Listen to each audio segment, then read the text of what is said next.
Harry Potter's Book of Sin Chapter 101. Harry Potter's Book of Sin Chapter 101. The village of Hogsmeade is located on the snow line for a long time. The climate is cold and the valley is whistling. Here, the wizards generally do not go out to find uncomfortable at night. However, the night sky here is quite wonderful. Just look up and you can see that the stars embedded in the sky are close at hand, as if you can reach out and touch the general. Intoxicating. At this moment, Marx stood on a small snowy slope not far from the open-air party, staring up at the endless starry sky, waiting quietly for the moment when the party began. The venue for the Hogwarts graduates' evening party was placed outside the village of Hogsmeade by Marx, just above a clearing of snow. In fact, Marx didn't have a big deal. He entrusted Hogseade's manager, Hosser, to set up 4 long tables and a stage that wasn't too big. That's right, it looks like the Hogwarts auditorium. But there are no 4-color courtyard flags here, and some are just a large group of small fairy glimmers who dance with joy around the long table, constantly showing off their beauty. On the open space between the long table and the stage, a pile of bonfires is burning, constantly exhaling a warm atmosphere. There is obviously some kind of magic hidden inside. To be honest, it seems a bit rudimentary, but Marx feels that this is like a self-sponsored party. Although simple, it makes people feel free.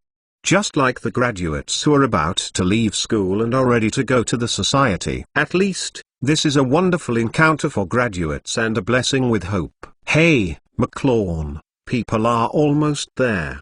The son of the current manager, Hosser, ran over. Okay, trouble you. Marx nodded and turned to look over there. Many people have come tonight. It seems that choosing to hold in the open air in the suburbs is indeed a wise decision. He was paused and walked over to the party venue. Students, professors, and the old students who were invited to come. Marx looked at some of the wizards in the village of Hogsmeade. They were laughing. The influence of Hogwarts is indeed very large, and a large number of excellent wizards have been cultivated for the Magic Circle. It seems that in the Britain Magic Circle, you can hit a wizard from Hogwarts. Marx said that old student is really not wrong.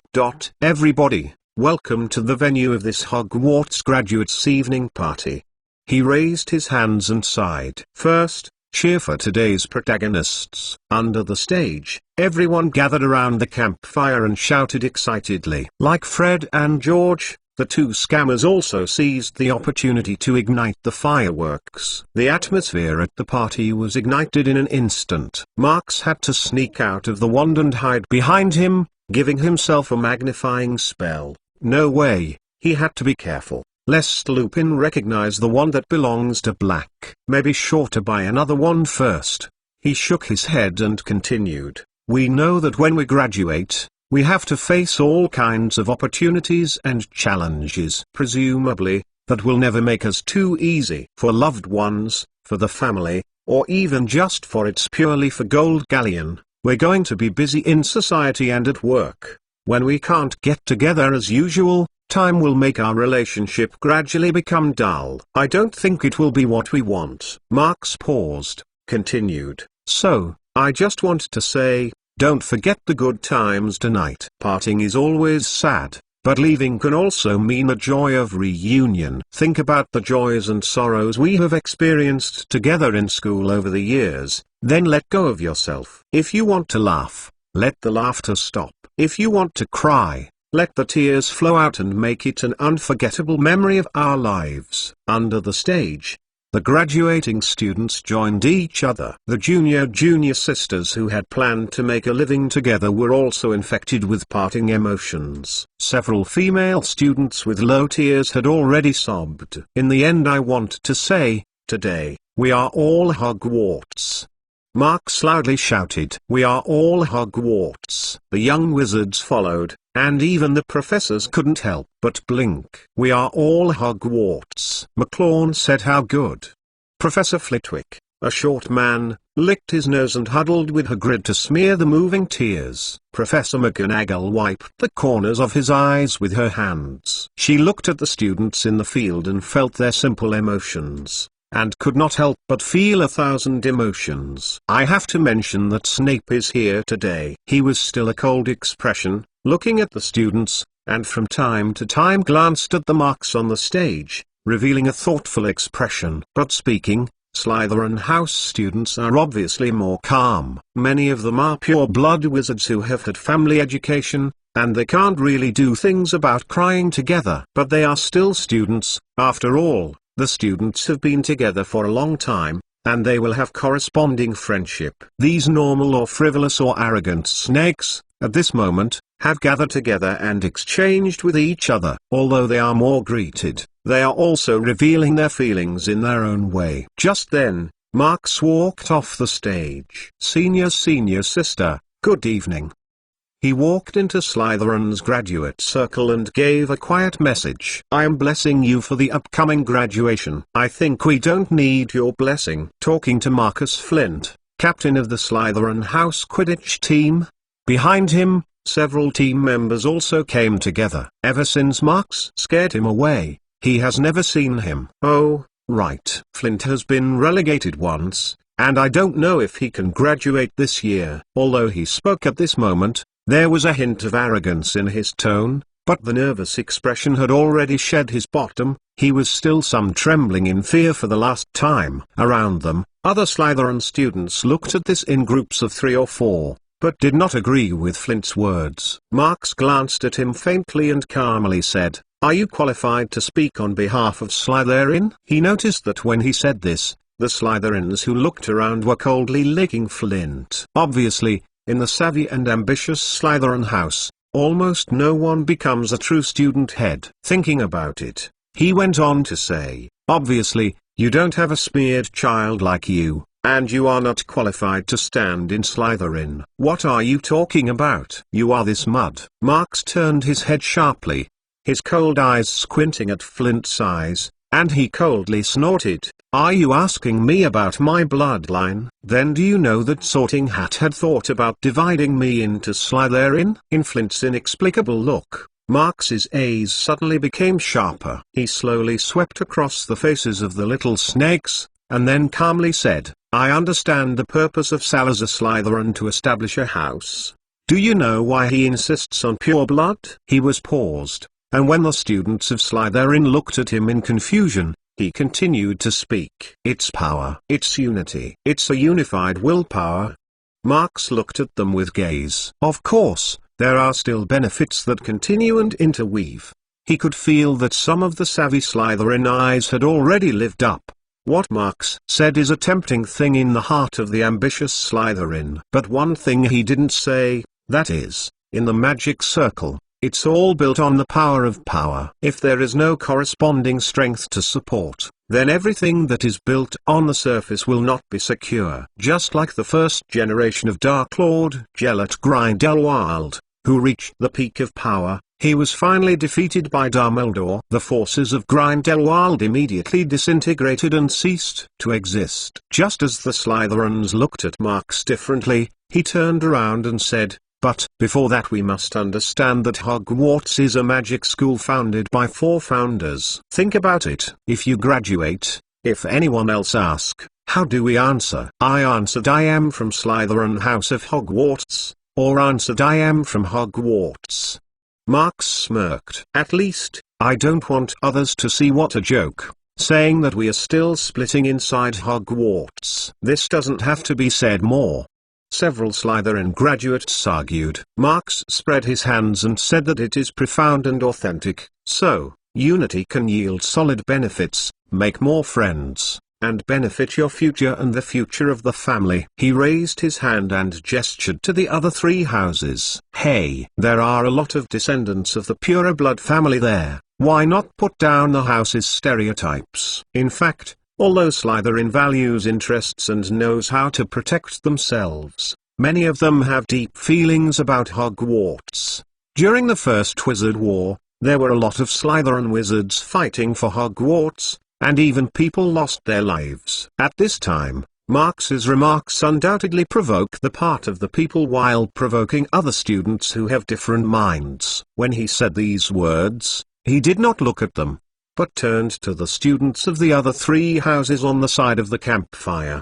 Behind him, the snakes looked at the students who were carnival around the campfire. Not long after, several flexible students have taken a step and went to the side where Marx is. HMPH. Let's go back to school. Flint resentfully coldly snorted, saying to the team member behind him. But he did not expect that there were 2 team members who hesitated a moment and then slowly avoided his eyes. Harry Potter's Book of Sin Chapter 102. Harry Potter's Book of Sin Chapter 102.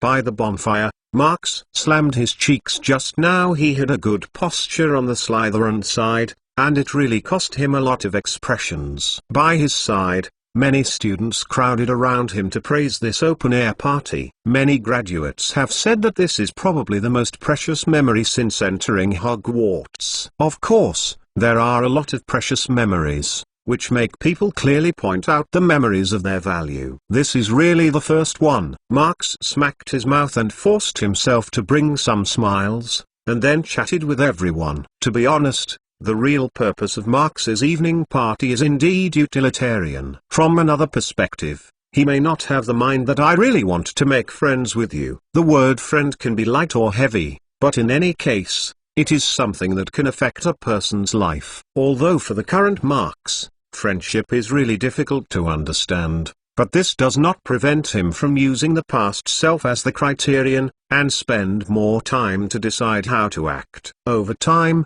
more Slytherins have joined the ranks around the campfire. It can be seen that they are not comfortable with such simple, enthusiastic, and even rude communication, but Marx usually does not bother to help them understand each other and integrate into it. The night was getting deeper, and everyone was a little tired. But when Marx planned to announce the end of the party, everyone felt a little abnormal.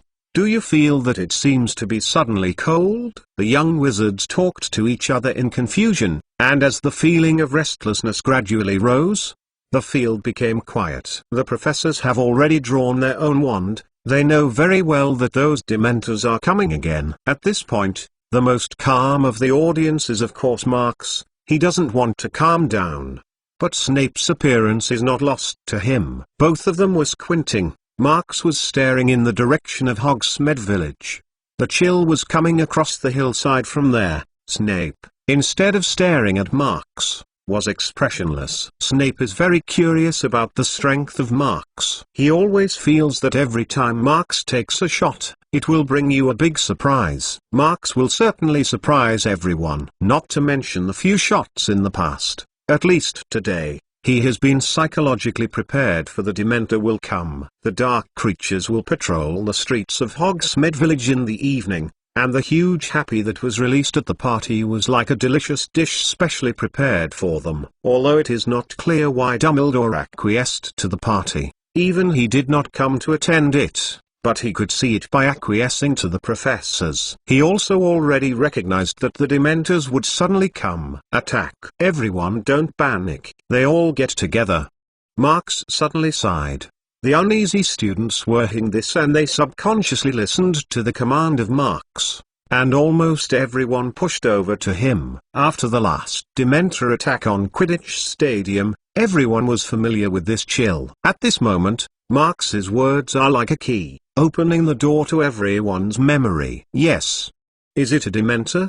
One Slytherin said nervously, taking a few more steps in the middle. Just then, a few black shadows appeared on the top of the opposite hillside. They were floating away from the ground and coming over here. And behind them, gradually revealed more horror silhouettes. The students couldn't help but scream and exclaimed. The professors all moved forward, standing in the middle of the Dementor and the young wizards, and their familiar wand lit up a familiar silver-white haze. At this time, Marx was certainly not idle. He pulled out a large potion bottle from his waist. It was as big as an adult with 2 fists. Such a potion bottle is obviously not common. Snape frowned at the big potion bottle, revealing a thoughtful expression. At this moment, the Dementors are getting closer and closer to this side. The surrounding cold is getting more and more solid, and everyone can't help shrinking their necks. Marx noticed that the students who were closest to the other side began to retire backwards.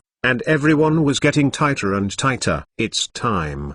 Marks thought so, decisively pulled out the cork. Suddenly, a very intense milk-white mist emerged quickly from the mouth of the bottle and spread out in a spherical shape. The fog spread very quickly and the range was quite wide. Not only did the students envelope, but even the professors who stood at the forefront were covered. "Easy everyone, this kind of fog can make the Dementor inaccessible, as long as it is safe inside," Marks said loudly. "Everything is left to the professors and it will be fine soon. By the way, let me go. Let me go." He slammed all the way to the front, and soon walked out from the area full of white haze, standing behind the professors. Yes, today he has no intention of using wand at all. There are several professors. He just needs to look at it. Although the Dementor that was attracted this time is not too small, it is obviously less than half of the Quidditch stadium. The professors who had no worries each called their own patronus and quickly drove the Dementors away. In fact,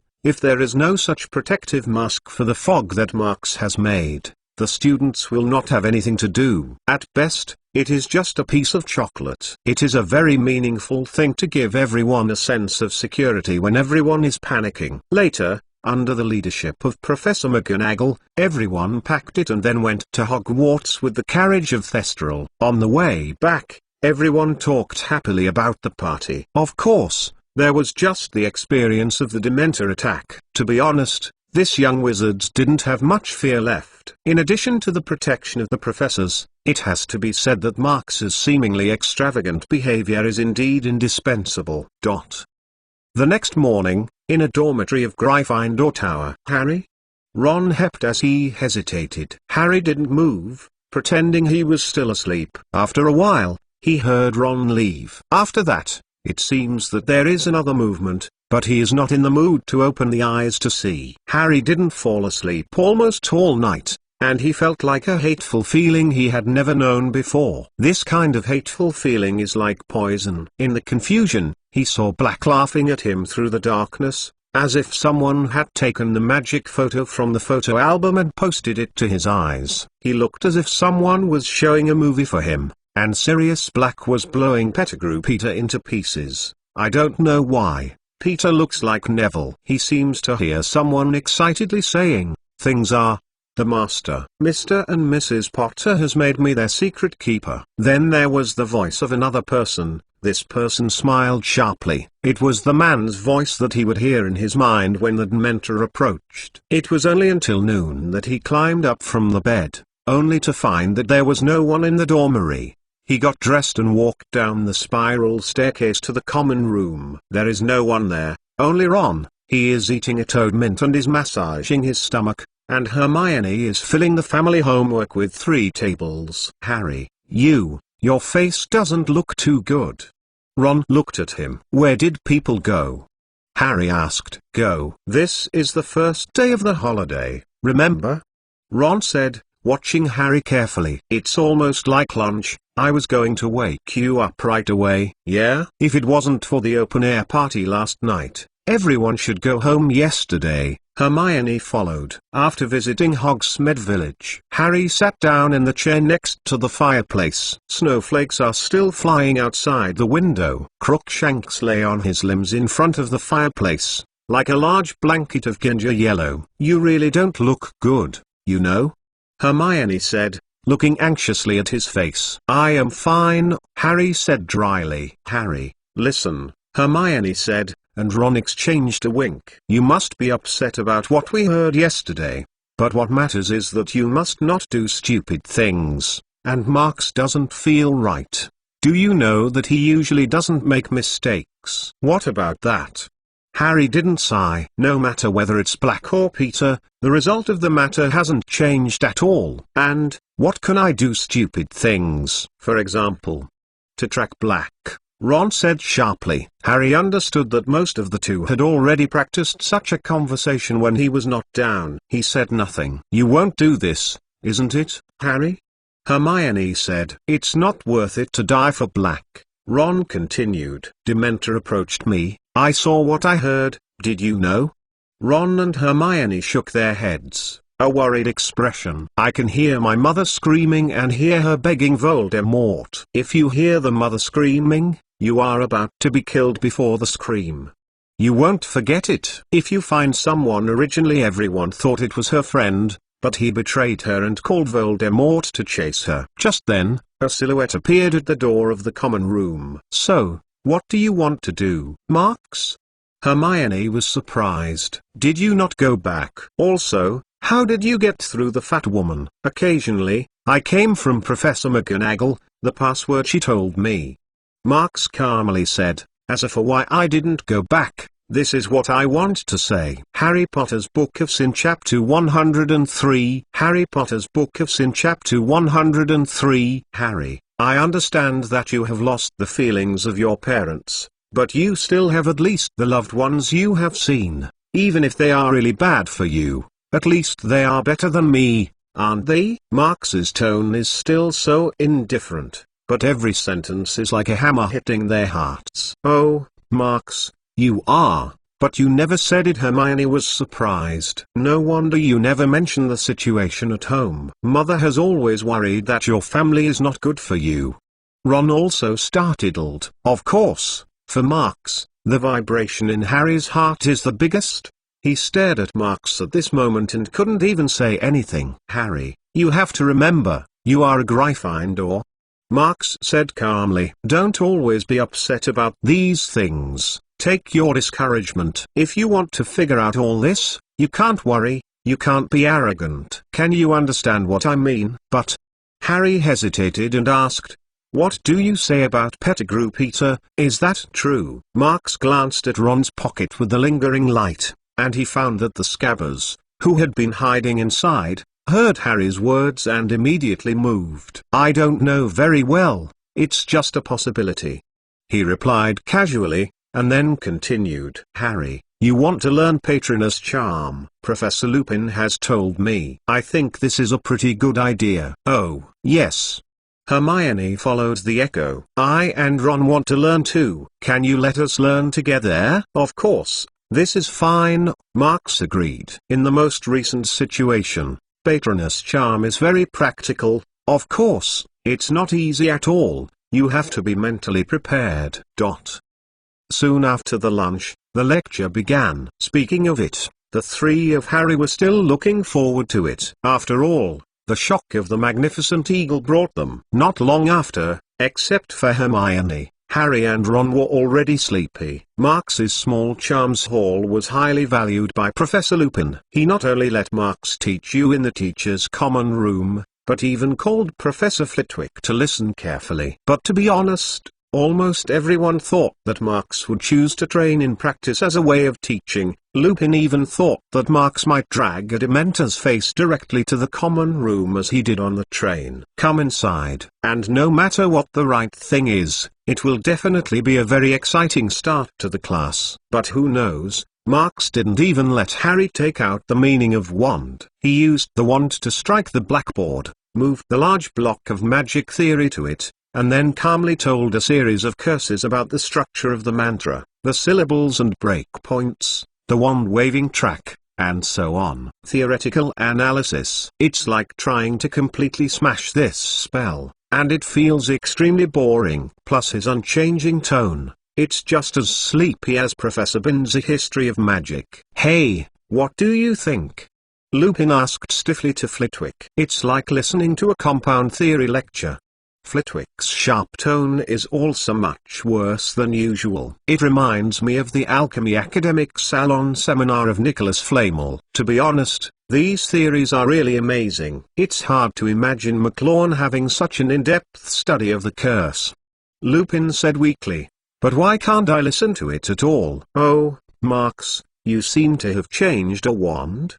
Ron, who was bored, asked suddenly. In addition to Hermione, who is immersed in knowledge, others are also subconsciously looking into Marks's hands. Well, yes. Marks raised the wand in his hand. The previous one was accidentally broken. I went to buy another one. He was paused, looking at the listlessness of other people, could not help but shake his head. Okay. Then, let's try it out for a while.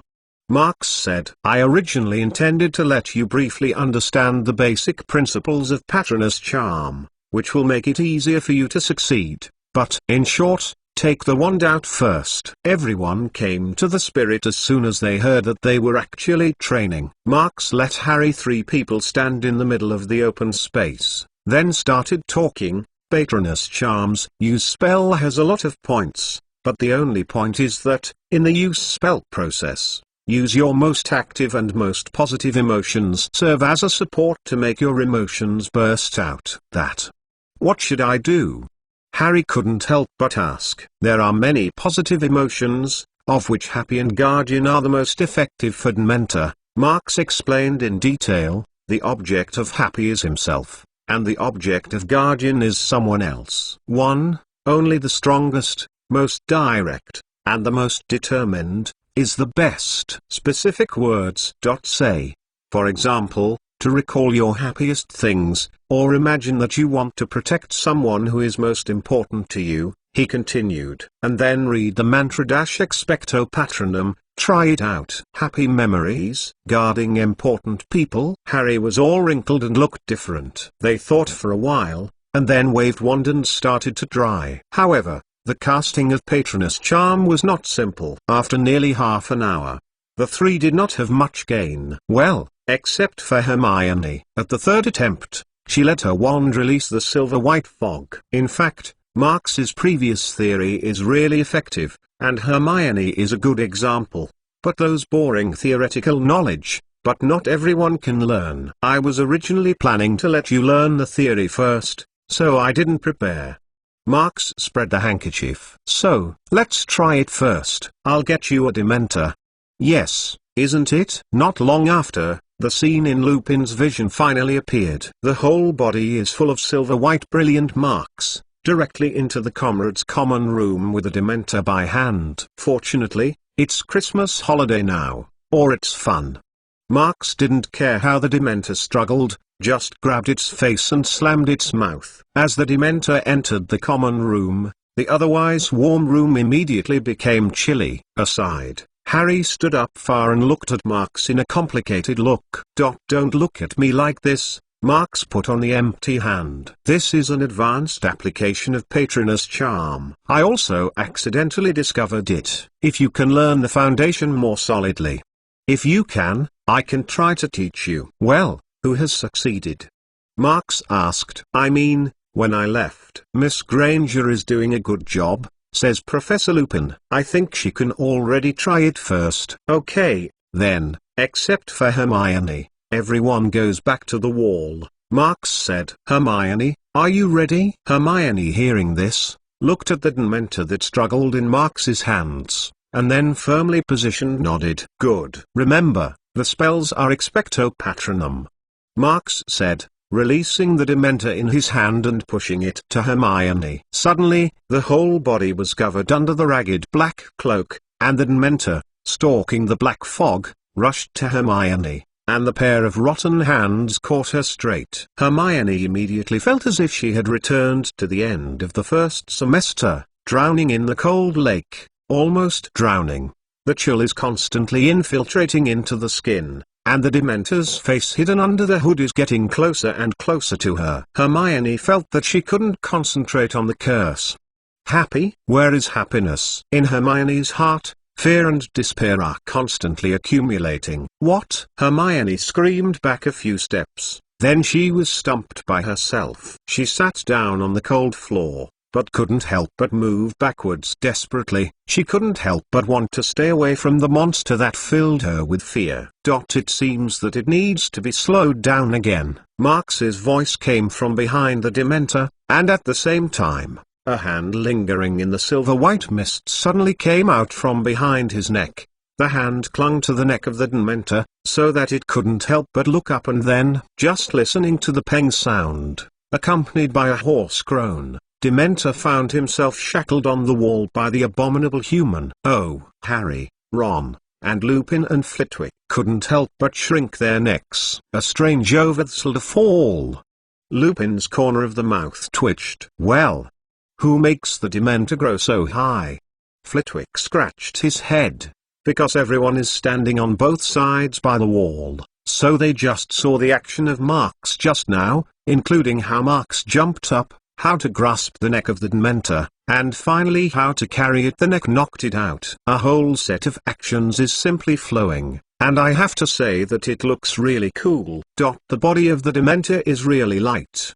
Marx saw everyone staring at himself and couldn't help shrugged. As he spoke, he walked over to the edge of the Dementor, grabbed its face and dragged it to the middle of the common room. Everyone should remember, be careful of the mouth of the Dementor. It will not only suck your positive emotions, but sometimes also directly suck your soul.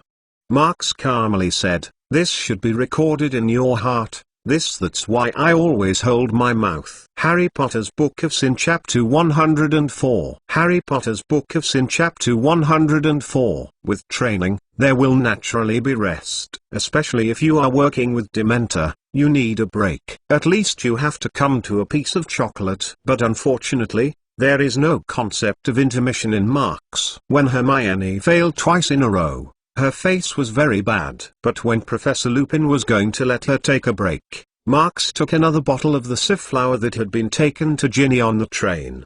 The effect of this gadget is great. It's really great. In a twinkling of an eye, Hermione, who had already fallen into depression, showed a smile immediately after taking a few drops. "How are you feeling?"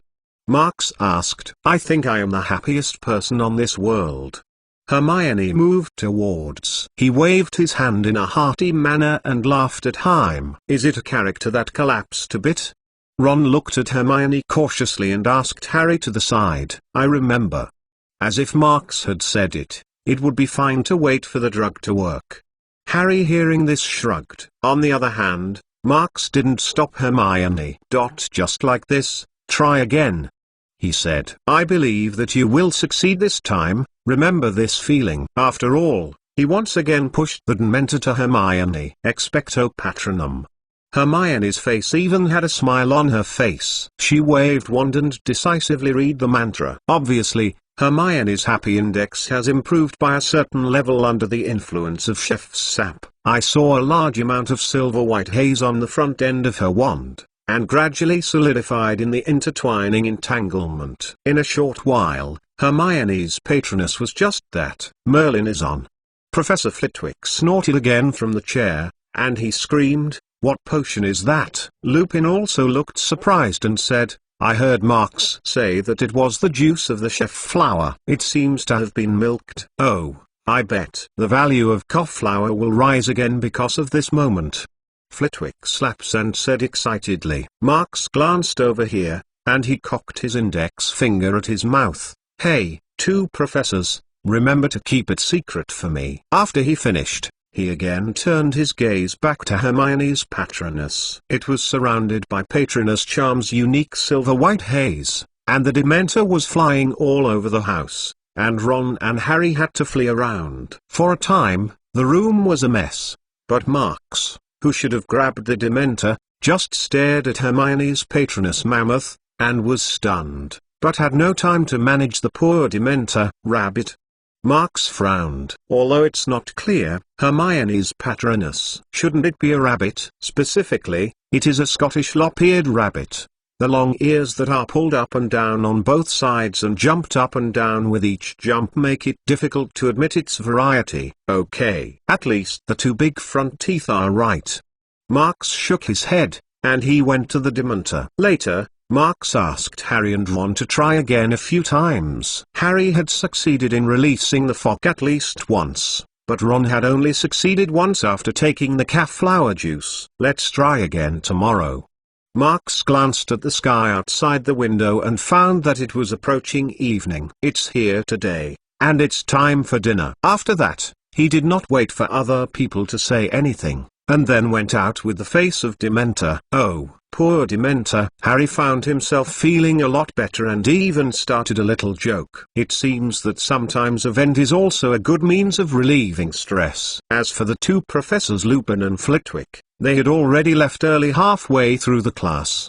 The Harry three stayed here for a while and took a break. Although they didn't think of any interesting topics, at least Harry didn't continue to struggle with Black's things. Or, in fact, He just temporarily hides those troubled minds in a corner of my heart. Soon, dinner time is up. After rushing to fill their stomachs, they inadvertently discovered that Hagrid did not seem to come to the lobby to eat. Hey, I think we should go and marry him. Ron thought for a moment and suggested, we haven't seen him for a long time. Let's go, Harry said immediately. I can ask him. Why did he never mention black when he told me all about my parents? Oh, Ron and Hermione thought Harry was starting again. But this time Harry didn't show the gloomy expression of the past. Don't worry, Harry said. I already want to understand. Marx is right. I should be brave again. At least I have to know how to face it. So they went back to dormitory with the cold cloak, and passed through the empty castle corridor and walked out of the oak gate. They walked slowly on the lawn, leaving a series of footprints on the dazzling snow. It was really cold outside. They felt the edges of their socks and cloaks soaked and iced. Forbidden Forest looks like magic. Each tree is slightly covered with a layer of silver, and Hagrid's cabin looks like a frozen ice cream. Ron knocked on the door, but no one promised. He should be in the house, right? Hermione said, shivering under the cloak. Ron put his ear on the wooden door. There is a strange voice, he said. Listen, is it a tooth? Harry and Hermione also listened, and they found a low, trembling humming sound in the hut. I think we'd better find someone to come. Okay? Ron said uneasily. Hagrid. Harry didn't care. He slammed the wooden door and shouted, Hagrid, are you at home? With a heavy footstep, the door opened. Hagrid stood there. His eyes were red and swollen, and tears fell on the front placket of his leather vest. You heard it, he shouted, then slammed into Harry and grabbed Harry's neck with both hands. This is not a joke about Hagrid's body of tall and strong. Harry almost collapsed under Hagrid's weight, but fortunately he got Ron and Hermione's rescue in time. They got up under Hagrid's arm and put him up. Harry also helped, and the three men got Hagrid back to the hut. Hagrid let them pull themselves into the chair and sat down. Then he used his elbows to cover his face on the edge of the table and couldn't help but sob. After a while, his face was full of tears, and the tears fell on his matted beard. Hagrid, what's the matter? Hermione was stunned. At this point, Harry found a formal letter on the table that had been taken apart. What is that, Hagrid? Harry couldn't help but ask. Hagrid sobbed even more when he heard it. He pushed the letter to Harry, and Harry picked up the letter and read it. Dear Mr. Rubeus Hagrid, we further investigated the hippogriff in your class who had attacked the winged beast event. We accepted the guarantee of Professor Dumbledore and determined that you are not responsible for this regrettable event. That's not very good, Hagrid. Ron patted Hagrid's shoulder. Hagrid was still sobbing, and he put on his huge hands and motioned Harry to continue reading.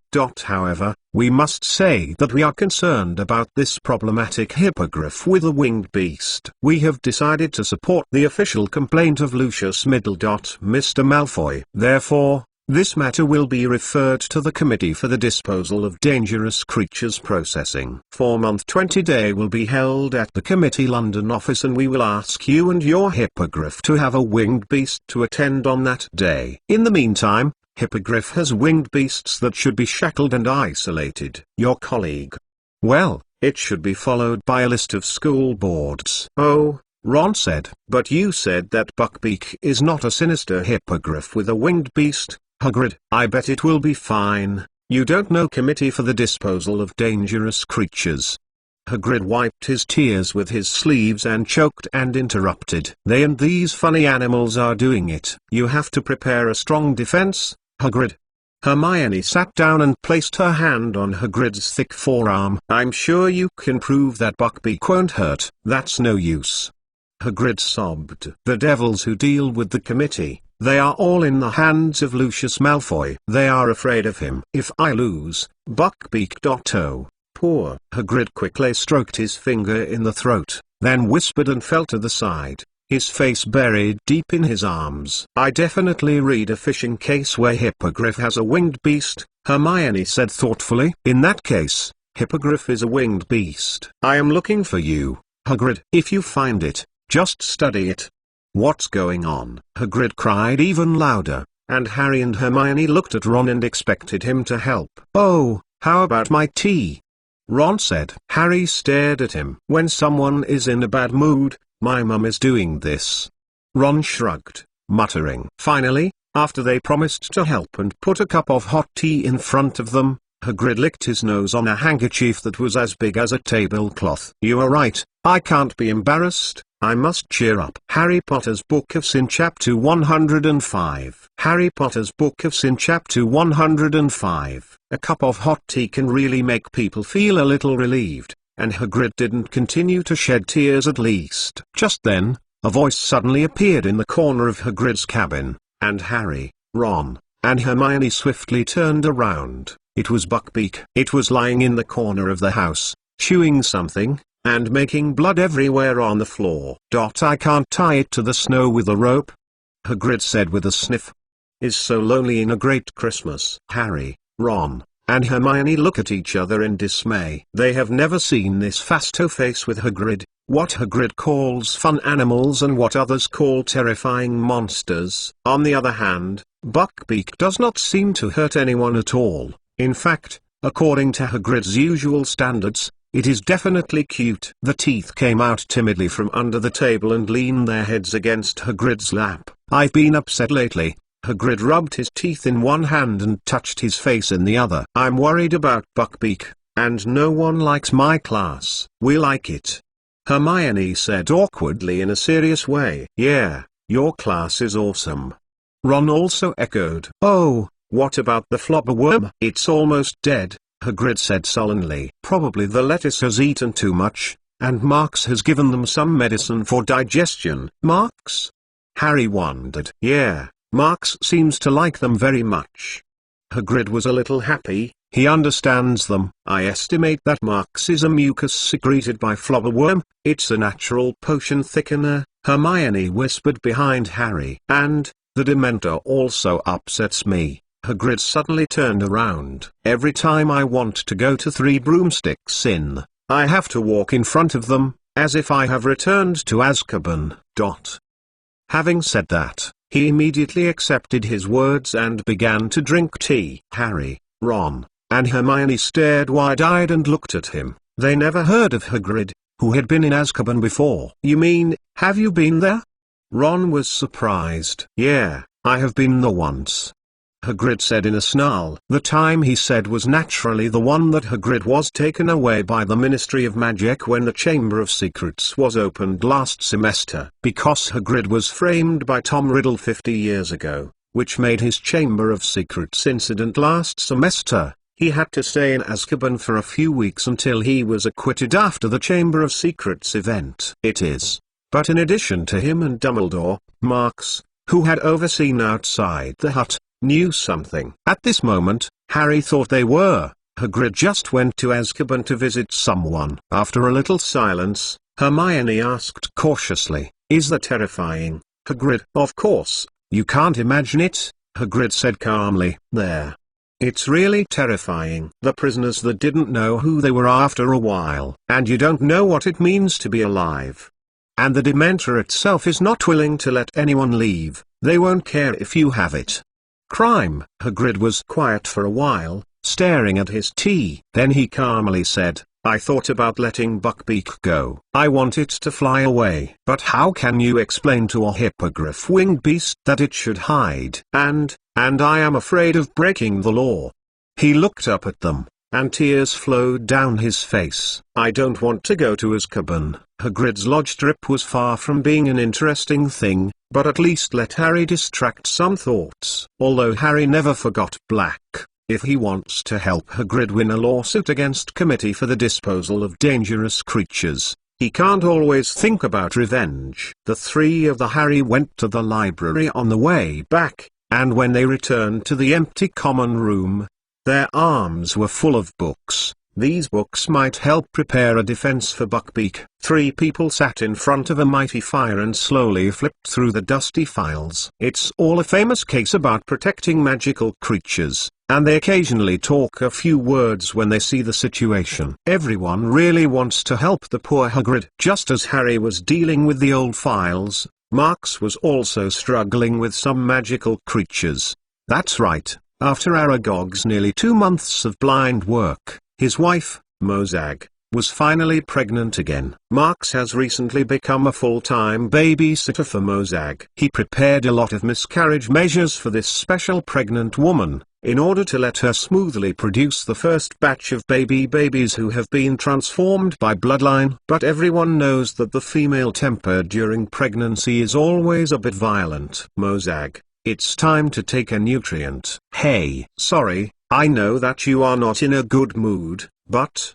Hey. Okay, then go on for a little while. Hey. Well, okay. I will go out first. Marx stepped out of Aragog's lair and he saw that Aragog was waiting at the hole. I said, she hasn't had a good temper lately, and I don't go in too much.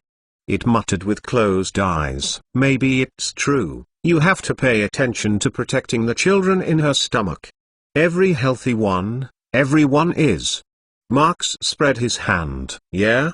Aragog was extremely humanized. Sighed. You are right, I will try again later. Around the nest, thousands of Acromantiae are next to each other, wanting to get closer together. They are also interested in newcomers who are about to be born. But because of the majesty of Aragog, they can only maintain a certain distance. Right, Aragog? Marx suddenly turned and asked.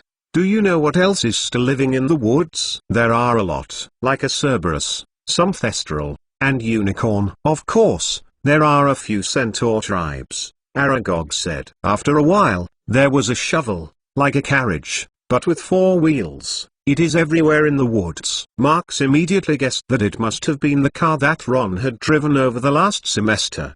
But, if you go further deeper, it's near the mountain range. It's a place where no creatures live. Aragog continued. There is a rumor in the woods that there are some on the hills. Giant dragon. It is mysterious and succinct, not a small lizard that only fires, but a real giant dragon. Giant dragon?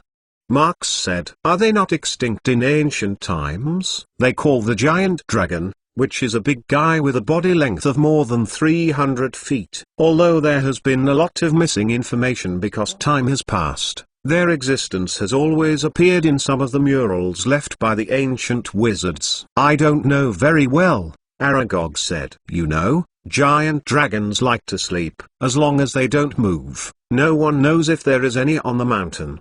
But just because this rumor has continued, the foot of the mountain is very safe, it added. So I plan to move the nest. I have to know that I have been observing the situation over the years, but nothing happened. They don't want to move in this life.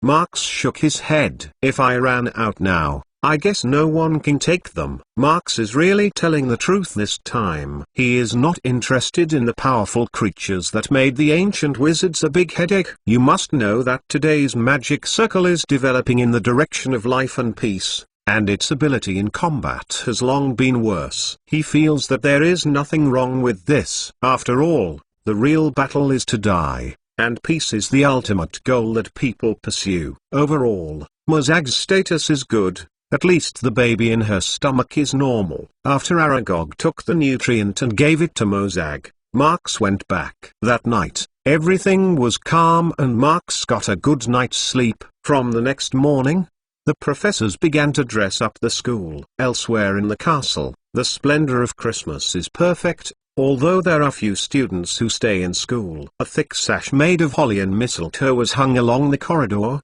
and mysterious lights were revealed in each armor. There are 12 Christmas trees in the auditorium, and the stars are shining on the trees. The corridor is filled with the scent of intense and enticing food. The scent was so strong that even Scabbers stretched his nose out of Ron's pocket and sheltered this aura with hope. All signs are revealed. Christmas is coming. However, Marx did not slow down the teaching schedule of his charms hall. In his eyes, Harry's half-breasted patroness charm is obviously not enough to see. He urged them to train every day, and the Dementor changed a new one every day. This would ensure that Harry's training subjects were energetic every day. This kind of uninterrupted training mode worked really well, until the 4th day.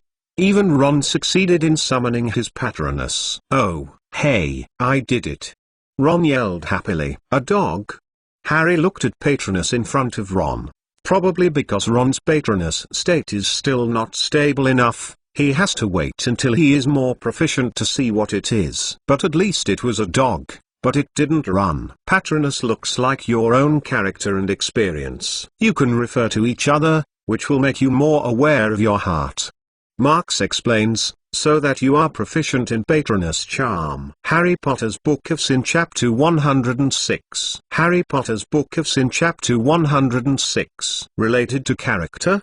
Harry curiously said, what kind of character does my Patronus represent? Smart, waiting for gentleness?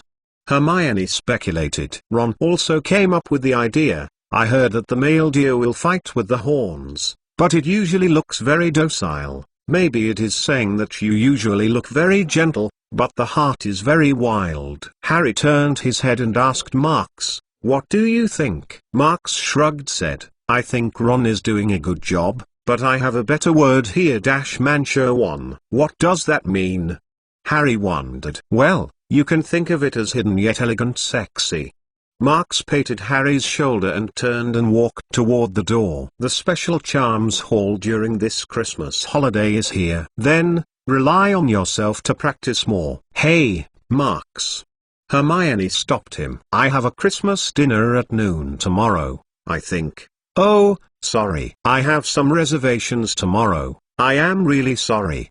Marx turned his head. My roommate, you know, Ernie Macmillan. He invited me to a Christmas party at their family. I want to spend a whole day. So, okay, then. Hermione grinned, and the tone sounded a bit low. Take me a happy Christmas in advance. Oh, are you going to have a big meal? Ron and Harry didn't feel anything, just looked at him a little enviously. That sounds great. Marx waved at them and quickly disappeared around the corner. The next morning, Marx deliberately chose a more formal dress. This was when he last planned to hold a graduate farewell party, although he didn't need to dress so formally, but once he chose to enter the social circle, he had to make some preparations. No, it will come in handy soon. The Macmillan family is one of the sacred 28s of the Britain Magic Circle. Although the name sounds terrible, the meaning is always something that cannot be ignored. Of course, this is a thing of the past. Nowadays, among the 28 pure-blood families, almost all of them are not as good as before. For example, the Longbotham family in Neville. For example, Voldemort's Gaunt family. Of course, there is House of Black. There is an old saying in Britain that a piece of rotten field is better than a wilderness. A bad bush is better than the open field. 2. At least a few of the purer blood family are well maintained, and Ernie's Macmillan home is one of them. By the way, Marx goes through the fireplace at Hogsmeade Village. I can't figure it out. Why is my disapprobation always biased?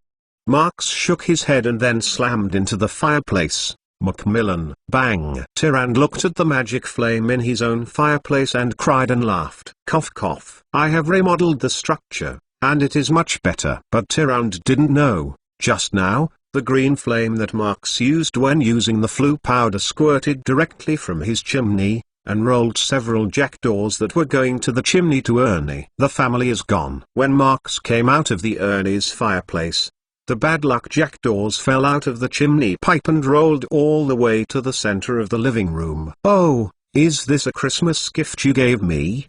Ernie stood up from the table and looked curiously at the jackdaws that were getting up in the house. Marx looked back at the fireplace and it looked like a fog. No, I think they might just want to take a ride. He spread his hands and said that he was not very clear. Okay. Anyway, welcome you to my house. Ernie waved to him. Has breakfast been used? Don't you mind having a glass of milk? At this time, the man who was sitting in the main position stood up. Are you Mr. McLawn? He said politely. We always listen to Ernie's chanting about you. To be honest, you can be much stronger than Ernie. Oh, the prize, Mr. Macmillan. Marx whispered to him. Ernie also helps me, sometimes giving me some nightingales. You should know, the kitchen is next to the Hufflepuff common room. Ha ha, yes, of course. Ernie's father nodded. I was also a Hufflepuff. I always went to the kitchen to find food. In fact, Ernie knew the kitchen from me before I entered school. Where is it? It's a memorable parent-child event, Marks said, walking over and sitting next to Ernie. Like Ernie said to me, you are a gentle father. Does he say that? Ernie's father looked at Ernie with an unbelief. Hey, father, you don't believe it. Ernie poured a glass of milk into Marks and put it in front of him. Don't say this. Come, try this. On our farm, Macmillan's Christmas party will start at noon. There will be a lot of guests. In the afternoon there will be a tea party, as well as some small activities. Guests can freely participate and spend time. The main event is the evening dance, when more pureblood family will come. According to Ernie, it will be very lively. The Christmas ball is a family that is rotated every year, but I don't like it very much. It always makes people very cautious. Ernie curled one's lip, but that will show the glory of our family. I really like it a little bit. Soon, there were customers coming. I have to talk about the Macmillan home. Although the various arrangements are very low-key, but they can't hide their essence. That is a word. Big. This is a mansion in the 3-layer building, with few floors but very spacious. As far as the living room is concerned, there are almost half as small as the Hogwarts auditorium. You know, Hogwarts is a castle. Of course, as far as the residence is concerned, Marks has seen the Blois fort of the Winnie family. In contrast, such a big place seems to be nothing at all. Marks finished the whole dress, readjusted the position of the bow tie, and then greeted him.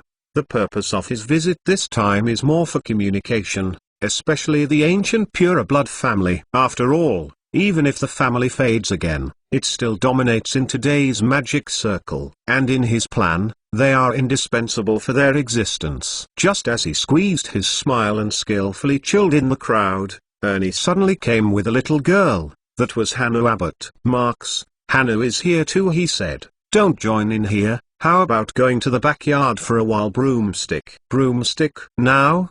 Marks snorted. Yes, of course, Ernie said with a smile. Hannah always said that she likes to watch you ride on the broomstick. It's cool. No, I didn't say that. Hannah blushes. Hello, McLawn. Oh, hello. Marks nodded and looked back at the crowd. Go and fly for a while. Yes, fly for a while. The weather is so good today. It happened that Ro is here too, Ernie said, suddenly shouting outside the door. Ro, here. Marks followed and looked back, but saw a little girl who seemed to be more frustrated than Hannah was running around here. Did she still hit 1 or 2 people and stop to apologize every time? Just a distance of more than 10 meters. The trick is to let her go for a few minutes. Oh, sorry. No, just as she walked over to Marks, she was apologizing and turned and slammed into Marks's chest. Yeah, sorry. If you can look at the direction of walking, you don't have to say that many are sorry. Marks helped her, and that said, hee, Ernie, this is not calling me, she said, looking at Marks and then whispering again, oh, you are not that. McElgin. It's McLawn. Ernie whispered. Oh, sorry, McElgin. She apologized again. Well, although you are very polite, don't you think it's still wrong? Marks shrugged. Is it? She spit out her tongue. Well, sorry. McElgin is on McLean. Anyway, Marks doesn't care much about his own surname. It's no big deal if you stagger it. Then let's go to the backyard. Broomstick is waiting for us. Ernie excitedly. I like Broomstick. The little girl followed. Let's go. McElgin? Marks, hearing this, only had to spread the handkerchief. Yes, my name is McLean. Let's go. Although it is really important to deal with the wizard family, there are many different angles to start with. To be honest, compared with the adult wizard, it is a good way to have a good relationship with the young wizards. Just as Marks was busy with his plans, Harry and Ron were tearing down their Christmas present this year. Mother gave me another hooded coat. It's maroon. See if you got one. Ron turned and asked. Harry also had. Mrs. Weasley sent him a scarlet hooded jacket, a lion in the Gryffindor yard.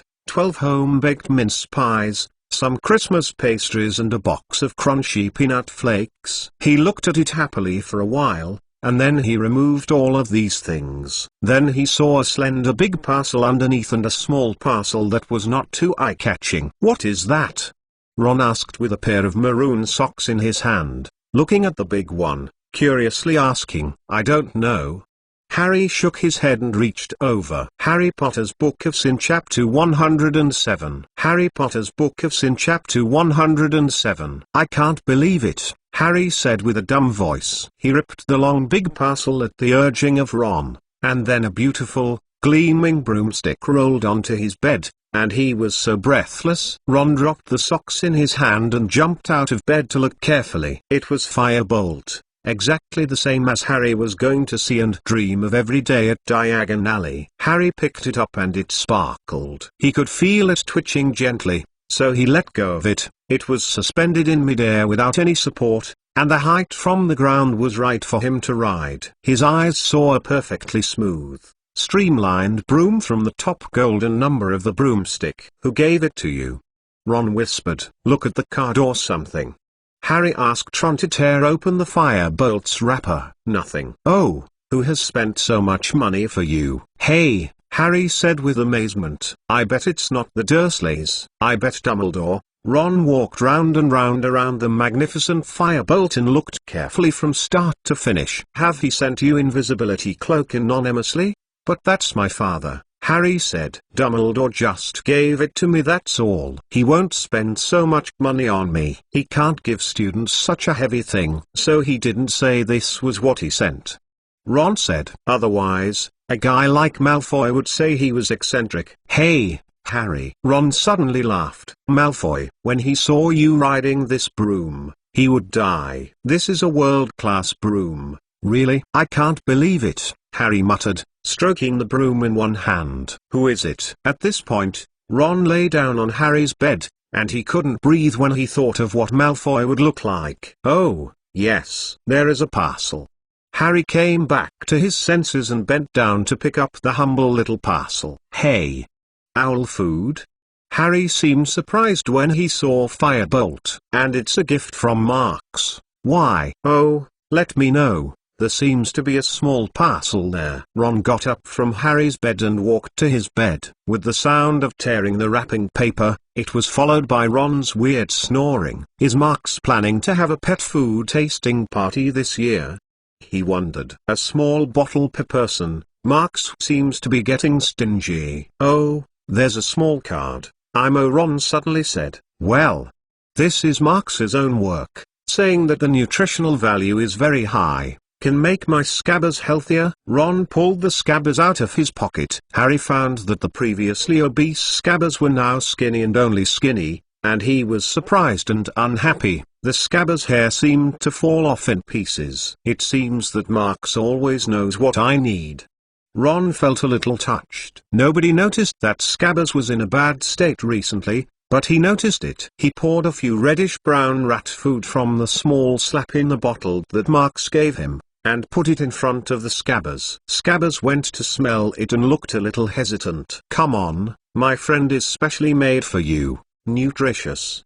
Ron rushed to his mouth and urged him. "It should make you fat." Scabbers' head shrank and it found that Ron wouldn't let it go if he didn't eat it, so he had to stretch his neck and eat a few. With a slap in the face, Scabbers found that he couldn't stop himself. What exactly did this thing do? Too delicious. That kind of fragrant and crisp. It seems to be vaguely with a little barbecue flavor. It's like.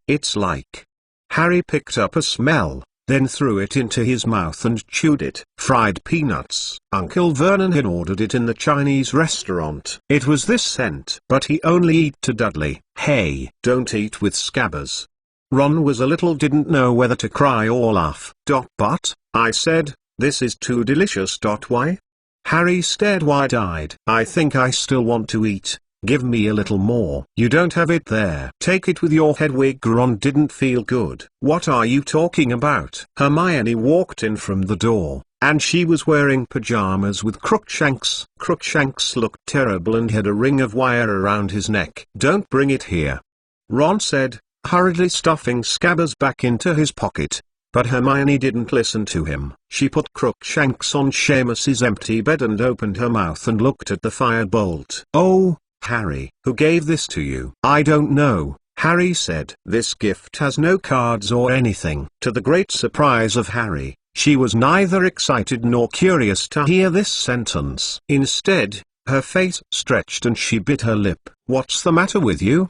Ron asked. "I don't know," Hermione said slowly. "But it's a bit strange, isn't it? I mean, this should be a pretty good broom, isn't it?" "This is the best broomstick, Hermione," Ron said. "That must be very expensive." "It's probably more expensive than all the broomsticks of the Slytherin team," Ron said happily. "Hey! Who will give Harry such valuable things? And don't tell him who," Hermione asked. "Who cares about this?" Ron said impatiently. "Listen, Harry, can I ride it?" "Can't I?" "I don't think anyone can ride it right now," Hermione screamed. Harry and Ron looked at her with amazement. "What do you think Harry is going to do with it?" "Sweeping the floor," Ron said.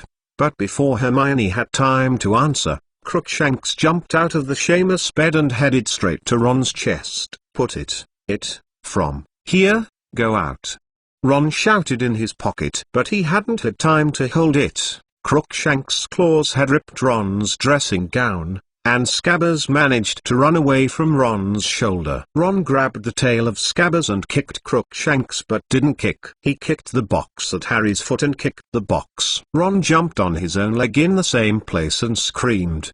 The hair of Crookshanks suddenly stood up, and the room was full of pointed, faint screams. "You might as well take the cat away, Hermione," Ron furiously said, sitting on Harry's bed and licking his toes. Hermione licked her mouth, then picked up Crookshanks and walked out of the room slowly. Crookshanks's yellow eyes still stared at Ron. At this point, Scabbers huddled in Ron's palm. "It doesn't look great, isn't it?" Harry hesitated. "It's overstressed," Ron said. "If that stupid big ball doesn't mess with it, it's okay." But Harry remembered that the woman in the magical creature park said that rat could only live for 3 years.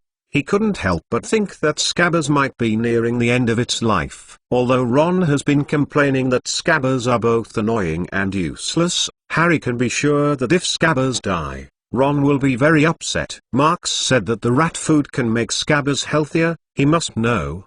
Harry couldn't help but think so. That morning, in the common room of Gryffindor, the Christmas atmosphere was definitely weak. Hermione locked Crookshanks in the dormitory, but was extremely angry that Ron wanted to kick it. Ron was so angry that Crookshanks wanted to eat Scabbers. Harry gave up the effort to reconcile the two of them and went to see his Firebolt with one heart and one mind. He had brought Firebolt to the common room. For some reason, this also made Hermione unhappy. She didn't say anything, but she had been gloomy looking at the Firebolt as if it had offended her cat. And just as Ron and Hermione were sulking, Marks was flying in the sky.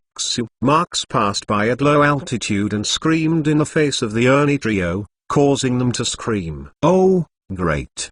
Ernie loudly shouted, "Come on, come again!" And next to him, the two little girls were all applauded and they were all red, and they looked very excited. But after Marks circled in the air, he fell down and stopped at them. "It doesn't make sense to fly alone. Don't you come together?" Marks said. "But we can't fly well."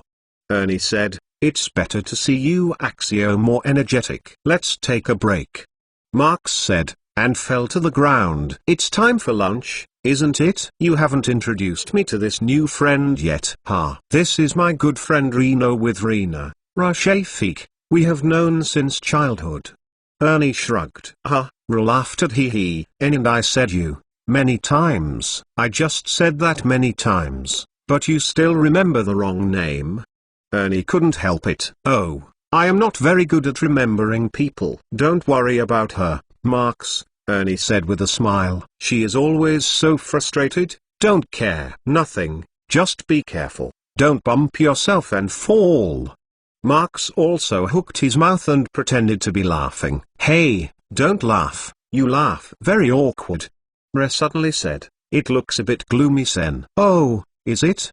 Marks touched his face. It seems that I have to hurry up, and this state is really not conducive to the progress of the plan. Harry Potter's Book of Sin Chapter 108. Harry Potter's Book of Sin Chapter 108. To be honest, today is really a good day. In a chilly winter, there are occasional days of sunshine and hustle and bustle. In the dining hall of the Macmillan home, there are large windows with excellent light transmission. The light shines through the branches around the mansion, and the entire interior is illuminated dignified. At this time, there is a long large dining table in the middle of the dining hall. The table is covered with a beautiful tablecloth with red and white plaids, and a variety of exquisite plates are arranged on the table. Those are the big plates for food, which are still empty for the time being, but it is conceivable that after they are full of food, it is another wonderful sight. In the vicinity of the four walls, there is a small dining round table for guests to eat and enjoy with the appropriate objects. At this time, there are already many people in the dining hall. Most of them stood in the two tables in twos and threes, and they talked softly,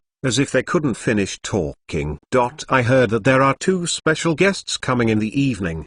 Do you know who it is? Marks just walked into the dining hall and heard two male wizards whispering at the door. I just know it. It seems, Macmillan, this is to give us a surprise. Another older wizard shook his head, meaning profound. Isn't that a surprise? Not far away, a ward dressed in awkwardly turned around and mysteriously said, it is said that this is one of those families. Oh, really fake? The two wizards were astonished together. Who can know if it's true or not? It's good to have a bit of news. This time the Macmillan family can hide it. The witch gracefully waved. But those families have disappeared for years, and some people are beginning to guess if they are already. There is a clear picture there. It's not that easy. Marks just paused, and I heard the message of that many. Although I didn't get any exact things from it, just enough of the information contained in it is enough for him to figure out a lot of things. After walking a few more steps, he found that it was no coincidence that he could hear those conversations. Probably because of the relationship that the news just flowed out, many people are secretly discussing this matter at this time. Just then, Ernie's father came in from the side door. Beside him, still followed by a woman who still has a charm, it should be Ernie's mother. You have been waiting for a long time. I think everyone is looking forward to the evening dance, but there is no need to worry. Ernie's father sighed. At least, we have to fill our stomach first. As he said, he waved wand. Suddenly, the large plate on the middle long table was filled with a small pile of various foods. The wine in the oak bucket was like no money, and it was placed on the wine rack by the wall. On the small dining table of all around, there are a lot of high-legged goblets out of thin air, which has been poured into pure golden champagne, which is very attractive fruity. Drink for a drink first. Ernie's father raised the goblet, screaming, Happy Christmas. Marks took a cup of apple juice from the long table and symbolically followed the toast. Don't drink? Ernie was curious. At least don't drink today.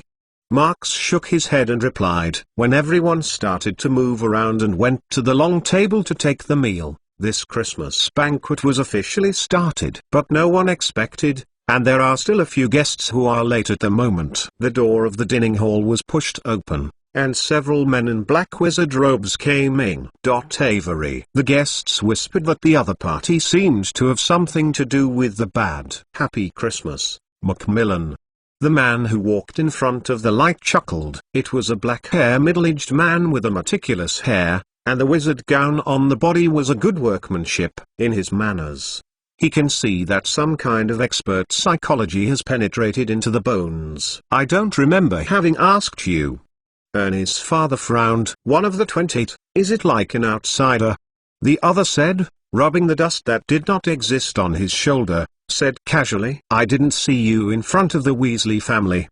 Ernie's father glanced at him and sneered. The other party was obviously stunned by this, and the calm smile on his face was also stiff. It seems that even though normally is always an approachable person, it is still a member of the pureblood family. When it comes to the momentum, It is not empty. Ernie's father knows that the interests of the pureblood family are intertwined. Seeing that one point has been slightly better at the moment, he will receive it immediately. Since it is here, sit down, Avery. The other side was coldly snorted, and he chose a seat on the side of the door and sat down. A few people who followed him stood behind him. Only a young wizard with a look of gloomy sat with him. Lev, don't sit. Go with other people to say hello. The young wizard slightly nodded and stood up again. He looked around and looked straight, and went straight to Ernie. It was obviously ready. You are Ernie Macmillan? Lev squinted at Ernie, cold and icy. Yes, what's wrong? Ernie habitually glanced at his father, only to find that father only blinked at him. Hello, father. What do you mean by that? Is the sand running into my eyes? How is life with Hogwarts? Have fun? Do you think it is a playground for Mel? Ernie who is authentic. Lev glanced at him contemptuously, faintly. Mull, playground? Are your Macmillan home ready? What preparation?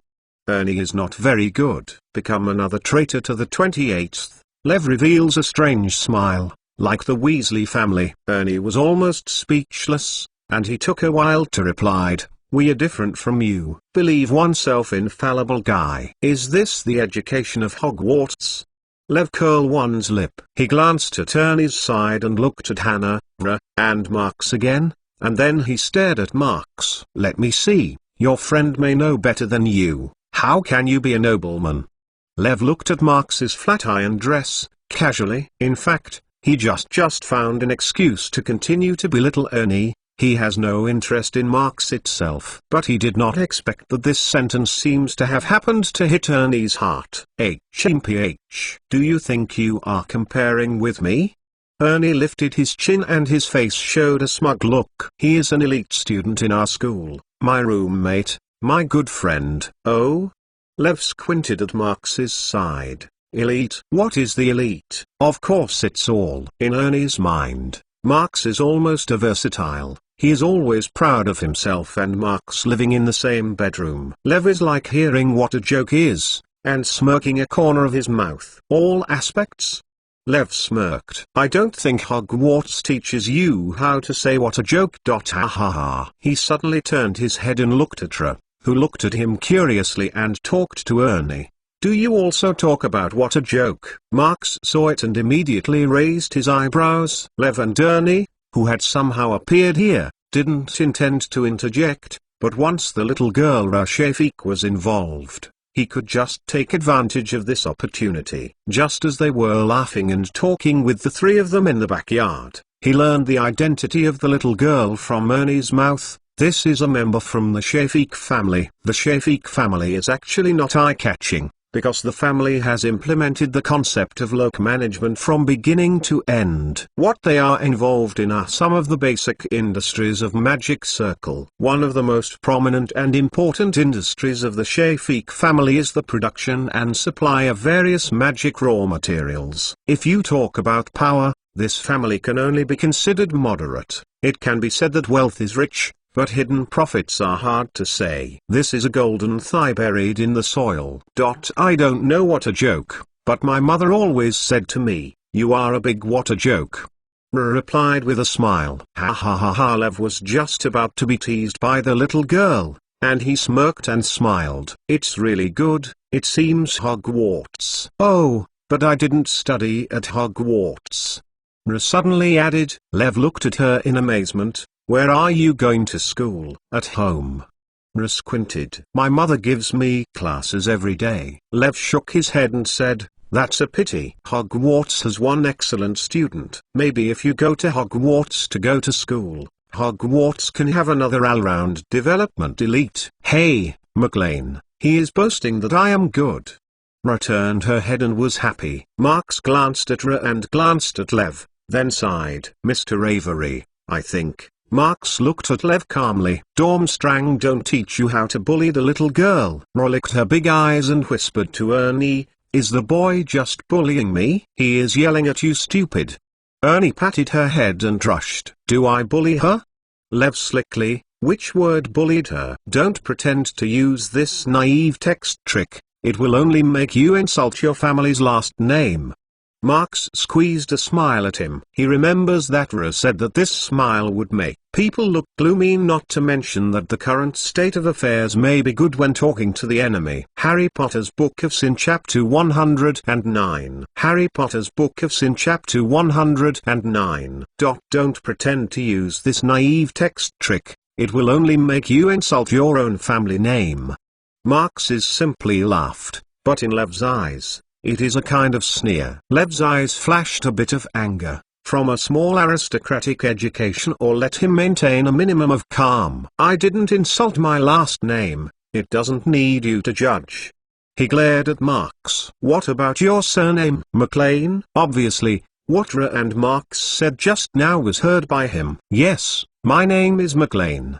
Marks still smiles on his face, and people can't see if he is seriously answering. HMPH, Lev dismissively said. I have been reciting family names and family clans since I was a child. I have never heard of a small family that you don't know where to come from. You just have to remember that I am called Marks. Marks stared at the other's eyes and handed the goblet in his hand to Lev's hand, and the other person subconsciously picked it up. But the next moment, Lev felt like he saw a smoky scorpion in the eyes of Marks. He was shocked and a feeling of vibration in his soul rose. When he came back to his senses, he found that Marks and Ernie and the others had already chatted at the table next to them. He hesitated to marry Marks, only to find that the other person happened to turn his head and showed him a strange smile. Lev was busy avoiding his eyes and heading for his father. What's wrong? Old Avery frowned. The kid didn't know what tricks he had made. Lev sat next to father as he was ashamed. Talk well. Old Avery interrupted him immediately. Oh, sorry, father. Lev immediately sat down. I'm sure, it's some kind of dark magic. But I don't know how he did it. Lev described what he had just felt and his own fan. Old Avery squinted and meditated for a moment, and said, that should be what magic about the soul. He paused and screamed, we have an important purpose this time. Don't mess with the kid in the next time. Then I just swallow this breath. Lev was annoyed. Old Avery sneered and said, even if I don't say it, would you dare to go back and get this account back? Lev complexion stiffened, coldly snorted, just over the head no longer speaks. Old Avery looked at his son and shook his head. He was clear about his son. If Lev could have that courage, what if the purpose of the family could not be achieved? Speaking of it, this time it's just a temptation. After all, it's not a one-time thing. Marks. What did you do? I watched that guy took your goblets for a while. On the other hand, Ernie asked curiously, playing a little trick. Marks waved his hand at random, but his ears were always watching the conversations on the nearby dining tables. He doesn't want to miss any information that can be used. Hogwarts Christmas dinner has begun when Marks is waiting for opportunities at the intricate banquets of many family powers. The table in the auditorium was moved to the wall, and only a round table for 12 people was placed in the center. Dumbledore, McGonagall, Snape, Sprout and Flitwick were all there, and the concierge Filch was there. By the way, Filch has taken off his usual brown coat and wore a very old and rather outdated tuxedo. In addition to them, there are only 3 students, 2 extremely intense first-year students and a 6th-year student from the Slytherin Institute of Gloomy. Merry Christmas. When Harry, Ron, and Hermione also came over here, Dumbledore said, we don't have a lot of people. It's a bit silly to use the tables in each house. To sit down. Harry, Ron, and Hermione sat side by side in the empty seats. Firecracker, Dumbledore said with enthusiasm, handing over the tail of a silver big firecracker to Snape. Snape reluctantly picked it up. The firecracker burst open with a bang, revealing a spire with a big hat, and a specimen of a mountain eagle on the top of the hat. Harry remembered Boggart's business, and Ron looked at each other and both of them grinned. In the first Defense of the Dark Arts class this semester, in the face of Neville's inner fear, Boggart became the image of Snape. At the end, Neville used the spells taught by Lupin to replace the clothing on the Snape with his grandmother's suit. Harry, they all remember, wasn't this strange big hat on the head of Snape? Beside Dumbledore, Snape's mouth slammed. He pushed hat to Dumbledore, and Dumbledore immediately replaced it with his witch hat. "Eat," he said to the people at the table. Just as Harry took the baked potatoes for himself, the door to the hall was opened again. Coming in is Professor Trelawney. She seems to be standing on the wheel and sliding to everyone, seemingly to celebrate Christmas. She wore a green dress with metal discs that made her look more like a shiny, oversized enamel. "Sybil, it's so happy that you are here," Dumbledore said, standing up. "Headmaster, I've been watching crystal balls," Professor Trelawney said in a vague tone. "What surprised me was that I saw myself abandoning my own lunch and coming to your dinner party. Who am I? How can I refuse the urging of fate? I immediately came out of my building, and I sincerely ask you to forgive me for being late." "Of course, of course." Dumbledore looked at her with a sigh. "Let me get the chair for you." He waved wand and pulled a chair from midair. The chair turned in midair for a few seconds before a blunt sound came between Professor Snape and Professor McGonagall. However, Professor Trelawney did not sit down. Her big eyes glanced around the round table, and then suddenly screamed low. "Oh, I don't dare, Headmaster. If I sit down, there are 13 people at a table. Nothing is more unlucky than 13. Never forget, if 13 people eat together, after dinner a person who stands up will die the first. We are willing to take the risk, Sybil," Professor McGonagall said impatiently. "Sit down, the turkey is as cold as a stone." Professor Trelawney snorted and seemed to be sitting on his teeth, but did not expect. Dumbledore laughed. "It seems that there is still a guest today. I am going to pick her up." Dumbledore was trying to get up, but was stopped by Professor McGonagall. "I still come and go," she said. "Is it at the gate?" "Is. That's right," Dumbledore nodded. Said, "That's bothering you, Minerva." "Let me go," Filch said, and turned and walked outside the door. Professor Trelawney was obviously relaxed. She was seated, and Professor McGonagall extended a large spoon into the nearest large bowl. "Do you want beef belly, Sybil?" Professor Trelawney did not pay attention to her. She opened her eyes and looked at all around and asked, "Where is dear Professor Lupin?" "I'm afraid this poor person is ill," Dumbledore said. "He fell ill at Christmas and it was very unlucky." "But you must already know, isn't it, Sybil?" Professor McGonagall raised his eyebrows. It seems that in the Professor Trelawney is not very much to be seen. After all, she is always saying something like bad luck, death. Professor Trelawney looked at Professor McGonagall very coldly. "Of course I know, Minerva," she said quietly, "but people don't show off that they are omniscient. I often keep my behavior as if I don't have the sky, so others don't. I will feel nervous about this." "This explains a lot of problems," Professor McGonagall said sharply. Professor Trelawney's voice suddenly became less blurred. "If you must know, Minerva, I have seen that poor Professor Lupin will not be with us for a long time. He seems to understand that his time is running out. When I volunteer to show him the crystal ball, he always avoids it." "Think about it," Professor McGonagall said dryly. "I think." Dumbledore raised his tone slightly. "Professor Lou will not be in danger right away." "Severus,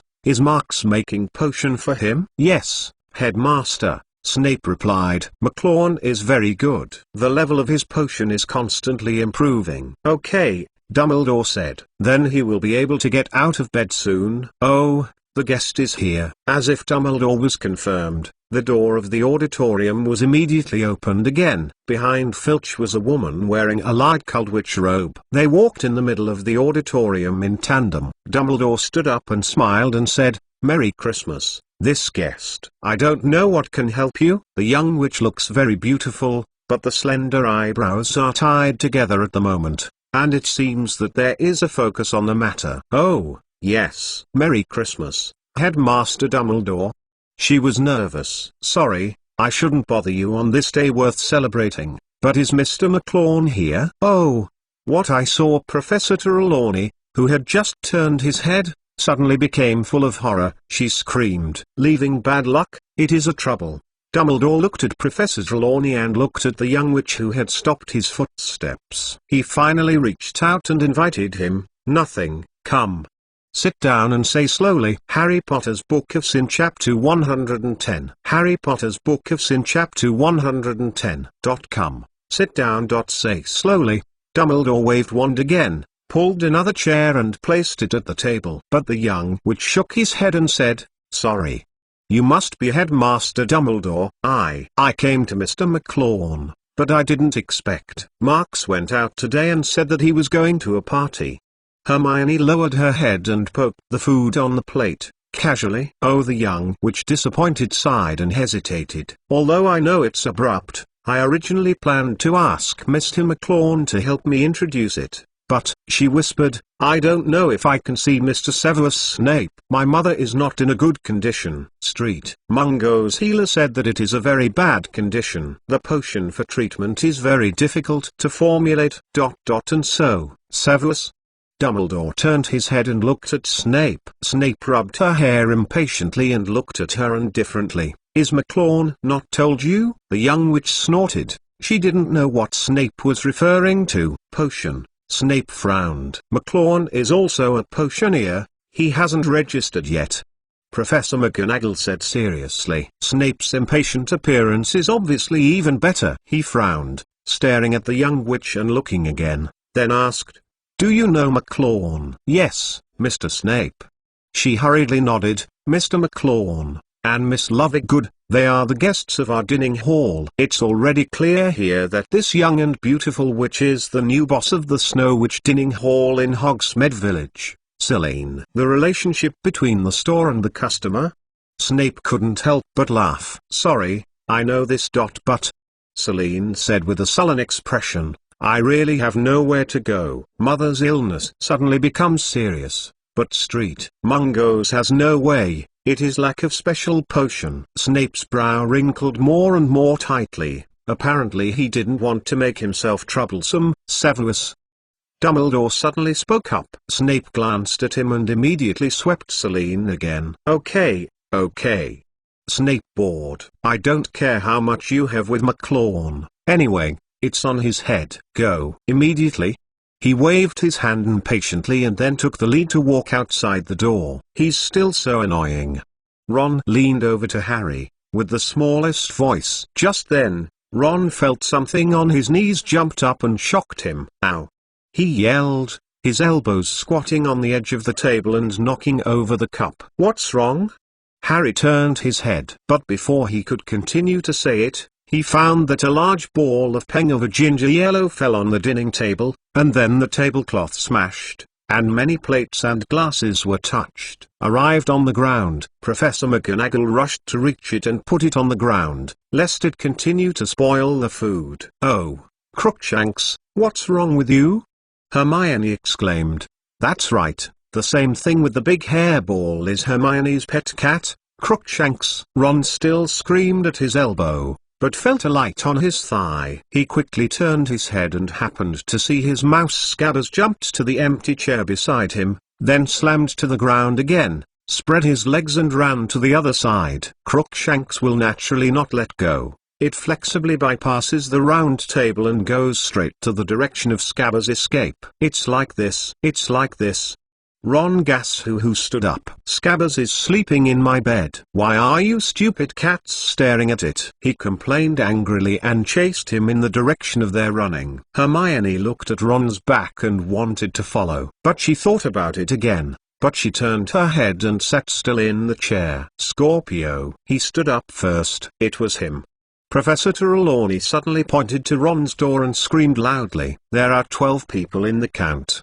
Professor McGonagall was not very angry. You must have learned arithmetic. Professor Trelawney came back to his senses, and she looked around for a circle. This was vaguely said. There should be 13 here, but the fog of fate covers my eyes. After 2 hours, the Christmas dinner is over. But until this time, Ron didn't come back. Professor Trelawney has been chanting for it. Harry said he would bring some back to Ron. Come on. Harry, who was about to go back, asked Hermione. No, Hermione muttered. I want to talk to Professor McGonagall. Harry walked to the doorway in the portrait and found that Sir Cadogan was celebrating Christmas with 2 monks, several former headmasters of Hogwarts, and his obese pony. He pushed the helmet up and toasted him with a pot of honey. Christmas, oh, happy. Password. Inferior mongrel dog, Harry said. You are the same, sir. Cadogan muttered. At the same time, the picture tilted forward to let him in. Harry immediately noticed that Ron was not in the common room, so he went straight to the dormitory. Oh, you are back, Harry said. I brought you some food. How is it? Harry glanced at Scabbers, who was lying on Ron's bed at first glance. It looked even worse, but it was fatter. It was probably the same bottle of special rat food that Marks sent. Thank you. Ron glanced at Harry's food on the bedside table. Weak and weak, as long as the damn stupid cat is no longer coming to catch it. I think it will live for at least a few more days. You didn't feed the rat food that Marks sent to it? Harry asked. It looks good. Hey, Ron said.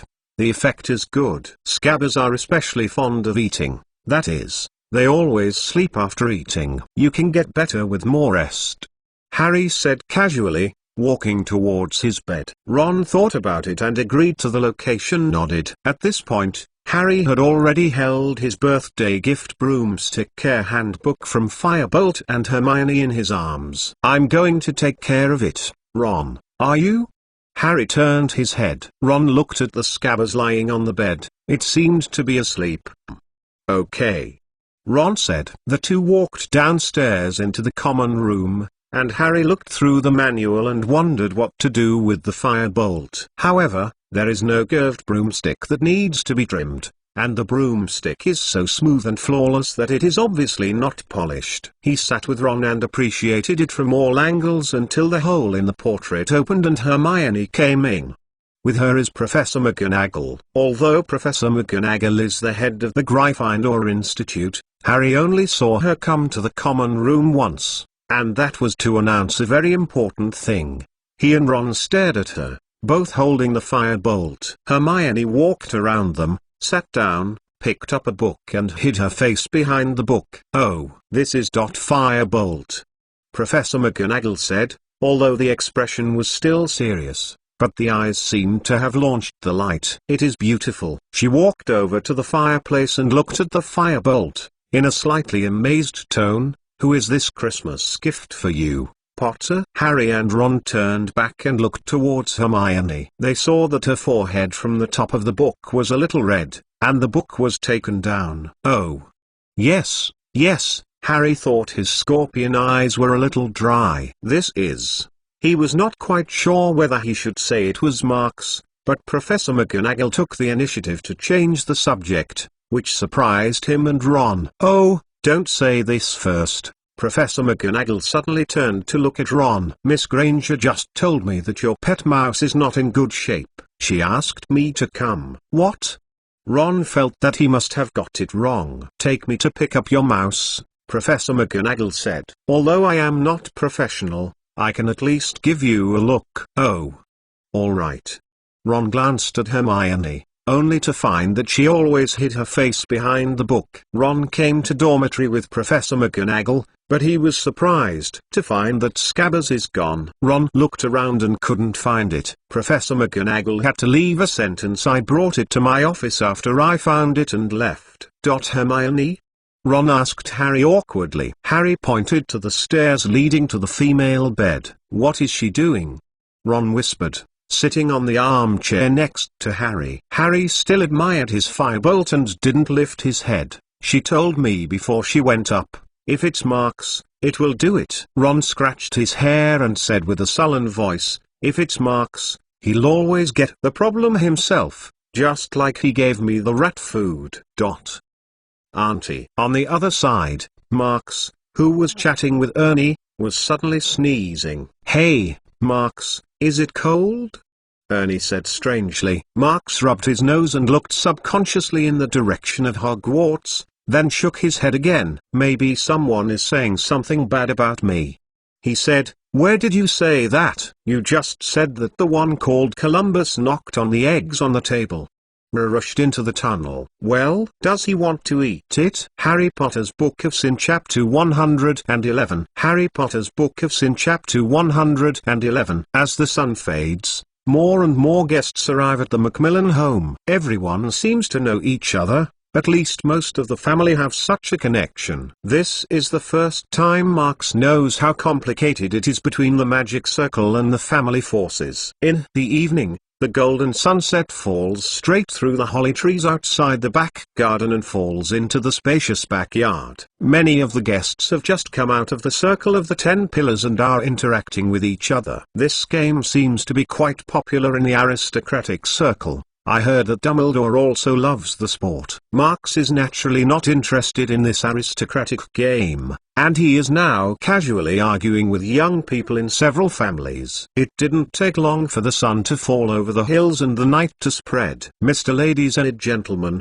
the dance scene has been arranged, please move the hall. After hearing the words of Ernie Father, almost all the guests couldn't help but feel that even Marx secretly nodded. After all, this afternoon, I heard people talk about 2 sentences. It can be seen that the so-called one of those families in their mouths has multiple weights. Marx was trying to follow the crowd, but I saw Ernie's father beckoning here. Of course, it wasn't calling him, but Ernie, who was beside him. Sorry, Marx, Ernie said embarrassedly, my father called me past. Nothing, go.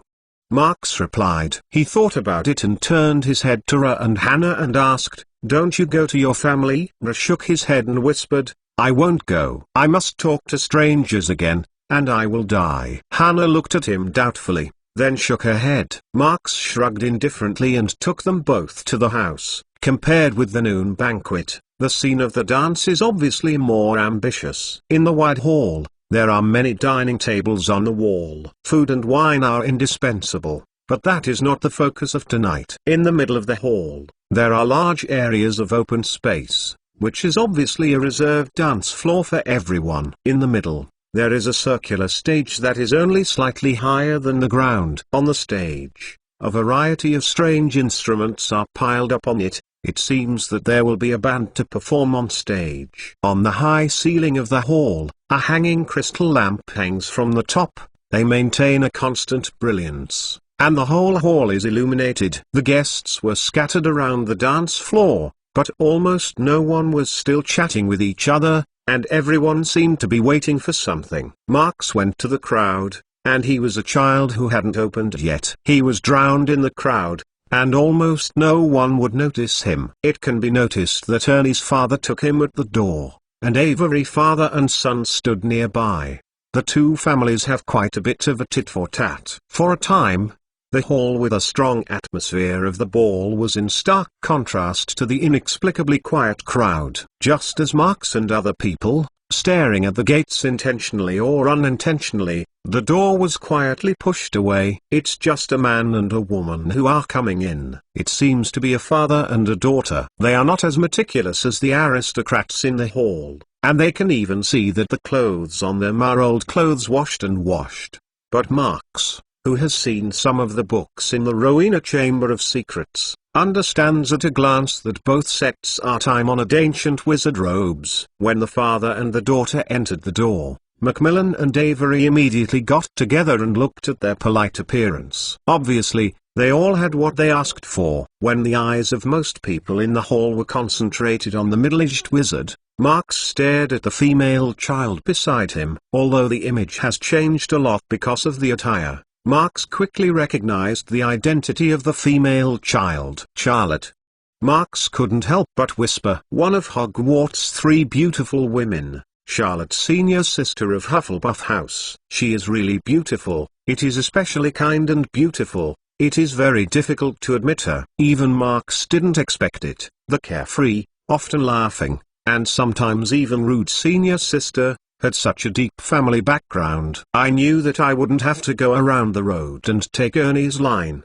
Marx grinned, secretly thinking. But in this case, he didn't go straight to the conversation. It was too abrupt, and it would leave a bad impression on the Macmillan family. But this time he is wrong. If it is easy to tie up the relationship between these 2 people, Ernie's father really can't ask for it. After all, Marx is still ignoring the meaning of the family behind Charlotte. Just as Marx was thinking about it for a moment, The doorway was already talking. "Mr. Werther, please." Ernie's father reached out and invited. "The dance is just about to start. Don't you come to enjoy the music?" He was about to wave the band in, but he saw the middle-aged sorcerer he called Mr. Werther waved his hand and said casually, "No, I have something to ask." To come and disturb, things urgent, everything can be avoided. On the other side, the old Avery's mouth twitched slightly, as if he was laughing at Macmillan. "Mr. Werther,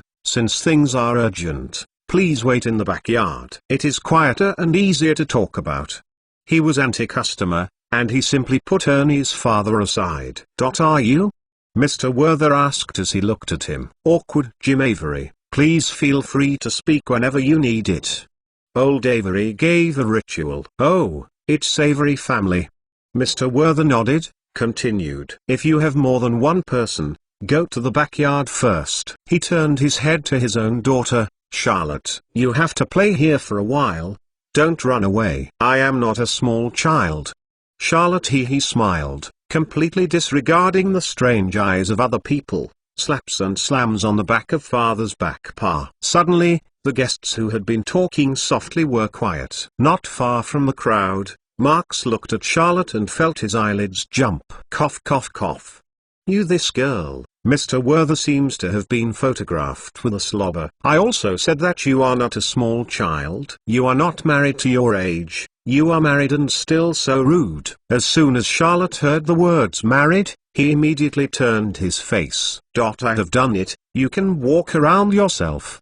Mr. Werther waved his hand. "He always takes this baby daughter, there is no way, but can the family tradition be arbitrarily violated?" Mr. Werther and Charlotte knew this very well, so they quickly took over the topic. After Mr. Werther and the two current Wren family lords left, Charlotte had not had time to sneak a sneak peek, and was surrounded by a group of young sorcerers who were similar in age. Whether it is their own ideas, or the idea that the family has given them, it is nothing more than a habit of aristocrats who climbed along the way. Everyone has a number in mind. Marx didn't have much interest in running around to join in the fun. He thought about it and planned to sneak into the backyard to listen to a few words.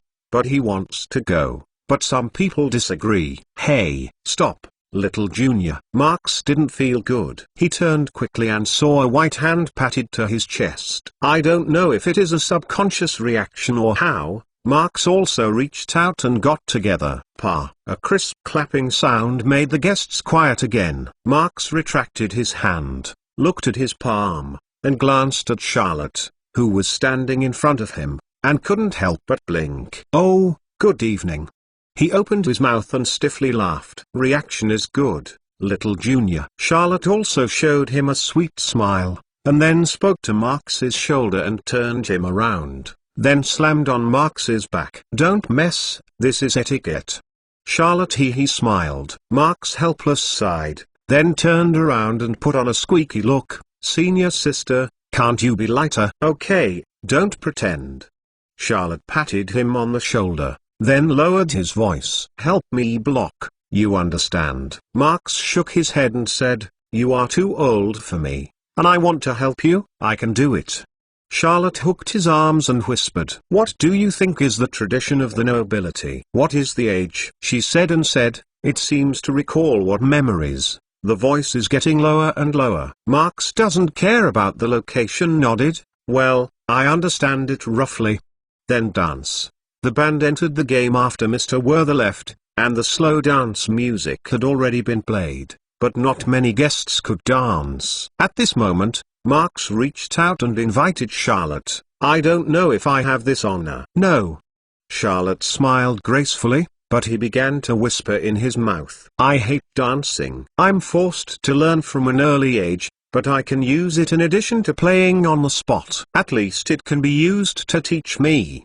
Marx makes fun. He is now focusing his attention and moving his feet following Charlotte's pace. It's like a pin. Charlotte stepped back and he filled the gap with his own feet. Although the dance steps are obviously full of mistakes and omissions, on the surface, they do not give any awkward feeling. "What new dance is that?" Some guests stared at them and whispered, "Wrong. You should step forward, Don't move sideways. It's not right. Charlotte kept talking. But are you not moving sideways? Marx argued. What do I have to do with your side? Charlotte, while maintaining a steady smile, deliberately stepped on Marx's foot. Harry Potter's Book of Sin Chapter 112. Harry Potter's Book of Sin Chapter 112. In the lobby of the Macmillan family, most people are staring at Marx and Charlotte. The two people who are at the center of the line of sight have no sense of protagonist. It didn't take long for them to remove most of their attention from the dance steps. Senior sister, how come you are here? Marx asked casually. I still want to ask you, little junior, Charlotte said with a smile. You seem to like the activities like this recently. Marx knows that she is talking about the last graduate party. He shook his head slightly. Half true, half false. I don't want to do it. I think you should understand what I am talking about. Charlotte licked his lips and bowed his head. I understand what you mean, she said. But are you not going to be early? I have only really started to touch these things in the last 2 years. Marx curled one's lips said, when no one is responsible for something for you, you always have to do it yourself. Some things, it is not too early in advance. Charlotte suddenly looked at him with surprise, almost speechless. The words of the two people are unclear, as if they were playing dumb.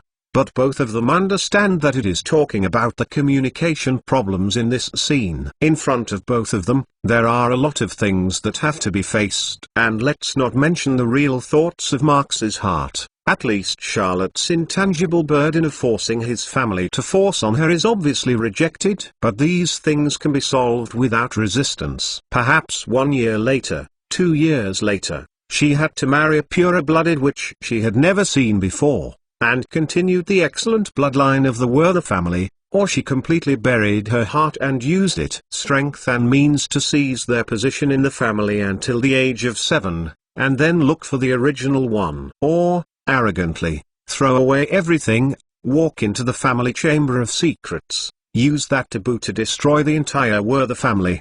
Probably can't be destroyed, after all, people have tried it. Charlotte thought about it, and couldn't help but whisper, what? Marx vaguely noticed something. Charlotte suddenly came back to his senses, and there was a fluster in her eyes. She turned her head and glanced at the back door. Fortunately, there was no movement there, and father should not hear it, because she was inexplicably looking back. Marx was stunned by her long hair. Oh, sorry, Charlotte quickly apologized. Marx waved his hand and motioned for nothing, but the dance steps of the two stopped. Go and sit for a while, take a break, Marx calmly said. After Charlotte sat down, he closed his mouth abnormally and fell into meditation. To be honest, this is absolutely rare in her, always smiling and laughing. Marx sat opposite her, half leaning against the back of the chair, and began to ponder her own things. Not long after, when the young wizard was about to come over, the door to the backyard was opened. Mr. Werther and the other two patriarchs came in. Except for Mr. Werther, the other two had a complex expression. Lordy one,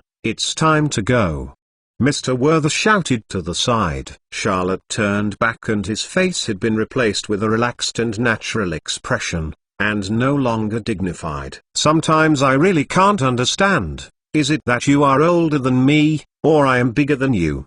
She whispered back to Marx, then quickly walked over to father. Do you know that boy? Mr. Werther was curious. Charlotte shrugged, casually said, that is my little junior, maybe you have heard his name. Oh? Mr. Werther was even more curious. His name is Marx McLawn. Charlotte laughed, said. Mr. Werther nodded if he remembered. Oh, the invention of the hidden potion of Hogwarts first year. The father and the daughter did not look at the men's witches who deliberately rushed to them. They talked about the sky and walked outside the door, and soon disappeared at the gate. In the hall, almost only Marx was sitting still in the chair. He looked at the bright moon outside the window, but his heart was searching for all the information about Charlotte's Werther family. To be honest, in the light of Charlotte's accidental blurring, some information can still be confirmed. Make sure, that's the Werther family.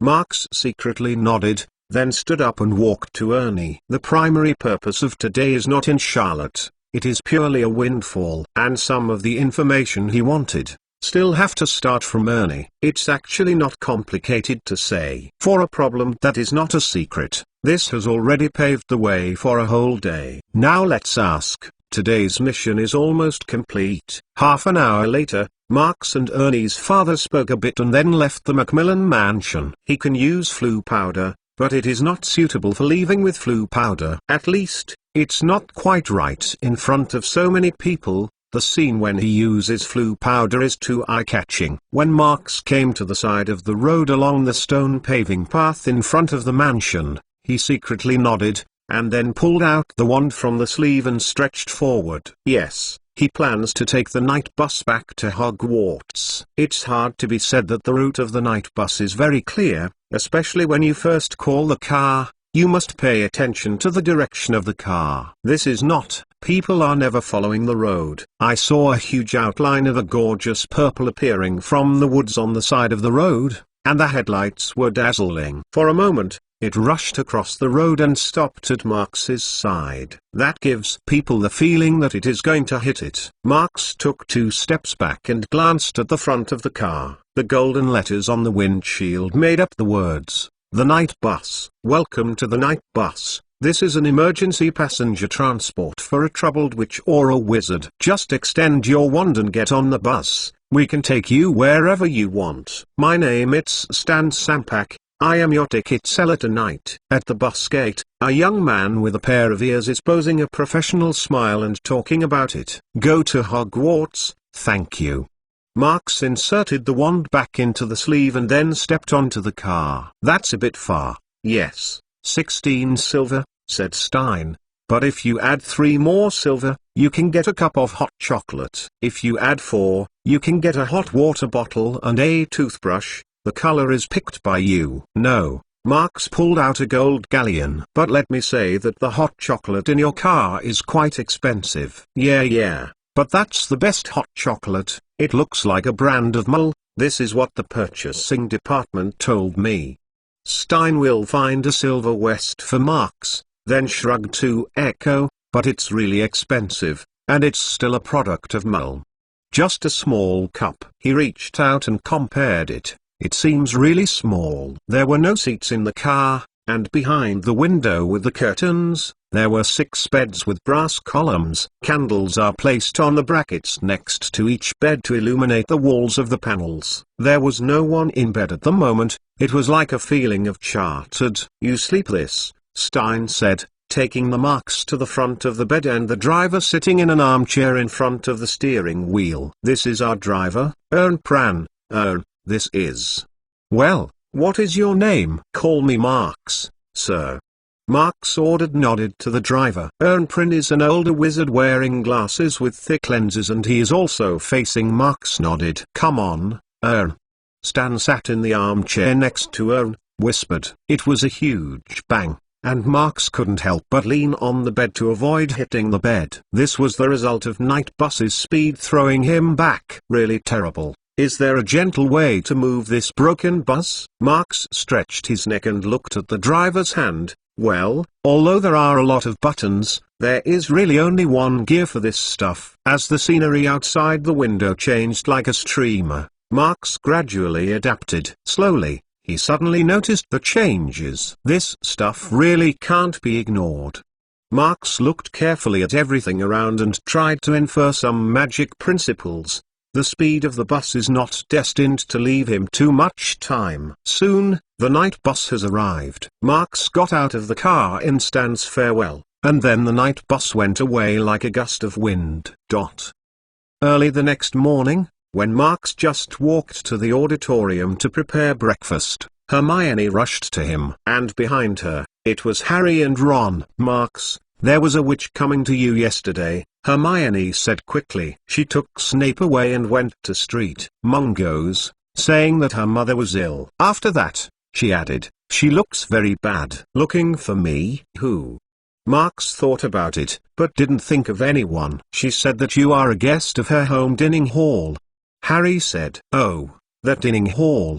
Marks nodded said, then I should go see it. Is Snape coming back? At this time, the three of them shook their heads. Marx had to shrug. Well, then I will go to Snape's office first, he said as he walked over to Hufflepuff's long table. But at least you have to fill your stomach first, don't you? Marx said, picking an empty plate at the table and getting some vegetable salad inside. What other things happened yesterday? He asked casually as he ate the food. Harry Potter's Book of Sin Chapter 113. Harry Potter's Book of Sin Chapter 113. Snape came back as early as yesterday evening, and he is now modulating potion in the office. Snape didn't say much about Celine. He just asked Marx to ask himself about the healer of Street Mungo's Hospital for Magical Maladies and Injuries. Although Snape's tone is still as strong as ever, Marx is keenly aware that there seems to be another hidden point. Perhaps, Celine Mother's condition is not as simple as she thought. He pondered a bit, but decided to go to Street Mungo's first to see the situation. Street Mungo's Hospital for Magical Maladies and Injuries is located in the heart of London, a crowded commercial street. On both sides of the wide street, the shop is crowded with Christmas customers. As for why the hospital was built here, it is said that Diagon Alley's land is not enough.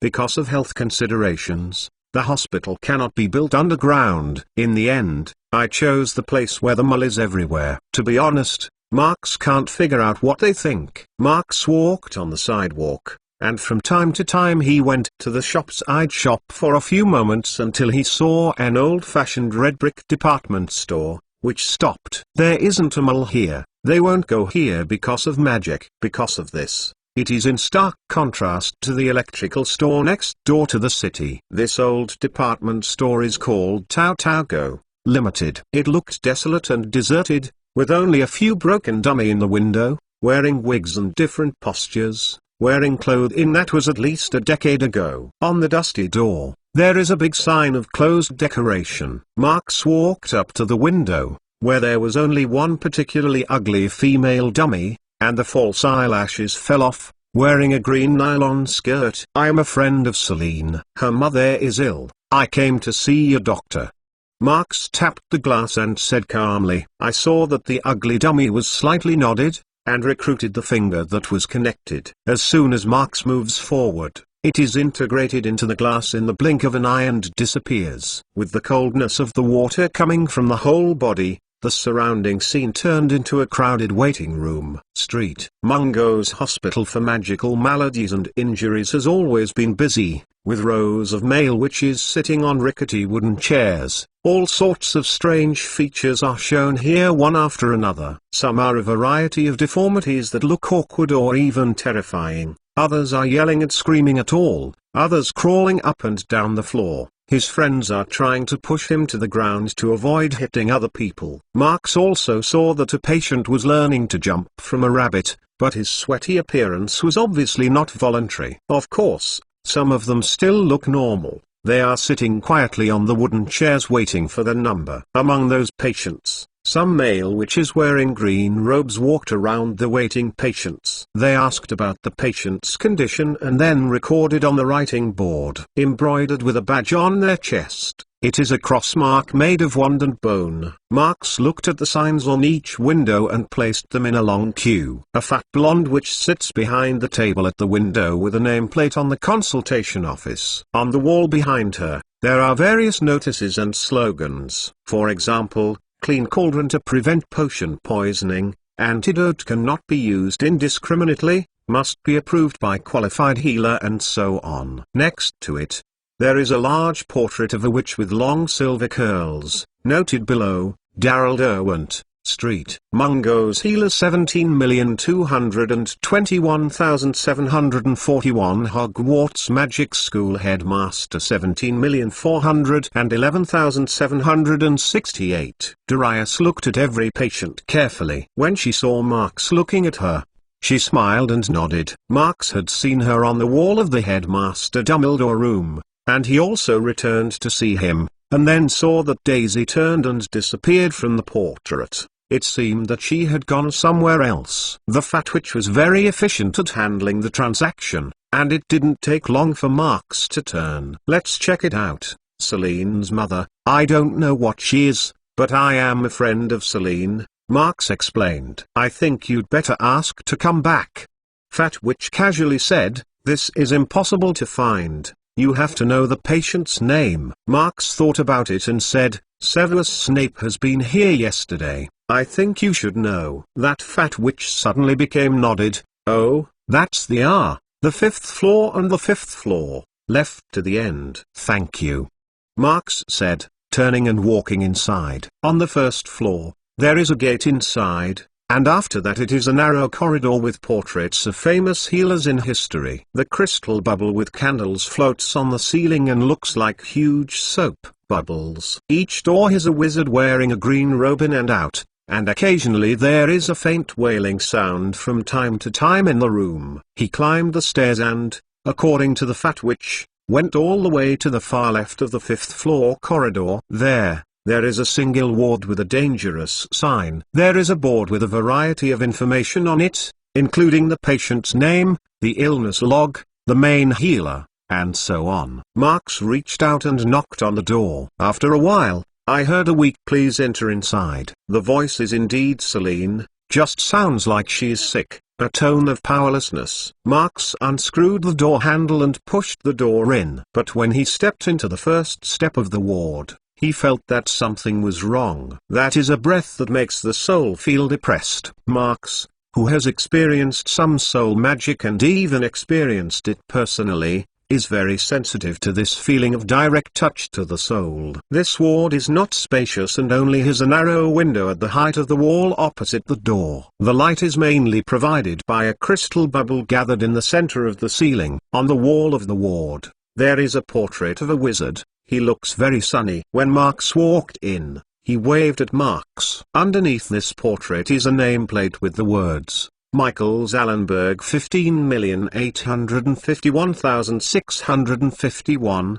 a craniotomy expert. Marx walked quickly to the bed, and Celine, who was mournful, was nodded to him, and stared straight at the mother of Celine on the hospital bed. On the surface, Celine's mother is just a little thin, but does not show the state the patient should have. Her face is normal and even a little red and moist, and looks very healthy. Her eyes were closed, so she was lying still on the bed, breathing slowly, as if she was asleep. I just saw the diagnosis at the door. Did the main healer say that?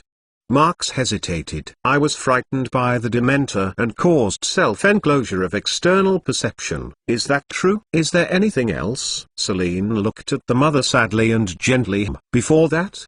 Marx continued. I remember you said that she was not in good health before. Yes, but I didn't find out what happened before. Just saying that my mother is too old, sometimes weak, and sometimes forgetting. It is normal, Celine said. Just this time, she met the dementor behind the house. Celine's mother, or mother, is the last female boss of Snow Witch. It was also her that she had taken in the young Celine, but she was already in her 50s. On the surface, it is also normal, but Marx does not think so. Perhaps, Snape also noticed something different. According to his temperament, this kind of idle thing he would not even care about even 1 point. Celine, I think.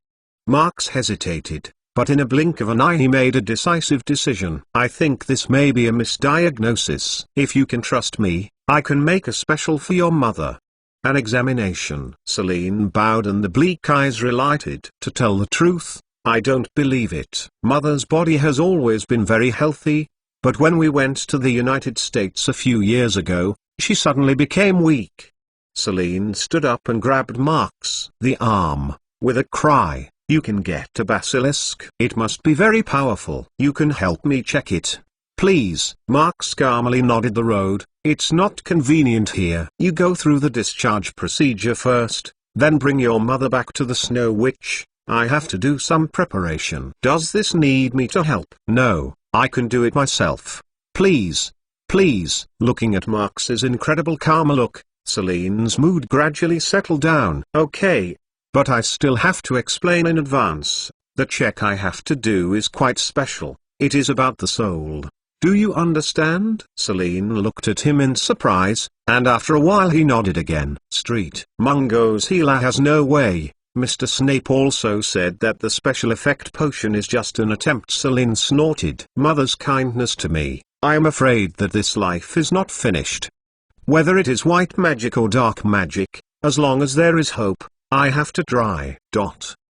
Originally, Marx didn't plan to manage anything like a good old man. The symptoms of Celine Mother at the moment gave him a familiar feeling. This may be a breakthrough mouth that can help him solve his emotional closure problem. In any case, he can't let go of any possibility. Marx rushed back to Hogwarts and packed a lot of useful things. At this moment, he missed Luna and Winnie a bit, and an assistant who can keep secrets for him is not easy to find. Unfortunately, not to mention that the Christmas holiday is not over yet, Winnie may have temporarily suspended her studies, and she does not know when she will return. After sorting things up, he rushed to Hogsmeade Village. Harry Potter's Book of Sin Chapter 114. Harry Potter's Book of Sin Chapter 114. Suddenly going through the discharge procedure was a very troublesome thing. Marx waited for a while at the door of the Snow Witch and finally got Celine and so on. When Marx saw Celine, her mother was floating on her side, without any signs of waking up. Please come in, Celine said, opening the door with the key. There was no change in the layout of the Snow Witch, but the tables and chairs inside had already accumulated a thin layer of dust. Once the house is unoccupied, it will soon become like this. Combined with the current status of the owner of this private dining hall, it is easy to create the illusion that the house and the person are being decadent together. Follow Celine to the second floor, which is a curved corridor that extends across the wall. On one side is the door, while on the other side is the carved wooden handrail that can be seen in the downstairs hall. The first thing that caught your eye was the variety of souvenirs in the gallery. Their origins are all over the world, all the way through the promenade. Souvenirs are new to old, one after another in front of Marx. Every souvenir is like telling the life of Celine Mother. At the end of the corridor, a portrait is hanging. When Marx walked in front of it, the woman inside was moved towards him and he showed a peaceful smile. That's the portrait of Mother when she was young. Celine said. Please, please, she said, opened the wooden door of this last room. It seems that this is her mother's bedroom. When Marx slammed the first look of the bedroom, he didn't have much trouble. There is nothing else in the head. Apart from the simple single bed and a dressing table, there are all kinds of wonderful souvenirs that are placed in various places where things can be placed. Probably, this is the only hobby in Celine Mother's life. Marx helped Celine open the quilt, and Celine carefully placed Mother on the bed. At this point, Marx took out a bottle of nourishing potion and poured it into Celine's mother. This will keep her physically strong so that she can check it safer in a while. Marx explained. Well, you can swallow it yourself. After that, he continued, let your mother take a break and let potion play its proper function. Let's go out first. Sorry, I think I'd better use the spells outside the school as little as possible. You have to move the tables and chairs first. We need a large enough open space. Marx pointed to the middle of the hall and said. When Celine heard it, he immediately swung wand and used the levitation charm to stack the tables and chairs to the wall. Is this enough? If not enough, I can get the bar off. No, that's enough, Marx said as he walked to the edge of the hall and began to take things out. It includes a thick note, a few blanks, a quill and ink bottle, his homemade fountain pen, and a number of different potion bottles. He obviously has to start drawing his own rune map that looks like a mole circuit diagram. You can sit for a while, or go to your mother to keep it. I know you should be very uneasy, Marx said. Wait for me, I will call you. Celine hesitated, then silently nodded. Marx no longer cares about her, but leans directly on the floor and looks through the notes carefully. The steps to be taken this time are actually not much different from what I did last time. It's been a while since the first attempt has passed,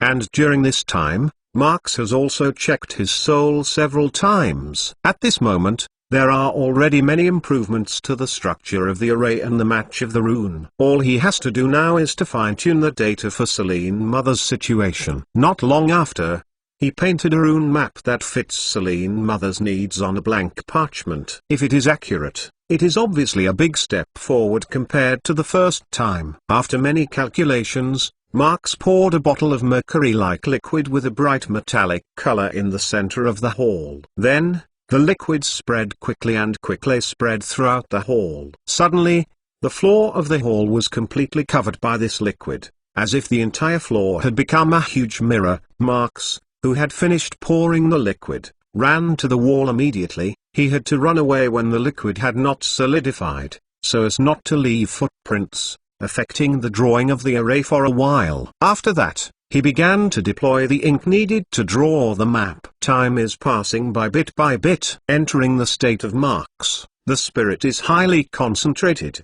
habitually neglecting the passage of time. It was only after he had inked it, and then the entire array was drawn, and it was discovered that there were several pieces of food that had been colded down on the steps of the stairs. Marx looked up at the corridor on the second floor subconsciously, but saw Selene squatting on the wooden handrail and quietly watching the hall as a mirror-like floor. On the floor, there is a purple-black rune image that seems to have no regularity, and the mysterious blue fluorescence is hidden in time. "Bring your mother down. It's ready now," Marx shouted at her. Selene came back to his senses, answered, complied, then went back and walked to the bedroom. After 10 minutes, "No matter what happens, don't be too nervous. I have a lot of thoughts. If something happens, I am always ready to stop checking." Marx carefully scolded Selene to ensure that she wouldn't suddenly rush up after a while. At this time,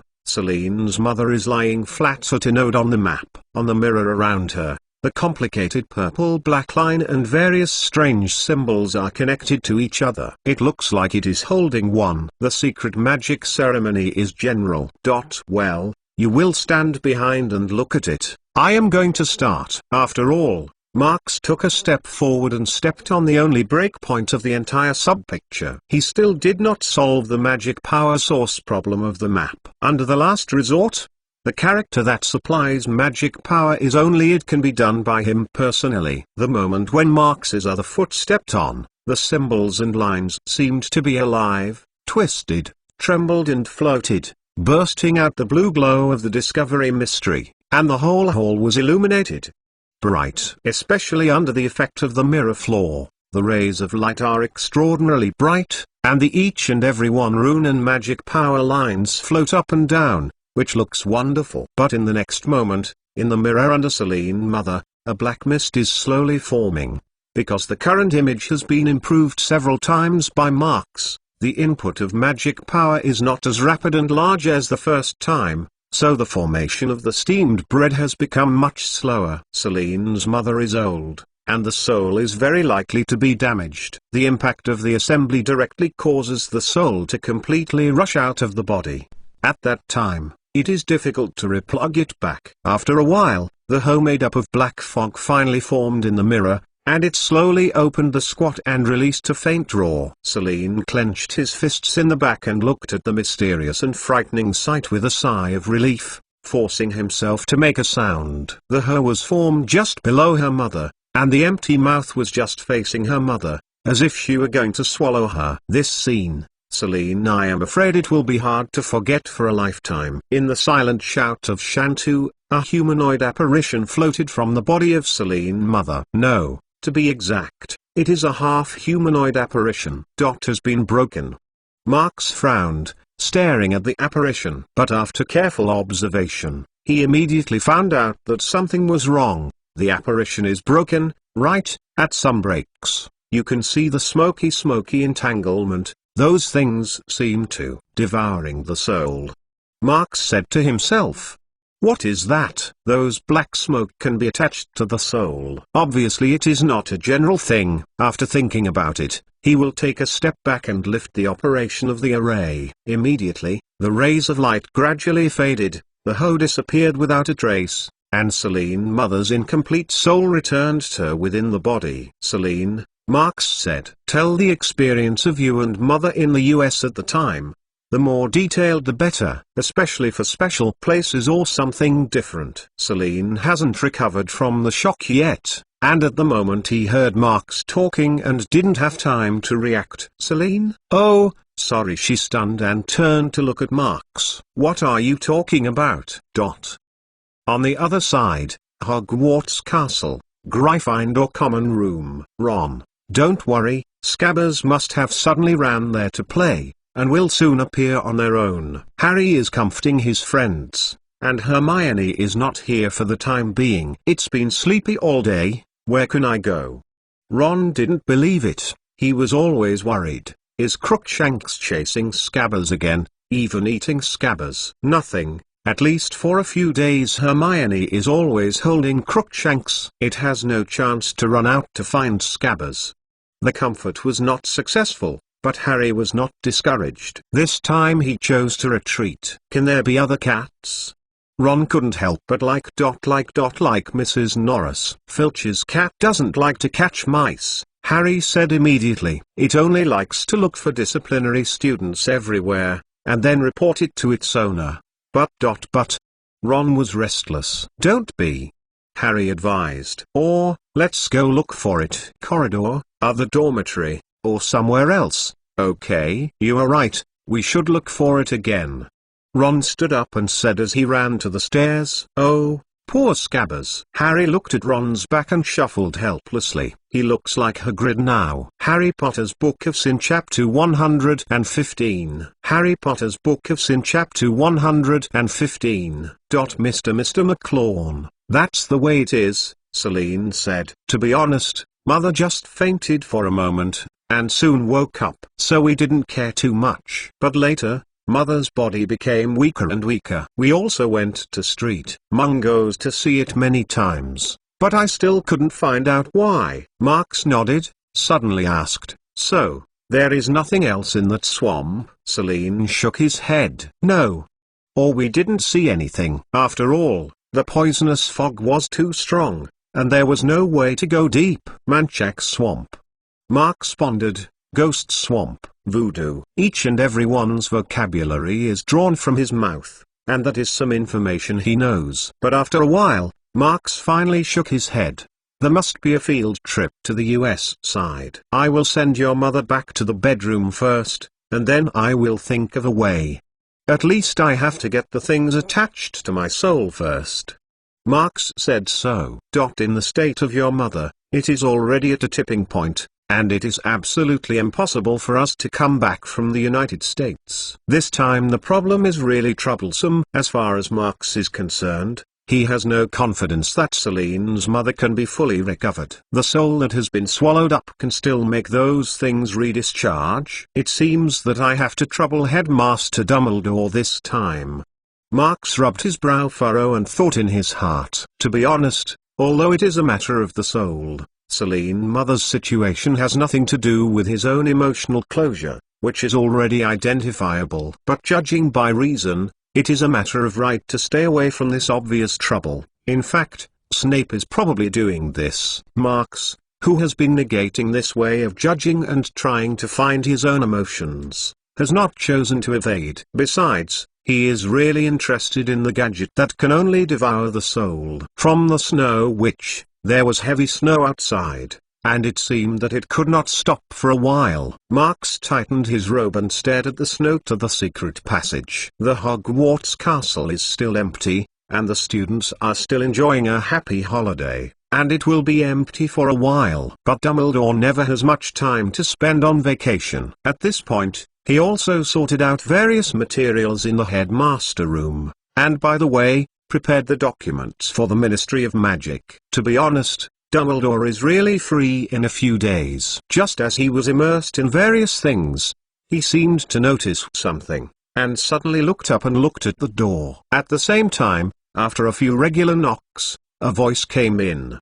Professor Dumbledore, I am Marx McLawn. There are things that need your help. Upon hearing this sound, the wrinkles on Dumbledore's face seemed to stretch out. He has been waiting for McLawn, the child, to come and ask for help. even if it is a little bit busy. This child is really smart and very assertive. From the point of view of his dealings with people and dealing with things, it seems that there is not much to worry about. He is not like Tom Riddle. He is better than Tom and more capable. What Dumbledore valued was the sincere heart that he hid deeply. As a wizard that will eventually be powered up is especially important. At the moment, McLawn, the child, is embarking on the old road he once gave up. The road was too rough and hard, and the burden to bear was pressed one by one, and Dumbledore could not go on. He is really worried about whether this child will be crushed, and gone wrong in the confusion. As a teacher who taught students like Voldemort,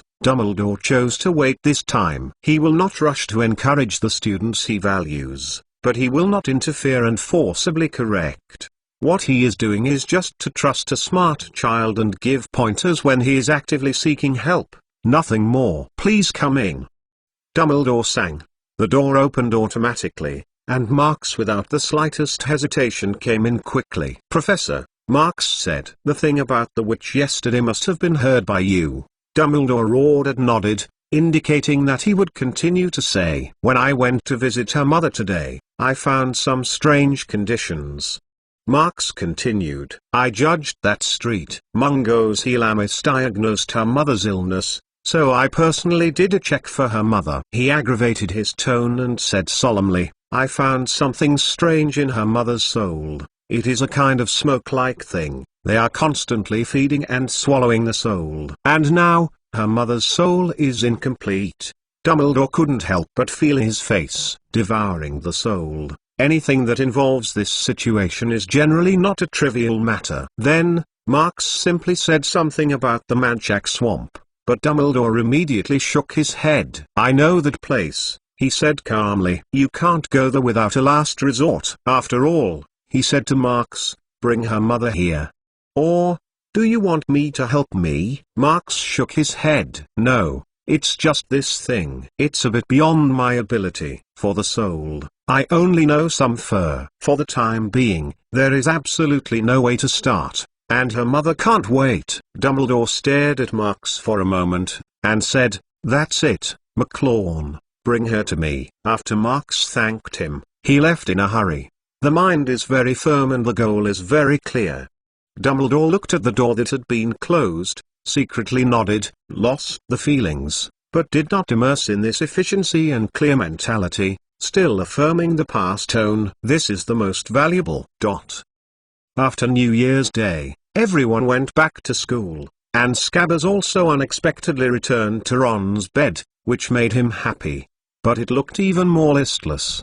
The next day, the school started class. In the cold January morning, I spent 2 hours on the playground. This was the last thing everyone wanted to do, but Hagrid raised a lot of fires. There were fire monsters. Let everyone have fun, and the students got a section. It's a very special lesson. They collect dead leaves and leaves to keep the fire, while the lizards who like the flames jump on the cracked, reddish wood blocks. Divination in the first quarter of the new semester is much worse than this. Professor Trelawney now teaches them how to learn, and she tells Harry the time she has. The lifeline of his hand is the shortest she has ever seen. Soon, the morning class is over. He's still sick, isn't he? Ron is Professor Lupin who said the last class in the morning. They are walking in the hallway and are going to have lunch. What do you think of him? Ron curiously. Just then, there was a loud and impatient beep sound behind them. It was Hermione, who had been sitting under armor and sorting out her bag. There are too many books, and the books are not close together. What are you doing to us? Ron asked her impatiently. That's the car horn.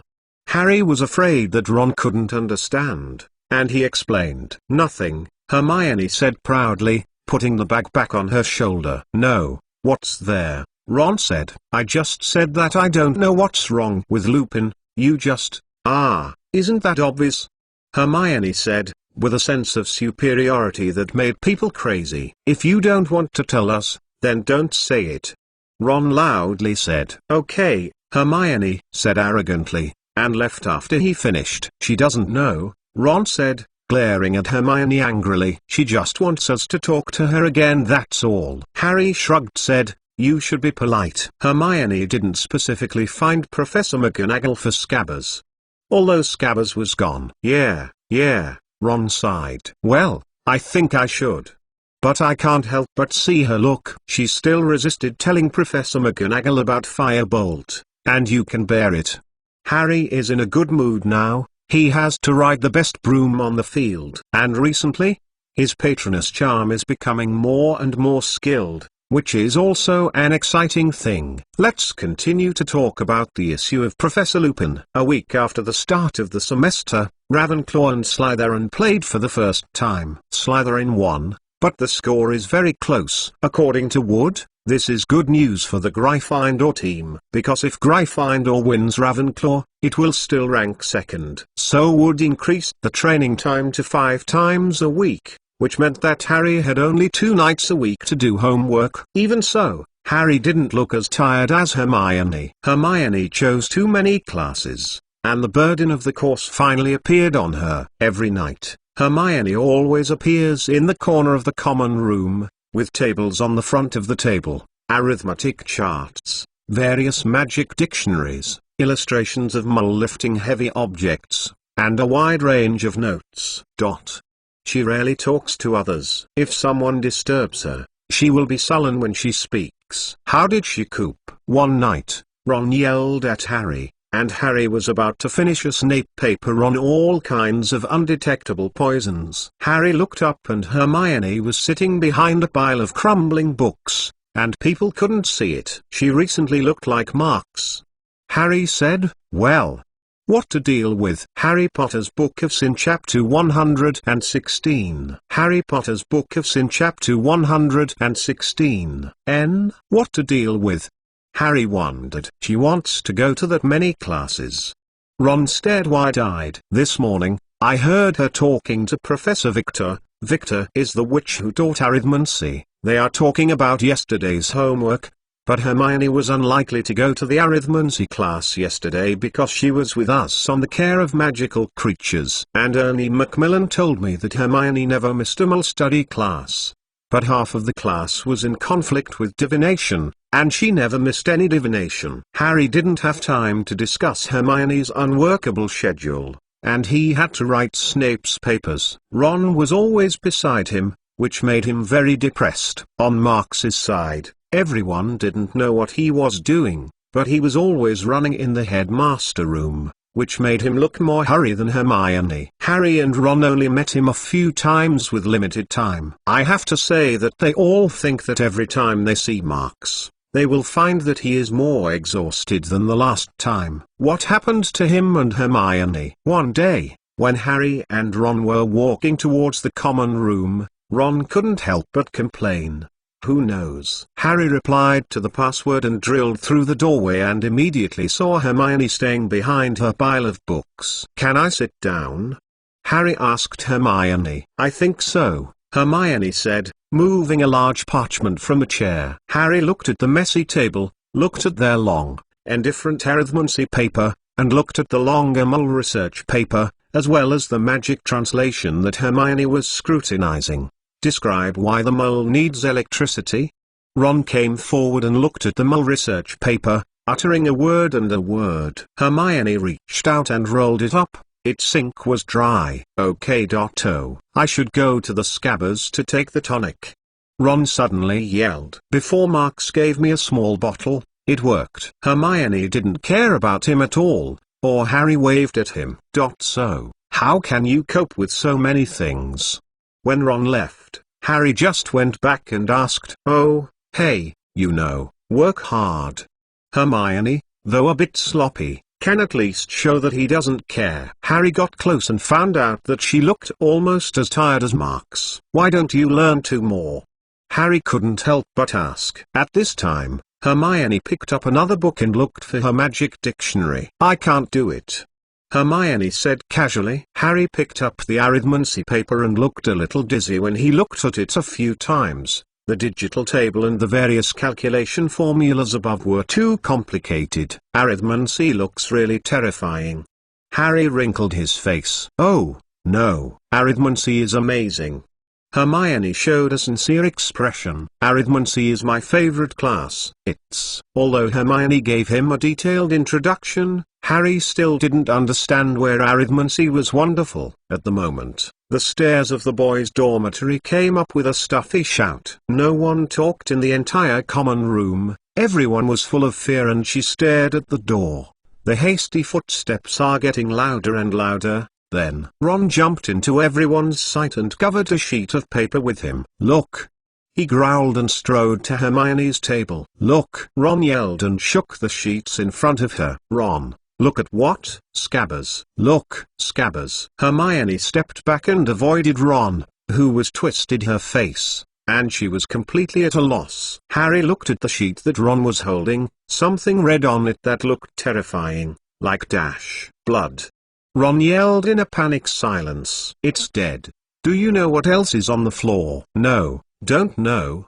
Hermione's voice trembled. Ron threw something on Hermione's magic translation, and Hermione and Harry leaned forward to look. They saw that scattered on the grotesque, long and pointed magic characters were several long ginger yellow cat hairs. In recent days, the friendship between Ron and Hermione seems to have broken down.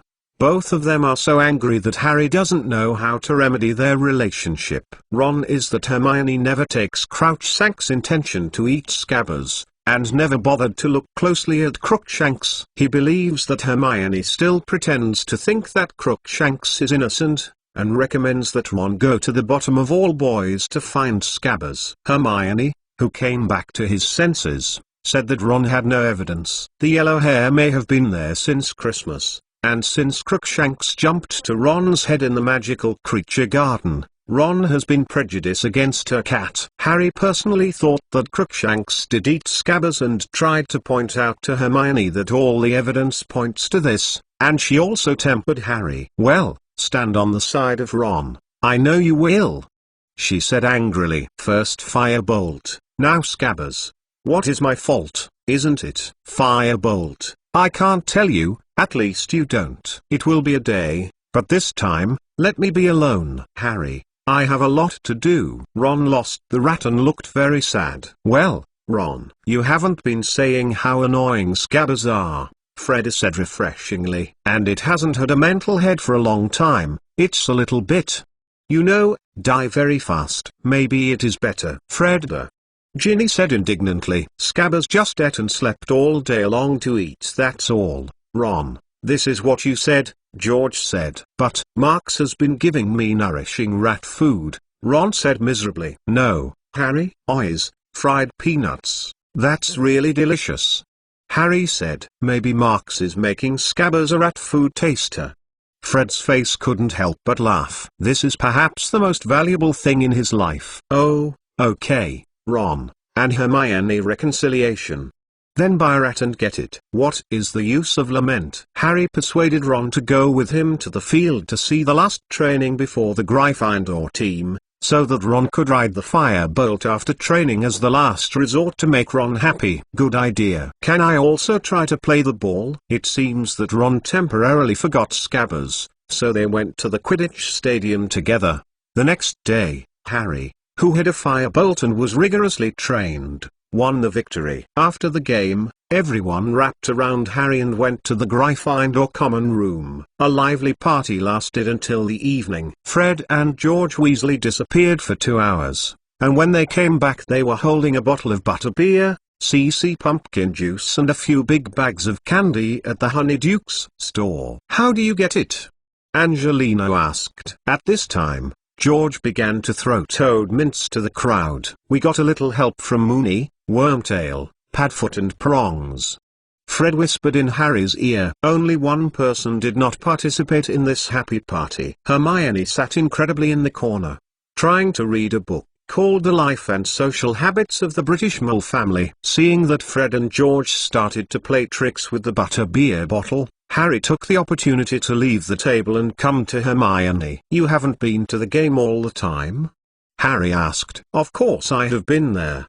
Hermione didn't look up at Harry at all, and the tone was a bit too high. "We are very happy to win. I think you did a good job, but I have to finish this before Monday. Book. Come on, Hermione, come and eat something. Harry glanced at Ron, and the other person smiled happily. He couldn't help but wonder, is Ron's mood good enough to talk to Hermione? I can't, Harry. I have 422 pages to read. Hermione's voice sounded a little hysterical. Say again. She also looked at Ron and whispered, he probably won't want me to join. This is a clear thing, because Ron deliberately picked this opportunity. Loudly said, if Scabbers is not eaten, it can eat a few such fudge flies. It has always liked to eat. Hermione suddenly cried. Her nerves have been tight all the time, whether it's the busy course and study, or the things of Scabbers. It keeps her in a state of depression. But Harry still didn't expect it. She really said crying. Just cried. Harry hadn't had time to say or do anything, and Hermione caught the big book under his arm, sobbing, panicked and opened the door, and ran out of the Gryffindor common room. You can't let her take a break. Harry couldn't help but say something to Ron, then looked at the door. It's already night. I think it's best to get her back soon. Ron also glanced at the half-open doorway, and he tangled, but still picked up his face. No, Ron said with a sullen face. If she showed sorry, but she never admitted that she was wrong. Hermione is like this. Her look is still like Scabbers going on vacation or something. Harry snorted, sighed, and then ran to the outside of the door with helplessness. It's so late, it's dark everywhere. Where is Hermione going? He couldn't help but think, I'm going to say that according to Hermione's character, it's definitely not going to run out at night. Night trips are against school rules. Harry Potter's Book of Sin Chapter 117. Harry Potter's Book of Sin Chapter 117. Not long before Hermione was taken away by Ron, in the headmaster room. McLawn. What do you think is this? Dumbledore picked up his candlestick on the table with wand, the top of the 3 candles, and a bunch of translucent black flames without wind and swaying. This is Dumbledore taking it from the soul of Celine Mother with a spell unknown to Marx. I don't know. According to Celine, this thing should be provoked in the Manchac swamp. Marx sat across from him, a little hesitant. Maybe something related to the voodoo of voodoo. Dumbledore nodded, but shook his head again. Maybe there is some connection, but I think it should be more ancient. He slowly said. The swamp of the United States should not be close, at least not at the moment. This matter must be kept in mind. Dumbledore is already saying this for the 2nd time. Although Marx doesn't know the details, it's not easy to get Dumbledore's many things. As for her soul, Dumbledore turned his head and looked at the mother of Celine, which was suspended in the middle of the headmaster room. It's almost impossible to get her soul back to life, Dumbledore said. Unfortunately, I don't have much to offer. If you have the ability to go to the swamp in the future, you may find some clues. Leave her here before me. If you stabilize her near-resolved remnant soul, at least help to survive. Marx thought about it, nodded, agreed, that would be a problem. I think Celine thinks so. After bidding farewell to Dumbledore, Marx left the headmaster room and planned to go to the Snow Witch overnight. Celine must wait very anxiously. But when he went downstairs, he faintly heard the sound of a female child sobbing. It should be just around the corner of the front corridor. Marx walked a few steps in confusion, and then saw a pair of armor's legs showing a tangled brown long hair. Hermione. The female child was shocked by the sudden popping out of her voice. She stretched her elbows to the side and happened to hit the arm of the armor. I only heard a whalla sound, and the armor would fall down. Wingardium Leviosa. Marx pulled the wand from his sleeve and grabbed it all before the armor fell to the ground. He seemed to wave his wand at random, and the armor was automatically assembled and re-established in the same place. Don't panic. It's me, Hermione. Marx calmly said. What's wrong? Hermione stood up, staring at him in tears, and then brief remarked the ground to grab his robe. The teardrops of the beans quickly spilled from the eyelids and slipped down the cheeks. What happened? Can you talk to me? Marx wondered as he glanced at the hand holding his robe and asked strangely. He was too busy recently, and he barely noticed what the young lions were doing. Well, except for Ron's rat. Hermione just shook her head hard and refused to say anything. "That's it, don't say it, don't say it," Marks whispered. "Or else, go to Hogsmeade with me for a while." "Sometimes, relax. That's a violation of the rules." Hermione sucked her nose and horse. The little McGonagall, who is crying when he is crying, is still paying attention to these. "Then you are strolling so late, isn't it also against the school rules?" Marks spread his hand. He didn't say anything about it. Now, Hermione's tears seemed to be getting more and more turbulent. She sobbed and ran her head straight into Marks's chest. "Hey, you are Jenny Turtle." Marks quickly grabbed Hermione's shoulder, but Hermione raised her head at the moment, and there were only a few inches between her faces. The two look at each other in dismay, and the scene looks very embarrassing. Hermione doesn't know what's going on with her. Why is it suddenly? Cough cough. Both Marks and Hermione heard an abrupt cough, and Hermione took a step back and almost hit the wall. "Professor Snape." "Harry?" Marks turned his head and immediately saw the two men standing at the corner. Harry and Snape's face were surprisingly similar, and it was a subtle feeling of seeing something that shouldn't be seen. "I think you should go to Filch to reflect on it." Snape suddenly glared at Harry's collar and turned decisively downstairs. He didn't see Marks and Hermione, even though Harry was still unclear. "I think I should go back," Hermione said, and he hurried away. Marks pondered for a while in the same place, and he said to himself, "It seems that Tuco is just instinct, not part of emotions and emotions." He muttered and went all the way to the castle. It wasn't until late at night that Harry returned to the dormitory from Filch's office and everyone was already asleep. He didn't think much about what he saw when he saw Marks and Hermione. He just thought that Snape was really good for Marks, and even the Hermione was let go. He copied the rules of the middle of the night in Filch's office, and his hands were quickly copied before he left. After a while, the tired Harry felt as if he was asleep immediately. He made a strange dream. He was walking in the woods, and Firebolt was on his shoulders, and he was following what Silverwhite was going. This thing marched in the woods, and he could only see it in the gap between the leaves. He was anxious to catch up with it, and he stepped up, but he went faster, and his goal was faster, and Harry couldn't help but run. He heard the hoof in front of him also speeded up. They are like running. He can hear the sound of running in front. Then he turned a corner and went to an empty place. So dash. No, no, no, no, no. Harry suddenly woke up as if his face had been hit. He completely lost his way in the dark. He fumbled for the curtain of the all-around dash. At this time, he heard movement around him, and Seamus Finnegan's voice came from the other side of the room. "What?" Harry thought he heard the sound of the dormitory door closing. He finally found the opening of the curtain and opened the curtain. At the same time, Dean Thomas lit the light. Ron sat up on the bed, and the curtain was pulled aside. His face was an expression of extreme fear. "Black. Sirius Black. He is holding a blade." "What?" "Just here. Just now." "He broke the bed. Woke me up." "You must not be dreaming, Ron?" Dean asked. "Look at the credit." "I tell you, he was here just now," Ron said terrifiedly. They all climbed out of bed, and Harry first came to the dormitory door and they ran down the stairs at full speed. Behind them, a fan of the dormitory door opened, and many sleepy voices asked them, "Who is yelling?"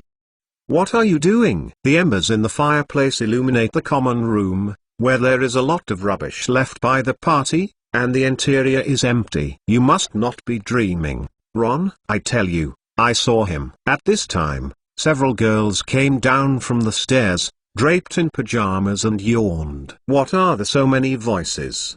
Professor McGonagall told us to go to bed." Then, the boys also appeared one after another. "Great. Will the party go on?"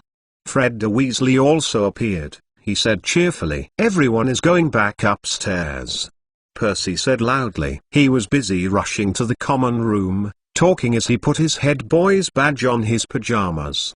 "Percy, Sirius Black.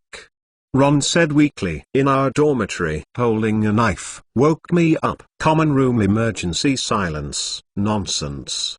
Percy looked scared. You eat too much, Ron. You have a nightmare, I tell you. Okay, enough, stop talking. Professor McGonagall is back. After she walked into the common room, she closed the hole in the portrait behind her on the peg and looked around all around. Gryffindor won the game. I am very happy, but you are so ridiculous now. Percy, I was counting on you to have a better performance. I definitely didn't let them do this, Teach.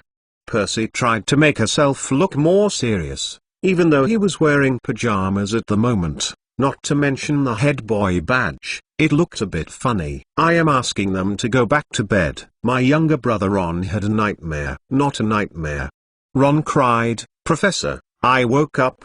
Sirius Black stood in front of me, holding a blade. Professor McGonagall stared at him. Don't provoke, what a joke, Weasley. How can he pass the hole in the portrait? Ask him.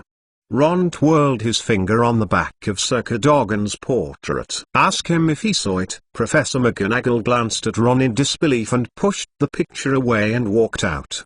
The entire common room was holding your breath. Sir Cadogan, have you just let a man walk into the Gryffindor Tower? Of course, madam, cried Cadogan. Everyone was surprised by the speechless, both inside and outside the common room.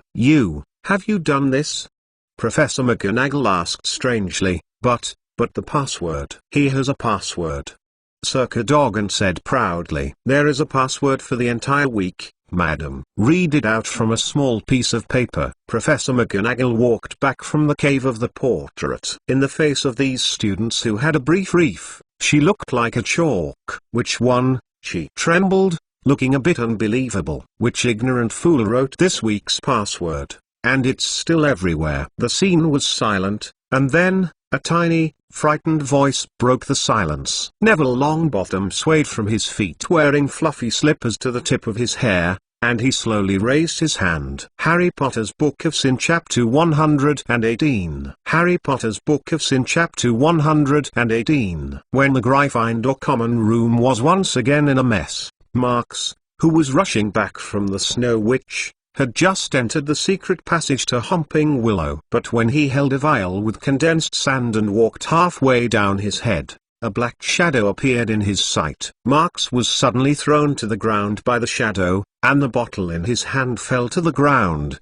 rolling all the way to the corner of the stone wall of the secret passage. Fortunately, the potion bottle is quite strong. Not only did it not break, but the condensed sand inside was even more ray of light due to the violent collision. This time Marks saw it clearly. It wasn't someone else who was on him. It was Sirius Black in the form of Animagus, the thin black dog. Marks immediately struggled to pull out the wand, but was kept staring at his black paw. Who are you? Why are you here?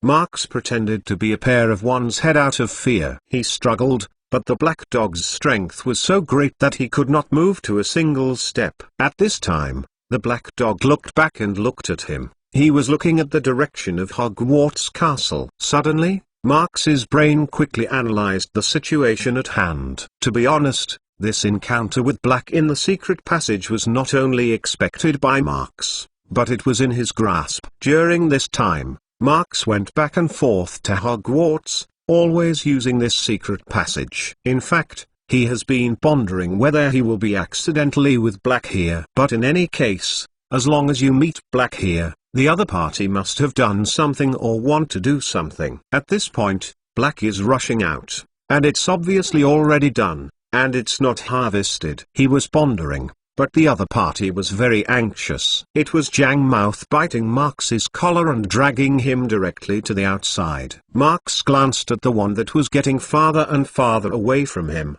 but did not resist much, letting Black drag the way he came quickly. He squinted at the top of the secret passage, as if he was a child who was scared by the situation. Black dragged him all the way to Shrieking Shack, and the other person changed back to human form. Lumos. Black said in a hoarse voice, "The last time I was too dark in the woods." Marks didn't see it clearly. This time he could see it as a real thing. This is a black-haired grey, tall man, Long-term prison life makes him look rather thin, and his hair has long been tangled together. A beard is like a fire, and his dirty face is curled up. If you go to Hollywood to play a street-walking tramp, you don't need makeup. Marks also noticed that the wand in his hand was also changed. It was not his original one. Sirius Black. Marks tried to round his eyes and pretend to be terrified. "Don't pretend," Black said coldly, snorted impatiently. "On your acting skills, you can lie to children." This time Marks was really surprised. What did he know? Fortunately, Black's next words made him secretly relaxed. "McClawn, you are a friend of Harry, I know that." He frowned, quickly said, "I don't care how you found this secret passage, but you see me now. I can't let it. You went back. At least not for the time being." He just said the classic line of the villain that you will break my good deeds. I have to say that Black, who spent the entire 12 years in Azkaban, is always blaming for the things of the year. Until the summer of last semester, Ron's father won the annual award of Daily Prophet and traveled to Egypt for a month. Even better, the rat Scabbers, who had nothing to look for, happened to be photographed in the photo and boarded the news of Daily Prophet. In this way, the mad dog chasing the squirrels is officially started this year. Black is a man who hides his pride. He is willing to blame the death of his buddy and his wife, and he is willing to defend his true murderer with his own strength. To this end, even do not hesitate to bear all the nickname. He does not care. Right now, Black is proud of his own arrogance. He stretches out wand and points to Marks. It seems that he will put a curse on action in the next second. "You don't want Harry to think that his godfather is a murderer?" Marks stared at his eyes and suddenly asked. Black held Wand's hand and shivered, but he immediately stabilized. "That's how? I just want to kill the damn rat." Black's eyes flashed wildly. He shouted loudly, "Petrificus Totalus! This damn madman!" Marks immediately rolled to the side, and a dusty splash began. "In your mind, besides hatred and self-blame, there is nothing else," he continued to say after he was not hit. "Think about your godson. Think of Harry. He has lost his parents. A full 13 years. Black's movements were stiff, and his face had a tangled expression. Marks took the opportunity to turn over, regardless of the dust, and hit the railroad. "Do you not think that you should do your duty as a godfather? You should know that his aunt's family is not good for him. What he needs now is a loved one who hurts him and loves him everywhere." Having said that, Marks stood up and walked to Black with the slightest hesitation. "Moreover, what is it to catch Peter? If you kill him, even for Potter uncle," and Marks is suddenly paused, then he picks up again. "And Lily-Aunt revenge? Really? I didn't remember what happened to Harry's mother." Fortunately, Black didn't notice this. He glared at Marks with his eyes open and yelled in anger, "It's revenge. Revenge. Peter betrayed us and betrayed Mr. and Mrs. Potter. You won't understand." Just then, Marks grabbed Black's dirty collar and shouted, "What about Voldemort? You talk about it. Voldemort, isn't he dead?" Black stunned. "Are you too small to see Voldemort?" Marks felt that he should write a book called How to Comfort a Mad Dog. He pushed Black gently and loosened his collar, the slippery touch he didn't want to continue feeling. "I just said it, Voldemort is back again. It's just a matter of time," Marks calmly said. In fact, he had already seen it once in the year when I entered school with Harry. Marks talked about the end of first year, and Black's face was gloomy a lot. "Sorry, this is really too impulsive for me," he frowned. But he paused. "Wait. Why do you know Peter? The average lifespan of rat is 1 to 3 years. What do you say?" Marks arbitrarily waved his hand. "Moreover, your pseudonym on Marauder's map is too uncomfortable, and it takes a little extra effort." "Not good?" Black blinked his eyes. "That." He thought about it, started talking. "Do you really think that the traitor was not me, but Peter?" Marks nodded, said, "At least I inferred it, and I am convinced of the magical theory I have mastered." "Well, you oversaw the conversation between the 3 broomsticks in My Professors?" The self-directed and acting show obviously worked well. After all, from the perspective of Black, The things that Marx said on the day were all real thoughts revealed by inadvertently. In the current situation of Black, it is really not easy to have an ally. He will never miss it. So can you do me a favor? Sure enough, Black spoke up. But his arrogant old problem may not be changed. He just asked Marx to help him pay attention to Pettigrew Peter's movements and look for opportunities to tell him, nothing more. To be honest, this is not what Marx wants. In Marx's opinion, this is really unsafe. Fortunately, the main purpose of Marx is not here. What's more, what should he do, but also need to inform Black to know in advance? Black uncle, there is one more thing I have to ask you. Marx leaned over to Black and whispered. That night, in the Hogwarts castle, the people in the Gryffindor Tower did not sleep. Everyone knows that the castle has been searched again, and the entire Gryffindor people are waiting in the common room, waiting to hear if they have caught Black. At dawn, Professor McGonagall returned, and she told everyone that Black had escaped again. The next day, no matter where they went, they saw that security measures were strengthened. Professor Flitwick took Black's big photo to teach everyone who was guarding the front door. Filch suddenly ran back and forth in the hallway, and he was nailed to the hole from the small crack in the wall to the rat hole. The Cadogan Jazz, who had oil and glue in his brain, was dismissed. His portrait was put back on the lonely staircase on the 8th floor. Then, Mrs. Fat is back. They made a professional repair to Mrs. Fat, but she was still extremely nervous. Her return to work is conditional. She requires extra protection from her. I don't know if the professor decided to hire a group of rude gnomes to protect her. They walked in the hallway at a threatening pace, talking and muttering, comparing the size of the stick in their hands. Harry inadvertently noticed that the statue of the Ennead Witch on the 4th floor was still unguarded and closed. Fred and George, of course, it's Harry, Ron, and Hermione. They think they're the only ones who know the secret passages in the statue. At least for now it should be right. You said who should we tell? Harry asked Ron. We know he didn't come from Honeydukes, Ron said without thinking. If someone breaks into that store, we'll hear about it. Harry Potter's Book of Sin Chapter 119. Harry Potter's Book of Sin Chapter 119. This is a low-lying old residential area with bushy weeds and mottled wall ash. But the chaotic lights show that there are still many people still living here. The little light and shadow of the stars are scattered in the darkness before dawn, and it looks a bit oppressive. It wasn't until the approach was reached that Marx discovered that the lights were mostly flashing street lights and a small amount of light coming out of the curtain gap. Looking around, invisible, there are chimneys and TV antennas everywhere. Just in front. When they passed a small square of weeds with a awning, Black pointed to the front. The houses here, no matter how big or small, have a dirty appearance. Some houses have broken windows and black ones. They can't see anything at all. The paint that had long since lost its bright paint peeled off from the gates, and a lot of garbage piled up on the front steps. You haven't returned home since 12.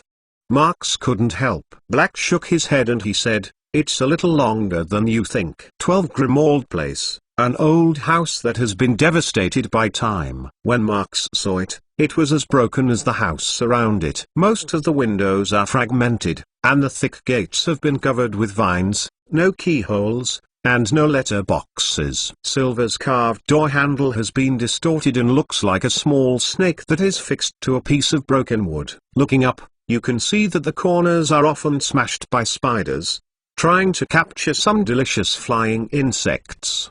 The whole piece of the wall near the root of the wall is damp, and the grey ash is full of moss, and it is like a black collar. Okay. In fact, Marx will remember the terrible touch when he looks at it. Black stretched out wand and knocked on the door. After hearing a few dull, metallic clicks on both sides, a hinged sound rang. The door broke free from the tangles of the vines and squeaked open. Nobody's time is too long. There must be something messy in it. Don't just go around. Black said, follow me. Marx followed Black behind and walked into the dark hall. Suddenly, there was a sweet smell of assaults the senses, the smell of wood in corruption. The floor stepped on and zizzy rang, breaking the silence here. Black waved wand with his hand, and with a soft CC sound, all the old-fashioned lights on the walls lit up, projecting a burst of faint, unstable light onto all the broken wallpaper, and a distressed strip of petbit came out. Just above the carpet, a tree-shaped decorative light with a spider web is flashing, and old, blackened portraits hang on wooden expansively twisted walls. To be honest, this defeat is not as good as not watching. Black brief remark the ground with marks past a pair of long, worm-covered curtains, bypassing a huge umbrella stand that looked like a few giant legs. Then they walked up a carved wooden staircase with handrails. On the wall on one side of the stairs, there is a Shield family crest. Crest is generally black, with a mountain shape as the main body, a sword-based, and a silver body. There are two grey dogs that stand up on both sides. Just below the fascinating family crest, a row of narrow-headed objects that are adorned on the wall as a decoration are particularly unsightly. It was the head of the House of Black House Elf. Whenever the elves were too old to hold their plates, they would smash their heads as the decorations of the host family. For House Elf, this seems to be a glory. I heard that this is the idea that your family first thought of? Marx looked at the row of things. Yeah, my Eldorado. Black sneered and said, and he didn't want to talk anymore. Come here. Marx followed Black all the way to the door of a room, but unexpectedly, a small silhouette suddenly appeared in front of the door, blocking their way. Who did Krecher see? The son of the hostess's son came back from Azkaban. Oh, my poor female master. What would she say if she saw the house now? A fugitive is back? She has been cursing all the time. He is not his own son, but he is back. They all say that he is a murderer. This is an old house elf, which is almost naked except for a bunch of dirty mice tied around a waist. The skin that pulled it made it look like it was wearing a large dress, although it was bare and not long like other house elf, but a lot of white eyebrows came from above its huge, bat-like eyes. Come out. Its eyes are bloodshot, damp and grey, and its flesh-colored nose is as large as other elves, or more aptly speaking, like a dead flobber worm. This elf is like not paying attention to the existence of the two. It is humbly hunchbacked, head down, stubbornly standing in front of the door. The muttering sound of his voice was hoarse and deep in his breath, just like a bullfrog snoring. Krecher? Black's eyes flashed a bit of awkwardness, but then became disgusted. I don't think everyone is dead, but you are still alive. At this time, the old Krecher looked up slightly and looked at Black, but he could hang down again in the next second. Then, it snorted deeply, and the fat nose was almost attached to the ground. Krecher said vaguely, how can Krecher die? If Krecher is dead, who else can continue to look after the hostess's house? But it's getting dark here, it's a dirty place. Sirius said. The owner always likes his little water joke, Krecher said again, continuing to whisper. The owner is a dirty, unrespecting pig. He hurts his mother's heart. My mother has no heart, Krecher, Sirius suddenly cried. She let herself live outside the pure things. When Black spoke, Krecher bowed again, as if it had become a conditioned reflex. Whatever the owner said, he muttered angrily. The master is not worthy of his mother's boots. Oh, my poor female master, what would she say if she saw Krecher continue to serve him? She is so hateful, master, how disappointing he is. I don't want to talk nonsense with you, let go from there. Black shouted loudly. Krecher subconsciously moved 2 steps to the side. Black coldly snorted, walked past it, but still whispering something in his mouth. When Marx followed Black and was about to go forward, Krecher suddenly raised a little tone, although it was still not very eye-catching. Oh, where is the little devil? His master brings a dirty hairy boy. He wants to enter the family's library. This is unruly. However, you didn't complete the task that your young master left for you. Marx glanced at Krecher and calmly said. It was Marx's so light, but Krecher suddenly raised his head. It stared at Marx's face and opened his mouth, as if to say something. Come in. Don't talk nonsense with it, it can't listen. The voice of Black came from the room. Marx complied. I will come back to deal with the locket again the next day. Remember to open the door for me. He whispered a word to Cratchit, and then walked in quickly. "On these books, are they really helpful to Harry?" In a library full of bookshelves, Black placed a thick magic book on the wooden table and splashed a burst of dust.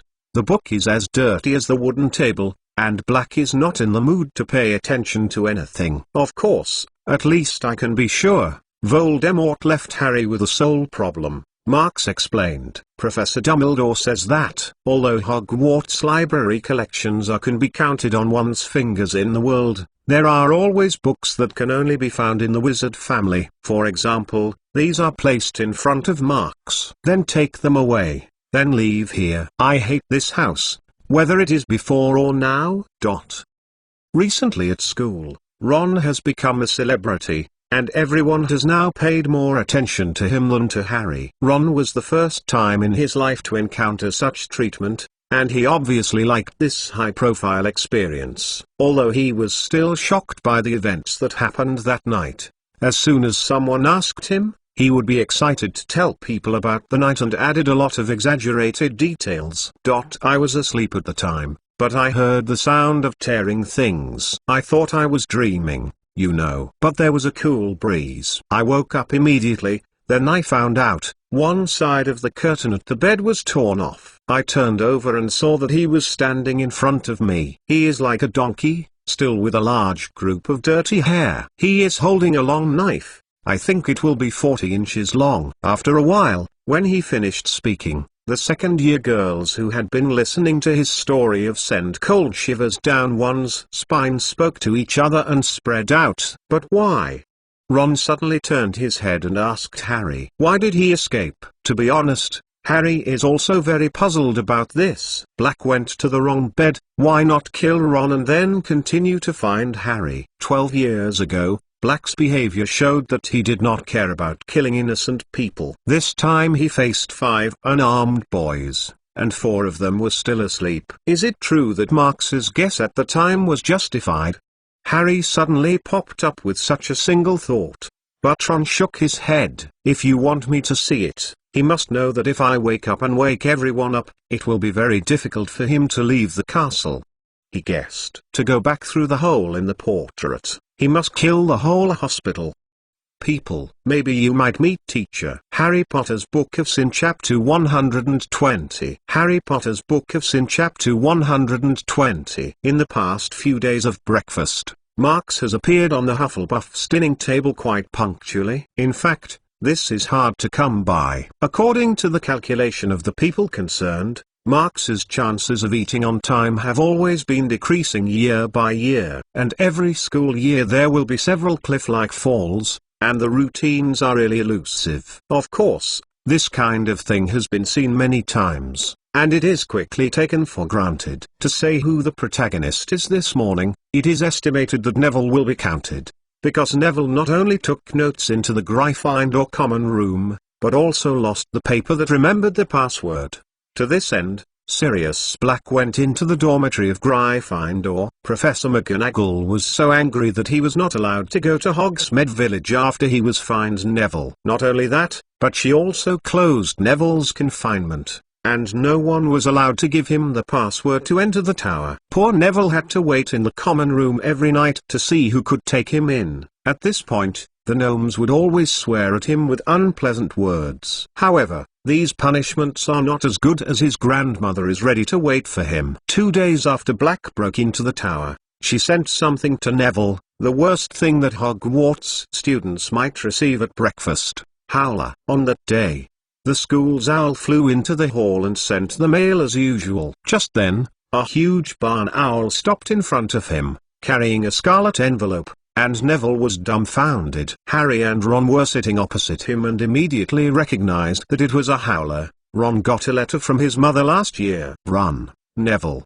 Ron hurriedly advised him. Neville has no need for him to say a second time. He grabbed the envelope and flew out of the hall like a bomb. The students at Slytherin saw him look like a big laugh. Soon, everyone heard the letter of screaming talking in the front hall. It was the voice of Neville's grandmother, which was 100 times larger than the usual volume. She screamed that Neville had brought shame to the whole family. Harry was too busy to feel sorry for Neville. but did not notice that he also had a letter. Hedwig took a sip on Harry's wrist and caught his attention. Oh, thank you, Hedwig. Harry ripped open the envelope, and Hedwig took the cornflakes from the Neville plate before he invited him. Harry saw that the note in the envelope wrote, "Dear Harry and Ron, would you like to have tea with me around 6 o'clock tonight? I will come to the castle to pick you up. Wait for me in the hall. You can't leave the castle yourself, Hagrid. He probably wants to hear everything about Black," Ron said as he leaned over to see it. And at this moment, Marks also received a letter over there. His letter will reveal that it is very different from other envelopes. It is covered with a postmark. The owl moth that brought the envelopes up is rarely seen today on the edge of the table next to Marks. To be honest, Marks hasn't seen it for a long time, and I don't know where it has recently flew. However, it still has a feathery amount of oil, and it seems that life should still be very moist. Winnie? Marks put his plate directly in front of it, and the left hand picked up the envelope and looked up. This is a multinational letter from Paris, France. I don't know how this letter was sent. Anyway, the envelope is full of covered in dust. The letter is very thick to the touch, and it seems that there is a lot of stationery in it. He ripped open the envelope and glanced at it. It was a thick stack. Winnie was fascinated with writing novels recently. Marks thought of it as he pulled out the stationery. When he unfolded the letter, he understood that this large stack of neatly folded together, the vast majority of them are the record of cultivating the ruffle and kiss. Looking at the data of the densely packed, as well as the small refined fonts, it is clear that it has been carefully copied. Marks saw Winnie so seriously, and couldn't help but look through it in order, until the last record. He finally saw the date of successful flowering. The letter paper that actually writes the content is just one, and there is only one sentence above. The flowers are open. When are you going to take a look? Marks squatted for a while, then decisively reinserted the incubation record and only one after another letter back into the envelope. It's a letter with a clear style. While he was in the middle, he couldn't help but whispered. But the next moment, he found that the thick stack of paper did not go in. There seemed to be something to hold them. He grabbed the corner of the envelope and shook it, followed by a magic photo that slipped on the table. It was a photo of Winnie and the blooming leaf ear dragon kiss. The flowers and the data in the picture show almost the same. It opens like a dragon's mouth. The jagged edge of the petals is as scary as the dragon's teeth, and the rhizome must be entangled on the top of the tower, and from time to time it spurts the flames. It looks like a very arrogant look, and Winnie is next to the tall Raphael and Kiss. Compared to the imposing flowers, Winnie is like a baby. She calmly looks at the Marks outside the photo, as usual as expressionless. "It's really a fun combination," said Marks, picking up the photo for a moment, but when he flipped over it, he saw a small line behind the photo. "Are the flowers in the greenhouse open?" Winnie refers, of course, to those unknown flowers. In recent times, those stems and leaves have become more and more sturdy, and they are more attractive to the eye. If you stare at it, you can't open your eyes. After Marks and Professor Sprout discussed it, they moved them to the last greenhouse to prevent other students from recruiting. It can be said that they have not blossomed. Marks can only regret to say that it does not. It's been a long time, but they're still not growing, not to mention flowering. It's a very surprising thing. The matter of replying was arranged by Marks to the evening, and at this time, it was time for him to continue his research. At 6 in the evening, Harry and Ron left the Tower of Gryffindor, ran through the security gnomes and went straight to the front hall. Hagrid was already waiting for them. "Hello, Hagrid," Ron said. "I think you want to hear what happened on Saturday night, right?" "I have heard it all," Hagrid said, opening the door and leading them out of the castle. "Oh," Ron said, a little downcast. After they walked into Hagrid's cabin, the first thing they saw was Hippogriff Buckbeak. At this moment, it was lying on the patched sheets of Hagrid, and the huge wings were tightly held around the body. "He is enjoying a dead snow." Harry deliberately didn't look at the unpleasant sight. He saw a huge, furry brown suit on the door of Hagrid's wardrobe. and an ugly terrifying tie with a yellow and orange-yellow. What are these things for, Hagrid? Harry asked. Buckbeak's case for the Committee for the Disposal of Dangerous Creatures, Hagrid said. This Friday, I have to go to London with it. I have booked 2 bunks on the night bus. Harry immediately felt a very uncomfortable guilty feeling. Buckbeak's trial date was so close, but he had completely forgotten it, and judging from the expression on Ron's face, he mostly forgot. Naturally, they also forgot their promise to help prepare Buckbeak's defense. The arrival of Firebolt made them forget all of these things. Hagrid poured tea for them and took a plate of fruit bread to ask them to eat, but they knew that they should not eat. Well, they had enough knowledge of Hagrid's craftsmanship. I have something to discuss with you. Hagrid sat down between the two of them. His expression looked serious, at least in peacetime. What? Harry asked. Hermione. Hagrid mentioned her name. What happened to her? Ron asked. She's normal? The problem is here. She has seen me many times since Christmas, often saying that she doesn't know what to say with Marks. Hagrid suddenly shook his head again. No, not this. I want to say that she always said that she is very lonely, because you first ignored her for Firebolt, then she changed her mind and didn't go with McGonagall, but now you don't talk to her, just for her cat dash. It at Scabbers. Ron interrupted Hagrid angrily. Because her cat did all the things that cats would do. Hagrid said stubbornly. She cried a few times. You have to know that she is not doing well now. It is bite off more than one can chew. If you ask me, she wants to do too much. But she is not as smart as Marks. But she still squeezes out time to help me prepare Buckbeak's case. No. She found me some really useful information. I think Buckbeak is likely to win now. Hagrid, we should have helped you too. Sorry, Harry said slyly. I don't blame you. Hagrid obviously didn't care about this. You have been busy with yourself. I saw you training in the Quidditch stadium during the day and night, but I must tell you, I think you two friends should be seen to be heavier than Broomstick and Rat. This is what I have to say. He thought about it and added, at least Marks is busy all day. But I still remember to send you some helpful potion. Even I have a share. I think you should have received it. Harry Potter's Book of Sin Chapter 121. Harry Potter's Book of Sin Chapter 121. Harry and Ron felt a little embarrassed about Hagrid's heartfelt warnings, but their thoughts were related to their respective characters. Of course, don't talk about things between them for a while, because there are more important things on Marks that need to be talked about. At 10 o'clock that night, the depression in the depths of Forbidden Forest. Oh, my darlings, Aragog's wife, Mozag, carefully held a small pile of oacists with the 4-foot tip. I'm all my baby, but... Good. Let's go. Marks reached out and took care of it in the palm of his hand. In fact, Acromantula's child was born very small and incredibly small. Marks, I think you will take care of them, are you? Mozag stared at his hand. That's natural. For Marks, these little guys may be as good as their own children, I mean, if there is one. In short, his level of care for these oacists is absolutely unusual. For about a month, the children will run out of their own.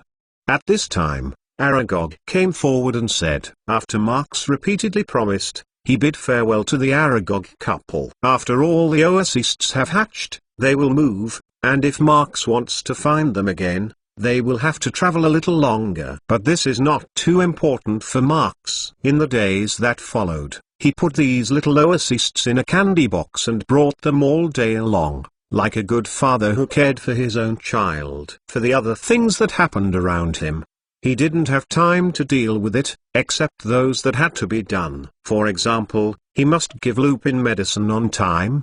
For example, he has to carry out the research as usual. To this end, he missed the day to go to the Hogsmeade village to relax, but still did not miss the bad news that Buckbeak lost the lawsuit. At noon on a certain day, after lunchtime, Hagrid's lawsuit was lost. Buckbeak was going to be executed. Hermione had a letter in her hand and her lips were shaking. Marks, can you help it? Buckbeak. Marks blinked. Oh, The hippogriff of Hagrid. What happened? He almost ignored this matter. Hagrid sent me this, Hermione said, handing the letter to Marks. Sheepskin stationery is wet, and the large tears make the ink blurry, and some places are difficult to identify. I don't know if it is Hagrid's tear stains or Hermione's, maybe both. Dear Hermione, we lose. They allowed me to take it back to Hogwarts and the date of execution was yet to be decided. Buckbeak loves London and I won't forget all the help you give us. Hagrid. Hermione seems to be crying a bit too much recently, and her spirit seems to be very bad, so it will be sick sooner or later. Oh. Marks pondered for a moment, then looked up. This is not a major event. You have to remember, now we are in the magic circle. Not the mole world we used to live in. What? What? Hermione snorted. The meaning is, Marks spread his hand and said naturally, hide it. Don't let people find it, isn't it? Is this really possible? Hermione said with amazement. I mean, can we really hide it and others can't find it? Of course, this is actually not that difficult. However, there is no appeal period, it is not yet completely desperate. Marks comforted, this requires some special means. What means? Hermione asked quickly. Marks reached out and patted Hermione's shoulder, meaning profoundly.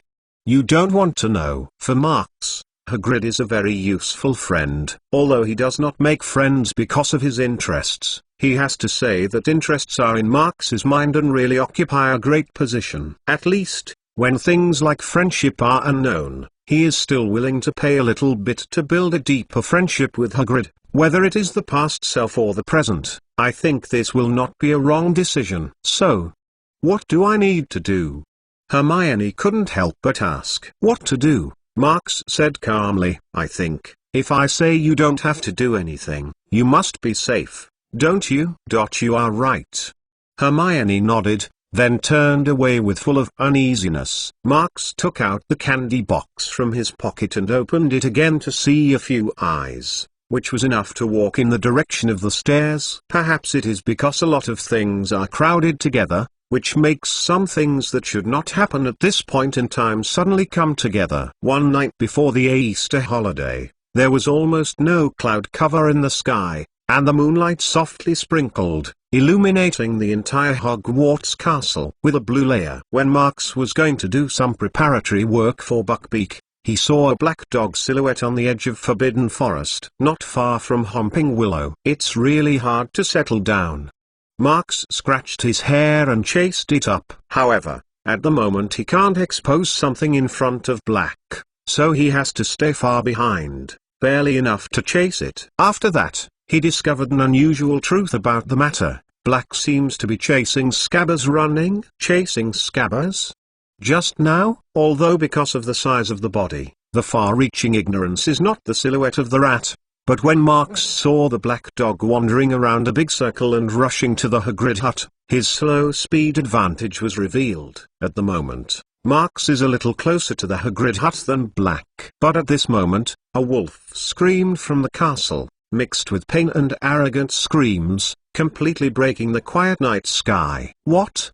Marks, who was rushing to the hut, suddenly slammed. He paused and looked back at a window on the third floor of the castle. On the lawn not far from him, Black in the form of Animagus also turned back, and a pair of dark dog eyes fixedly looked at Hogwarts Castle. In the eyes of two people, either shocked or contemplative, a tall, sturdy figure emerged from the window that Marks looked at. In the extraordinarily bright moonlight tonight, even if it was far apart, the photo is complete. Under the draped tenacious thick fur, it is a strong human body with a muscular bulge. It is lightly swayed by one hand and climbing the window along the outer wall. Jumping on top will tell you that the hidden power is absolutely explosive. Under the support of pure physical strength, the silhouette leapt high and fell heavily, leaping on the spires of the castle, straight to the side of Marks. Leaving a little closer, even its face can be seen clearly.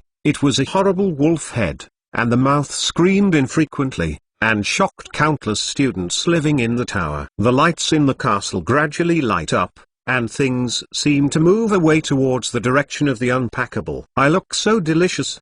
Marx pulled out wand and shouted back to Black, "Go chase the rat, here I will deal with it." "Do you do it? Werewolf is not so good to deal with, don't use the knowledge in your class to set it."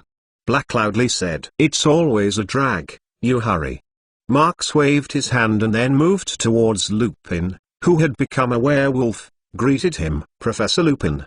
Marx screamed tentatively, but apparently didn't do anything. Although he is not very clear why the effect of Wolfbane potion has not been played out. Perhaps Lupin forgot to drink, or there may be other mistakes, who knows. He has no time to ponder over this. It was almost a blink of an eye, and the other side had already approached Marx, and the distance between them was even less than 10 feet. Lupin, who was caught in madness and bloodthirsty, raised his sharp claw, and Marx could even see the cold light reflected by the moon stupefy. A scarlet-red fire was blown at a very close distance on Lupin's hairy chest. The mass of magic power was splashed by violent impact, and Lupin swayed and took a few steps back. The magic defensive power of werewolf is not inferior to the physical defense. Even if we use the perverted physical healing ability of werewolf, it may not be known that the magic defense is better. Marx's stunning spell didn't work very well. It's really trouble. At school, all sorts of concerns made Marx simply unable to make more of the ability to cope with the battle, and Lupin as a combat object made him a little bit shy. "Swift," he muttered, but the speed had to be suppressed to the extent that he barely managed to avoid Lupin's claws, and the scene seemed to be breathtaking. Marx pulled a syringe from his waist and tried to use the potion to let Lupin fall asleep. But when I have to take care of the power of werewolf, it is a very bad thing to approach him and to inject the potion injection path werewolf. The spells of Lupin, one after another, slammed into the fury state, but instead of suppressing it, the more they angered him. Although Marx understands that the prestigious lack of endurance of the werewolf will cause Lupin to quickly succumb, but time is not the other. Just then, Marx decisively pointed the wand to the ground. Harry Potter's Book of Sin Chapter 122. Harry Potter's Book of Sin Chapter 122. As Lupin, who turned into a werewolf, fiercely rushed to Marx again, Marx stepped back and pointed the wand's tip firmly to the ground between Lupin and him. Reducto. Peng. With a bang, a large piece of mud was mixed with the turf splashing, and Lupin, who was rushing over him, was covered in it. Although the momentum is quite large, it obviously does not cause any harm to the werewolf. This behavior seems to be a bit more. But in the next moment, Marx pointed wand again in the direction of Lupin. More precisely, he was aiming at a large mass of mud that hit Lupin's arm. What is he doing? If someone looks at it at this moment, there must be such doubts. It's just a pity that there is no audience present here.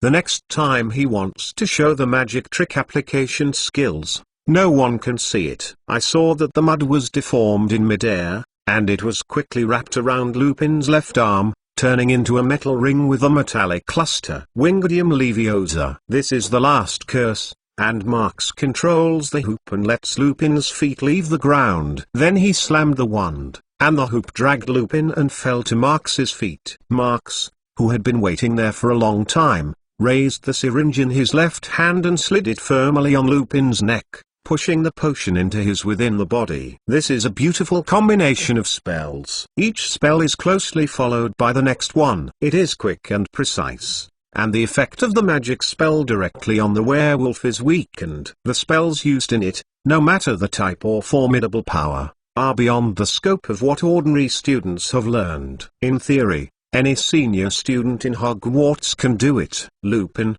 who was injected with potion, was still struggling, trying to get up from the ground, and it took a while to finally fall asleep. It must be said that the various resistances of werewolf are really terrifying. Seeing that Lupin had calmed down, he was free to glance at the castle and then dragged Lupin all the way to the Hagrid hut with the levitation charm. Soon, he found Black under the humping willow that had changed back to human form, but he did not find Scabbers here. What about Peter? Marx asked as he sat next to the secret passage. In fact, he has already guessed it without asking. And he ran again.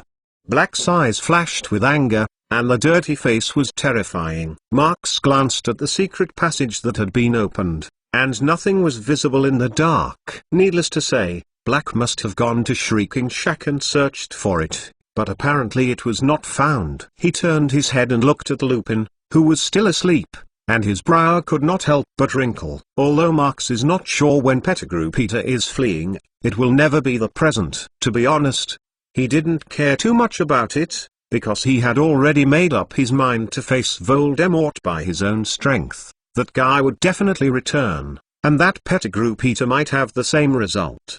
But things still deviate from his expectations, which makes him feel very uncomfortable. Although I have left the backhand, but Peter escaped the inexplicable time ahead, but let the original plan have an unknown factor out of thin air.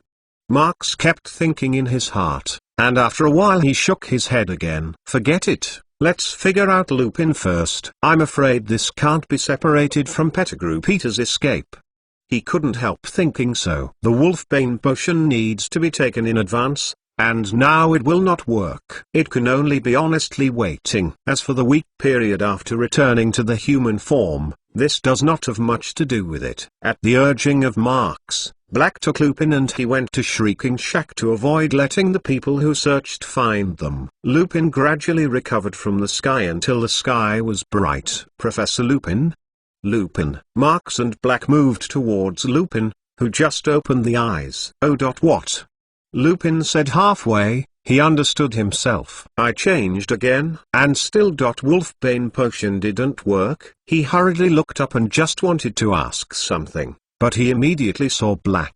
Sirius. Black was silent and nodded, and he said hello. Lupin stared at him with a repressed emotion in his tone. Why are you out, Sirius? Black had no expression on his face and he was sitting still. After a few seconds, he was dull and said, I have something to do. Marx couldn't help but shook his head. Professor Lupin, he came out to catch Pettigrew Peter. What?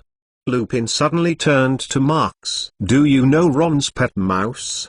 Marx asked. The one called Scabbers. There was a hint of surprise on Lupin's face, but that was all. This shows that in fact, he has already had some kind of speculation in his heart. That is.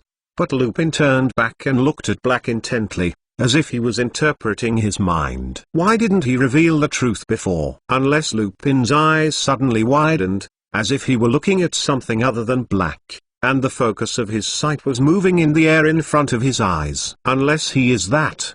Unless you didn't tell me. Changed? Black looked up at Lupin's face and slowly nodded. Lupin, despite his physical weakness, struggled to get up and walked to Black, grabbed his hand and pulled him hard. And they were like two brothers. Is friendship between men? Marx touched his chin and showed a look of contemplation. The two patted each other's backs and sat down separately, as if they needed to have a good conversation, especially about Pettigrew Peter. Professor Lupin, Marx said first. I thought, before that, I had to know the question about Wolfbane potion. Is the vial still on you? In my office, but I haven't lost it yet. Let's go see it later, Lupin said. In fact, I also want to know, what went wrong? I hope I didn't hurt anyone. Marx shrugged said. There should be no. The screaming of the transformation just came out and you jumped out of the window, and then you rushed towards me. No chance to hurt others. Oh, Lupin asked nervously. Are you okay? Of course, I have given you some potion that will make you sleepy, without any problems. Marx said, spreading his hands and saying that it was nothing. Lupin had long been accustomed to Marx's strange performance. When he confirmed that Marx was not injured, he couldn't help but knock on the hoop still hanging on his arm. So, what did you do to me? He couldn't help but ask. You know, werewolf's skin is very anti-magic, so I can only rely on something else to get you down, Marx explained. Otherwise, it's really like to approach a standing werewolf, a very difficult thing. I really want to add some points for you, Lupin said bitterly. That's not necessary, Marx said, and stood up. Professor Lupin, and Black Uncle, you are here to tell the old. I will go back to breakfast. The two looked at the back of Marx's departure and couldn't help but look at each other with a faint look in their eyes. The Easter holiday does not really make people relax. The third-year students' after-school homework has never been so much. Neville seems to be dying, and he is not the only one. This is also called a holiday.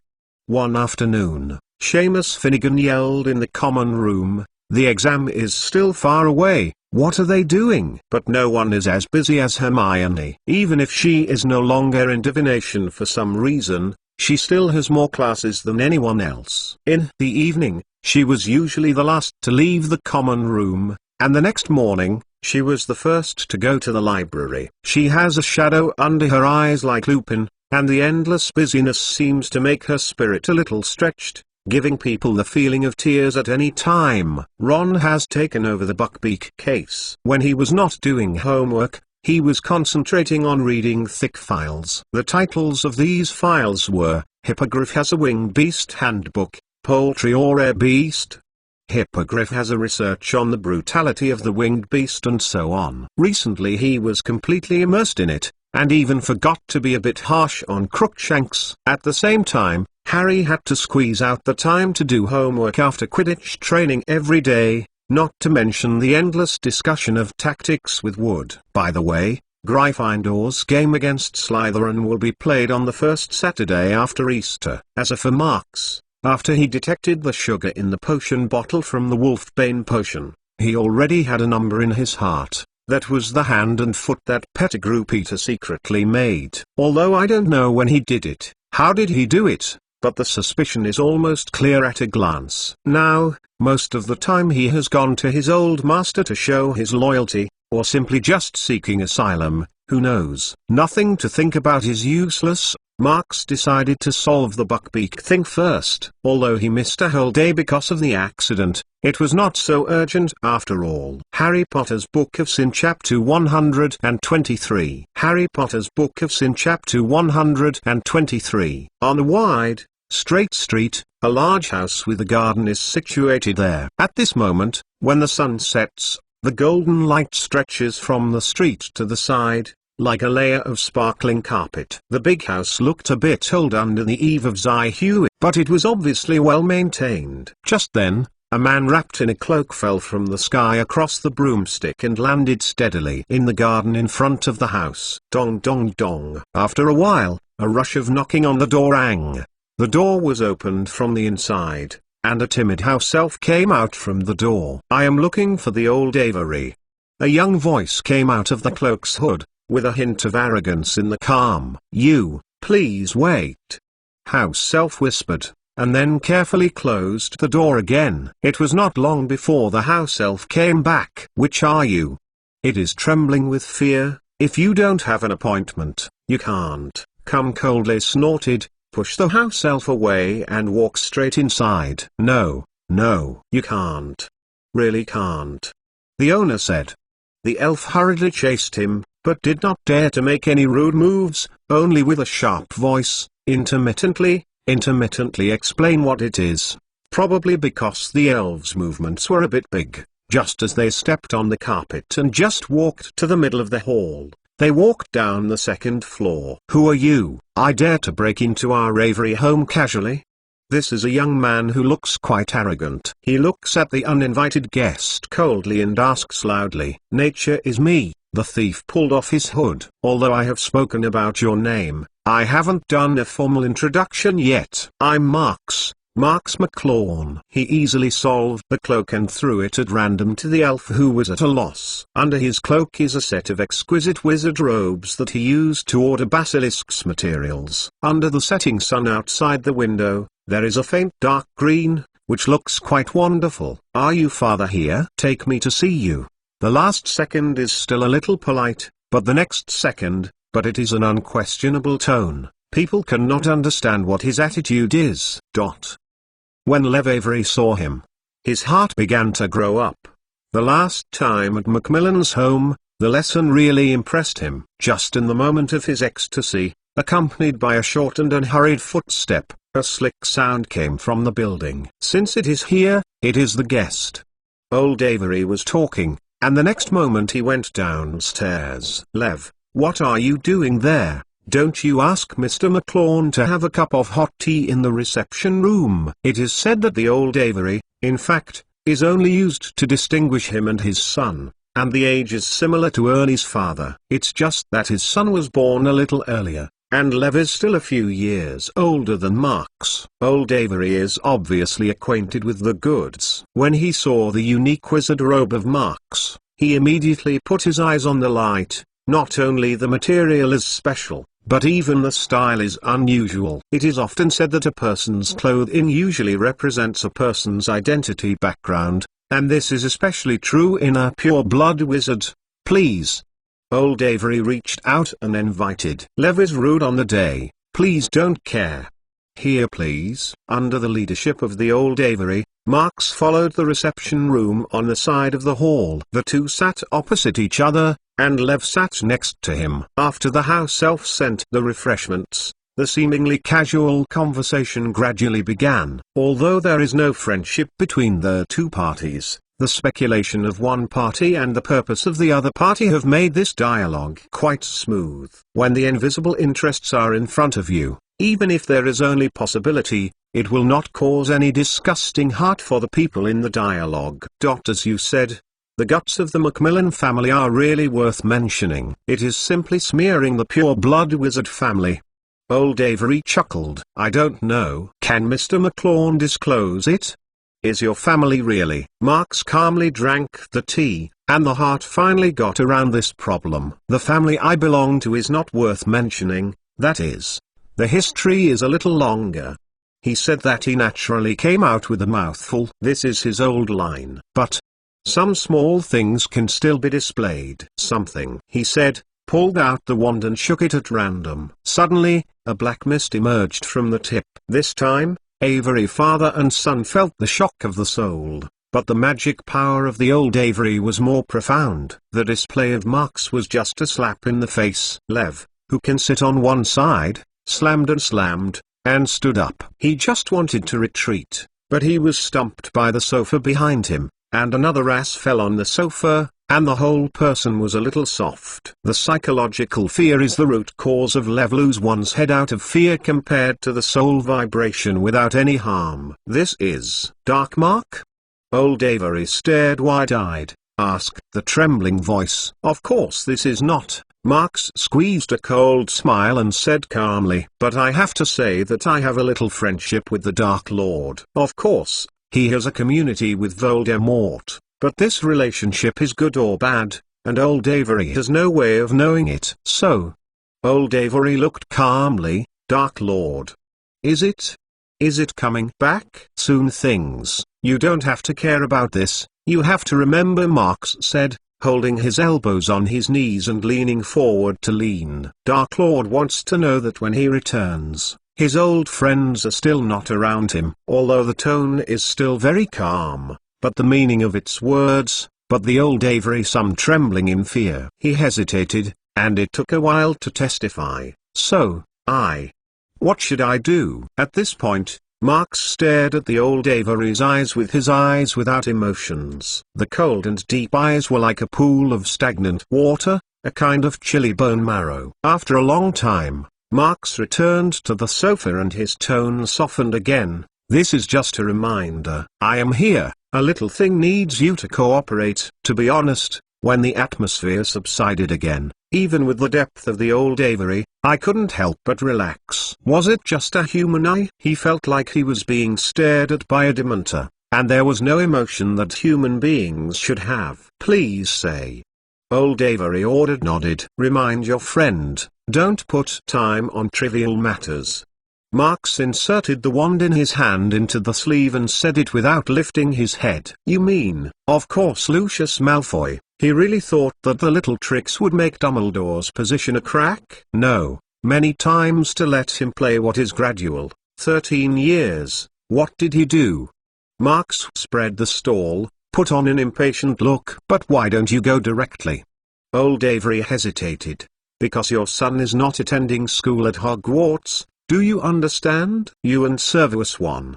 Old Avery paused, swallowed the words again. Yes, I understand. I will go with Lucius. Remember, Don't mention me with anyone before the Dark Lord returns, Marks said faintly. If Malfoy asks, you ask him. The diary is still not there. Having said that, Marks sneered, I believe he will understand. Later, Marks refused the dinner invitation of the old Avery and went back to Hogwarts in the evening that had just arrived. To say that he rushed to visit this time, he also made a slap in the face, naturally not only for Buckbeak. To put it bluntly, it was only incidental, and it was his real purpose to plant a stepping stone in Voldemort's power. Since Pettigrew Peter has slipped away, the process of planning has naturally accelerated. Although his magic power is still a little insufficient, but time will not always end the others. The unexpected troubles of various cross-sections will never say hello to you. Marks's strength is not limited to his magic from start to finish.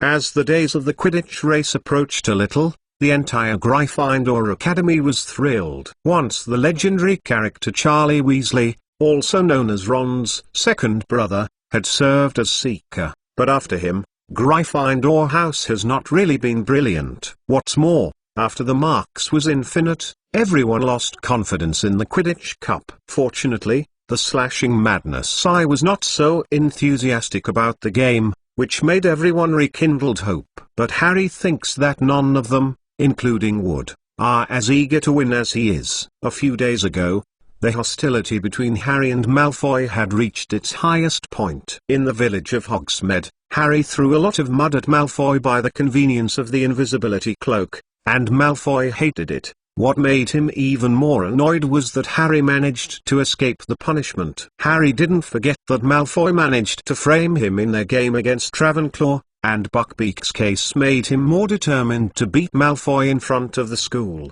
But recently, Malfoy was inexplicably low, and even saw him just stunned him and walked away. Does the pig might fly too?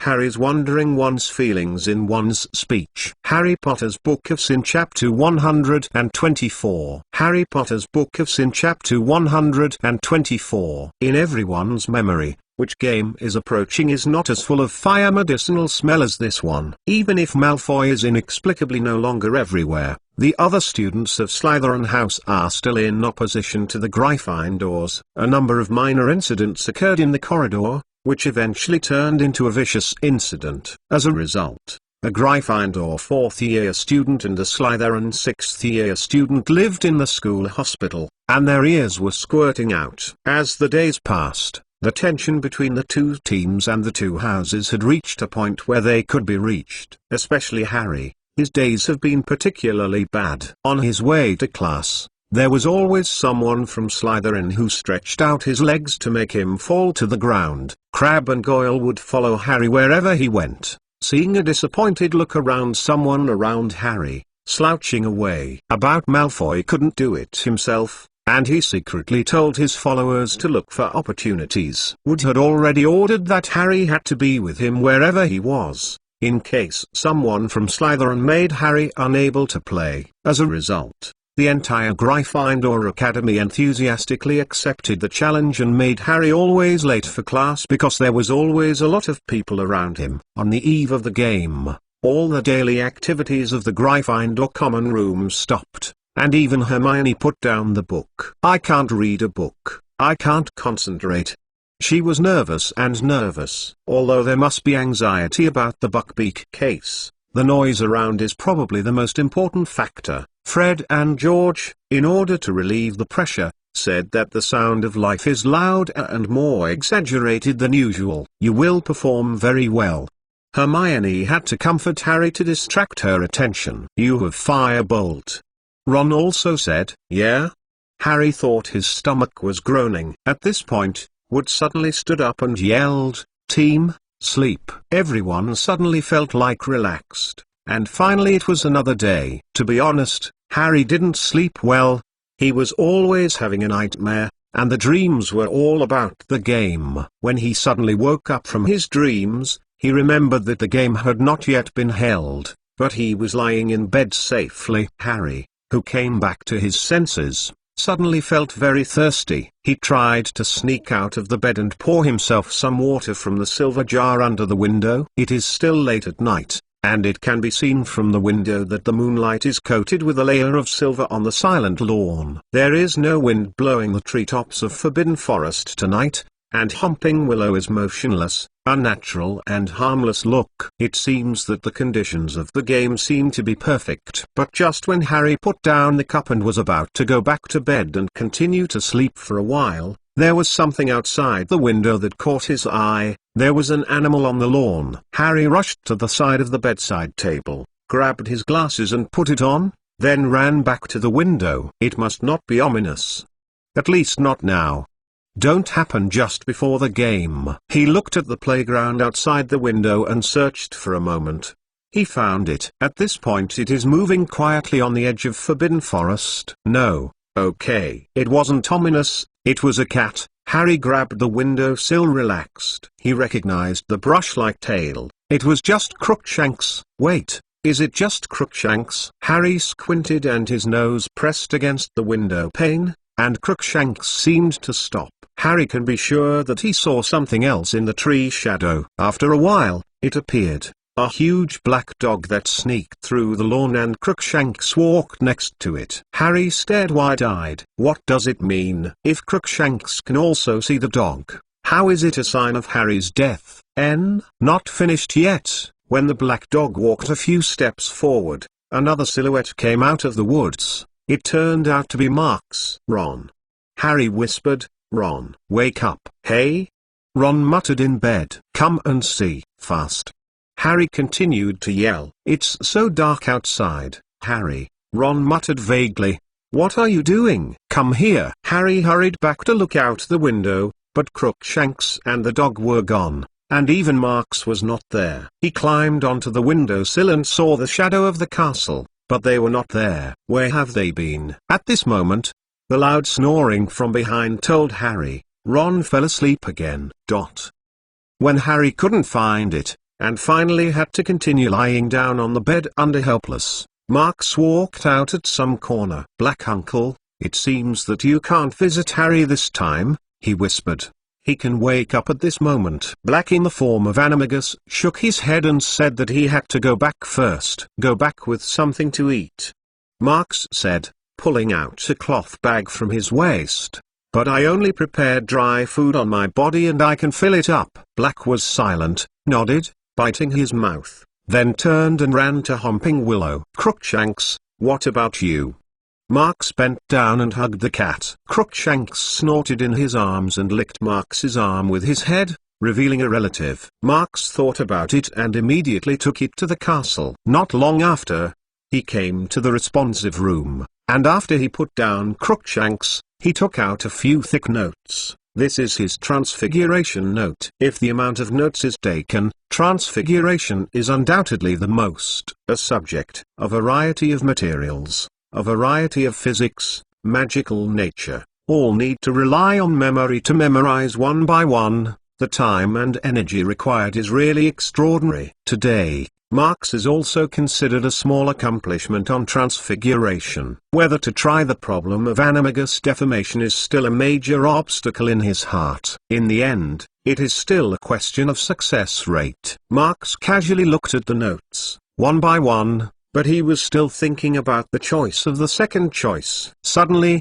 he slammed his hand pen and closed it. Of course, time is running out. It can't be consumed anymore. After all, he took out a bunch of tools and began to draw a rune map on the smooth floor. This rune array is very simple and consists of only a few dozen symbols. This is just to maintain the stability of the magic power within its range. Later, Marks took out 2 more potion bottles and unplugged the cork at the edge of the rune array so that if something went wrong, it could be taken in time. When everything was ready, Marks took out the wand and held it in his own hands, then stood in the middle of the rune map. Animagus's deformation needs to be practiced again and again, but it is necessary to use wand to maintain the stable release of magic power, but only when the first attempt is made. This is undoubtedly a rather reckless challenge for Marks, because even with such a preparation, the predictable success rate is still less than 70%. In Marks's mind, this is definitely a fairly low reference. I really don't understand how those guys succeeded. Marx frowned said. It's a pity that the side effects of fulling agent are too great. Otherwise, if you can use a bottle, you should improve your success rate. If it is simple to say, the animagus deformation is actually a permanent transfiguration that acts on the use spell itself. But for ordinary wizard, the biggest difficulty in practicing this spell is psychological. In order to calmly control the physical properties of the body, there is no certain degree of psychological quality that cannot be completed. At this point, Marx has no pressure. I saw him kneel down and added a final stroke to the rune map. He left the fountain pen far away and stepped on the magic power input point in the center of the array. Suddenly, the blue fluorescence of the whole room was illuminating. Marx closed his eyes and felt it for a moment, then his eyes suddenly opened, and the right hand swayed wand decisively against his own eyebrows. Just as the tip of wand touched his skin, his whole person began to tremble slightly. It was a tiny, yet very regular, tremor that showed Marx's precise control silently. As the tremors gradually increased, Marx seemed to melt, and even with clothes and wand, they gathered together into a mass of muddy material. Moreover, it is constantly shrinking, and shrinking. Marx, what is this going to be? No one can guess when the deformation has not been completed. What makes people wonder is that the mass of the mass is still shrinking. It will shrink if it shrinks again. Finally, the mass of material has been reduced to about 5 centimeters in diameter and stopped. Then, it stretched a little longer, gradually sketched out a refined shape, and the color began to enrich. When the image became clear, Marx's first animagus transformation finally succeeded. Marx blinked and seemed to have not fully adapted, and it was awkward. When he took a step, he threw himself on the floor. He wanted to hold it with his hand, but he thought, and there was no support in the hurry. When he stood up again, he was immediately attracted by the slowly clear vision. In Marx's eyes, the surrounding world has become extremely huge. The ceiling is as wide as the real sky, and the floor is as innocent as the earth. Then he twisted his neck and looked at his body. He couldn't help but swear in his heart, "What is this bird thing?" Harry Potter's Book of Sin Chapter 125. Harry Potter's Book of Sin Chapter 125. Everyone has a funny dream in their childhood. Some children will want to be scientists, some children may choose police, and even children will want to be a powerful mana in the future. Marx's childhood dreams have indeed not been remembered, but he can be sure that he will never want to be a bird. What is this bird thing? Marx couldn't help but complain, but it turned out to be a few whispers. Yes, Marx didn't think of it.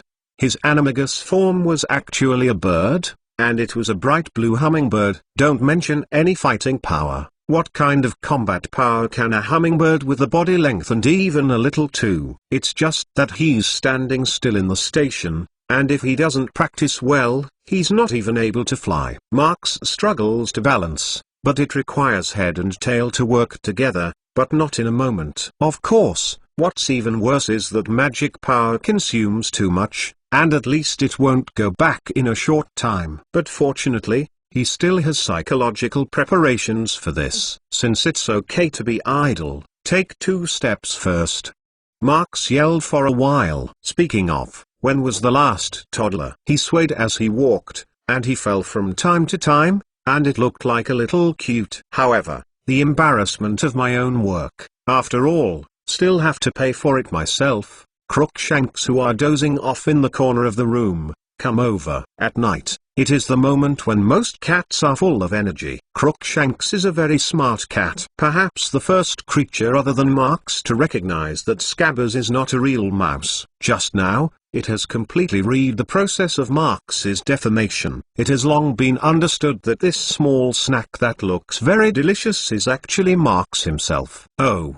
Marx turned his back and happened to see Crookshanks, who had quietly walked behind him. "It won't want to eat me." Crookshanks got together and smelled it, then he licked it again. Just as Marx let go of his heart, Crookshanks waved his cat punches with enthusiasm. In the following period, Marx finally understood what it means to practice the truth. Crookshanks seems to want to play with him for a while, but when the body gap is too big, It's going to happen. Marks ran up in confusion, and Crookshanks chased him behind him. After almost a few steps, he slammed him down with a pad of meat under his claws. After a long time, Marks suddenly found that he would at least not wrestle and wrestle. However, it would be impossible for the light to run away from the claws of Crookshanks. After being fed up with hell that had to be in close contact with the floor without running a few steps, he decided to try to fly. To say, the Marks riding on the broomstick must be king level,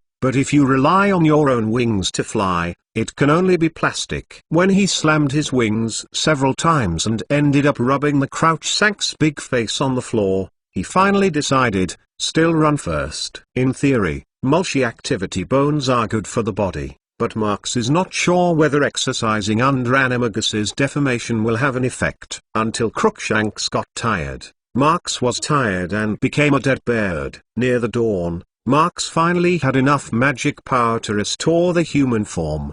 He couldn't wait to change back, and decided decisively, if it wasn't necessary, he would never use Animagus's distorted curse. Marks walked over to Crookshanks, hugged it up and walked out, staring at it for a while. At the end, he muttered in a low voice, "I heard that cat meat is sour." Crookshanks was stared at him and he struggled to jump to the ground, and he ran away without a hit. The first deformation was very labor-intensive, not to mention that he couldn't help himself training for the middle of the night, and he was a bit hungry at this moment. At breakfast time, Marks uncharacteristically squatted on the dining table, completely disregarding the strange eyes of the surrounding students. When the rest of the team members of Harry and Gryffindor entered the auditorium, everyone's attention was finally removed from Marks's body, and a warm applause sounded in the auditorium. Harry saw the people on the Ravenclaw and Hufflepuff tables applauding them and couldn't help but smile happily. And as they walked past the long tables of the Slytherin house,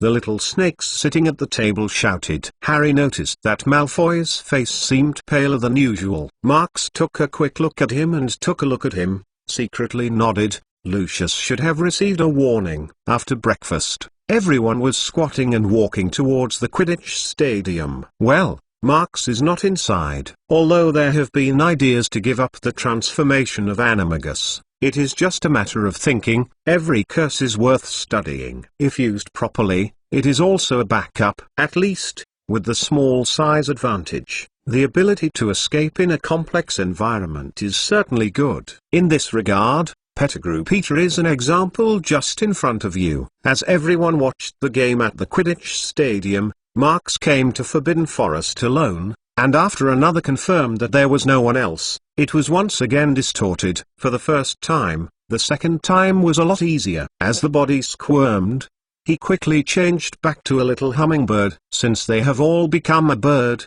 must he at least become a flying bird? Marks stalked the lawn on the edge of the Forbidden Forest, trying to find the feeling of flying. The flight pattern of hummingbirds is very different from that of ordinary birds. Let's not say that Marks has not studied how other birds fly. Even if you can guess something, it may not work. But this is nothing more than fighting the air. As the frequency of the flapping of the wings increased, and from time to think about it, he quickly found some feelings. Sure enough, using the brain to solve problems without the Crookshanks interference is the best way to learn Marks. It's a pity that it's unrealistic to learn to fly at once, and almost a morning's time will allow Marks to learn more. When Marks came to the Quidditch stadium, he just caught up with Harry's moment when he took the Quidditch Silver Cup. Everyone was gathered on the lawn of the Quidditch field, and the atmosphere was extremely warm.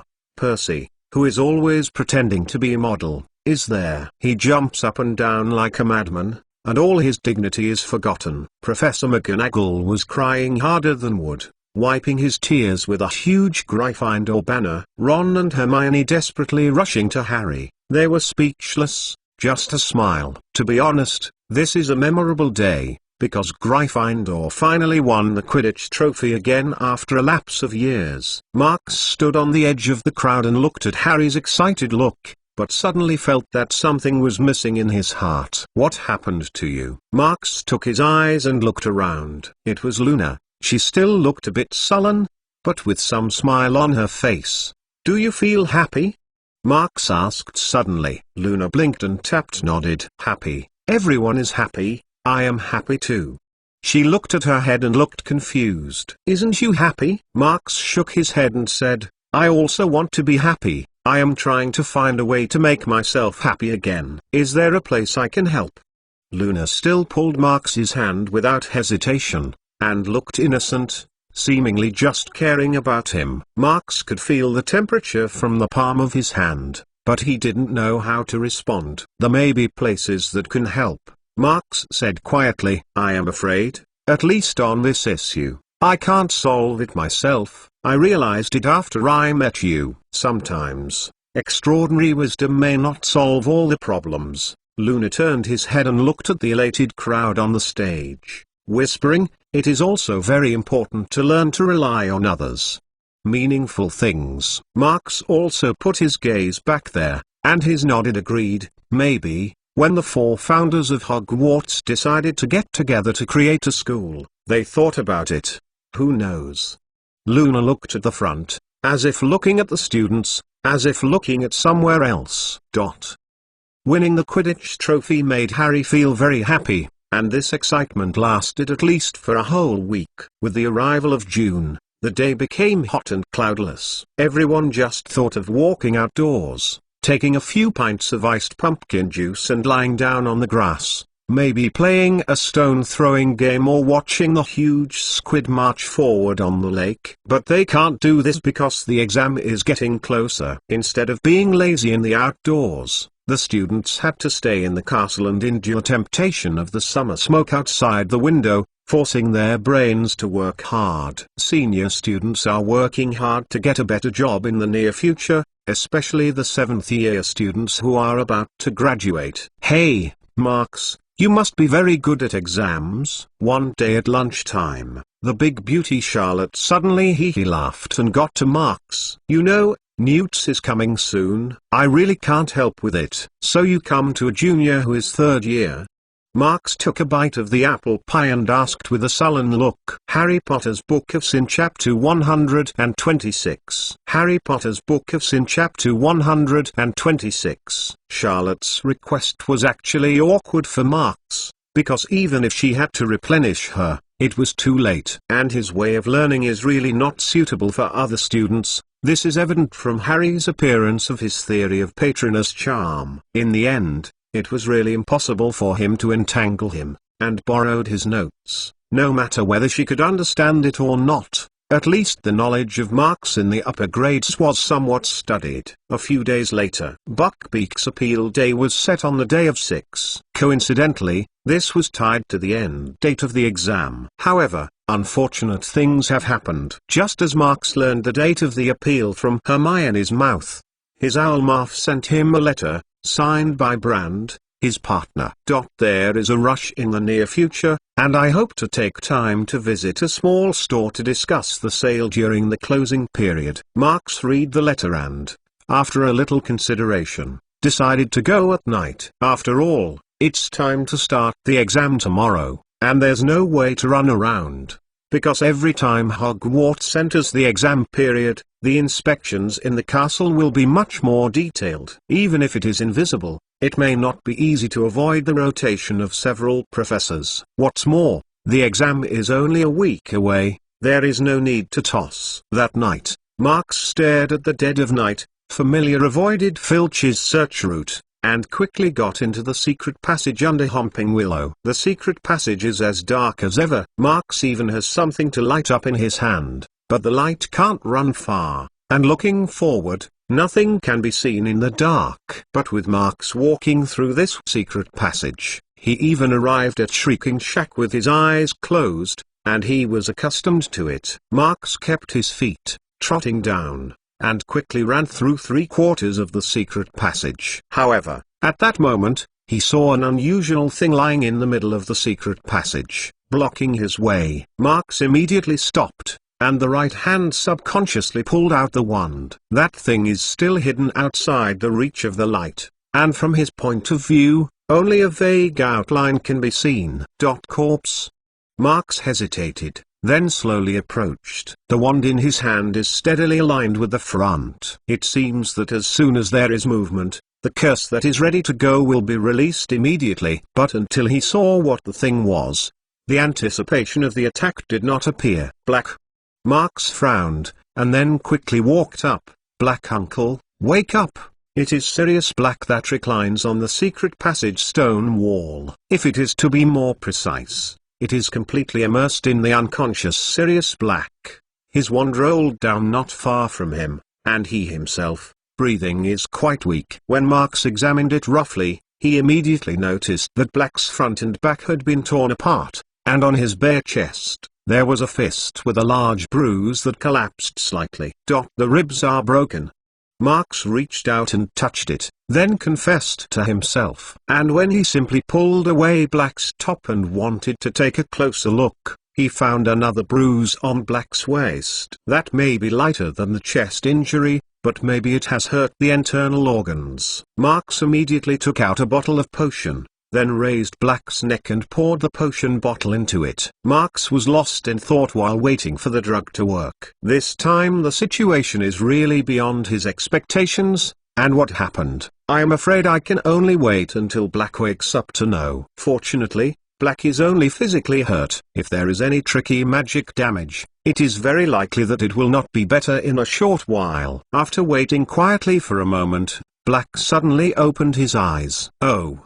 He seemed to be frightened. He suddenly felt up on the ground, but the injury on his body did not allow him to do so. Black screamed and leaned back on the cold ground. Black uncle, there is no danger here. Also relied on Marks. Started talking on the stone wall. What happened? How could you hurt this? Black glanced at him with a confused look, and it took a while to just spirally recovers. Peter, he said in a vague voice. His voice hoarse and low. That must be Peter. But why? He seems to want to say something, but the next moment again fainted. Pettigrew Peter? Marks's brow wrinkled even tighter. He attacked Black. What does this mean? Pettigrew Peter is undoubtedly a timid synonym. It is almost impossible for him to fight with Black. He has been escaping from beginning to end. Even after he successfully deceived everyone, he is still at large. How can a coward like this attack Sirius Black, who has always been envious and squatting? Needless to say, with Peter's strength, it is difficult to make Black look like a sneak attack. For the fighting level of Sirius, Marks has personally taught it. However, the facts are in front of you, but they do not allow him to believe. Maybe. What kind of help did Pettigrew Peter have? Now, Marks can only guess like this. Seeing that Black seems to have fallen into a deeper unconscious recovery, Marks understands that the efficacy has been fully realized. In a short time, Black should not wake up again. After considering it for a moment, he took Black with him and rushed to Tyrann's shop. But he just came to Shrieking Shack, but found that the outside was a messy scene. Just on the street, a large number of Dementors are constantly wandering around, vaguely still have some silhouettes holding wands to search around. Marks guessed that it was a group of Aura. The Ministry of Magic has already taken action. On both sides of the street, most of the houses are closed to the portal, but the light shining through the windows shows that the wizards are still awake. And in a room not far from Shrieking Shack, someone is arguing loudly about what it is, and its volume is so large that even Marks can faintly hear it.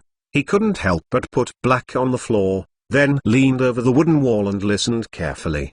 You can't stay here, you said. Would you like to stay with me? Oh, dear. This is the ancestral home of my family for generations. I can't just do it. These words go to the Dementor to the outside. But what? Oh, yes, and the evil geek. It must be a very dangerous dark wizard. If you care about your house, talk to him and see if he can make you more. How many weeks do you stay? Don't be like this, dear. Let my hands open. You want to die. I have to live with children. Let go. In Shrieking Shack, Marks calmly thinks and speculates while sorting out the information he gets in the conversation. But this incident is too sudden, and blind guessing is almost worthless. At this moment, taking Black will definitely hinder the action. For the sake of safety, he decided to talk to Hogwarts first. As for the things here, let the people of Ministry of Magic first explore it. However, if things go bad, no matter how small this possibility is, it will appear unexpectedly in front of you, leaving you completely unprepared. Just as Marx took Black and was ready to go back to the secret passage, just behind him, a silhouette of a black smoke slammed into the wall. Almost at the same time, a hand wrapped in black gas and extremely fast to the back of the Marx head. For a time, the strong winds blew Marx's black hair, and the strong suffocation was still near essence. Just as the millennium was in the air, Marx stooped forward and flew at the same time, waving a wand to send Black to the corner. It was the moment he bowed his head, and the sudden hand passed over Marx's hair, and a chill was immediately spread throughout his body. This is the first time he has felt the real death threat since Marx enrolled in Hogwarts. At the moment when the hand had just wiped his head, the wind brought by the other hand directly sent him a message. If he was hit by that, his brain would definitely be scooped up. In the next second, Marx threw himself down on the floor and made a dull sound. In such a crisis, the advantages of his loss of emotion are fully revealed. Regardless of the severe pain caused by the hard body on the floor, Marx immediately rolled over and rolled to the side. Not surprisingly, just as he had just left the place, a foot that was also entangled in black hair slammed there. Even the floor was shattered. Sectum Sempra. The turned Marx, with the slightest hesitation, chose the high injury curse invented by Snape.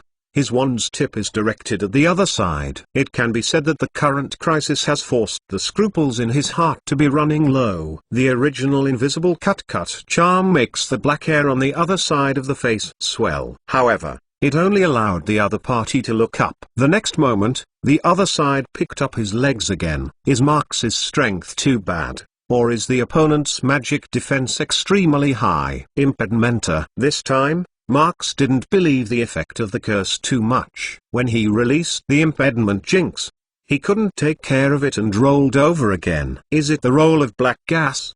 Marx fled from the ground and calmly thought about the countermeasures. The strong black gas completely enveloped the other side, and in a hurry, it was impossible to confirm the identity of the other party. However, at this time, whether it is Pettigrew Peter or not is no longer so important. Harry Potter's Book of Sin Chapter 127. Harry Potter's Book of Sin Chapter 127. Impediment jinx only slightly hindered the other's actions, but it gave Marx a place to breathe. If you say it again, he is just a human being. If there is a quick reaction, there will be mistakes. In the current situation, even a single mistake can have life-threatening consequences. Quick! Marx without the slightest hesitation took the speed to the extreme, and after walking down the body to avoid the next attack, he quickly walked behind him. With a crisp glass-breaking sound, a large flame completely drowned the other side. The fiend fire bottle burned better than expected. The flames were attached to the black gas of the body and kept burning. It seems that there is a tendency to burn more and more. Those black air is like a magical power. However,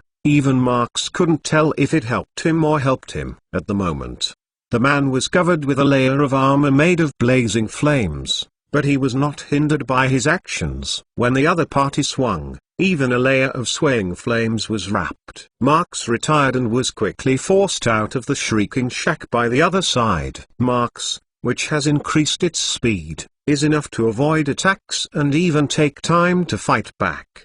The effect of the magic spell is always unsatisfactory, and the battle situation is not optimistic. Not long after, the battle here attracted a large number of era, and a striker who specialized in fighting criminals. The guy has appeared again. Everyone pays attention. Don't rely too close. This is not the same as the intelligence. Why is he covered in flames? Who is fighting with him? How is it like a child? The surrounding era and the strikers pulled out the wand and pointed it here, but soon they found that the situation at the moment was really a bit unplugged. In fact, they are already the second batch of personnel from Ministry of Magic, and at least half of the first people have already fallen into Street Mungos. It was the group of people who brought back important facts to the Ministry of Magic. Just to be honest, When the effect of the spell is greatly weakened, these specialized warfare wizards can only play a containment effect. This is a very tricky case. Don't look at it.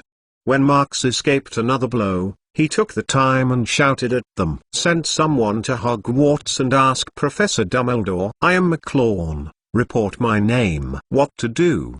A hitter looked towards his teammates. Fuck, you see the situation. Wanera said. Disapparition went to the Hogwarts door and shouted. The other person smiled and said, look at the situation and respond. How to deal with it? Going to fight? Marx, who is in the middle of the battle, can't take care of it. Just dragging the other side has already made him a little hard. Since the spell has a direct effect, it can only indirectly rely on the spell to create physical damage. Cave Inimicum, Reducto, Expulso. Each and every one spells are quickly generated, and the whole street and even the buildings are used as weapons. For a time, gravel and dust are flying everywhere. The cracking sound of street slabs and the slamming of heavy objects on the ground have become one. That scene almost made those Auror and the strikers think that they were in the group battle of the wizard. The child's curse for formidable power. First of all, without mentioning for formidable power, just look at his ingenious and flexible use. It is simply a genius. A group of Ministry of Magic fighters found that under Marx's excellent combat skills, they had almost no place to intervene. The wizards who can be full-time in search and battle are not ordinary people after all. They also took this opportunity to cooperate with Marx to suppress the Flame Geek. However, under extreme power, it all seems to be a little weak. Although the curse of the people can temporarily suppress the other party, it is only temporary. After all, the containment is only a containment, and the effect of hurting the enemy is not achieved. The man who found the Ministry of Magic came out to help, and Marx finally got a moment of free time. He immediately held his breath and swung the wand. Wingardium Leviosa, he shouted, maximize. Suddenly, because of the battle, the gravel was everywhere, and the large pieces floated up and gathered in front of Marx. The next moment, as his wand pointed, the gravel was linked to each other and turned into a stone man close to 3 people. This is the stone giant that Marx used to transfiguration to imitate the summon magic of the ancient wizards. However, this rudimentary thing not only looks rather rough, but also has a loose structure. Under the horrible power of the other party, I am afraid it will not last long. He controlled the stone giant to move forward step by step. The heavy body and the limited control of the transfiguration made its action seem a little slow, but its power is unquestionable. The geek who had been shattering a large number of stones that had been thrown by the punches was thrown to the ground by a stone giant, and half of the people suddenly fell into the ground. It can be seen that the opponent's arm supporting the defense seems to have been deformed. This is the first time he has seen him injured since the battle. However, such injuries have angered him. As the other side hoarse and screaming wildly, the black gas that kept on his body was like a life-threatening, and the beating broke out. The black gas that suddenly swelled and ignited the flame that attached the fiend fire bottle to him. Then, his other hand clenched his fist against the stone giant's arm, and after listening to a loud bang, the gravel suddenly splashed. In a twinkling of an eye, the stone giant has lost half of his arm. Marx immediately controlled the stone giant to lift his foot toward the other side. It can be seen that the continuous application of this transfiguration made him feel very difficult.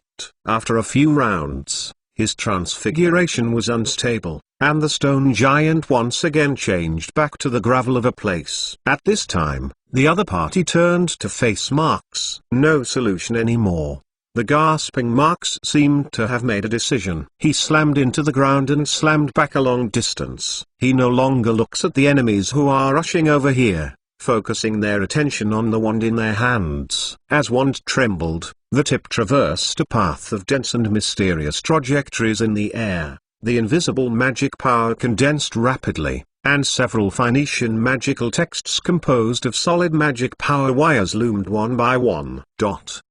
What is he going to do? Seeing that the grotesque broke through the crowd and had already rushed to Marx's face, the fist full of strength touched his nose, but he didn't even lift his eyelids. The situation has changed too fast. There seems to be some hope in the last second. Is it going to be defeated in the next second? Several hitters tried to release the spell, but the effect was disappointing. Is this going to end? But in the next moment, everyone's movements froze. On the wand in the child's hand, a dazzling ice blue brilliance appeared, and a mysterious symbol appeared on the tip. At the same time, a dazzling blue-white light column exploded and pushed the body. The geeks, all filled with black gas, rushed out hundreds of feet. Just on the slate of the street, in a long gully, gravel and mud have already formed ice. The black gas on the geek has been completely dissipated, and he himself is wrapped in layers of ice crystals, which looks chilly. Everyone felt that the Hogsmeade village had a fairly low temperature and seemed to drop again several times. The blue-white beam quickly disappeared, and Marks gasped and stood on the street, still watching the huge ice he had created. His right hand hangs weakly on his side, shivering slightly, and it seems that ice scum has fallen from his hand. As for the wand, I have already fallen to the ground because of the inability to hold. This is the first time he has tried to use his own research in actual combat for such a long time. However, with the Phoenician magic to force the power of the Rule Rune, this is almost a life-saving fight. So far, Marks still can't sense his magic power without using the rune array. As far as his behavior has been, it is even more difficult than writing by blind people. But if he doesn't do it once, after a few seconds, he really can't hold it. Be aware that the ability he has learned from the assassin is time limited. After a while, seeing that the guy didn't seem to get out of the ice, Marks just fell to the ground. This battle was too hard, although he always calmly responded, but still saw death smile several times. He is really tired. The Era and the Striker were all surrounded and seemed to want to ask, but Marks apparently had no strength to respond. When Professor Dumbledore comes, let's talk about it later. He waved his hand at random, then took out a bottle of potion and poured it on himself. After a while, Dumbledore appeared apparition next to Marks. He glanced at the scene roughly, and his eyes quickly landed on the big ice raft that was hundreds of feet away. McLawn, Dumbledore personally helped Marks up, he whispered. Do you know anything? Marks shook his head. You bring people to Lupin first, and here, let me handle it. Marks sent the black, still in the unconscious, to Lupin's office, but if he could explain, he couldn't say anything. Marks simply pushed it all to Dumbledore. Professor Lupin, Professor Dumbledore brought me here. I only know that this is mostly with Pettigrew Peter. In fact, when the black gas was blown away, he had already seen it far away. It was definitely Pettigrew Peter who didn't run. Harry Potter's Book of Sin Chapter 128. Harry Potter's Book of Sin Chapter 128. Because of the unexpected situation last night, the Marks in Tirande did not finish. Starting today, it is the day of the exam. Marks treats the exam and always gives a feeling of carelessness. This time, everyone thinks that he seems to be more absent-minded than in previous years. On the first night of the exam week, Marks sneaked to Hogsmeade. After all, there is still a part of the Gold Galleon that is not taken back in Tirande. However, it is okay to say no, this goes, but Marks is more and more feeling that he is wasting his time. According to Tirande, he has to go at least half a year, and in the first half of the year, potions sales rights have returned to Marks's hands. This is all money. Anyway, he has to find a seller to cooperate, even if it is temporary. It is better. The research on magic requires a lot of gold galleon to support him. In the magic material, Marks, who has long been used to it, is really a little comfortable. Just before the end of the exam, Cornelius Fudge appeared in the school. Fudge still wore his pinstriped cloak, sweating slightly on his forehead. He didn't look too good, and dark circles appeared around his eyes. Just then, he saw Harry, who had just finished the exam, and Harry was staring at him at this moment. Harry, go low. Fudge said. I just finished the exam, isn't it? Is it finished? Yes. Harry nodded, tentatively, and simply replied. Hermione and Ron were not interested in talking to the Ministry of Magic, and they walked around in the back. "The weather is so good," Fudge said, his eyes falling on the lake. "Unfortunately. A pity." He sighed deeply and looked down at Harry. "I came here to perform an unpleasant mission, Harry." Committee for the Disposal of Dangerous Creatures asked for a witness who was mad at the hippogriff while there was a winged beast. "It happened that I needed it for some things. When I visited Hogwarts, they invited me to join. That is to say, have you heard the appeal?" Ron walked forward and interrupted. No, the appeal is scheduled for this afternoon," Fudge said, turning his head and glanced at Ron. "Then you may be a witness who can't execute the death penalty," Ron exclaimed. "The hippogriff may have nothing to do with the winged beast." Fudge hadn't had time to answer, and the two wizards came out of the castle gate behind him. One is very old, like a dying old Huang melon. The other is tall and well-proportioned with some sparse scorpion on the chin. And just beside them, Marks is calmly walking with them. The very old wizard looked at Hagrid's cabin with a squint, then turned his head and said to Marks with a soft voice, Hey, I am too old, I am afraid I can't do this. This has nothing to do with old age, things that should not be done, of course, still do not do well." Next to him, the tall man coldly said. At this time, Marks shrugged said, "I think that's right, Mr. McNeil." Marks's last exam was divination, coincidentally with Harry and Ron, and Hermione was a mole study. When Marks came to the front of the classroom, he saw many students sitting on the spiral staircase leading to the divination classroom. Everyone seemed to want to hold Merlin's thighs for the last moment. "She wants to see us separately."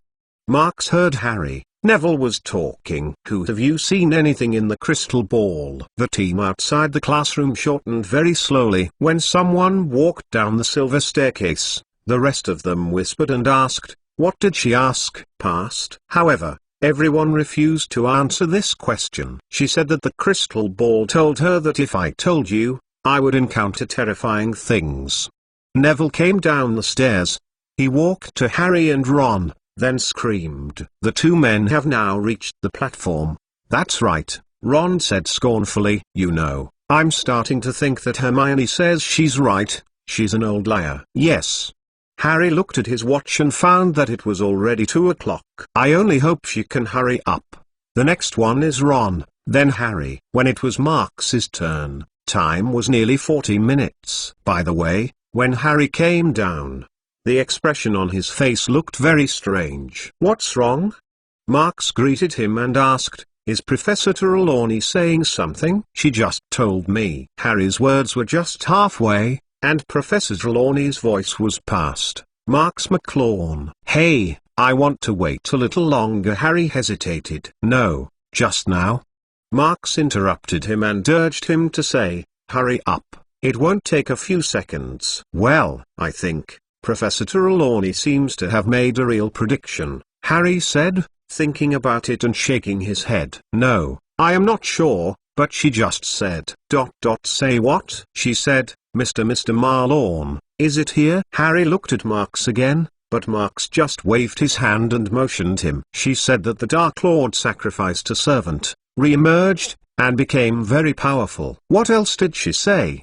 "There is greater filth that will come to the world with the return of the Dark Lord." Later she said it's getting more and more vague. "I can't hear it," Harry said. "But, to put it this way, Voldemort seems to be. It's going to come back." Marks frowned, suddenly said, "Harry, remember, read the Occlumency notes I gave you, and try to learn as soon as possible." His tone became very serious. "Trust me, this is good for you. For us." "Yes." "Why is this?" "What does the curse do?" Harry asked doubtfully. Marks is trying to explain a few more words, but Professor Trelawney is already calling for the 3rd time. "In short, it's because of the scar on your forehead," Marks said, and quickly walked up the spiral staircase. When Marks came to the classroom of the exam, he immediately discovered that the tower room was hotter than ever. The curtains here were all pulled tightly, and the fire was burning in the fire, and the air was filled with a nausea. Marks frowned, going to Professor Trelawney. She was sitting there waiting for him. with a huge crystal ball in front of him. It's not a good thing to delay time, seems to be because waiting for a while, which makes her expression a bit awkward. Well, look at this crystal ball, now give you time. Then, you tell me, what did you see inside? Marx leaned over and looked at the crystal ball, but no matter what he looked at, he couldn't see anything except the rotating white mist. In fact, Marx has worked hard for divination, but he is afraid that he will not understand this subject in his life. Marx took out a small potion bottle with his hand under the edge of the table and quietly unplugged the stopper. "Hey!" Professor Trelawney asked on time, "what have you seen?" The heat in the room burned and the liquid in the bottle evaporated quickly, at least faster than Marx imagined. He then licked his nose and applied some ointment to his nose. "Oh, I saw one, a small, long-tailed thing." Marx said anything with a sigh of relief. Anyway, he has been thinking about Pettigrew Peter all the time. "What is that thing like?" Professor Trelawney asked mysteriously. "Now, think about it." Marx is waiting for the effect of the liquid to play out. "I think, is that mouse?" "Is it?" Professor Trelawney quickly wrote something on the parchment on her lap. "I think, you seem to see." She suddenly raised her hand and rubbed her eyes. Her eyes became confused. "Oh, sorry, I think." Trelawney squinted and his eyes became more and more fascinated. It was only after a long time that Trelawney suddenly opened his eyes and his eyes began to turn around. "Is it really?" Marx concentrated and prepared to listen. However, in the next moment, Trelawney closed his eyes and fell asleep on the table. Marx couldn't help curl one's lip, just took the record on the table and pulled out one and pointed it twice. Suddenly, the line of predictions exactly the same as Trelawney's handwriting. On the record sheet, he left the prediction that Buckbeak was executed. If this happens, then at least his divination score this year will not be too bad. Just as he put the record back, ready to wake Trelawney, and then whispered a few words, she twitched a few times. Then a dull and hoarse voice rang under her arm. "Death will always be with you. Sin will dance with you. Your destiny will be intertwined with the disaster.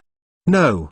No." Having said that, Trelawney jerked his head up, and the trembling, bloodshot eyes stared straight at Marx, and even a sick redness appeared on his face. "Don't hit open," she screamed, shouting with a strange voice like a man and a woman. The voice is like a suffocating person calling for help, and a mourning for the dead. Marx can't tell whether she is warning him or is watching someone who doesn't exist scream. This is a true prophecy, but it is never clear that it can be predicted. Harry Potter's Book of Sin Chapter 129. Harry Potter's Book of Sin Chapter 129. "Don't hit open," she screamed, shouting with a strange voice that was not male or female. The voice is like a suffocating person calling for help, and it is like mourning the dead person. If a normal person sees it, it is enough to be scared. Marx just twisted his eyebrows and tried to capture some useful information from it. In the next moment, Trelawney regained the look of the previous confused look, and she looked at Marx slyly, her expression a little confused. Marx put some ointment on her hand and then shook it in front of her. Of course, the focus was definitely on the front of the nose. Professor Trelawney," Marx shouted. "What happened to you?" "Oh, sorry, I seem to feel a little sleepy." Trelawney woke up a bit. She hesitated. "Where are we going?" "We are over," Marx said casually, "but I see you slumbering, so I can't help but wake you up. There are still many students waiting for the exam." "Ah, yes, thank you." She looked down at Marx's record sheet and then nodded. "Then go down first. Remember, what you see from the crystal ball can't tell others. Otherwise encounter terrifying things." Marx casually headed and walked outside. He had to take a look at Hagrid's cabin. After leaving the classroom, he handed the potion bottle back. "Now it seems that this stuff can also make people who are too drunken to be confused," he whispered as he hurriedly rushed downstairs. When Marx came to the lawn in front of the castle, He turned back and noticed that a group of men were walking down the stone platform of the castle. Walking in front is Dumbledore, whose silver beard shines in the afterglow of the setting sun. Beside Dumbledore is Cornelius Fudge, followed by the frail committee members and Executioner McNeil. At the same time, in the Hagrid cabin. "You have to go," Hagrid said, shaking from head to toe. "You must not let them find you here. Go, now." Hermione picked up the invisibility cloak on the sofa. "I will lead you from behind," Hagrid said. They followed him to the door leading to the back garden, and Harry felt as though he was in a dream. When he saw Buckbeak a few yards away, the feeling was even heavier. Buckbeak crouched behind a tree in Hagrid's pumpkin patch. It seemed to know that something was going to happen. He was turning his head around and groping his face with his claws. "Nothing, Bick," Hagrid said softly. "Nothing." He turned to Harry, Ron, and Hermione. Go. But Harry didn't want to move. "Hagrid, we can't. We have to tell them the actual situation. They can't kill it." The three people hurriedly said something and seemed unable to accept this reality. "Go," Hagrid said in a fury. "If you are in trouble, things will get worse." They found that they seemed to have no choice. Hermione put the invisibility cloak on Harry and Ron's head, and they heard a voice outside the cabin. Hagrid looked at the place where they had just disappeared and urged, "Go." He said dumbly, "Don't listen." After all, he slowly walked back to the hut. Someone was knocking on his door. In a horrible horror, Harry, Ron, and Hermione began to walk quietly around Hagrid's hut. When they reached the side of the hut, the front door slammed shut. "We should have a way," Hermione's voice kept shaking. They can't. What should we do?" She stubbornly stopped, but couldn't think of any idea. "Does anyone have any way?" she said. "I think. Marks?" "Yeah, I saw Marks talking a few words with the executioner before," Harry said. "But what would it be?" "Just chat." "No, you listen. It's Marks's voice." Hermione waved her hand at Harry and pointed to the hut. The three couldn't help but put their ears on the wall. "Let a student come to watch the execution, which is not appropriate. This is the voice of Fudge. It's okay. This is the content of Care of Magical Creatures, which Mr. McLawn took the initiative to apply for," Dumbledore said. "I believe he understands what he wants to do. This is a reasonable application for Hogwarts outstanding students. In fact, today's Fudge really doesn't see Marks as an ordinary student." That night in the Hogsmeade village, he has heard the following people report, although the news is still blocked. But Marks's strength has already surprised all the insiders. Even so, on the bright side, some things still have to be in the stomach, at least for now. He must do so. "Minister, I will not act to disrupt the execution process," Marks said. "I need to observe the physiological structure of the miraculous creature, which is very helpful for my study." Okay.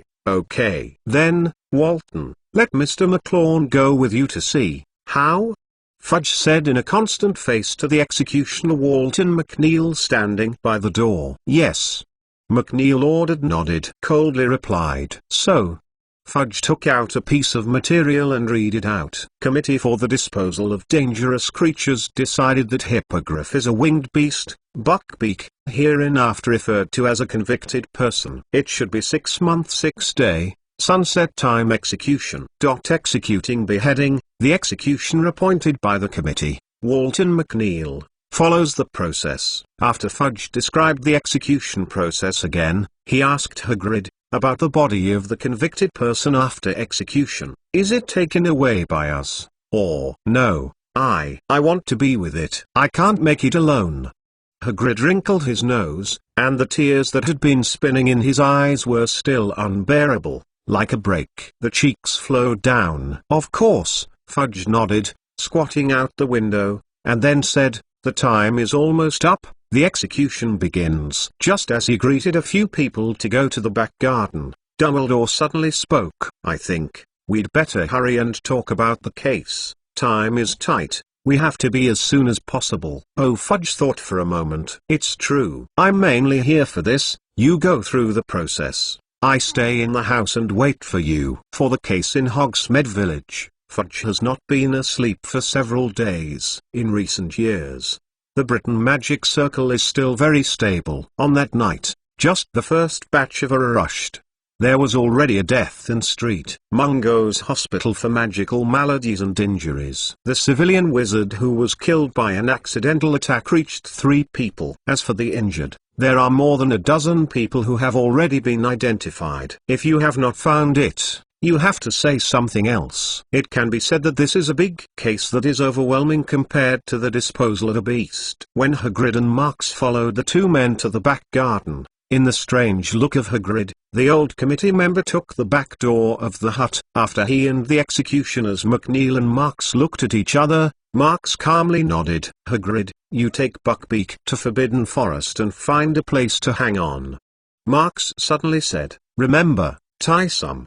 And get back as soon as possible. Hagrid, who was still sobbing, bowed and looked at Marks. Marks just waved his hand at random and motioned for him to do as he said. Hagrid couldn't help but glance at the 2 people sent to the committee, but they were too lazy to care for him. McNeil leaned against the wall of the hut and rubbed his big axe with a rag, and the old man looked at the setting sun, seemingly wondering if he would be like the setting sun. The next day, it rose again and again. Hagrid seems to want to understand something, but it seems to be less clear. But he can't manage that many. Buckbeak may not have to die. Marks has done something. It must be like this. He untied Buckbeak's rope and pulled it desperately to run to Forbidden Forest. The sooner the better. Let Bick leave here soon. At this moment Hagrid had only one thought left in his heart. Marks glanced at Hagrid's back, then pulled out the wand, picked a few large enough pumpkins from the ground, and gathered them together with the levitation charm. Then, under the influence of a transfiguration, the pile of pumpkins quickly became a body of a hippogriff with a winged beast that had been cut off. The bloody scene is exactly the same as the real thing. McNeil, would you learn the voice of hippogriff? Marks looked back and asked casually. Executioner McNeil is wearing this and can't help but pump his mouth. Mr. Lorne, he explained dryly, if you cut it down, there will be no screams. Marks looked at the body on the ground and glanced at McNeil's neck subconsciously, feeling that he had learned a useful new knowledge. When Hagrid ran back in a hurry, Marks didn't care if he stared at the corpse that had already separated from the ground. So he glared at his sleeve and walked with the other 2 into the woodhouse. I think, Hagrid, you have to cry for a while, he kindly suggested. Hagrid twisted his mouth and found that he couldn't cry. He had to shake his head. Clean springs are like water. Marks raised the wand, and suddenly, a clear spring water from the air sprayed Hagrid's face, and even his clothes were soaked. Harry Potter's Book of Sin Chapter 130. Harry Potter's Book of Sin Chapter 130. Buckbeak's case was so tidy. Fudge stood behind the door and looked at the document, then signed the document and then went back to the Ministry of Magic with the other 2. Then, more importantly, things are waiting for him to do it. When Dumbledore followed, Harry, Ron and Hermione hurriedly pushed the door into the hut. Marks, you really did it, Hermione said excitedly. We all saw each other. Buckbeak went to Forbidden Forest. You know it. Just go back and send it away. It's over. Marks nodded, said, but don't be too busy. Harry, I think there is something you have to know. You can go. Professor Lupin's office. He will tell you everything. What? Can we go together? Ron asked strangely. Of course. In fact, this matter has a lot to do with you, Marks said. Let's go together. You don't come together? Hermione asked. But Marks shook his head. I still have something to do, so I won't join in the fun. Marks has a lot to do, but no one can think of it. The first thing he went to was the 7th greenhouse. There is nothing wrong with his reason for going there, just because the unknown plants have grown up. But it is also because of those flowers. No one in the 7th greenhouse can enter. Professor Sprout tells Marks that the emergence of those flower beds makes the plants more attractive to creatures. About a few days ago, that morning, a senior student came to apply for Sprint to enter the 7th greenhouse to observe some of the more dangerous plants. It is a good thing to like to study, and the student's performance on herbology has always been good. Professor Sprout quickly approved his application. However, until noon that day, the student did not return the keys, and Professor Sprout finally noticed the anomaly. When she rushed outside the 7th greenhouse, she glimpsed through a glass in the greenhouse,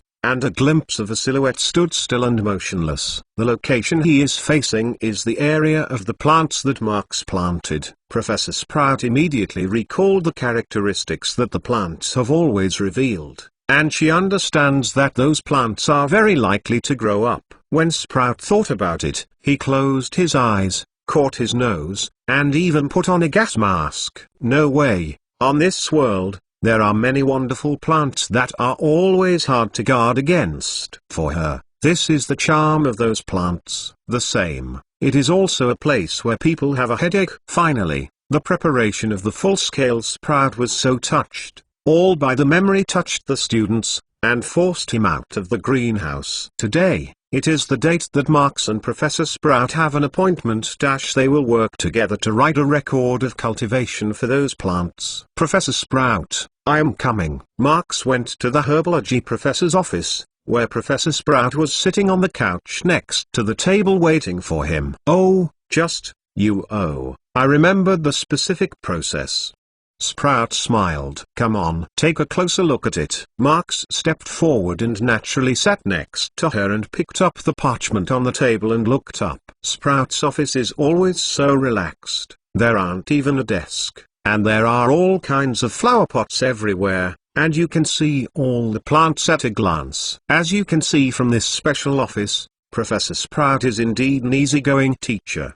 But Marks is already used to it. He has cultivated magic plants for potion research in several greenhouses, and all of this is inseparable from Sprout's special care for him. Professor Sprout is a Hufflepuff head of house. She is really satisfied with Marks, a very good student. Not to mention that she has always been very biased towards the students of her house, even if she is as strict as Snape. I am afraid that she will not refuse students like Marks. Professor, I think this process is almost impeccable. Marks read the text on the parchment and he looked up and said, but I think our task should be changed. You mean, are you observing them?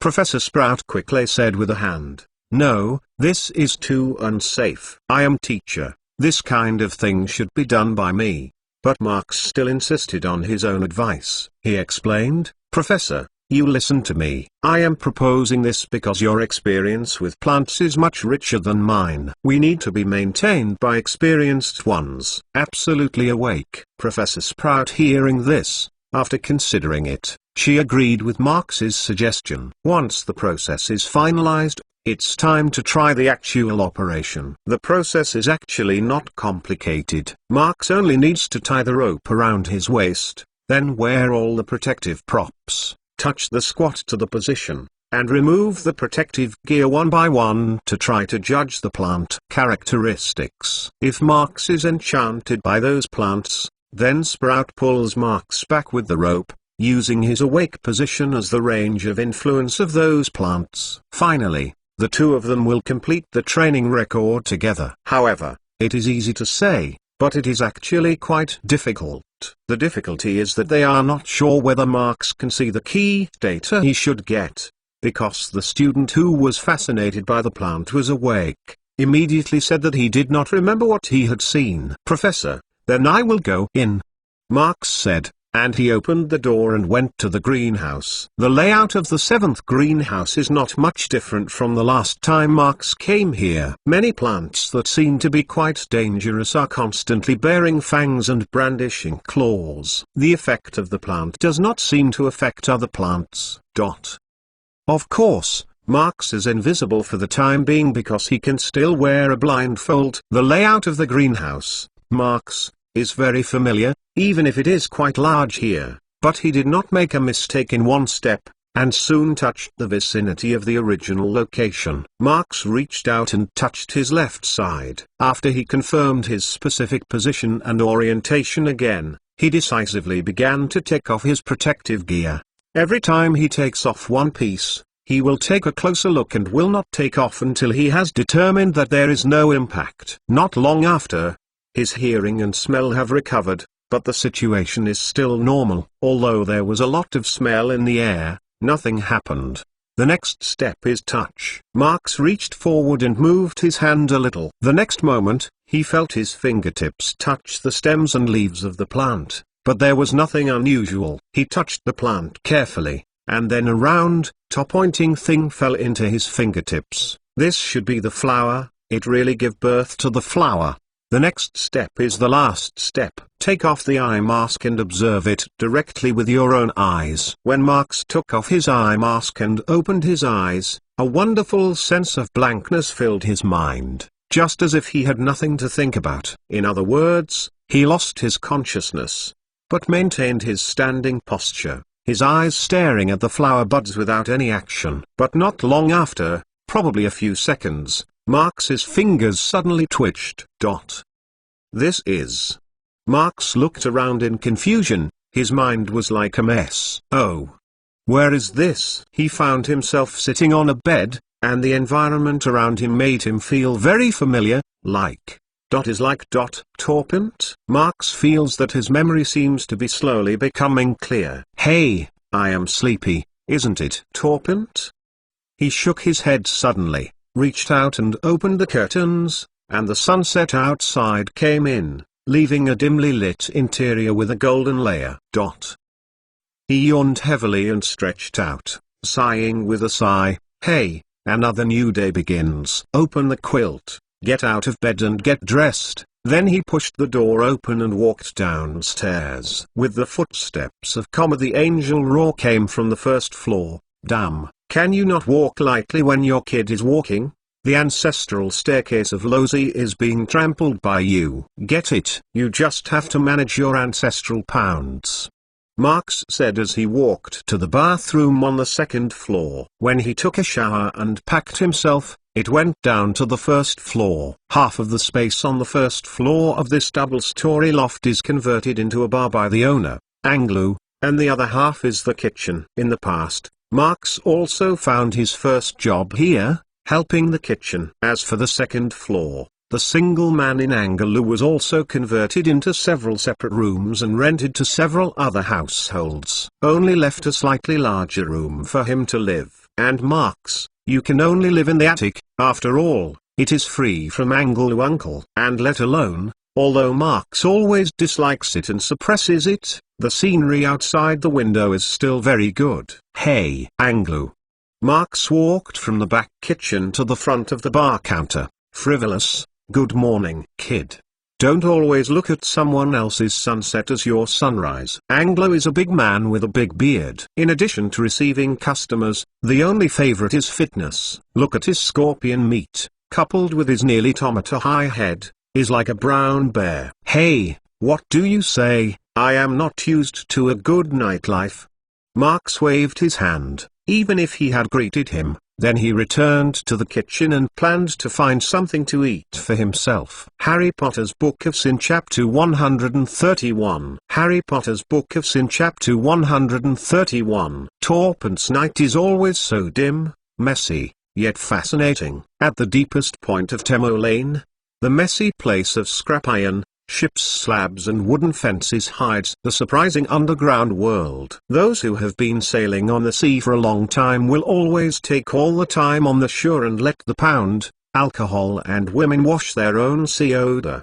Between the crew members who spent most of the year in the sea, there has been a saying since ancient times: don't wait until your body is floating in the sea, and then regret that your gold is sinking in the seabed. Marks walks in the deep and familiar alleys, and from time to time he will encounter some robots in groups of 3 or 4, and they are all going deeper. But before they reach their destination, everyone will not talk to each other. This is one of the unwritten rules of About 1 Li. When Marks came to a broken iron house transformed from a large sea freight container, he familiar walked to the door and pushed Sloppy Old Man, who was sitting on a tin bucket and sleeping. Baird, wake up.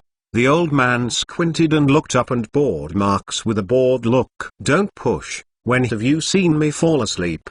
Old man said vaguely, picking up the dirty bottle in his hand and pouring a big mouth into his mouth. As he drank, He spread his palms toward Marx and shook. What about today? Marx took a small scroll from his pocket and took the old man's hand. Old Fogey habitually picked up the finger and touched it, then curled one's lip. The devil, even if you are an acquaintance, the price should be increased next time, he said, waving to Marx and signaling him to get closer. There are still a lot of fat here today. One is the merchant ship leader in the West Bank, called Alger. The other is the nobleman of Brest, France. What is Vincent or something? Old man said. In his mouth the wine was sprayed directly on Marx's face, but he still had to continue listening. Well, there are some folks in North Germany. Although the origins are not very clear, they can dress well. Baird, let's focus. See the old man still groaning? Marx couldn't help but urge. Okay, you kid is always unable to bear the temper. The merchant ship leader brought a little girl. I am screaming like. You understand. Old man he said with a smile. The West Bank, the caravans have also begun to take the road, and they are not guilty of the old fellows who sent their lives to pave the way for them. Marx was in a nodded position. Touch the Chin whispered, this is a big deal. Little devil. Do you still want to do it alone? This is a big living person. What about the big living people? The main thing is to see where it came from. Marx pondered, and suddenly he snorted. How do I feel that this thing is a little familiar? That sloppy old man didn't say anything. Into the golden caves in the streets of Timo, no whole night's effort will be retired. And some of the guys can even use the money in their pockets. There was a lot of time, and Marx waved at the old fogey, walking like a walk into the iron-roofed house. At the back of the tin house, there is a place where the top, bottom, left, and right are blocked. There are a lot of people here, most of them are stuck in a passageway leading to the underground. Those people seem to be a lot more jealous than the old Bayer. Most of them were shirtless, and there was a pair of ragged trousers. When someone saw it, they swayed and went forward. They sneaked out some small paper bags from their pockets and whispered to people. Marx went all the way, and those people didn't even look at him at all. They had long remembered the appearance of Marx, and that wasn't the object of their business. Through a downwardly sloping passage, he and the robot man standing at the exit were arbitrarily greeted, and Marx stepped into the Torpant Underground Entertainment Center where he lived. There are a lot of acquaintances here, but everyone will not actively touch each other. They all have their own things to do. It's about the pound, no one has the kung fu. And more, it is the grandfather who comes here to spend money. In this underground place, as soon as you enter the mouth, you can see that the piece is divided into 5 areas. At the forefront, there are multiplayer big tables, scorpions, poker, and the like, and all kinds of tricks are played. On the left is the place where the wine women greet the drinkers. Dim lights, low lights, tables and chairs and wine bottles at the table, drunk and not drunk only between the thoughts. What about the right? On a large stage, there are feasts,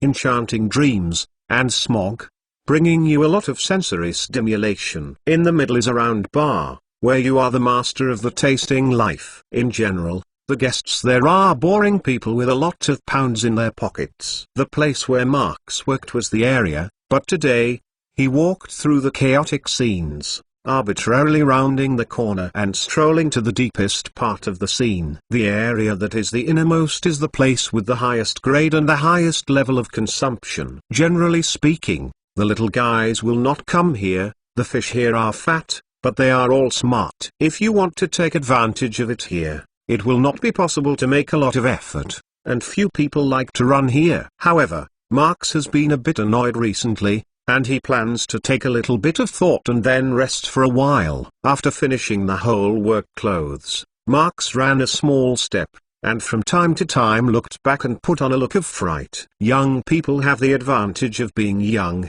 and no matter who they are, the wariness of a child will always drop very low. Of course, if you do something, you always have to take some risks. Ouch! As he passed the back of a sofa, Marx's foot slammed and he went down to the ground. Peng rang aloud, and he was actually hitting the ground on a hard ground. A man on the front sofa snorted and looked back at the sofa in confusion. Marks climbed up on his own. However, the red blood had fallen on his forehead. "Child, what's wrong with you?"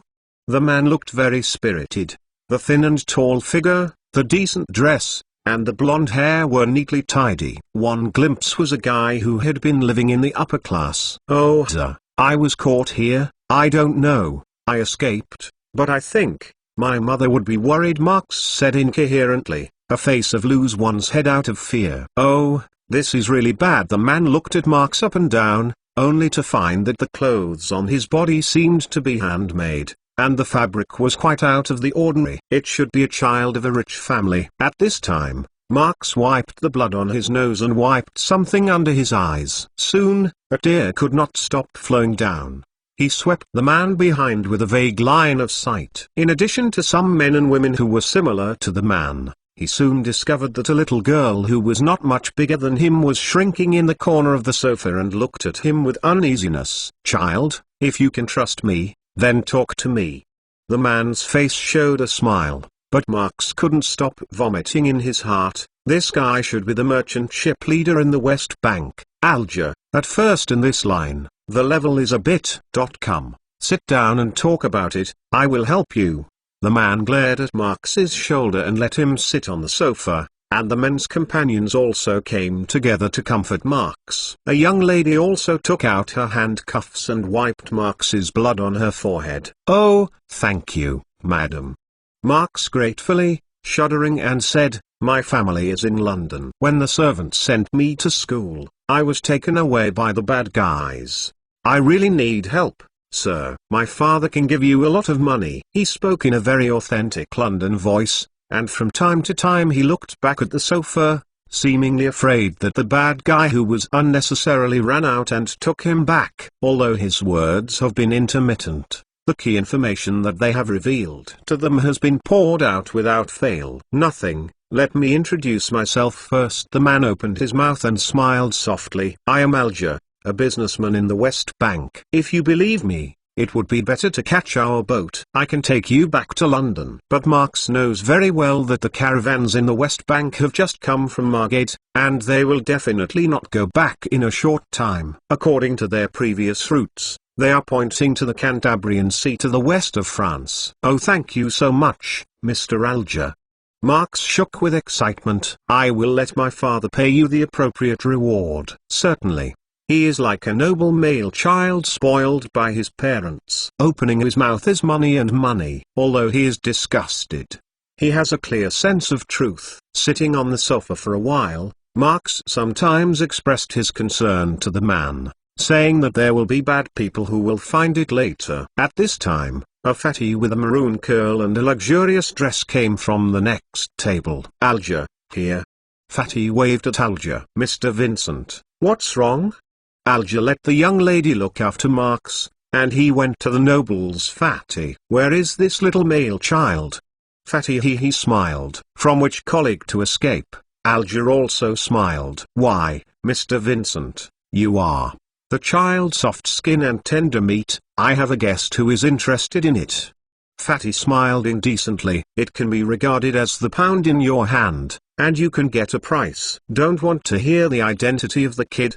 Alger is meaningful. "Oh, is there a history?" Fatty Vincent raised his eyebrows. "Speak to me, if you are liking with that guest. The fair increase is not impossible." Harry Potter's Book of Sin Chapter 132. Harry Potter's Book of Sin Chapter 132. Merchant Alger stayed for only one night at Torpant, and with his companion and the little girl left the next morning. In addition to the newly added Marks, there is the nobleman from France, Mr. Vincent. Marks noticed that the little girl who seemed to be alive seemed to be looking for opportunities to talk to him, but Alger was very cautious and there was no chance of conversation between them. Seeing that the little girl's behavior is quite abnormal, Marks's judgment on himself is more and more certain. Soon, they came to the dock and were close to some of the ships that were connected. "Come on, get on the boat." Alger greeted him kindly. Marks pretended to step on the board and swayed behind Alger to board the biggest ship. Behind him, the young lady, She took the little girl and came up. Sailing is a very boring thing. Perhaps at first, you will be attracted to the magnificent sea, and look at the distant horizon on the railing of the ship's side. But believe me, in a few days you will lose interest in all of this. Marx is very accustomed to sailing, and he naturally does not look curiously, not to mention, he is here to work. This is a cargo ship, but this time the goods is obviously a living thing. No, it is already 2 now, and Alger has arranged Marx and the little girl in the cargo hold. The goods here have been unloaded, and in addition to some waterproof tarpaulins, there is a small pile of empty wooden boxes left in the cargo compartment. Marx and the little girl sat on a wooden box, and the 2 men who accompanied them to accompany them. This is certainly not to prevent them from escaping. Sailing on the ocean and sea, they can run there again. This is just to separate them, lest the little girl say something to Marx that should not be said. In fact, this little girl knows what they are doing, and she is the first piece of the business. Marx was bored sitting on a wooden box and spoke a few words with the 2 men, trying to put some useful information out of it. Or, he just wanted to solve the boring. In some intentional and unintentional conversations and observations, Marx found that they all seemed to be absent-minded. Although the 2 men looked at them honestly, they did not show their determination to do what they did. To put it bluntly, they were formerly ordinary caravan crew members. This is the first time this kind of work has been done. Sir, I think. Marx raised his eyes and made himself look innocent. I want to fan some. Well, child, I mean. The man looked awkwardly towards the door of the cargo compartment. The blue sky outside and the depression in the cabin formed a stark contrast. Well, we will help you go home, till you can see your father at the time. The other man seemed to have less words. He looked down at the floor with his head and didn't know what he was thinking. Oh, I think so. Marx nodded, said, Thank you, you are all good people. Mother always said that people who like to help others are good people. Can you give me some water to drink? Marx was chatting with the 2 men, and suddenly, the little girl sitting not far away spoke up. This is the first time Marx heard the voice of the little girl, although it was still sweet, but it was a little hoarse. She seemed to be thirsty. The man who had been silent had taken a kettle from his waist and reached for the little girl. Marx noticed that the little girl seemed a bit disappointed, and it seems that she mostly wanted to lead a person. But this little trick suddenly fell through. Marx shook his head and thought that the little girl might be smart when she grew up, and there should be a lot of courage. But it is still far from enough. Even if you can lead people, you can only open one, which is useless. Did you drink it? The little girl suddenly licked her mouth and showed a look of disrespect. We are on the boat, except for people, it belongs to everyone. The man is frowned. I don't want to drink. Don't. This man is obviously not as good as the one just said, although there are not many words. It is not because of introversion or honesty. The little girl was stunned by him and couldn't help but shrink back and shook. Give me a drink too, Marx said suddenly. After waiting for a few mouthfuls, the female child reached for the kettle and asked for it. He sipped a lot. Save a bit. The man grabbed the kettle and looked fierce. Hey, don't scare the child. Another man pushed him, and he turned his head. The fresh water on the boat is limited, saving the habit of sailing on the sea. Oh, sorry. I know. Marx happened to be nodded, indicating that. Time passed by, and on a long voyage, Marx and the man who spoke better became familiar. And until one day, the other person casually and Marx said a word. It's time to go to the shore tomorrow, he said, thinking and adding, we need to add fresh water and food. And she should also disembark. He replied to the little girl, but he didn't say much, but his expression looked a little worried. When can we get to London? Marx asked with a wink. It's very fast. The man grinned at him, but how the smile looked stiff. I want to drink my mouth, then I should go to bed. Can you tell me a story today? Marx looked innocent. The other party helped him to bring the kettle over and handed it to him, saying, of course. What do you want to hear today? The story of the sea wizard that I fell asleep yesterday. Can you continue to talk about it? Not long after, Marx shrank in the quilt of the slight tide, listening to the man's monotonous story, falling asleep. On the other side, the little girl child still couldn't sleep. She leaned sideways and looked at the clear starry sky outside, and the tears in her eyes were helplessly hit the pillow. Let's take a break. Let's go ashore and relax tomorrow. Be more attention on the shore. Oh. Yes, really. Both of them also drank a few mouthfuls of water, and then one fell asleep on the deck of the door. The other, the man who had few words, was still sitting on the box, as usual in the middle of the night. I have to say that Alger's arrangement is still very cautious, even if it is only 2 children, but the rules cannot be changed. Be careful not to be wrong. However, the kettle that Marx touched was easy to drink. Not to mention the one who is sleeping, even the man who is on the shift to watch the night, but also collapsed on the shipboard soon. Marx also kindly reached out and helped him, lest he plopped down and made too much movement. Don't fall asleep. Marx sneaked up, and moved toward the little girl and asked softly. The little girl was obviously shocked by him. She didn't expect that Marx, who had never dealt with her, would actually talk to her in the dead of night. She jerked back and then looked at the man who had fallen on the boat. At this time, her face was still full of tears. What's your name? Marx, who was checking the 2 men, turned back and showed her a smile at her, and asked questions without a word. I am Sarah. You. What did you do? Nothing, Marx said. I came to save you, understand? Do you know? The female child was astonished. Hey, I'm whispering. I do know, but it shouldn't be as clear as you think. Marx checked the 2 men and looked sideways at the door. You were taken from where they were, Norwich. Knowing the places like. Marx nodded, then he said, you are waiting here. They won't wake up suddenly, and when I finish things, we can go back. Go back? How come back? Sarah wondered. We are still on board. Do not worry, Marx said, going to the deck with a light hand. When Marx came back around the circle, he immediately greeted Sarah and walked toward the ship's side. On the deck next to the ship's side, 2 crew members were stumping there, and not far away, an escape boat outside the ship's outboard was already placed on the surface of the sea. Can you climb the rope? Marx tentatively asked. However, the answer he waited for was not as it should be by rights. Fortunately, he is ready. Put this, then come with me.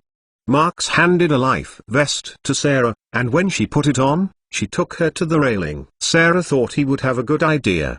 However, remember, don't make a sound. If the other crew members hear it, we can't escape. Marx whispered, warned repeatedly. No, remember, don't call out. After swearing again, Marx did not push it out, and Sarah slammed into the sea. She still called out, but Marx's cockroach worked. The voice was not loud, and she was screamed back by her. For Sarah, the escape failure is obviously much more terrifying than the sea. After Sarah went down, Marx slid down the rope to the escape boat. He quickly dragged Sarah onto the boat and then picked up the paddle and stroked it. It was not far from the coast, but Marx did not choose the same direction as the cargo ship. He crossed the vertical direction of the cargo ship route, getting farther and farther, and disappeared into the dark sea. Why do you push me down?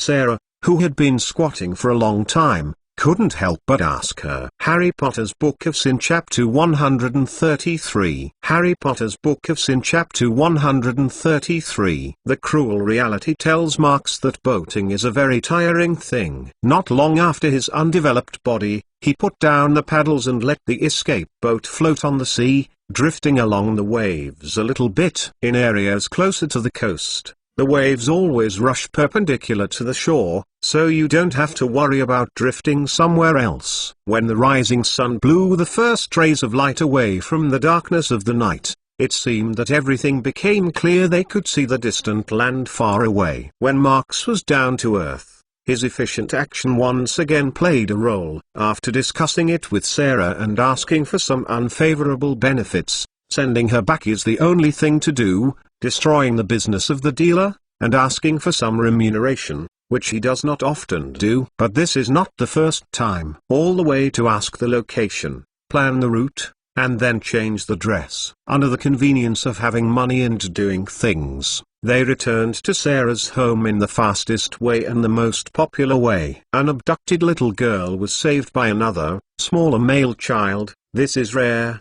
But for the child's parents, their daughter can return home safely. This is nothing better. Marx revealed the news of Alger to Sarah's father, and the rest of the matter has nothing to do with him. When he bid farewell to Sarah and her family and leave Sarah's big house, he inadvertently turned back, but saw Owl far from Axio passing by the door of Sarah's house. Owl, is there anything like Harry Potter?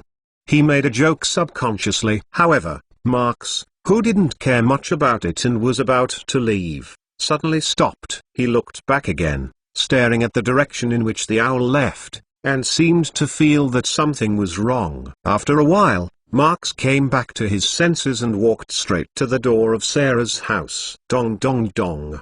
The door was opened, and the servant of Sarah looked at him strangely. Mr. Lorne, is there anything else? Is there a letter to Miss Sarah just now? Marx asked bluntly. Oh, the servant turned sideways and looked at the built-in mailbox at the door, and found that there was a strange envelope lying quietly inside. There is really a weird letter. He looked over puzzledly. Can you look at the envelope? Just look at the envelope. Marx asked. Oh, I think. Of course, there is nothing wrong with the light envelope. The servant handed the letter to Marx. Just above the envelope, a shield crest consisting of lions, lyrics, eagle and snake, and the uppercase H was clearly printed on top of it, confusing Marx's mind.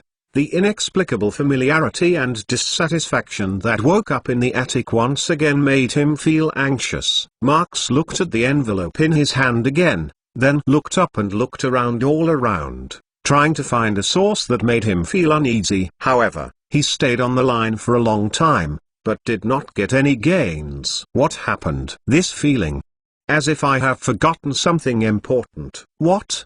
The servant looked at him with a look of doubt. Oh, no, nothing. Marx handed the envelope back to him. When the postman came over, I saw this letter. I thought I knew the sender, but it seemed that I looked wrong. He explained a few words casually and left again. But this time, he changed his original plan. He felt that he had to go to London.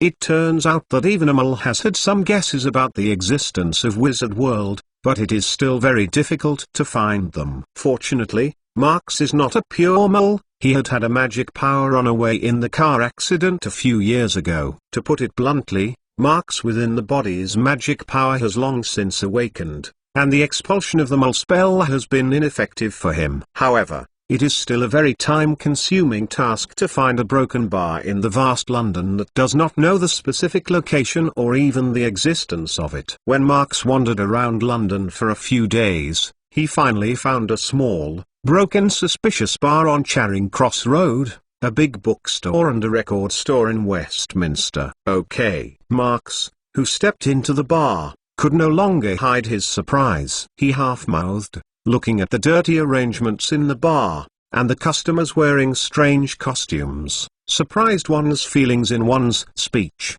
Is surprised? Just as he watched the things in the bar shocked, a voice suddenly popped out of his back. Marx suddenly turned back, but saw an old man with a lot of silver white hair and beard, and a long eagle hook nose looking at him curiously. Hidden behind the half-moon lens of the old man is a pair of wise blue eyes. Deng, Dumbledore? Marx exclaimed. Yes, that's right, Dumbledore nodded, but he kept staring at Marx. To be honest, I might be more surprised than you, he said, suddenly put his slightly thin, but slender hand on Marx's shoulder. Suddenly, Marx felt dizzy. When he came back to his senses, he found himself sitting on the ground at the door of the 7th greenhouse, and Dumbledore was kneeling beside him, his hand resting on the same steady he is on his shoulders. Oh, thanks to Merlin, Professor Sprout took a happy shot and said, you finally woke up. Marx looked at Dumbledore and Sprout slyly, and it took a while to calm down his messy mind. It's really a terrifying plant, Marx murmured. "Can you immerse yourself in the world of memories?" At this time, Dumbledore was laughed at him. "It's just that you are special," he calmly said. "This flower should have been completely extinct." "Yes, it's called Mystery Crystal, which is very rare in ancient era. They generally only make the ordinary wizard's head blank. Only the sole powerful creature will enter the world of a combination of memories and subconsciousness like you." Having said that, Dumbledore looked at Marx curiously. "It seems that your soul is special." Marx hearing this, but shook his head a little. "Professor, how did you do it?" Halfway, Marx subconsciously said, "Oh, is it some way of applying Legilimens?" "Oh. In fact, a little bit different," Dumbledore said calmly. "Of course, it's not far behind. By the way, occlumency has a little effect on that flower." "Well, then, when is it now?" "It will take a few minutes." Dumbledore used his slender fingers to point his head. "For Spirit World, time is meaningless." As he spoke, he waved at Marx. "Marx, take 2 steps with me." "How?" On the breezy lawn, Dumbledore and Marx walked freely. Dumbledore talks about life chores from time to time, and occasionally talks about his favorite desserts and drinks. It's like he really just wants to take a walk with Marx.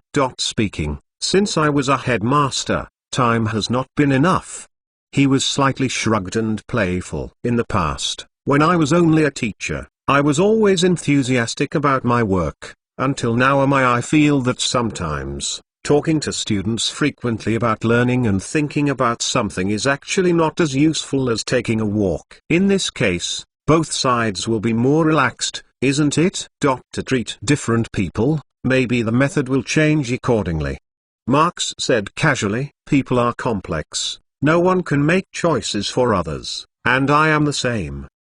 Dumbledore shook his head. "Because, when we don't know the answer, we may always choose the wrong option." Marx points out nodded. "If he knows, we should go back. You see, headmaster's work is still very busy."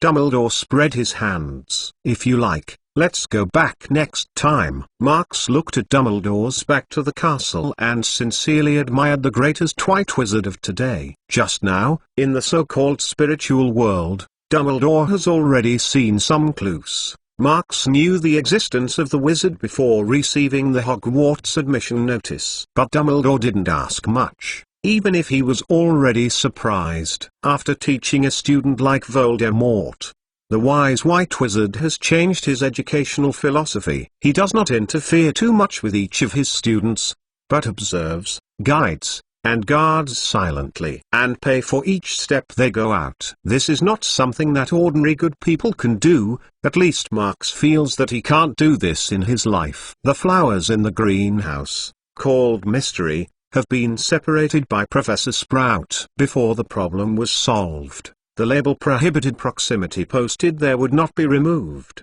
and Professor Sprout had been busy for a long time. As for Marx, his previous experience gave him a lot of insights. More importantly, he seems to feel that he can feel some mood fluctuations. Even if that feeling is still vague, at least there is hope for resolution. This is the biggest gain. Harry Potter's Book of Sin Chapter 134. Harry Potter's Book of Sin Chapter 134. Recently, frequent incidents have made Marx's sense of crisis even worse. Even though his strength is beyond the expectations of everyone, he does not have any sense of security. It was just an inexplicable Pettigrew Peter that made him use his tools, not to mention that it would be Voldemort to make Peter look like that. And in what way Voldemort will appear, he is getting a strange power. Marx is even less in mind. He only knows that Voldemort's strength is definitely beyond his maximum expectations. The situation is evolving in an unknown direction, but always disturbing. To this end, Marx has given up a lot of non-critical research projects, focusing on the goals that will allow them to grow up as quickly as possible. However, magic is a fast-paced thing. The holiday is coming soon, but Marx is only going to stay at Hogwarts this time. All the time is allocated to the progress of the research. However, this has been destined for a boring holiday, but because of some surprise for Marx, it has become, oh, At least not so boring. On the last day of the semester, the test results were announced. Harry, Ron, and Hermione passed every lesson. Harry couldn't think of it, and he passed the potion exam. He was very skeptical that Dumbledore had intervened and Snape was not allowed to go with him, because in the last week, Snape's attitude toward Harry was quite frightening. Harry couldn't think of Snape's boredom with him, but it was like this. Every time Snape saw Harry, a muscle beside his thin lips was unpleasantly twisting. He kept squeaking his fingers and seemed to want to hold Harry's throat. Percy passed the Newt exam. Fred and George barely gathered an owl certificate. At the same time, Gryffindor is largely decorated with the Scarditch match, and the final banquet is decorated with scarlet and golden. This also means that the tables at Gryffindor are more heated and almost everyone is celebrating. Even Harry was eating and drinking, and when he laughed with everyone, he forgot that he would return to Dursley's house the next day. When it comes to the Dursley family, it is inevitable to mention Sirius Black.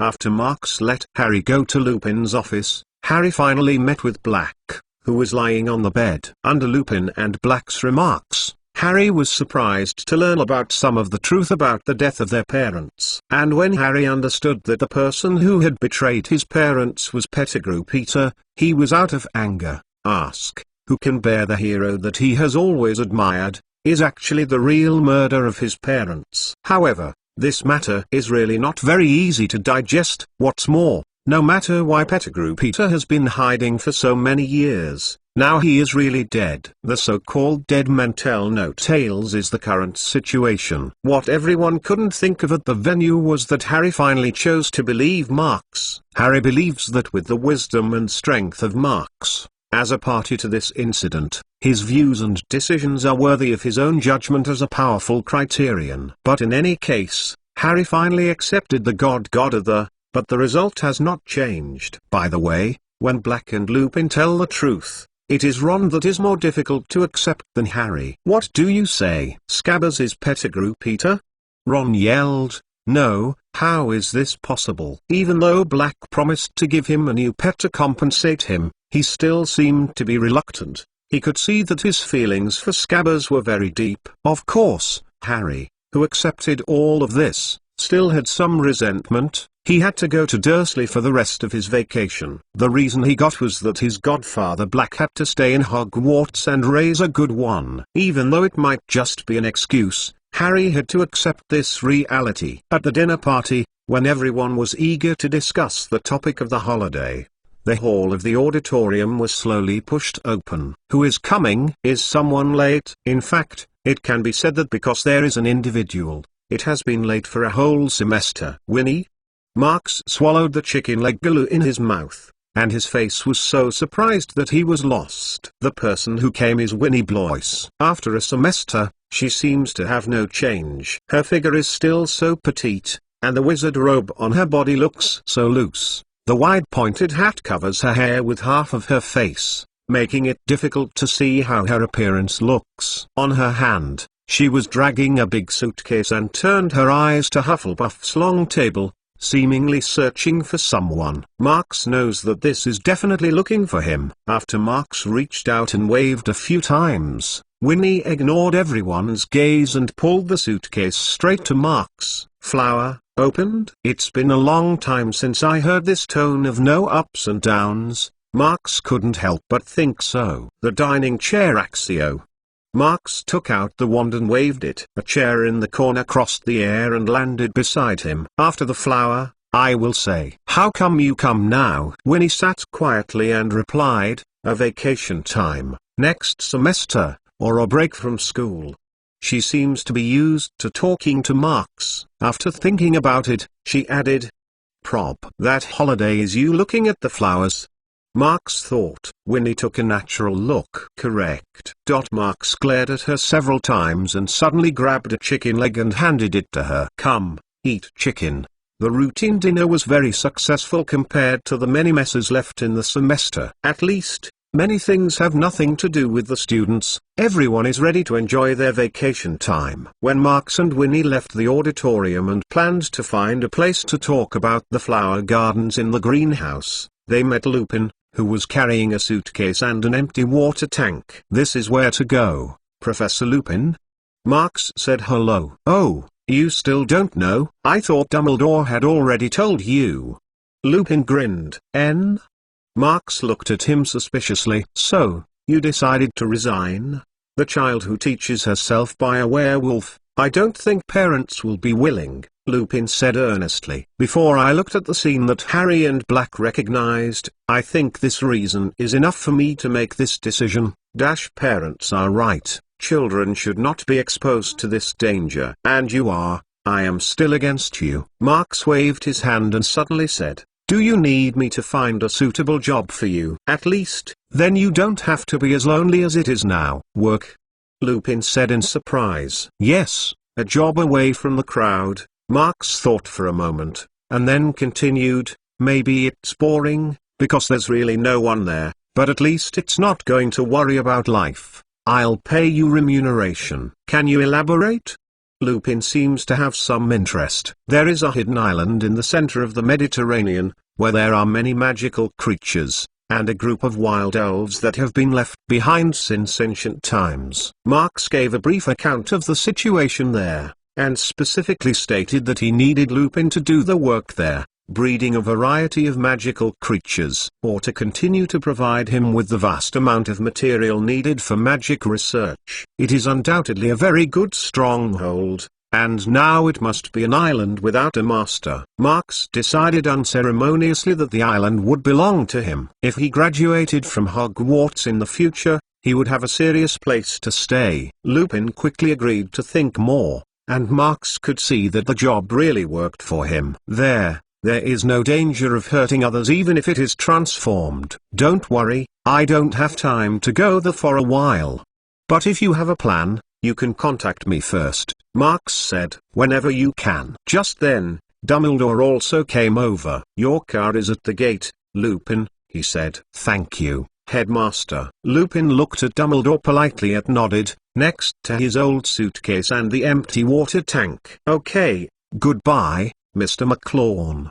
He smiled and said, "In fact, it is really easy to teach you. That is, I always feel that the heart is not very good. No matter what the outcome, we can keep in touch." "Headmaster, don't send me to the gate, I can do it myself." Lupin seems to be hoping to leave school as soon as possible. "So, goodbye, Lupin."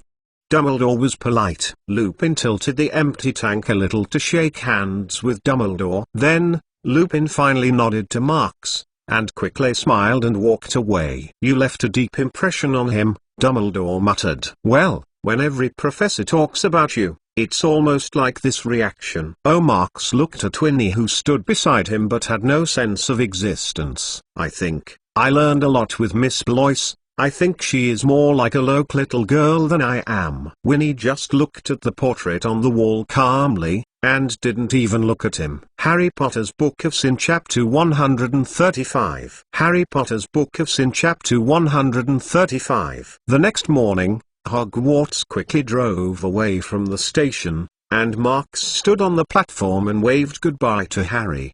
He looked a little absent-minded, and Winnie stood beside him, which made Hermione feel awkward for no reason. When Marx's silhouette was too small to be seen again, Harry retracted the carriage. The Winnie didn't show up for the entire semester, but when Marx decided to stay in school, she reappeared. Hermione said in a serious way, "This is definitely a problem." "What can be the problem?" Ron said carelessly. Hermione licked her lips and looked back at Harry. At this moment Harry was watching Hogwarts, which had been covered by a mountain and could not be seen. See Hogwarts again and wait a full 2 months. "Oh, happy, Harry," Hermione said to comfort her friend. "I'm fine," Harry said quickly. "I'm just thinking about vacations." "Yes, I have been thinking about it all the time," Ron said. "Harry, you must come and live with us. I will say good to my parents. Then I will call you a speaking." "Now I know how to play speaking." "It's a phone call, Ron," Hermione said. "Really? You should take a look at them. I'll study next year. Ron ignored her and he went on. The Quidditch World Cup this summer. How, Harry? Come to my house and let's go to the game. Father can always get tickets from the unit. This suggestion made Harry happy. Yes, I bet the Dursley family would be happy to let me go.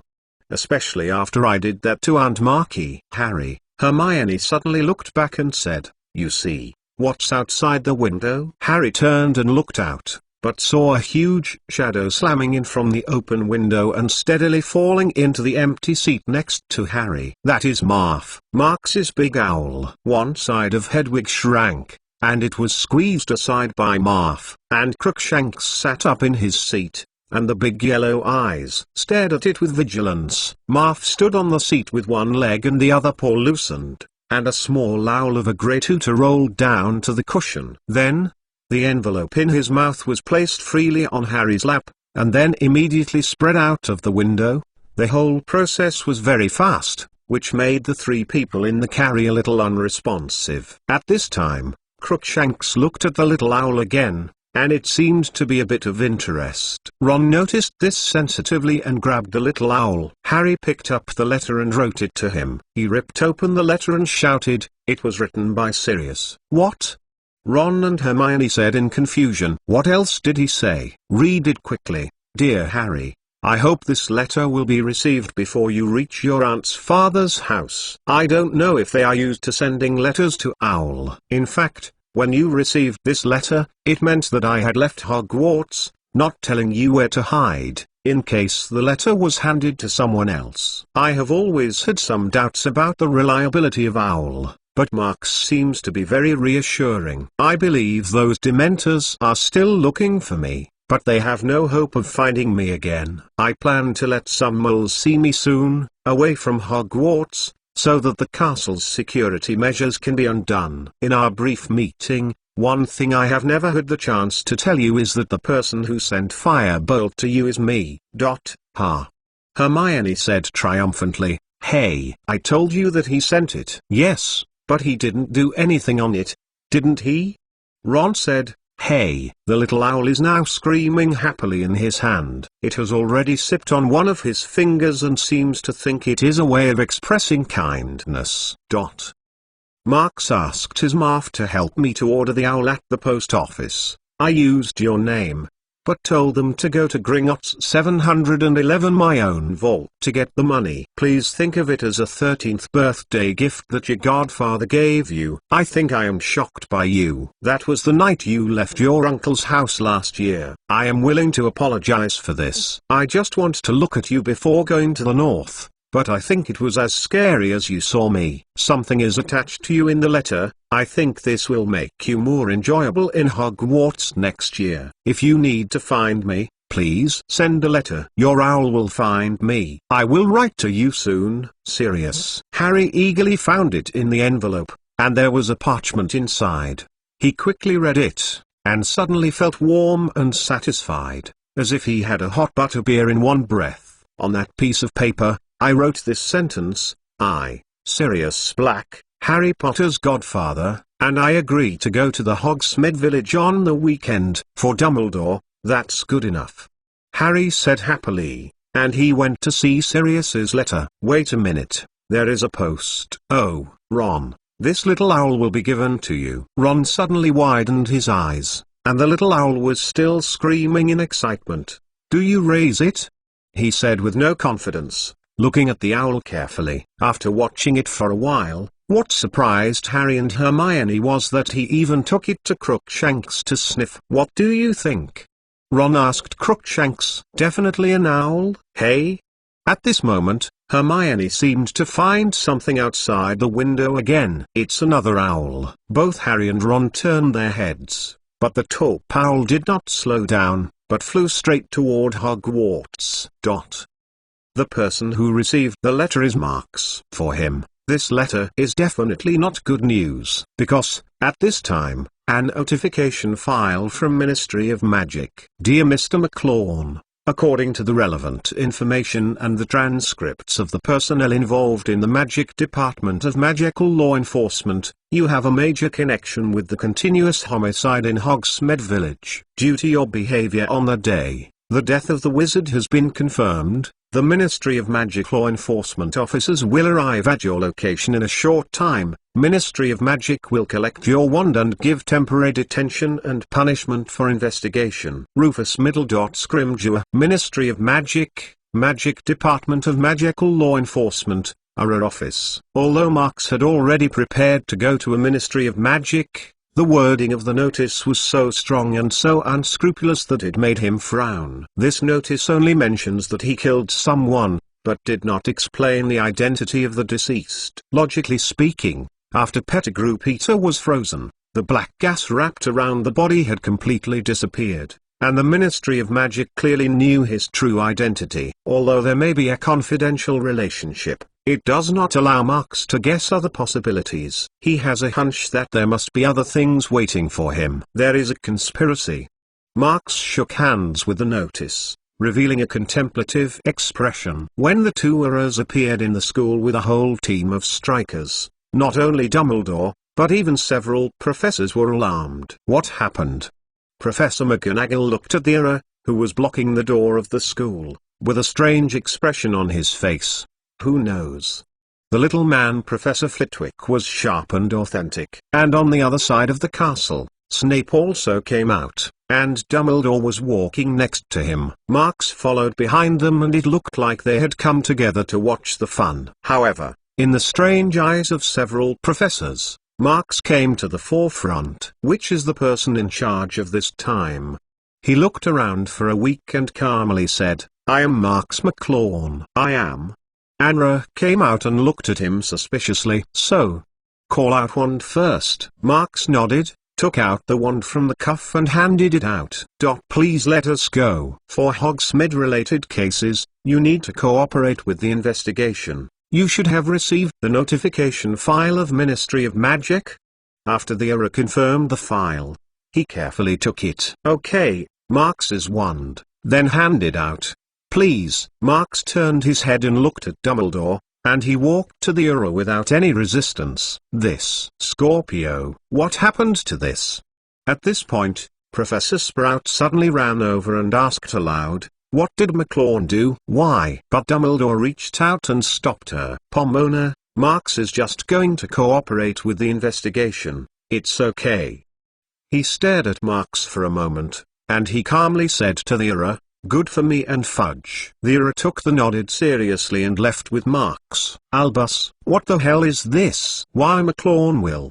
Professor McGonagall couldn't help but ask. It's the Hogsmeade Village, Dumbledore said. I'll pay attention to follow up. Let's go back first. He was paused and looked at Winnie, who was standing aside and silently looking out of the school gate. Miss Blois. I need help. Winnie turned and asked expressionlessly. I don't think I need it for the time being. Dumbledore laughed. Things are not as complicated as you think. Winnie nodded, went straight to Dumbledore and went all the way to the greenhouse. Dumbledore looked at her back with a curious look, revealing a thoughtful look. Harry Potter's Book of Sin Chapter 136. Harry Potter's Book of Sin Chapter 136. It was a fairly narrow room with nothing but a small bed and a wall lamp. The four-walled wallpapers are somewhat peeling off, which makes them look dirty. There are no windows on the wall, just a small vent in a corner. The entire room looked dim and depressed. Marks has been in the Ministry of Magic's detention room for nearly a week, but no one has asked him to assist in the investigation. Even the usual process of recording a confession has not gone. His premonition seems to be fulfilled. Is Lucius Malfoy, or anybody else? Marks guessed.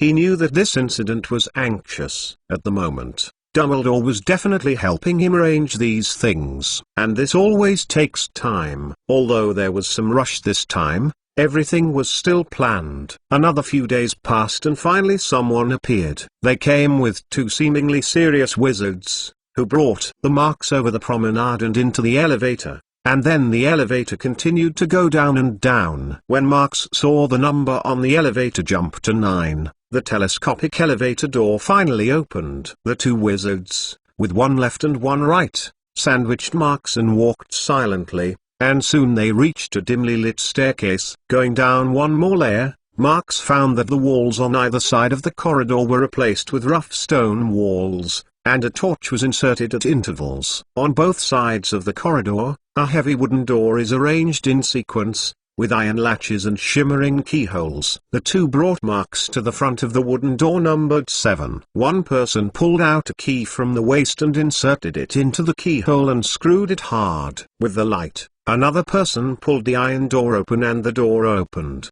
The environment inside is a little dim, probably because of the relationship of extension charm.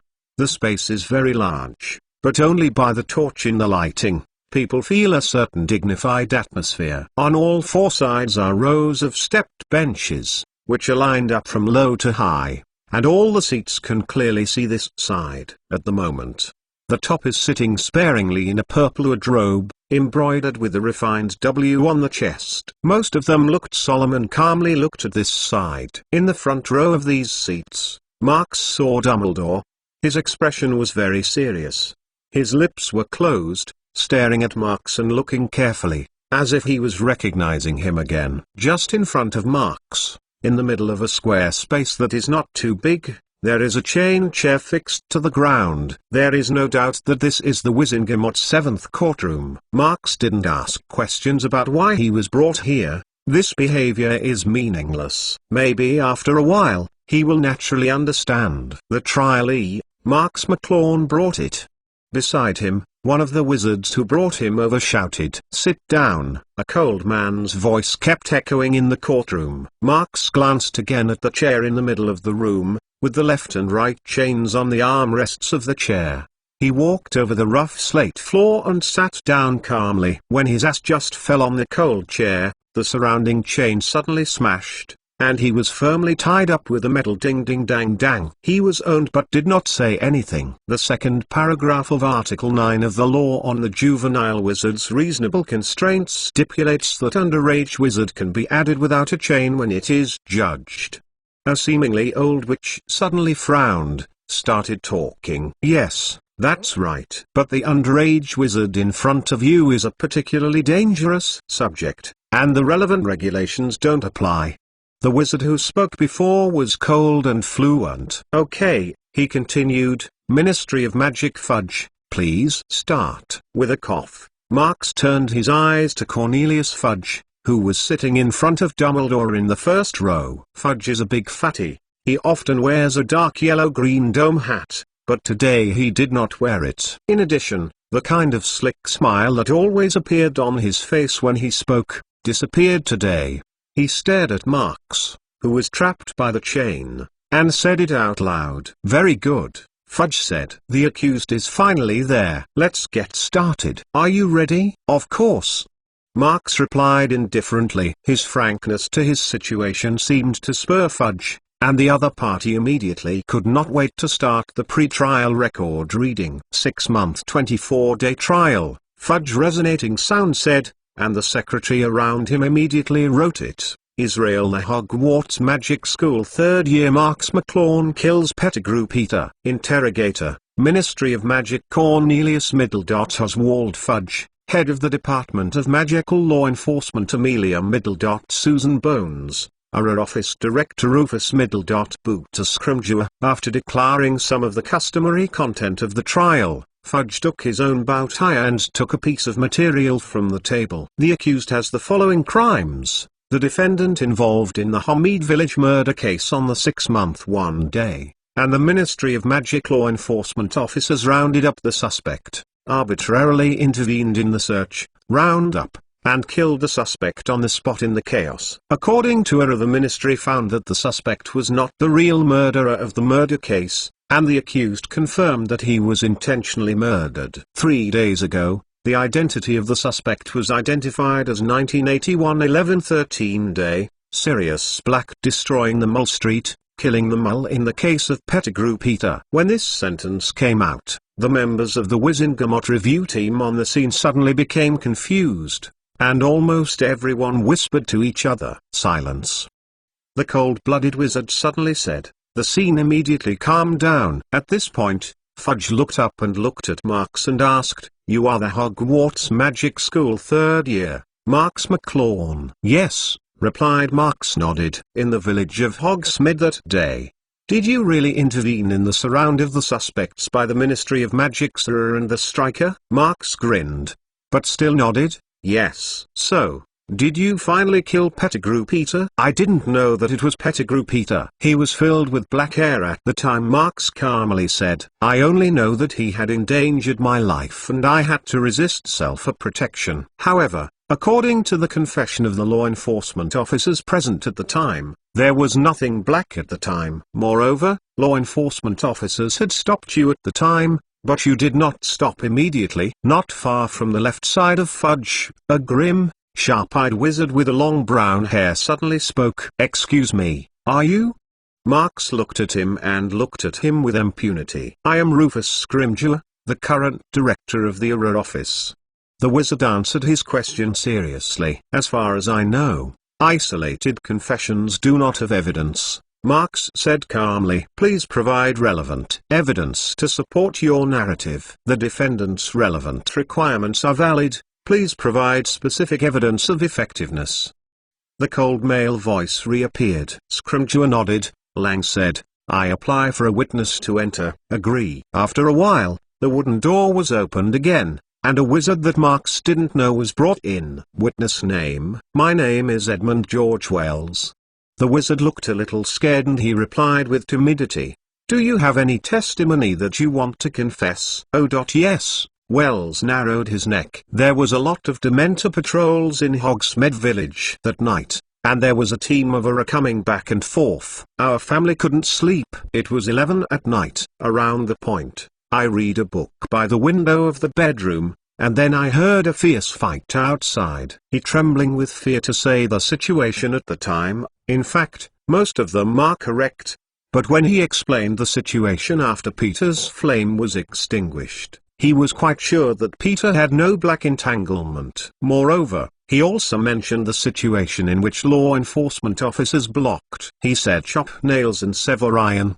It seems to be the same. Does the defendant disagree with the witness's narrative?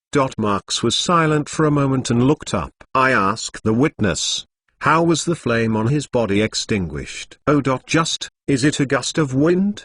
Wells said, even he felt a little bit inadequate, and then added nervously, a big wind. I saw it far away. As he spoke, Marks's eyes twitched constantly on the faces of the members of the review team. I didn't want to ask. He regained his gaze and suddenly ended his question. Then confess your sins. Fudge asked loudly. I don't admit the crime of intentional murder because I don't recognize Pettigrew Peter's appearance.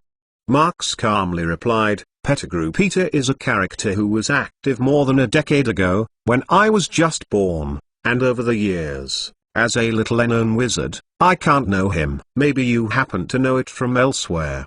Fudge couldn't help but cried. Please provide relevant evidence. Marks looked at him. Fudge opened his mouth and looked at Scrimgeour, director of the Auror office, but saw each other shook his head slightly. That. You did kill someone, is that right? Fudge had to take a step back. Marks paused. He looked at Dumbledore, who was always silent, and then nodded replied, yes. It was not long before Marks was convicted of negligent murder after a referee's vote, and was finally punished by 5 imprisonment and halving of minors. As for the place of torture, it is naturally Azkaban prison. The law of Magic Circle is really more imperfect than the Muggle world. Marks, who was taken back to the detention room, still has a mood to ponder this trivial matter. Harry Potter's Book of Sin Chapter 137. Harry Potter's Book of Sin Chapter 137. Marks was in silence, accepting the transfer of the Ministry of Magic's supervisor to Azkaban Dementor. It can be seen that the 2 supervisors of Ministry of Magic were shaking slightly in the face of the Dementors. Even if they are not always in contact with these monsters. After the prescribed handover process was completed quickly, they left the portc without leaving back.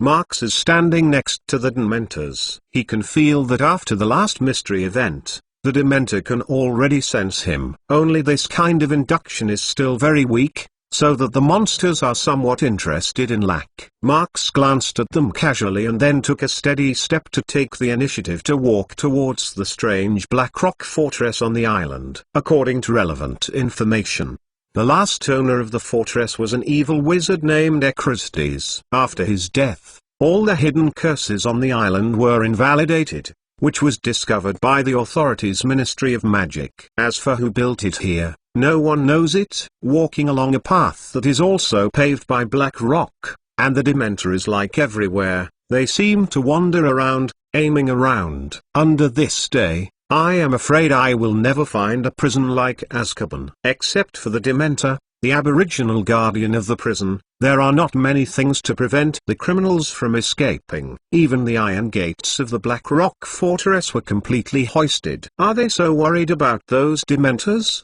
Marx looked back and looked at the monsters that covered the mountains and the plains.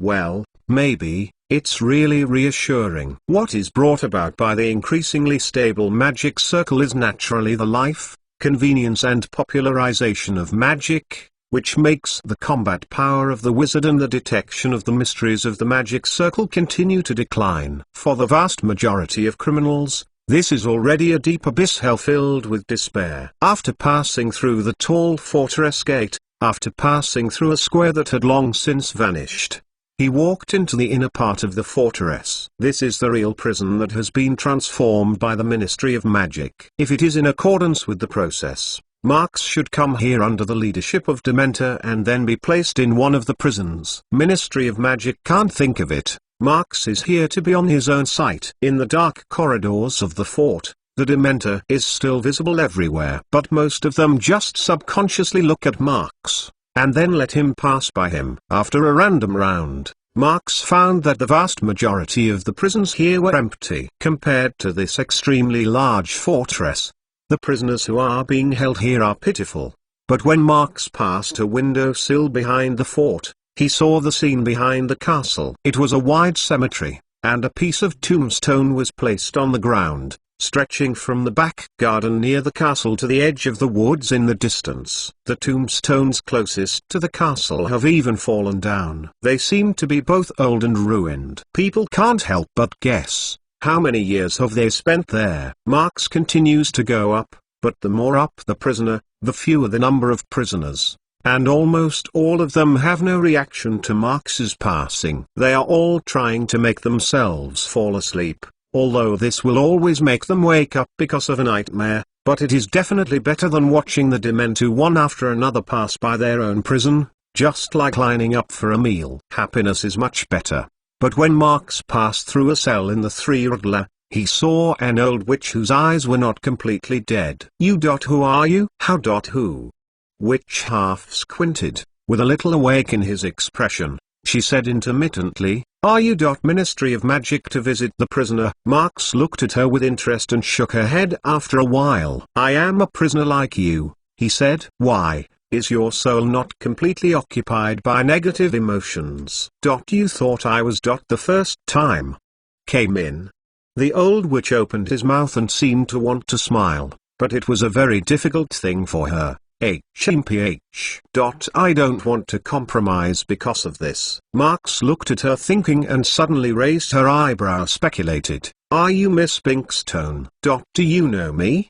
The old witch blinked and seemed to want to see him more clearly. Carlotta Middle. Pinkstone, born in 1922, graduated from Hogwarts Gryffindor, a famous activist who advocates the abolition of the International Wizard Federation Secrecy Act and is committed to the fusion of Magic Circle and ML.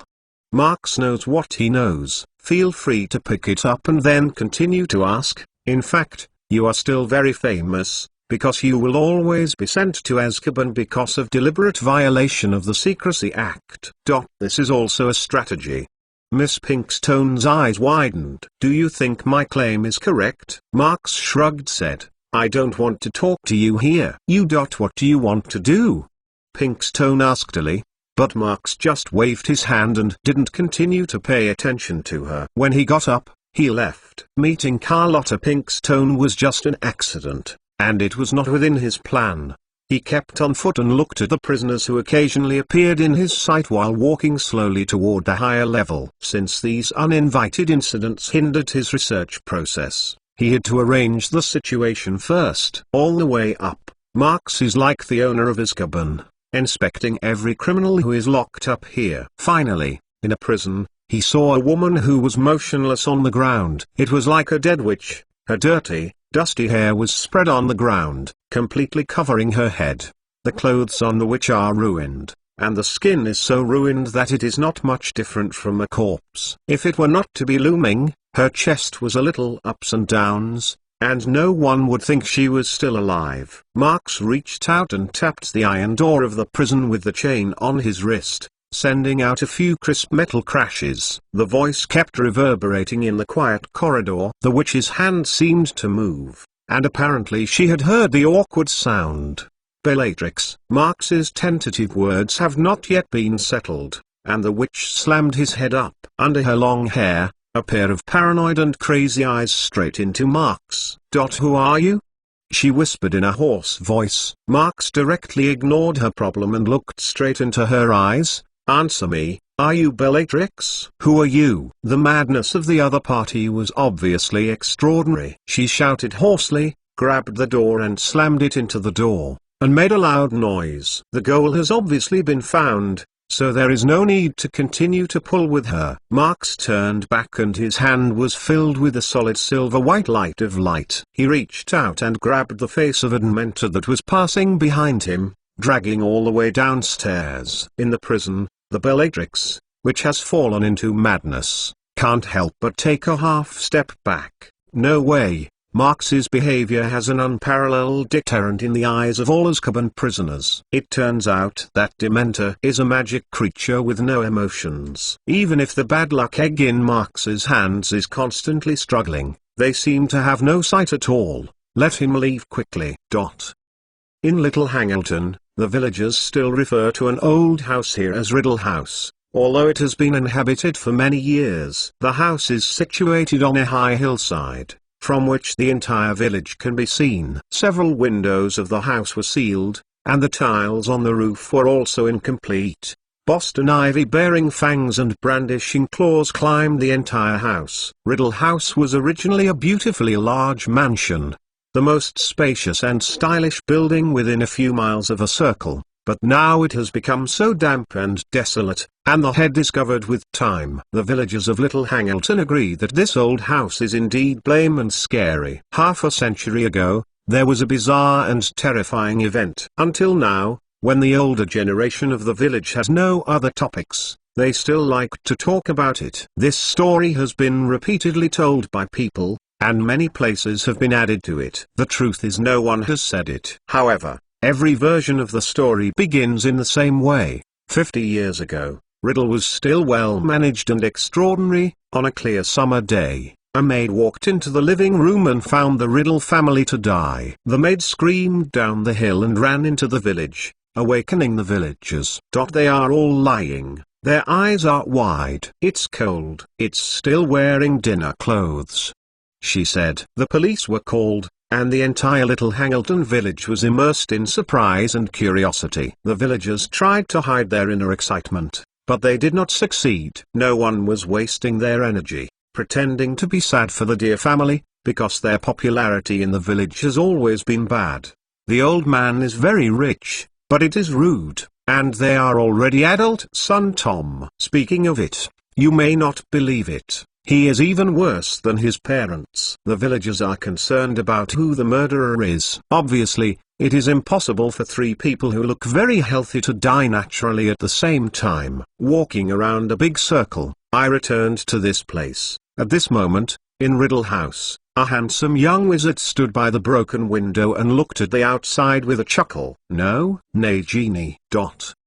Harry Potter's Book of Sin Chapter 138. Harry Potter's Book of Sin Chapter 138. Frank Bruce was a veteran of World War I. He was fortunate enough to catch up with the tale of the last victory, which made him not forget his own body on the battlefield like his father. Before his mother died of excessive sorrow, She pulled Frank's thin arm and told Frank that she would be safe and secure throughout her life. That is the most important thing. But young and stubborn, he hopes to avenge father. But still, he is very lucky. When he came back from the battlefield, the war brought him only a stiff, unwilling leg, and an extreme dislike of the crowd and noise. That's all. Isn't the hatred of father not finished? Frank has never found an answer to this question. Since then, he has decided to listen to mother's words and find an ordinary job, and Anne will live a good life. At this time, in his hometown, the wealthy Riddle family was just looking for a gardener to hire. It would be great for him, no need for a lot of legs and feet,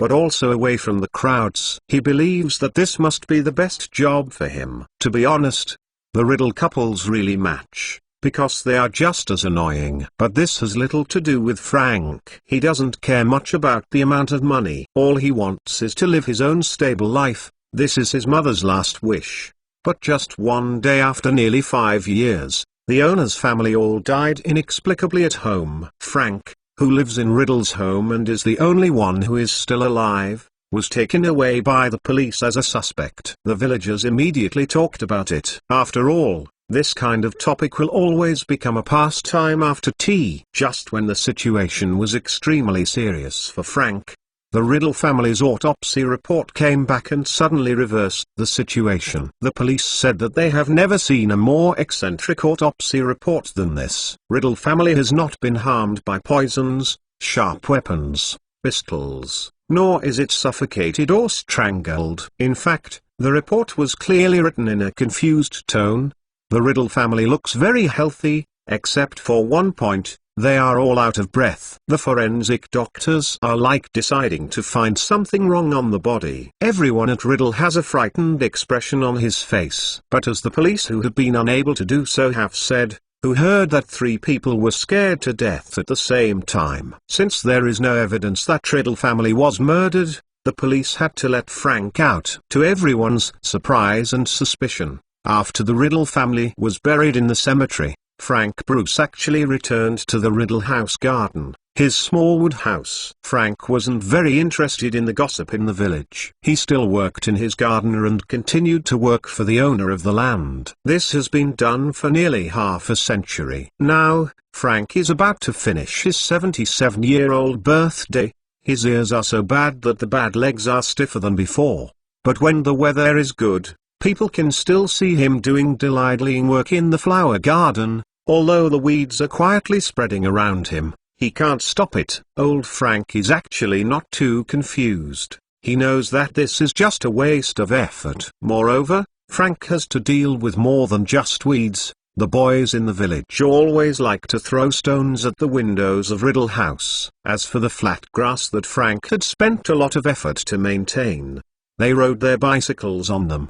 1 or 2 times, they even broke into the old house to pet each other. They know that old Frank is single-mindedly caring for the house and the garden, almost to an obsessive level. So they would like to see him limping through the garden, waving a cane and smashing them with a husky scorpion. Whenever this happens, they feel particularly happy. And what about old Frank? He believes that these boys torture him because they think that he is a murderer like their parents and grandparents. But he has been working for almost a lifetime, and he has no reason to interrupt it. This may be for his mother's last wish, but also for his own life. So on that night of August, the old Frank in his sleep was awakened by the bad leg. Now he is old and his leg hurts more and more.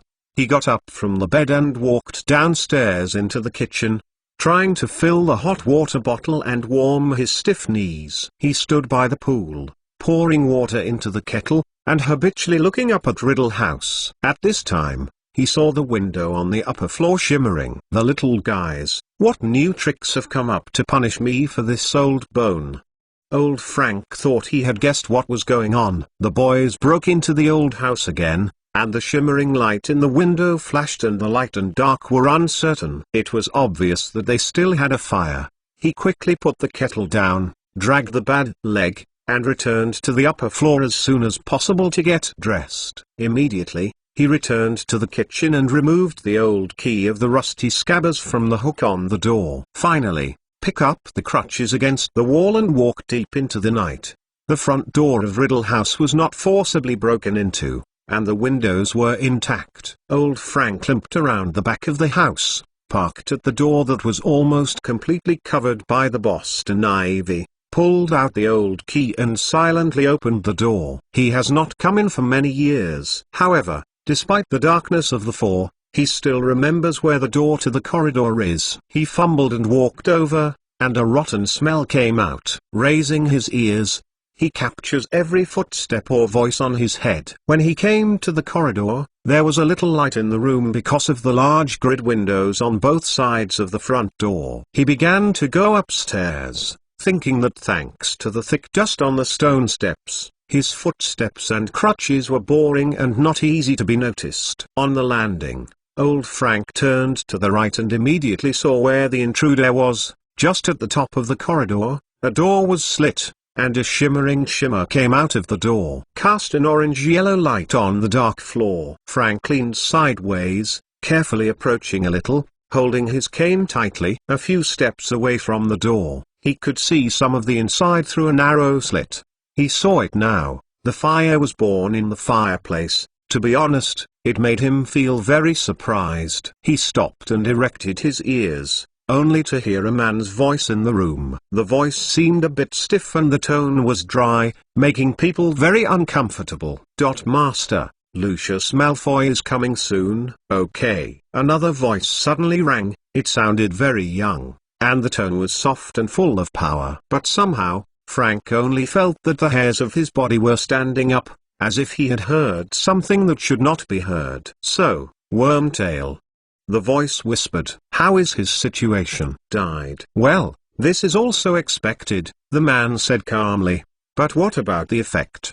Died 1 person, 5 civilians died, and 22 injured. Just like that? The voice seemed to be a bit heavier, but it was still calm and natural. Because Dumbledore's old thing soon arrived? No, it's because of a student, and it's him who killed Wormtail. The dry voice paused, and continued. He claims to be Marks McLawn. A student. The man seemed to think about it. Oh, who else besides that kid? Marks McLawn. Have you ever had a hand with him? There is no order from the master, and the servant does not dare to do it. Yeah, let's go to Nagini at the door, and then report the details of the battle in detail. At this moment, the old Frank only felt that the door in front of him suddenly opened, and then his vision turned into a dark. His life has ended so unremarkably. At the same time, like Pettigrew Peter, he stood there with a black and white silhouette. He grabbed the old Frank's collar and dragged him to the hall of the old house. As he threw the old Frank forward, a giant snake with the same faintness emerged from the darkness and swallowed the old Frank's body. There are still more than half of the huge figure hidden in the shadows, which is obviously too small compared to Basilisk. CC. It moved towards the silhouette of the humming, and the provocative gaze glimmered with the wisdom of the rays of light.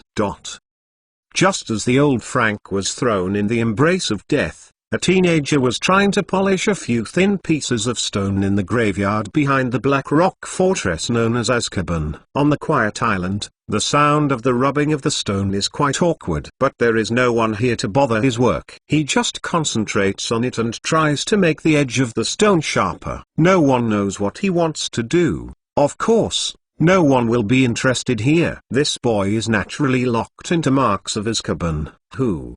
He suddenly picked up the stone, blew the stone chips on the surface of the stone, and turned it over and looked at it. Then he was satisfied with the nodded. This boy is naturally Marks. All he has to do before the time comes, just wait. It's definitely not what he wants to do here, so he decided to use everything here to continue some of his research. For Marks, time is invaluable, and you can't completely abandon research waste because of poor conditions. Well, not bad. He picked up the stone and made a scratch on the trunk of a dead tree next to him. Harry Potter's Book of Sin Chapter 139. Harry Potter's Book of Sin Chapter 139. Harry was lying on the bed straight, his eyes wide open and his mouth snoring, as if he had run a full marathon. Just now, he woke up from a very realistic dream.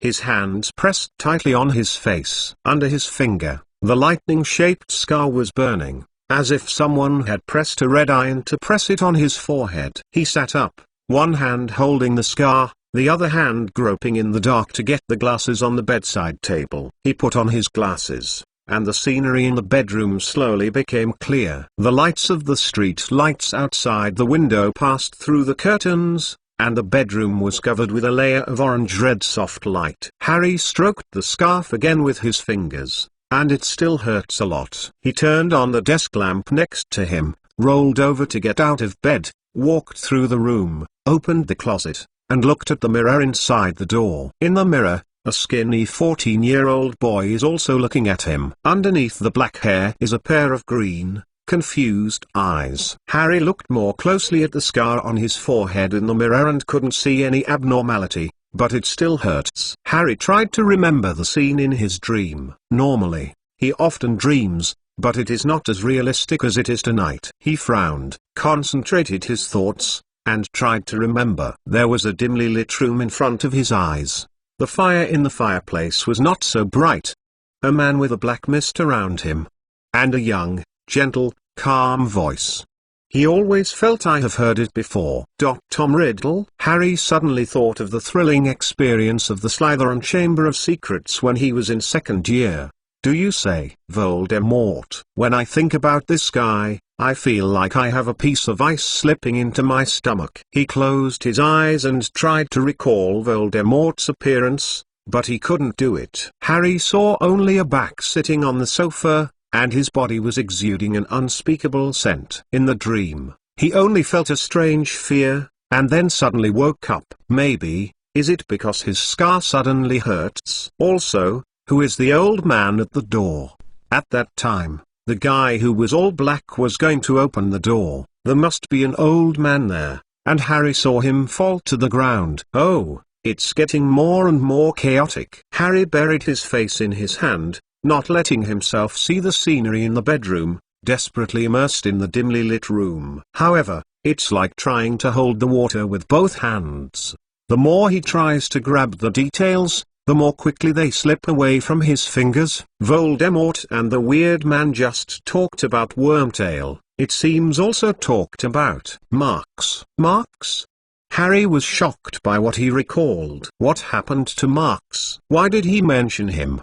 And where is Voldemort? He lifted his face from his hand and opened his eyes. He stared at the bedroom all around, as if he thought he would see something unusual. The room seemed to be a bit messy as always. At the foot of his bed was a large wooden box that was open to reveal the cauldron, broomstick, black robe and various spells books that Harry had seen before going to bed last night. The pictures on this book are moving all the time. The young man wearing a bright orange-red robe rides on the broomstick, Susumo Bilyarbus, throwing a red ball at each other. Instead of looking at things that were familiar to him, he went to the window, opened the curtains and looked at the street below. Is there such a broken old house on this street? It seems that the new Road is exactly what a respectable suburban street should look like in the early hours of Sunday. The curtains on both sides of the street were pulled tightly. Harry looked in the darkness and couldn't see a living creature, not even the shadow of a kitten. However, Harry rested back to the bed with a restless heart, sat down, and stretched out a finger to stroke his scar. What bothered him was not the pain of scar, and Harry had become accustomed to pain and injury. He is just worried, what kind of relationship does this pain have with Voldemort? Scar. Marks. Harry suddenly stared wide-eyed, looking down to the bottom of the wooden box. Marks? Suddenly he remembered Marks and what he said, and then remembered Professor Trelawney's prediction about Voldemort's return. He remembers that Marks has repeatedly let him go as soon as possible. Thinking of it, Harry immediately jumped up from the edge of the bed and walked quickly to the big wooden box where he put things, quickly rummaging. Hands. Have it. Looking at this thick note, Harry couldn't help but recall the Christmas of the year when he first entered Hogwarts.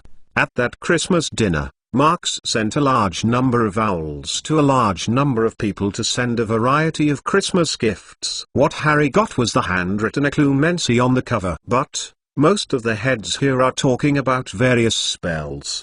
Harry said bitterly. It's like the A History of Magic lesson in the last spell. He looked at his bedroom helplessly, his eyes on 3 birthday cards, 3 of his best friends sent to him last year. Speaking of it, this year's birthday is coming soon. If I write to them and tell them that Scar hurts, what do they say? His mind was filled with the sound of Hermione. Hoo-hoo, make a fuss about nothing. Your Scar hurts, Harry. That's not a normal thing. Write to Dumbledore. Let me check out common magical ailments and afflictions. Well, maybe we should ask Marx. That's right, Hermione would definitely suggest this. Go to the headmaster of Hogwarts and find the answer in a book. If it doesn't work, she will consider whether it will add some trouble to Marx. Harry sighed, staring out at the deep blue night sky outside the window. Marx is a very predictable person and has always been very reliable. Although he always looks busy, as Hagrid said, he always brings warmth to everyone in many details. In fact, several of them are always taken care of by Marx. For example, now, he seems to have thought of things that he did not even think of. Harry thought about it, and finally he opened his hand and read it with a hard scalp. And just as Harry forced himself to learn, Hogwarts looked cold and clear. During the holidays, the school suddenly became empty. At dawn, it is even more dead. Suddenly, a small silhouette walked out of the castle and walked slowly toward the greenhouse. With the light sound, the door to the 7th greenhouse was opened. The silhouette without the slightest hesitation went into the greenhouse and came to an area that was covered by black cloth. The black cloth was quietly opened a corner, and the silhouette walked calmly in. It seems that the extraordinarily wide pointed hat on the head is inconvenient. It was gently picked up by its owner and placed on a small shelf on one side. Suddenly, a dazzling white long hair suddenly fell down. The hair was very long, and it was stretched to the leg. She shook her head at random, then reached out and licked her hair to the back of her ear. Immediately, a refined cute face that was not often seen was quietly revealed. This is a special hidden existence of Winnie Blois, the French Blois family. Winnie calmly looked straight into the flower bed in front of her eyes. Surprisingly, she seemed to be unaffected by this special magic plant called Mystery. She stretched out a delicate little hand and stroked the flower buds. Then she took a thick note from the bag that was squatting behind her. This is the herbology note that Marx gave her, which records many of the research records and conjectures about mystery that Marx wrote before he was taken away. Winnie took out her own wand and applied a wand radiance and read it carefully. A little bit passed. The darkness before dawn quickly faded, and the sun showed its head from Dongshan. But because it is surrounded by black cloth, the light does not penetrate much. But at this moment, Winnie suddenly looked up and stared at the flowers, seemingly waiting for something. Slowly, the flower buds gradually flashed a little bit of crystal, and the outer sun was a little brighter. After a while, the flower buds slowly opened. As the petals of one of the mystery crystals unfolded, all the flower beds stretched out, and the crystallized colors such as starlight made the whole space as beautiful as immortal realm. And the effect of this flower on the creatures also blossomed, reaching the real peak. But somehow, Winnie still hasn't been affected. She just quietly looks at the beautiful and dangerous flowers, and sometimes carefully records what is done with a pen. At this moment, the flowers began to crystallize from the stamen, and in a moment, spread to the entire plant. It can be said that until now, they have truly become the rare mysterious flower in ancient times. Winnie gently picked one of them and gave a crack in the glass. When others are fascinated by you, what are you thinking about? Winnie said intermittently the most complete sentence to date. Her eyes looked confused, but it turned to the calm of the past. Marx said, "You are very dangerous." Winnie looked down at the note that Marx gave her, and asked herself, What about me? She placed the crystal-like flowers on the pages of the book and went out as usual. Harry Potter's Book of Sin Chapter 140. Harry Potter's Book of Sin Chapter 140. The days in Azkaban are really calm, and there is no shortage of food and water. The Ministry of Magic regularly sends people to deliver the supplies, which are then distributed by the Dementor to each prisoner every day. This is also one of the agreements with the Dementors, as they are also reluctant to see any loss of these limited rations. Although many prisoners have hunger strikes because of the unbearable sense of despair. But at least, for Marks, this means he can have a lot of time to toss his research. However, unfortunately, before entering here, Ministry of Magic left his items outside, which made him have a lot of research that could not be done here. Recently, Marks has been cutting wood with previously polished stone pieces. On the edge of the graveyard behind the Black Rock Fortress, there is a very thick Scotch pine. Of course, they are very common in Britain and are often used as a Christmas tree. But now, Marks has picked up some branches and is constantly cutting out a small wooden stick that is more than 10 inches long. It seems that he wants to do some manual work. Just below his ass, a Dementor is struggling. The black cloak on the body and the black stone floor on the island are too close in color, and it is really difficult to distinguish from afar. Suddenly, Marks dropped the stone in his hand and took the wooden sticks on the ground and examined them carefully. It can be noticed that when he got his hand,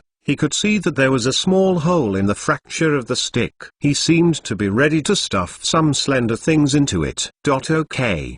Marks nodded, then stood up. The Dementor under him floated up and couldn't wait to escape to the distance. But it didn't come to mind. Marks reached out and grabbed its neck and pulled it back. The silver-white rays of light on his body lit up in an instant.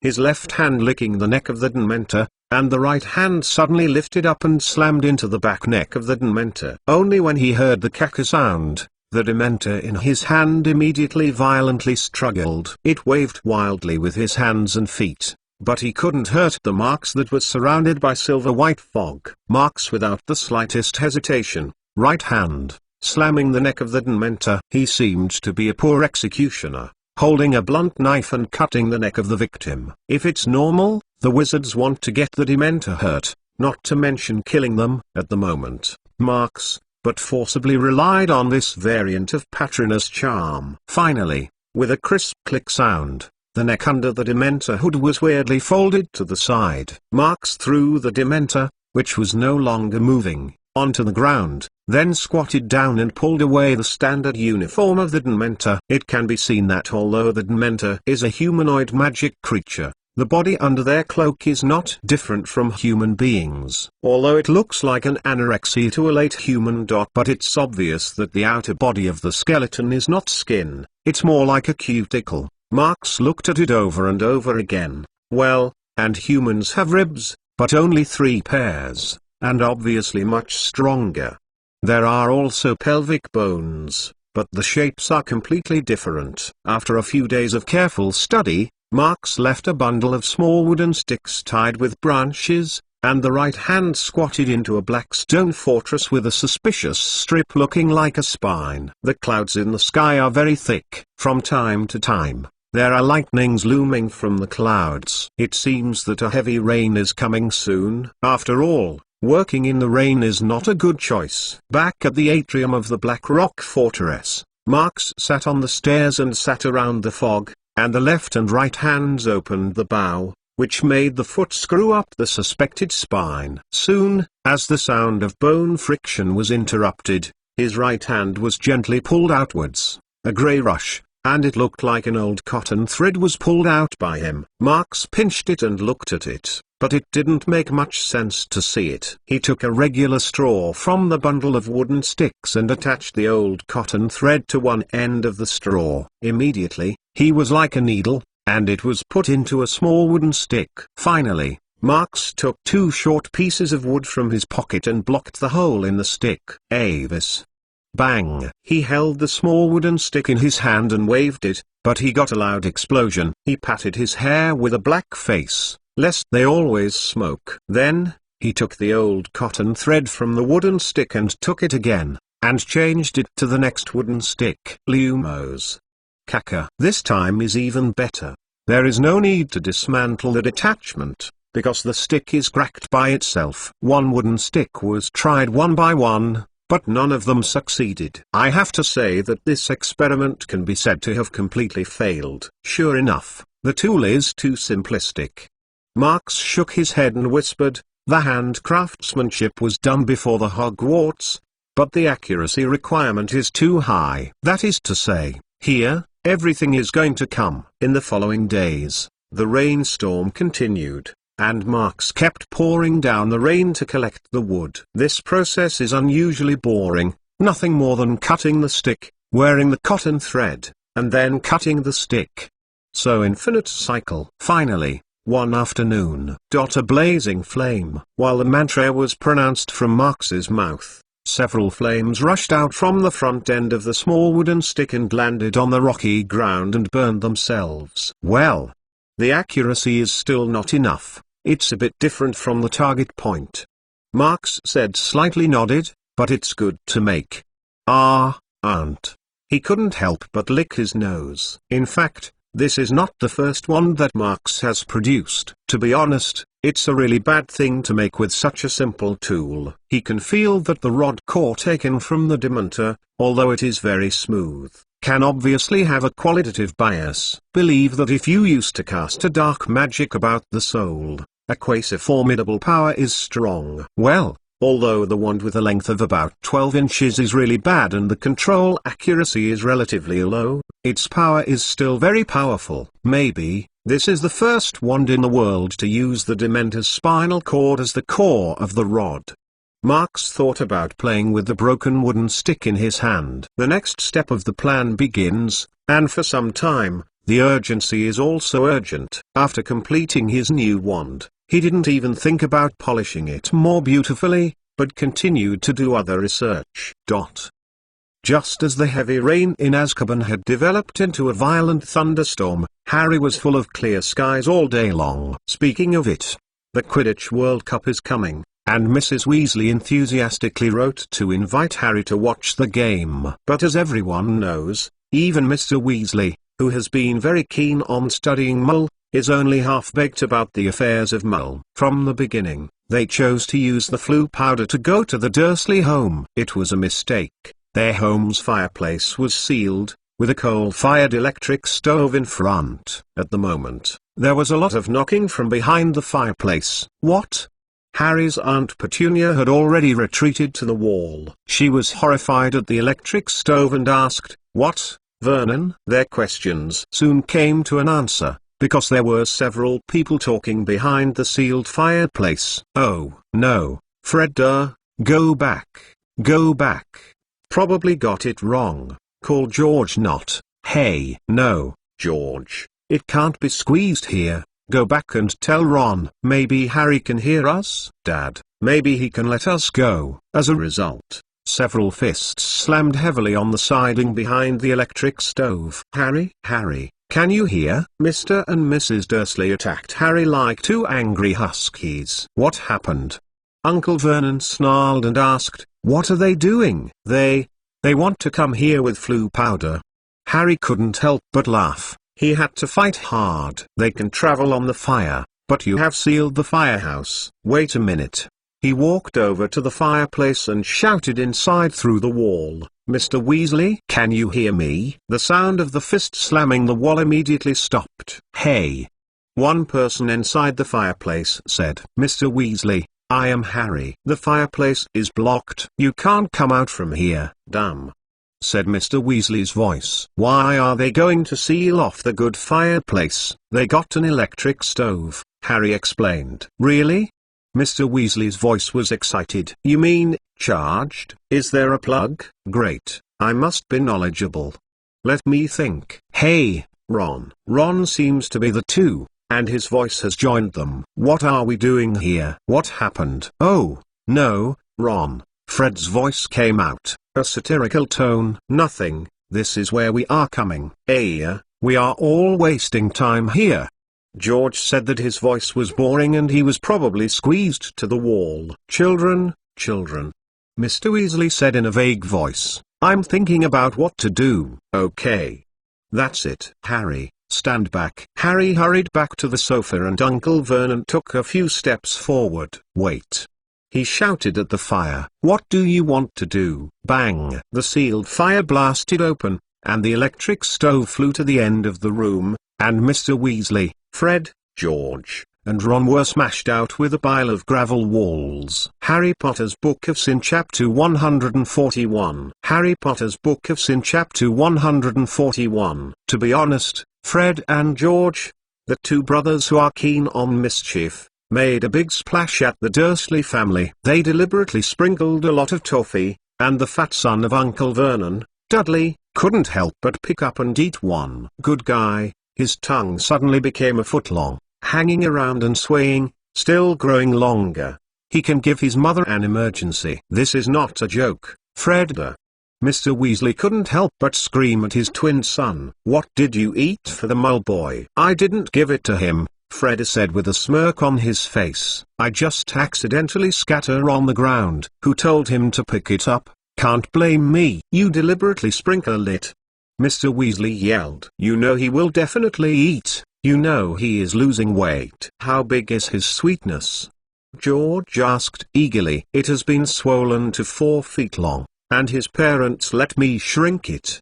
Mr. Weasley gasped. Who authentic. Harry and Weasley brother once again laughed heartily. "This is not a joke," Mr. Weasley shouted. "This behavior has seriously damaged the relationship between wizard and mole. I have devoted my life to the work of ill-treatment mole, and my own son. We didn't give it to him because he was a mole," Fred said angrily. "Yeah, we teased him because he specifically bullied people," George said. "Yes, Harry." "Yes. He is like that, Mr. Weasley," Harry said very seriously.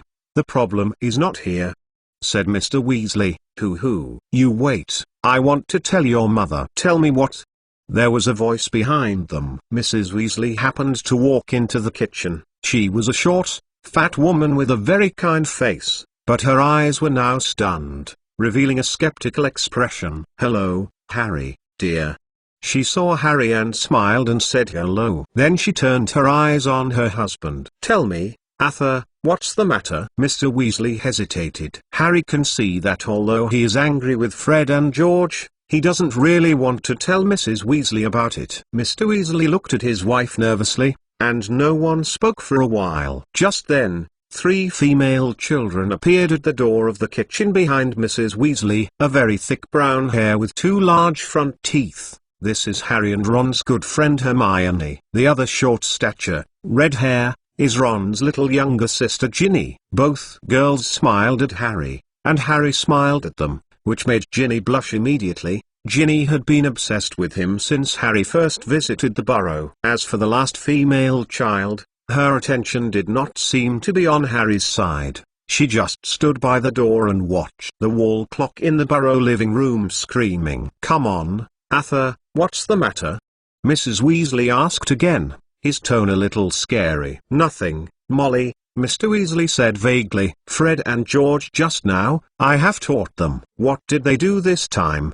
Mrs. Weasley was annoyed. "If it's related to Weasley magic, Ron, let's take Harry to see where he sleeps," Hermione said at the door. "He knows where he sleeps," Ron said. "In my room. He slept the last year." "We all go and see," Hermione said harshly. "Hey," Ron said, "I will." "Miss Lovegood, do you have a look?" Hermione looked at the blonde young girl who was standing next to her, hesitating and pulling her sleeve. Luna licked his head and quickly nodded. "Okay. Right, let's go too," said George. "You don't want to move?" Mrs. Weasley loudly roared. Harry and Ron carefully slid out of the kitchen sideways, along with Hermione, Ginny and Luna, through the narrow island onto the rickety stairs. The stairs turn left and right, leading to several floors above. When Harry asked Ron and Ginny about her Silly Magic's Weasley magic trick, Hermione was cautiously chatting with Luna. "Miss Lovegood, marks. I mean, McLawn is not going to watch the Quidditch World Cup with you?" In fact, Hermione has been asking this question since Luna's father sent her over. "Marks?" Luna shook his head in a blank voice. He said that he has a lot of things to do during this holiday, and he should still be at school. So, Hermione hesitated. Don't you accompany him? Why? Luna said strangely. If he needs help, he will speak directly. Oh, I don't mean that. Hermione snorted, but she didn't continue to ask. She always didn't know how to communicate with the blonde girl who was screaming all day, and because of Marx's relationship, she couldn't tell more. What's wrong with me? Hermione grabbed her messy hair and felt like she was in the same mood as her hair. Soon, the days of the Quidditch World Cup arrived, and everyone was awakened by Mrs. Weasley one morning. Most of the children seemed to be confused, and Luna is obviously the welknow figure inside. Miss Lovegood, wake up. Ginny swayed Luna, who was sleeping next to her, while Hermione was wearing her clothes. Oh. Luna glared at his eyes and glanced at Ginny and Hermione, revealing an innocent look. What's wrong? Is the Flubberworm a butterfly? Flubberworm is not scarred. Hermione subconsciously corrects the righteous path. Marx told me that they would. Luna groaned, raising his hand like a kitten and rubbing his face. Hermione snorted and didn't continue to say anything. Hermione is obviously much more sensitive to these little things than Luna, who is always stunned and always believes in all sorts of bizarre rumors. On the other side of Harry, Mrs. Weasley had arrived in the room. It's time to go, Harry, dear, she whispered, and walked over to wake Ron. Harry reached out and touched his glasses and sat up. It was still dark outside. When Ron was awakened by her mother, she mumbled something vaguely in her mouth. Harry saw two irregular black shadows coming out of the bed under the messy blanket. What? Is it time? It turned out that it was Fred and George who had been chatting with them about the World Cup last night. Everyone wore clothes in silence and was too sleepy to talk. Then, the four of them went down the stairs into the kitchen, while still yawning and stretching. Mrs. Weasley is stirring something in the big pot on the stove, and Mr. Weasley is sitting at the table, checking out the big ticket made by a parchment. As the men entered the kitchen, he looked up and spread his arms so they could see the clothes on his body. He wore a top like a Goyle jersey and a pair of old jeans. The trousers were a bit too big on him. He wrapped it in a wide leather belt. How? He eagerly asked. When we go, we should hide our identity. I'm like a mole, Harry. Like, Harry said with a smile. Very good. How can I not see Bill, Charlie, and Papa Percy? George said, unable to control, and yawned. Don't they be apparition? Mrs. Weasley said, putting the cauldron on the table and starting to pour the porridge into a bowl. So they can sleep for a while. Harry knew that the so-called apparition disappeared from one place and reappeared in another. However, he never knew which student Hogwarts could do this. He knew it would be difficult, but Harry thought suddenly, I'm sure Marx will be there soon. However, Marx is always unexpected to others. He is always not good with this spell. So, they are still sleeping at who? Fred asked angrily. Why can't we also apparition? Because you are still underage, you have not passed the exam. Mrs. Weasley replied, where are the three gimmicks? She turned and rushed out of the kitchen, and they heard her coming upstairs. Apparition still has to pass the exam?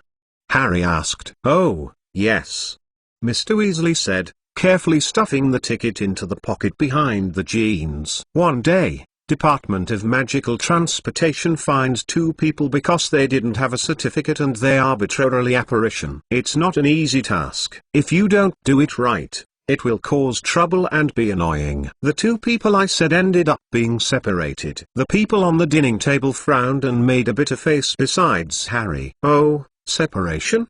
Harry asked. They dropped their half-body, Mr. Weasley said, licking a lot of syrup and mixing it into his porridge. So, naturally, they were nailed both sides cannibal to move a single step. I have to wait for the incidental incident group to deal with this matter. Tell you. This means preparing a lot of documentation, because the Muggles saw the broken body they left behind. Just as Harry was still busy with the breakfast in the burrow, a sudden explosion on Azkaban broke the year-round silent prison. Bang! Clang dong! A steel door that had been protected by magic crashed to the ground, and the dust slammed into the air. "Come out, Bellatrix." "Marx, our story, is it on the shelves?" Winnie poked her mouth with 2 index fingers, revealing a stiff smile. "Don't be like this, it's scary." Marx snapped her hand off. Harry Potter's Book of Sin Chapter 142. Harry Potter's Book of Sin Chapter 142. "Come out, Bellatrix." Marx trembled wand, swaying the dust that was ignited around him, and coldly watching the lonely woman who had shrunk into it, calmly said, "What are you going to do?" Bellatrix picked up long hair, a pair of red eyes staring at Marx, and the pupils flashed with crazy colors. "Don't want to come out?" Marx asked coldly. He does not have to pretend that, in his current state, his face is expressionless and looks like a big, ignorant, small villain. Although he has been growing up for a long time, his childish appearance has exposed his age. "Of course I think." Bellatrix stood up, but kept watching Marx's wand, expression fearing the earth. "I am waiting all the time. Waiting for the host to pick me up. I have always believed that the master will come. He will not forget his loyal servant. But why are you going to let me out?" She looked at the fierce, watching Marx as if she was looking at something extremely dangerous, and every second was alert. Marx stepped a step toward the side of the door and had a cold smile on his face. "Although I don't care what your host is going to do. But there is no doubt that he has returned." "What? Really? Where is he?" Bellatrix was shocked by the news. She didn't even care about Marx, and she was carrying a dangerous breath, just like grabbing Marx's sleeves. "I am here to take you to see him." Marx didn't care about the dirty hands that clung to his sleeves. He just said carelessly, "Want to see him? Want to go back to him?" "Oh, I mean Tom Riddle. You dare to call the name of the Dark Lord. This is unforgivable." Bellatrix reached out and tried to slap on Marx's face. However, the next moment, she was like a broken kite flying out of the line, hitting the wall heavily. "Then call him Dark Lord. Marx doesn't care. The name is just a code name. In my opinion, someone who changes his real name casually." "Oh, okay, keep up."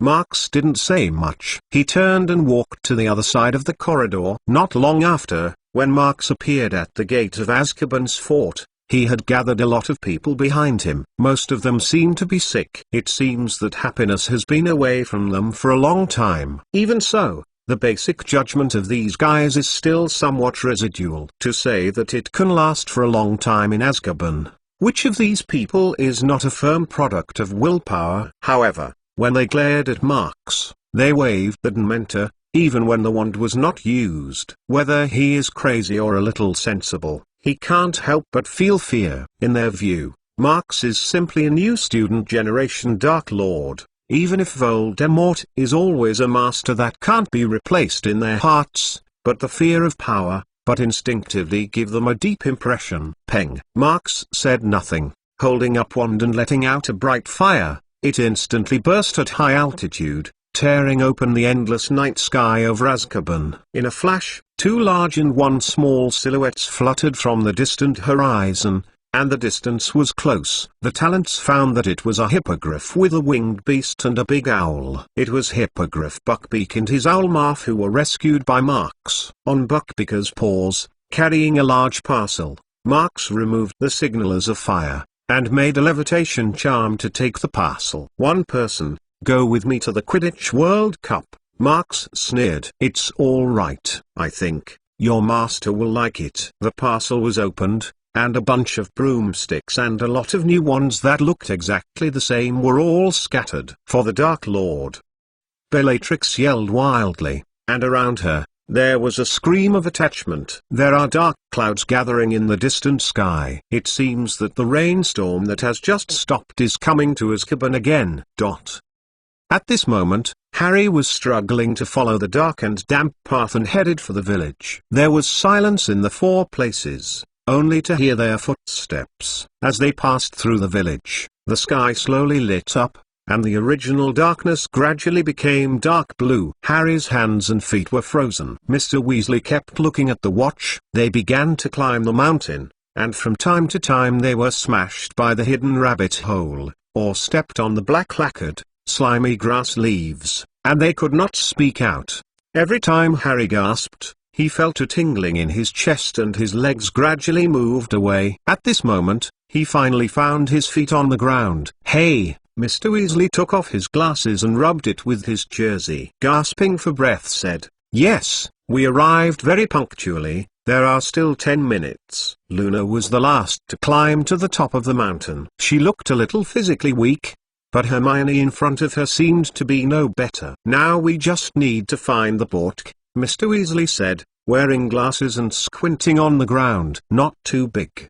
Find it." Everyone is about to spread out to find, but Luna can reach for a finger. "There." "Oh, that's right." Mr. Weasley turned his head and saw an old book lying on the grass. "Miss Lovegood, your eyes are really sharp. I think if you go to the Quidditch team, it must be you excellent seeker." At this time, on the other side of the hill, the starlight twinkling night sky set off two tall silhouettes. "Amos," said Mr. Weasley, laughing and striding towards the man who called him. Others quickly followed. Mr. Weasley shook hands with a red-faced wizard with a brown beard, and the man had something in his other hand, like a moldy old boot. "I will tell you about this. This is Amos Diggory," Mr. Weasley said. "He works in the management department of Magical Creature. This is his son Cedric. I think you all know Cedric Diggory, Hufflepuff House Quidditch, the team's current captain and seeker. They all know. It can be said that in fact many people are secretly grateful to this captain, because when he took office, the clearing demon McLawn finally stopped playing. Everyone is guessing whether he and Marks have any grudges." "Hey, how are you?" Cedric said, turning his head and looking at everyone. Everyone should have a voice, and even the team members of the two Gryffindor Quidditch teams, Fred and George, naturally said hello. Although Cedric is also a strong seeker, his performance is nothing compared to Mark's. "Going a long way, Arthur?" Cedric's father asked. "Fortunately," said Mr. Weasley, "we live on the side of the village." "What about you? Get up at 2 o'clock, isn't it?" "I don't want you to say. I really want him to pass the apparition exam earlier. But there is nothing to complain about. Quidditch World Cup. You must not miss it, even if you want one pocket galleon. In fact, buying a ticket does cost that much money. But I finally managed to deal with it. It's not too difficult." Amos Diggory looked at the surrounding Weasley family third brother, Harry, Hermione and Ginny. "Arthur, these are your children?" "Oh, no, Red Hair is." Mr. Weasley introduced one by one. "This is Hermione, a friend of Ron. This is Harry, and a friend of Ron." God. Amos' eyes squinted, and he even interrupted Mr. Weasley to introduce Luna. Harry Potter?" "Well, yes," Harry said. Harry was used to the fact that people always stared at him curiously when they first met him, and they got used to the fact that they immediately turned their eyes to the scar on his forehead, but this always made him feel uncomfortable. "Of course, St said about you," Amos Diggory said. "He told us about his game with you last year. I said to him, St, this thing is waiting for you. It's great to talk to your grandchildren. It's amazing.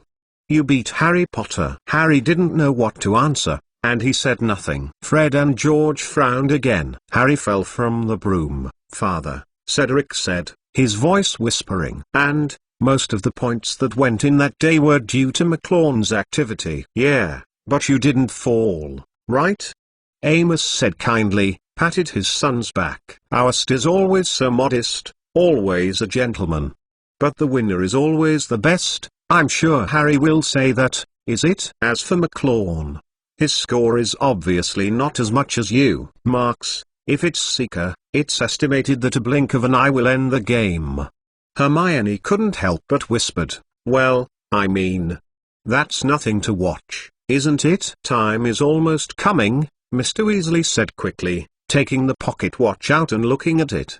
"Do you know who we are waiting for, Amos?" "No, the Fawcett family didn't get the ticket," Mr. Diggory said. "There is no one else in this area, is it?" "As far as I know, there is no more," Mr. Weasley said. "Okay, There are 1-point clocks. We should all be everyone. At 5:07, everyone who put their fingers on the old boots disappeared in the blink of an eye as the space shrank. Awesome wit beyond measure is a man's greatest treasure.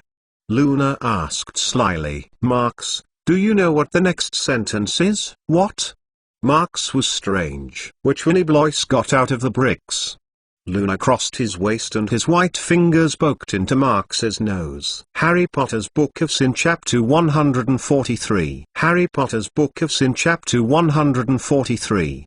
The Quidditch World Cup is a very grand event. Whenever the competition is held, a large number of Quidditch fanatics from all over the world will gather. Therefore, the venue is particularly particular. First of all, Quidditch is an outdoor sport. Then extension charm will not come in handy. Therefore, this place should be large enough because it needs to accommodate a large number of large guests. Secondly, not only does it have to set up a stadium, it also needs a campsite for the audience to set up their tents overnight. After all, no one can say how long a game will last. In theory, the game will continue until the seekers of both sides seize the golden snitch. There are records showing that the longest duration of a game is more than 3 months. In the end, there must be an expulsion mole curse in this place to ensure that they are not seen by unintentional moles. Such a large venue requires a lot of people to maintain. Needless to say, if the wizards who have always lacked discipline are gathered together, it will easily become messy. Mr. Weasley walked forward with the children and looked for where the tent was booked. They laboriously walked through the misty camp and passed through 2 rows of long tents. Most of the tents didn't look special. Obviously, their owners took a lot of thought and tried to make them as much as the mole tent, but some accidentally made their heads, adding a chimney and a bell, or the wind vane, making it nondescript. However, there are occasional tents, and once you see it, you know that it is magic. Harry thought, no wonder the mole that just sold the ticket would be suspicious. That's right, because the Prime Minister and the Ministry of Magic have a long-term relationship. Every time this big event, the head of the mole always finds a reason to send someone to stare. Even if they go back, they must remember nothing. He has added a lot of trouble to me. In order to keep him happy, I have to read Obliviate more than 10 times a day. Before, a wizard wearing a pair of knickers and exhausted face said so. In the center of the camp, several tents are particularly conspicuous. It is very generous with a lot of striped silk, just like a small palace, with a few live peacocks at the entrance. A little further, they saw a tent in the shape of a high-rise 4-layer, with several turrets next to it. There is a garden in front of the tent, where there are bird baths, sundial instruments, fountains and so on. The one who can't move the line of sight is a super-large tent that occupies several times larger than the biggest tent. If you want Harry, you can't call it a tent. Who is that family? Harry couldn't help but say, should I call it a tent? Oh. Yes, that position I remember. It seems to be a family from France. Mr. Weasley thought, it looks very stylish, isn't it? It's always like this, Mr. Weasley said with a smile. When everyone gets together, they can't help but show off. Come, oh, this is our place. They came to the edge of the woods at the end of the camp. There was an open space, and there was a small sign on the ground with 3 words, We Weasley. The Ministry of Magic's people misspelled their names, and it seems that they are busy enough. This place is no better, Mr. Weasley said happily. The venue is on the side of the forest, and it's too close. He pulled the backpack off his shoulder. Okay, he said excitedly. Strictly speaking, magic is not allowed, since so many of us have come to the site of the mole. We have to put the tent up with our own hands. It should not be too difficult. Mole, they are all like this. Yes, Harry, where do you think we should start? Compared to those big families, Mr. Weasley can only rely on himself. It must be said that the poor also have the pleasure of the poor, which is something that noble family can understand. For example, at this moment in a luxurious tent, the Malfoy family is sitting leisurely in a chair and enjoying the fragrant tea after breakfast. Father, I think. Can I go out for a walk? Draco didn't want to provoke his father to be angry, because he was always weird recently, and his temper was worse than before. No. Lucius glanced at his son and added a tone of voice. Give me the honesty in the tent. Before the game starts, I won't go anywhere. After that, Lucius looked subconsciously at the outside of the tent, although there was nothing worth paying attention to except the crowds who came and went. The Dark Lord is back. He is really back. But since the last time Avery suddenly came to his home, his heart has been hanging in the air. Yes, he lost Voldemort's diary to him, although he was originally planning to get rid of that stuff, but who knows, someone actually knew about it and let the old Avery pass the microphone to warn him. This is really bad. Some time ago, the dark mark on his arm suddenly jumped up. Obviously, his old master has quietly returned. And shortly after, a man in a cloak suddenly came to his bed. The feeling of uneasiness immediately awakened him from his sleepless dreams. Who are you? Lucius, who forced himself to calm down, stared at the other person's hood and almost scared him. He couldn't see anything in the face, except that darkness is darkness, and black hair is coming out of it. That feeling is even terrifying than the straight-faced Dementor. Lucius Malfoy.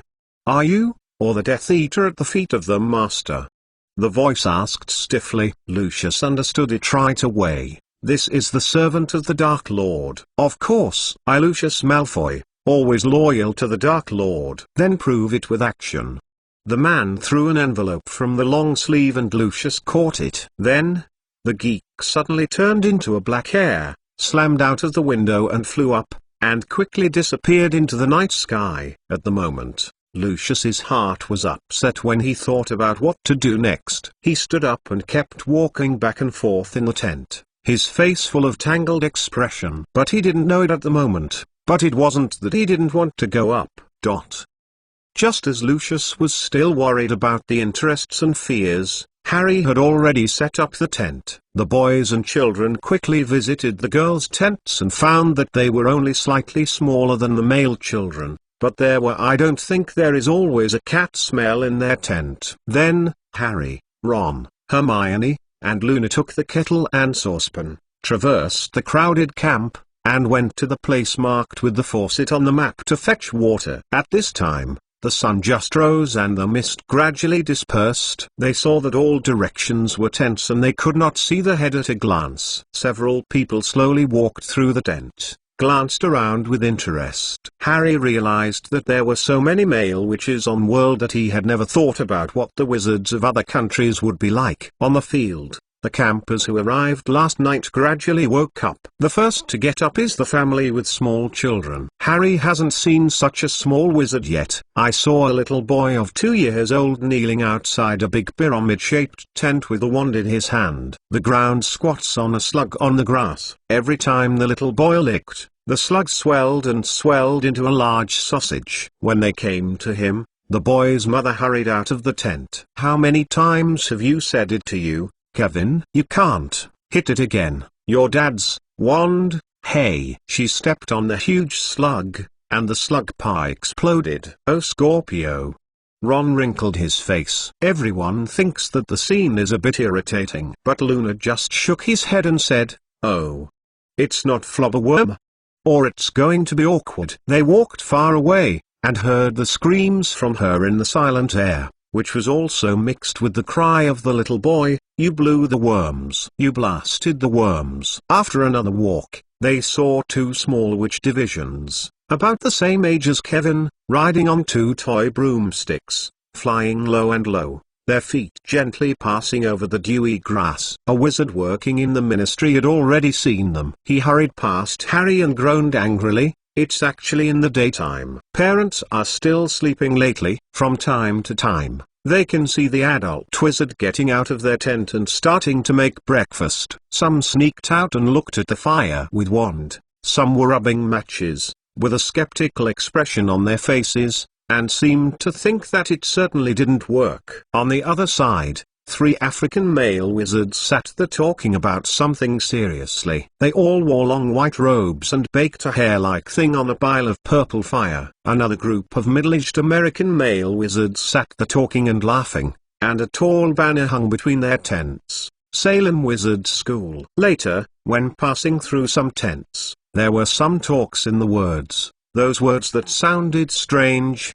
He couldn't understand a word. But today, here, everyone's voice is so excited. At this time, in the overcast North Sea, more than a dozen wizards riding on brooms and clothes were flying fast against the waves, and not far from them, a teenager straddles a hippogriff with wings. On the back of the beast, there is an owl flying around. On the sea behind them, the long tail marks of a path of airflow gradually spread. Marks, you must know the principle of this spell? Tell me soon.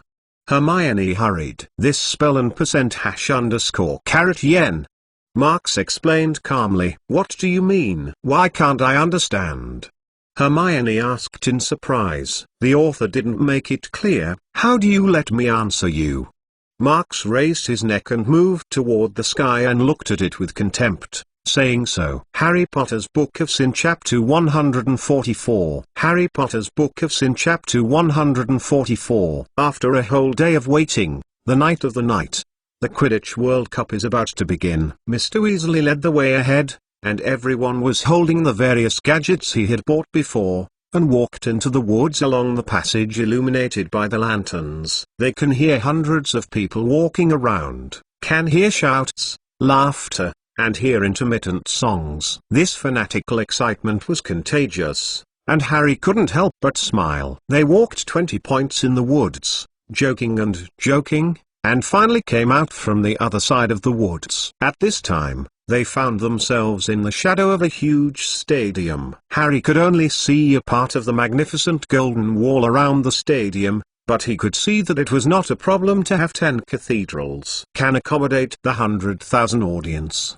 Mr. Weasley saw the horrified expression on Harry's face, said with a smile, Ministry of Magic 500 people have been busy for a whole year. Every place here has been applied expel the mole curse. He said, his feet kept coming, leading everyone to the nearest entrance. There have been a lot of yelling wizards. First class ticket. The Ministry of Magic, which at the entrance looked at their ticket and said, the top box. Go upstairs, Arthur, go to the top. The stairs leading to the gymnasium are covered with purple-wood clips. They are leveled up with the crowd, and slowly the people flow into the stands on both sides. I am no longer with them. Luna handed out the ticket that father had bought for her from the witch, stumbled. Oh, I knew I got a ticket more. Mr. Weasley regretted. Lovegood's family has always been short of money, he should have thought of it.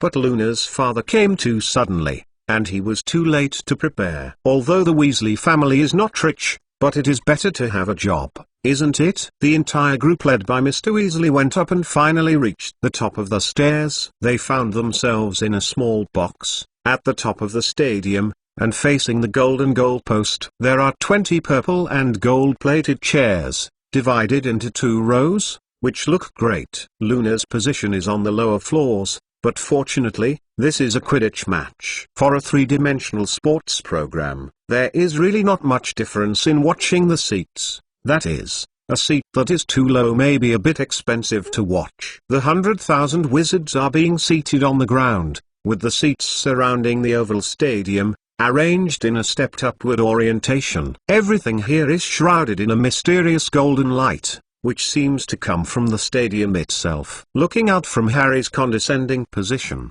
the field looked smooth like velvet. On the 2 sides of the court, there are 3 pitching rims, 50 feet high. On their right, almost parallel to Harry's line of sight, is a huge blackboard with golden text flashing like the invisible giant hand writes on the blackboard flying dragons and dancing phoenixes, then wipes them off. Harry took a closer look and realized that the flashing text was an advertisement for the audience. At this time, Hermione was eagerly flipping through the velvet cover of the velvet cover. There will be a performance of the team mascot before the game.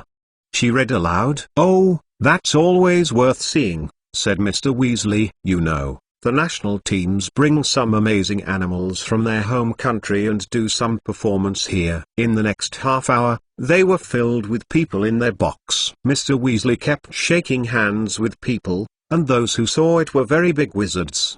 Percy, who has graduated and went to the Ministry of Magic, hastily stood up again and again, looking like sitting on the back of a thorny porcupine. When the Ministry of Magic Cornelius Fudge arrived, Percy was too low, and the glasses fell to the ground and shattered. He was Bungie. He fixed the lens with wand and then sat in his seat. And when Cornelius Fudge greeted Harry like an old friend, Percy cast a squint at Harry. Harry and Fudge had known each other before, and Fudge held Harry's hand kindly like father, asked him to ask for help, and introduced him to the wizard sitting next to him. Of course, if he knew that the person in front of him had sent Marks to Azkaban, he would not have been like this. However, because it was too deep, it is still a highly confidential matter. Therefore, there are not many people who know how to work with the Ministry of Magic. Harry Potter, you know, Fudge told him loudly about the Ministry of Magic in Bulgaria.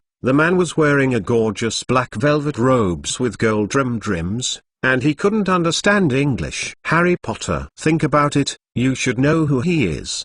That is the boy who you know who is in the hands of the dead. You must know who he is. The Bulgarian wizard suddenly saw the scar on Harry's forehead and immediately pointed at it with excitement. He yelled aloud in his mouth, "I knew I would always let him know."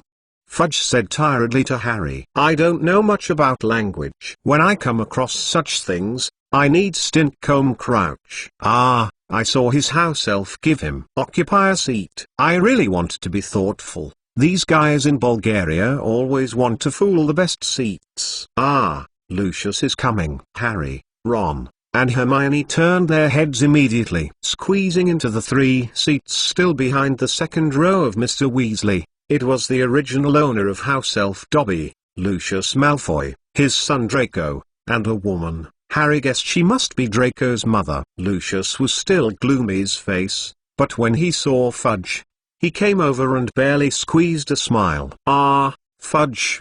He walked over to the Ministry of Magic and reached out. "Hello. I think you haven't seen my wife Narcissa yet. And our son Decora." "Hello, hello," Fudge said, laughing and screaming at Mrs. Malfoy. "Please allow me to introduce you to Mr. Oberonsk. Mr. Oberonsk, he is the Bulgarian Ministry of Magic's minister." "It doesn't matter. He doesn't understand what I'm talking about anyway." "Let me see who else. Do you know Arthur Weasley?" Lucius glanced at Mr. Weasley and quickly dismissed his gaze. He didn't have the energy to go with Weasley. He is now squatting. Soon after a few chats, Ludo Bagman, director of the Ministry of Magic Department of Magical Games and Sports, rushed into the box. "Are everyone ready?" His round face shone like a huge spherical cheese. "Minister, can you start?" "You start right now, Ludo." Fudge smiled. Ludo pulled out his wand and pointed to his throat and said, "Sonorous." Then he said something like thunder, and it rang through the packed gymnasium. His voice echoed above their heads and loudly passed to every corner of the stands. "Ladies and gentlemen, welcome to the 422 Quidditch World Cup Final." The audience immediately burst into bursts of cheers and applause. Thousands of flags were waving at the same time, accompanied by a mess of national anthem, and the scene was really lively. On the opposite side of the blackboard, the last line of BB Duo Bean, "Every bite is an adventure," was erased, now showing, Bulgaria, 0, Ireland, 0. Okay, gossip less, please let me introduce mascot of the Bulgarian national team. On the right side of the stands is a neat array of fresh red squares, and there is a loud cheering there. "I don't know what they brought," Mr. Weasley said, looking out of the seat. "Ah." He slammed his glasses and hurriedly rubbed his robes. "Veela." "What is fascination?" "I saw that 100 Veela had slipped into the arena and Harry's question was answered." "Veela is a woman. That's the most beautiful woman Harry has ever seen. But they don't look like real people. Why are their skins like the moon with a soft light? Why their hair is not windy and fluttering behind their heads?" Just then, the music rang and Harry stopped thinking about whether she was a real person. In fact, he couldn't think about anything. Veela began to dance, and Harry's brain became blank and only felt an extreme joy. Everything on world is not important, as long as he can keep watching Veela. because if they stop dancing, terrifying will happen. Just across from the box where Harry was in the box, a small silhouette in the top box at the other end of the court was also watching Vila. She looked so quietly, her face did not have the slightest expression, but there was a sense of loneliness. "Winnie, don't care, it doesn't matter to you." A middle-aged man was softly comforted by her side. "Nothing, father." The little silhouette was Winnie Blois, who was specially taken by her own father from Hogwarts to watch the game. On the other hand, as Vila's dance was getting faster and faster, some crazy, unformed thoughts began to swirl in Harry's dizzy mind. He wants to do something that is especially amazing. Do it now. How about jumping into the gym from the box? It looks good. But not enough, Harry. What are you doing? Hermione's voice came from a distant place. The music stopped, and Harry blinked blankly. He stood though with a leg on the wall of the box. Next to him, Ron made a gesture that seemed to be diving from the springboard, staying there and motionless. Hermione snorted and she reached out and pulled Harry back into her seat. "Aya, how are you doing this? If Marks is here, it will not be as shameful as you are." Aside, when Fudge heard the name Marks, his face flashed a hint of unnatural expression. Harry Potter's Book of Sin Chapter 145. Harry Potter's Book of Sin Chapter 145. Now, ladies and gentlemen, please warmly welcome the Bulgarian national Quidditch team. I will introduce you to Dimitrov. A silhouette of a red-clothed suit riding on the broomstick flew into the arena from the entrance below. He flew too fast and couldn't see clearly. He won the enthusiasm of Bulgarian supporters. Ivanova. The second silhouette wearing a fresh red robe flew out. Zorgraf. Levski. Volchanov. Volkov. Next is Krum. It's him, it's him. Ron shouted, following Krum with his panoramic telescope. Harry quickly pointed his telescope at him. Victor Krum is black and thin. His skin is grey, a big eagle hook nose, two dark black eyebrows, looks like a huge eagle. It is hard to believe that he is only 18 years old. Now, please welcome the Irish national Quidditch team. Bagman screamed loudly. The appearances: Connolly, Ryan, Troy, Mullet, Moran, Quigley, and Lynch. 7 blurred green silhouettes flew to the field, and Harry turned a small button on the side of the panoramic telescope, slowing down the action of the team member, seeing that their broomstick was printed with Firebolt and saw them back. They all rust their names with silver lines. And our today's referee, not far from the Aku's well-respected chair wizard of the International Association of Quidditch, Hassan Mustafa. It was a short, skinny wizard who wore a pure golden robe that matched the color of the stadium and strode to the arena. He was bald on his head, but the big beard was comparable to Hagrid. I saw a silver whistle sticking out from under his beard. He had a large wooden box under one arm and his broomstick under his other arm. Harry turned the panoramic telescope back to normal speed, watched Mustafa straddle his broomstick, kicked the wooden box with one foot, 4 balls slammed into the air, the red quaffle, the 2 black bludger, and the tiny, winged golden snitch. Harry only glanced at it, and it flew disappear without a trace. Mustafa whistled and followed the balls into the air. Wait, what is that? Harry suddenly noticed that there seemed to be something flying over here in the distant sky. You see, what is that? Although everyone is focusing on the playing field, it is difficult for them to pay attention to things as they fly closer and closer. Buckbeak. Oh, God. Marks.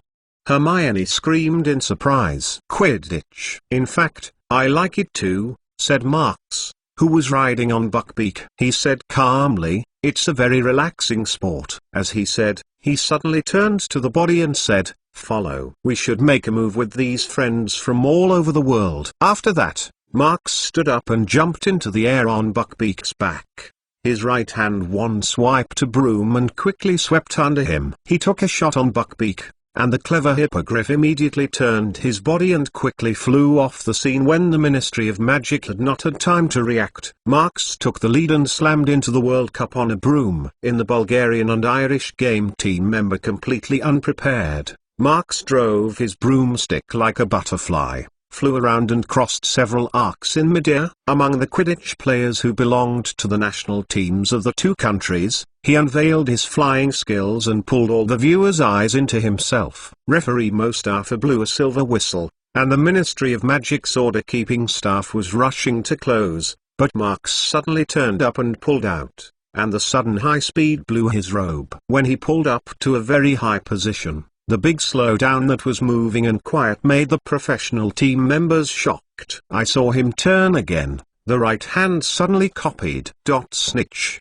Golden snitch. In the silent audience, I didn't know who suddenly shouted, and the audience suddenly boiled. Although the sudden surprise made everyone horrified, Marks was like a series of flying movements, but these fanatical Quidditch fans couldn't care. Would you like? The wizard is always somewhat paranoid and unreasonable. Marks whispered aloud and suddenly shook his head. Isn't that even my own calculations? He stretched out wand and pointed his throat slightly. Sonorous. Everyone from the world's wizard friends. Good evening everyone. Marks's voice blew up on the field and rang through the entire venue. I believe this is very sudden, but the game is over. He raised the golden snitch in his hand and went on. Of course, today, although the audience in the stands are curious to hear what he said, the people of Ministry of Magic obviously will not be indifferent to this. For a time, many people have been riding up the spare broom, but the former Death Eaters that he brought out from Azkaban were naturally not to be trifled with. As far as their madness was, it was far from Lucius's kind of patronage. When Bellatrix's wand released a bleak green light, the audience finally stunned. But the Ministry of Magic did not dare to act blindly without thinking. Marks waved wand and pulled a few feet of the Ministry of Magic employee that Bellatrix was aiming at. The Avada Kedavra curse fell. What are you doing? Bellatrix screamed in anger. Shut up. Marks said coldly. Be honest, stay awake. Yuxu. An invisible edge passed over Bellatrix's ear, and her long hair was cut off by nearly half. The control made her close her mouth immediately. The head of this wand is really a bit almost cut into her head. Marks took back the wand and turned his back, secretly pulling his mouth. It's just an accident. I promise that no one will lose my life today, Marks continued. I don't know who I am, so I'm going to introduce myself here. I am Marks McLawn, a Hogwarts student. Well, or it used to be true. But now, I officially announced that I am away from the Hogwarts Magic School. Because that place makes me chill. When I was framed as a murderer, Hogwarts didn't stand up for me. When I was sent to Azkaban by the Britain Ministry of Magic, Hogwarts didn't stand up for me. When I was alone, in the Dementor when the trembling, when I was puzzled and silently carrying the unwarranted charges, Hogwarts still did not stand for me. The original rioting auditorium gradually calmed down in Marks's grievances. Many people are aware of the vast amount of information hidden in it. Yes, everyone should be very interested. How did I get rid of a murderer? Marks squeezed a smile. I believe everyone should remember the Sirius Black that is running so far. But unfortunately, he is not a criminal.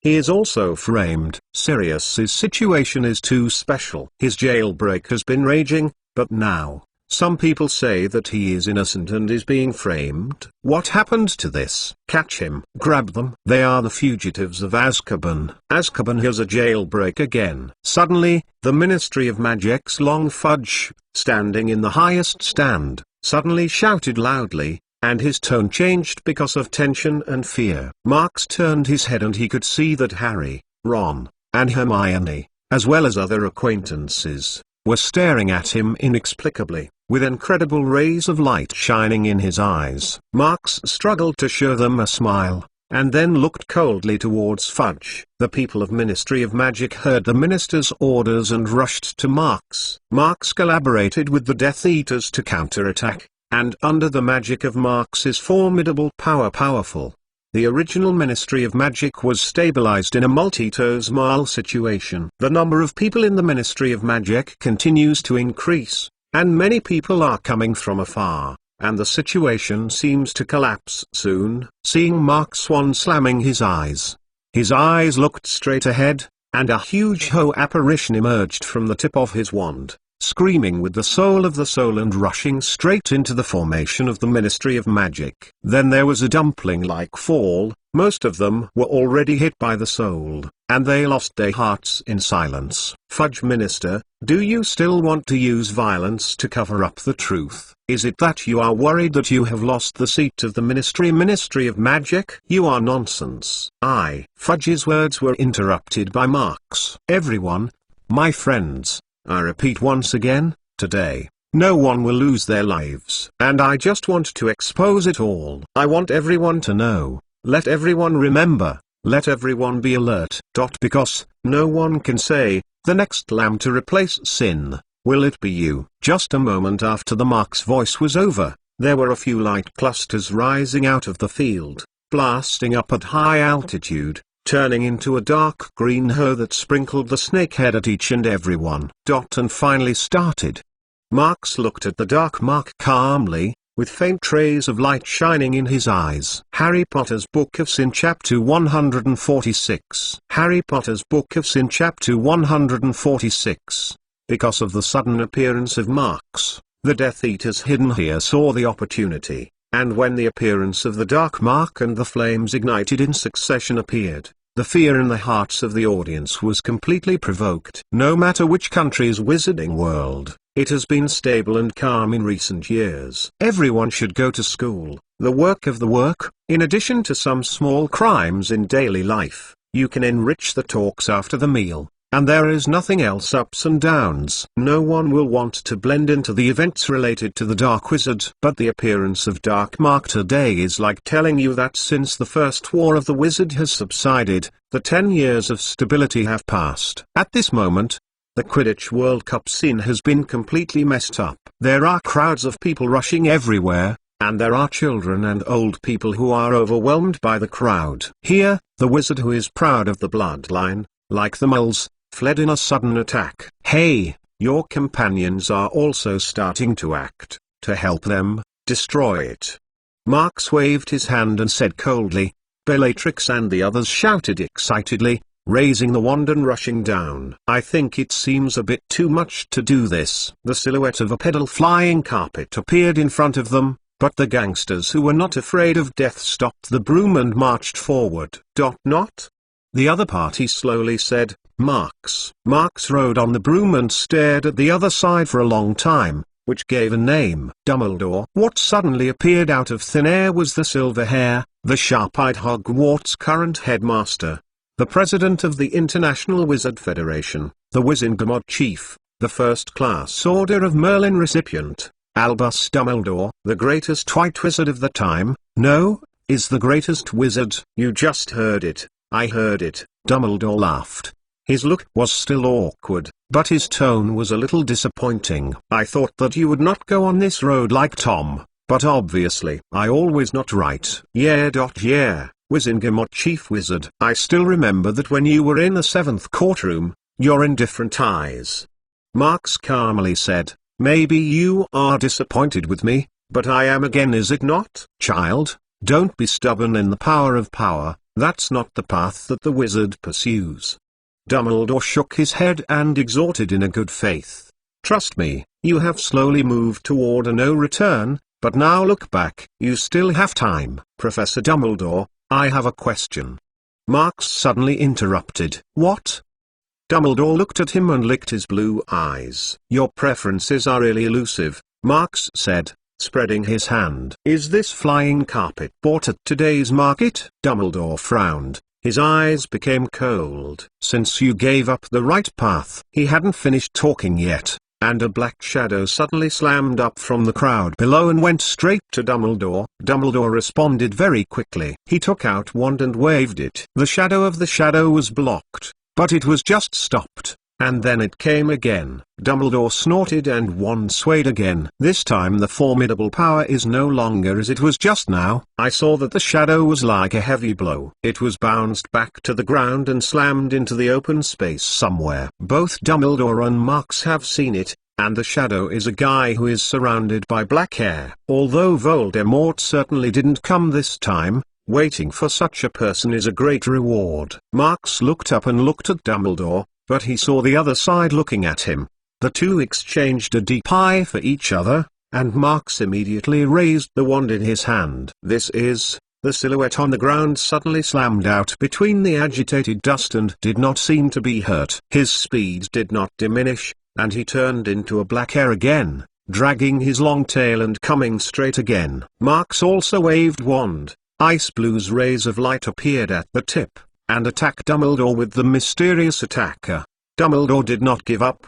His wrist shook slightly, and the light beams of two consecutive scarlet shot at Marx and the attacker. Marx shunned sideways and shunned the danger, but the attacker seemed to have a bit of a dead brain, and he rushed over and was forced into the air by the light column. "It's not a Professor Dumbledore. Goodbye." A sudden voice rang in the fierce battle, and Dumbledore and the attacker looked sideways, but saw that Marx had disappeared into the battlefield. Humphrey Dumbledore coldly snorted. With a force in his hand, the attacker was forcibly returned to the ground by the scarlet beam from his wand. With a loud bang, Dumbledore waved away the dust of the excitement, only to find that the attacker had disappeared.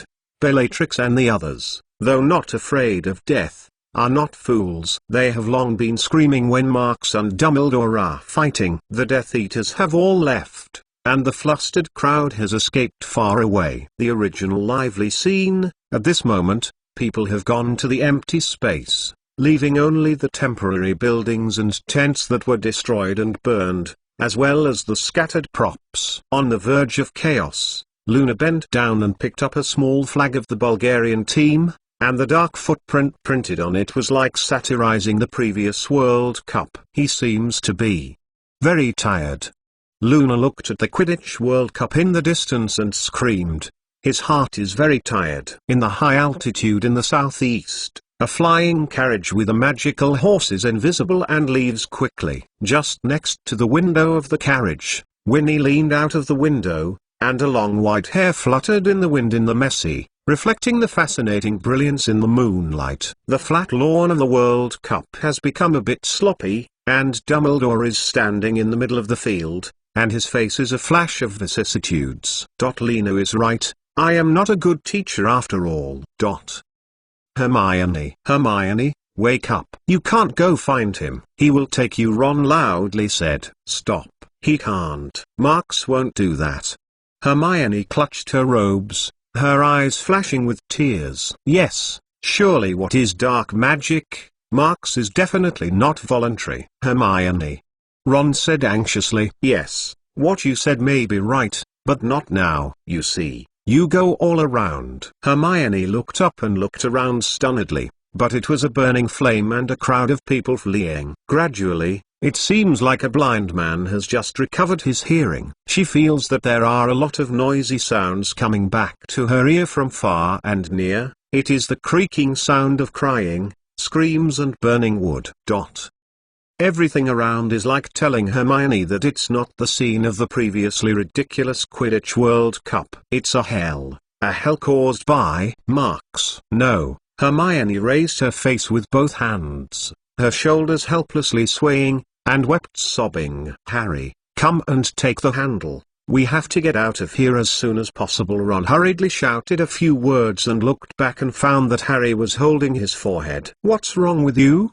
Ron reached for him and he woke up. Harry thought for a moment and shook his head again. No, say a little later. Hermione, you stand up first, we have to go. He and Ron left and right, holding Hermione and walking forward. Just now, they were rushed away, and it's not so easy to meet again with Mr. Weasley and the others. When they left the chaotic corner far away, a silhouette appeared quietly on the edge of a collapsed tall tent. He hides himself in a shadow, looking at Harry, Ron, and Hermione, who are far away, with calm expression. Ron has finally grown a little, and Harry has had some gains.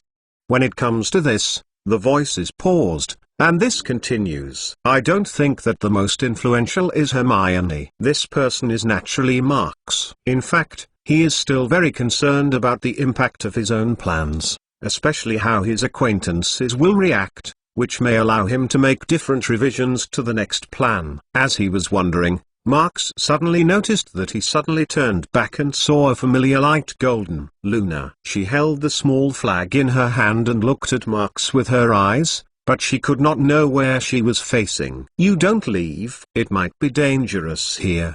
Marx couldn't help but ask. But Luna didn't pay attention to him, but said nothing. "Your heart very tired?" Marx snorted and shook his head. "Yes, it's not easy," he said quietly, "but it's all I got it. I have to be responsible for it." Luna turned around and looked up at the moon in the sky. The soft voice made Marx feel a touch of warmth. "Wisdom is wealth, but it will also be a burden. Because it is wealth, it will generate a burden." Marx nodded and whispered. Luna looked back at Marx and seemed to agree with this statement to lick her silver-grey scorpion. She no longer said anything, but quietly turned and left. Marx looked at Luna, which was drifting away, as if it were a sensation, and once again lit up the fine mist of silver white. The fog is as real as it is, moving with the wind, drifting farther and farther under the deep night sky. Hermione, woo woo ... woo woo ... Marx, what happened to Hermione? Why did you cry so badly? Hermione, woo woo.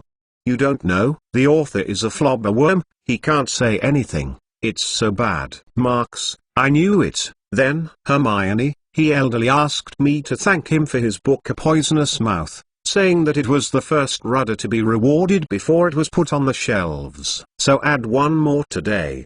You know, flobberworm is awkward to speak. I listened to it several times before I heard it. So bad. Woo woo woo. Harry Potter's Book of Sin Chapter 147. Harry Potter's Book of Sin Chapter 147.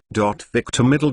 Crumb. The Bulgarian team's excellent seeker is sleeping in the team's temporary camp. To be honest, he doesn't sleep well, but he falls asleep. Who knows? He is confused. It seems that someone is calling him. Victor Middle. Crumb. Yes, someone is calling him, and Crumb suddenly woke up. Who is there? He touched the wand from under the pillow and pointed forward. Lumos. Suddenly, the tent was lit up. But the next moment, he couldn't help but shrink back. You are. Hello, late at night. It's really not polite. But who told me something? The politely leaned over and gave him a gift. I am Marx McLawn. Don't you know that you remember me? Crumb tightened the wand in his hand, but the palms were still wet because of the sweat. What do you have?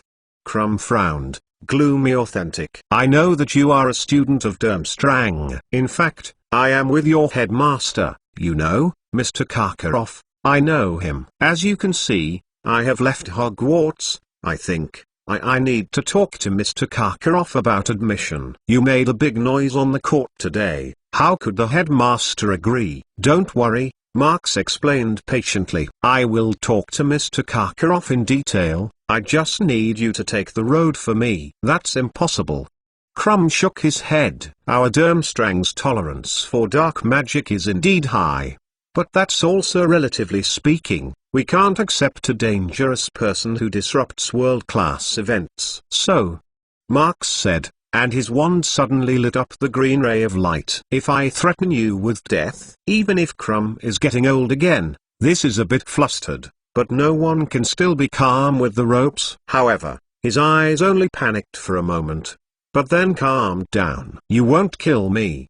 He was firm. Marx glared at him for a moment, and couldn't help but point to Crumb. Nodded. You are smart, at least smarter than the students in Hogwarts, but you are still not smart enough. He took the wand up and went on to say, you are so determined that it will easily irritate those who threaten you. This cannot be ignored later. Crumb stared at Marx for a moment, his eyes flickering. To say Crumb, he actually hates the evil Dark Wizard, because his grandfather died in the hands of the first-generation Dark Lord Gellert Grindelwald. However, the family of the Durmstrang house, which has been enrolled for generations, is mostly quite tolerant of dark magic. Their criteria of judgment are always in their own hands. At this moment, Marx standing in front of him has the power of power, and can even escape from the most famous contemporary people. With such a strength, he was able to save a Death Ministry of Magic employee in the opposite position with Death Eater. In Crumb's view,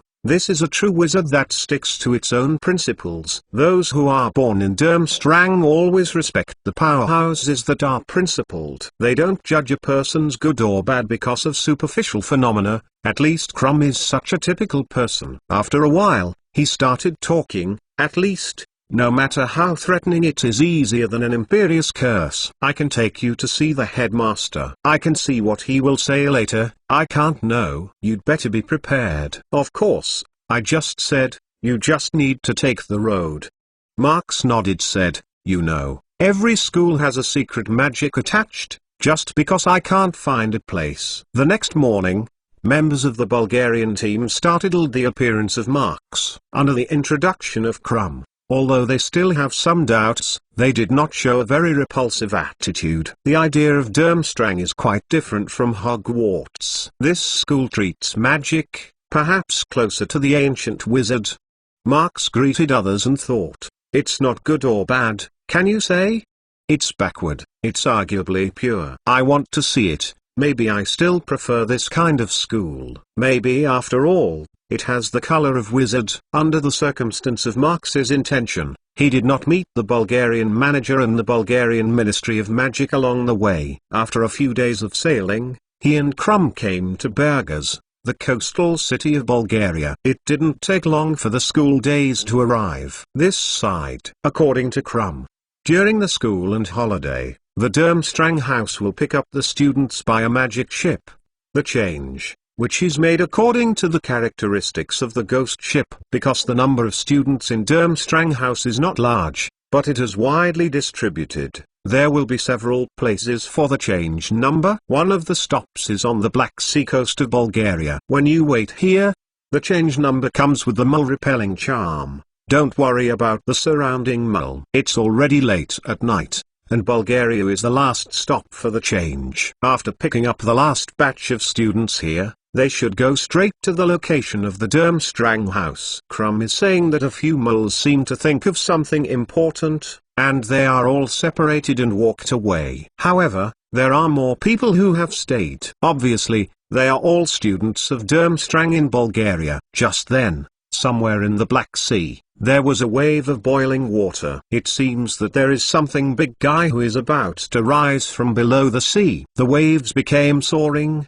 Even if they were far away, the waves quickly advanced to the beach, slamming on the beach. Then, a large vortex suddenly appeared on the surface of the sea. Several long, black lacquered masts were pierced from the inside, followed by sails and rigging. Finally, the first half of the transformation number was smashed by the majestic momentum and slammed out of the sea, and it fell heavily on the sea, igniting higher waves. In the moonlight, the wet ship's deck faintly reflects the light. It looks weird, like the same skeleton, as if it were a shipwreck that had just been salvaged, and the porthole shimmered with a dim, misty gleam that looked like ghost's eyes. Although I don't know what you said in the letter to the headmaster, so he quickly agreed to your admission request, but I have to declare again, Krum is serious. Please do not make any impact on Durmstrang the Act of Order, because this is a good school. At least I think so. After a few days of getting along, Krum became more and more sure of his judgment. In his opinion, Marx is still not ridiculous than him. He has never seen any expressions Marx has made. Marx is a person who is undoubtedly a low and quiet person. You didn't bring a broomstick? Do you need me to take you on board? Krum asked. Although there are boats, but when there is no new student, we usually use a broom, or something else. You can fly. Marx looked around and pulled out the wand. Wingardium Leviosa, a piece of rotten wood pushed to the shore by the waves, vacated and floated to his feet under the control of Marx. Marx stepped out and stepped on it, then stood up straight. Wand took a pick, and the piece of rotten wood flew into the air with Marx. Let's go, Krum. He controlled the rotten wood pile under his feet and flew away to the revolution. Maybe, sometimes it's not so low. Krum shook his head in helplessly. Remember that grandfather said, believe in your judgment. I hope I didn't read the wrong person, he said, across his firebolt. He suddenly got to Marx. Looking at Marx's slow look, Krum was admired and couldn't help but feel powerless. How did you control it so accurately? he said as he followed Marx and couldn't help but ask. I have tried it a few times, but once the curse is standing on an object controlled by the levitation charm, it becomes very difficult to control. That's because the magic power flow of the spell's release on the object and the magic power flowing through your body have an effect. To eliminate the interference, you have to learn to control part of the object, not all. As he said, Marx pointed to the place where he stepped on the pile of rotten wood. Oh, as long as you consciously don't control it, it plays an isolated role. Crumb was surprised to see Marx's feet, and although every word of Marx he could understand, after all, the unified language of Durmstrang was English, but these words combined together became a rather complicated magic principle. What is magic power? Crumb slammed. I thought that Durmstrang might have research. After all, you are closer to the ancient wizard. This is an important knowledge of the ancient times, but it can't be explained clearly in 1 or 2 sentences. Let's talk to you again tomorrow, Marx said, and pointed to the front. We should board the ship. Marx's debut is a bit too cool, but there aren't many students on the deck, and most of the students are in the cabin. You are good. I am a new student of Durmstrang who transferred to this year, Marx McClawn. Marx waved wand and threw the piece of wood back into the sea. I hope that in the days to come, we can get along with. On the deck, several students were half-zilted with his mouth, not knowing what to say would be better. Harry Potter's Book of Sin Chapter 148. Harry Potter's Book of Sin Chapter 148. Marx stepped into the Durmstrang castle in the eyes of a large number of students. Unlike Hogwarts, Durmstrang's castle is only 4-layer, but it is still very impressive. Compared with the Hogwarts castle, its architectural style is less rounded and more angular. Around the castle, there are large expanses of vast land. Except for a few days in the summer, there will be a slight melting of snow, and most of the other periods are in a state of whiteness. Behind the castle, there is a large lake that is magically frozen and a mountainous area that looks particularly high. In addition to the docks of the Durmstrang ship, there are occasional landings in the lake, and occasionally some unknown ghost ships appear or disappear there. The perennial low-temperature environment makes the students here wear thick coats, although they don't want to be as bloated as the winter clothes of the mole because of the material. The female children here are mostly unable to show their moving posture. At the moment, the summer here is almost over. If not, Marx can still experience the wonders of the top of the Durmstrang house specialties, summer extremes. I will take you to the headmaster room first.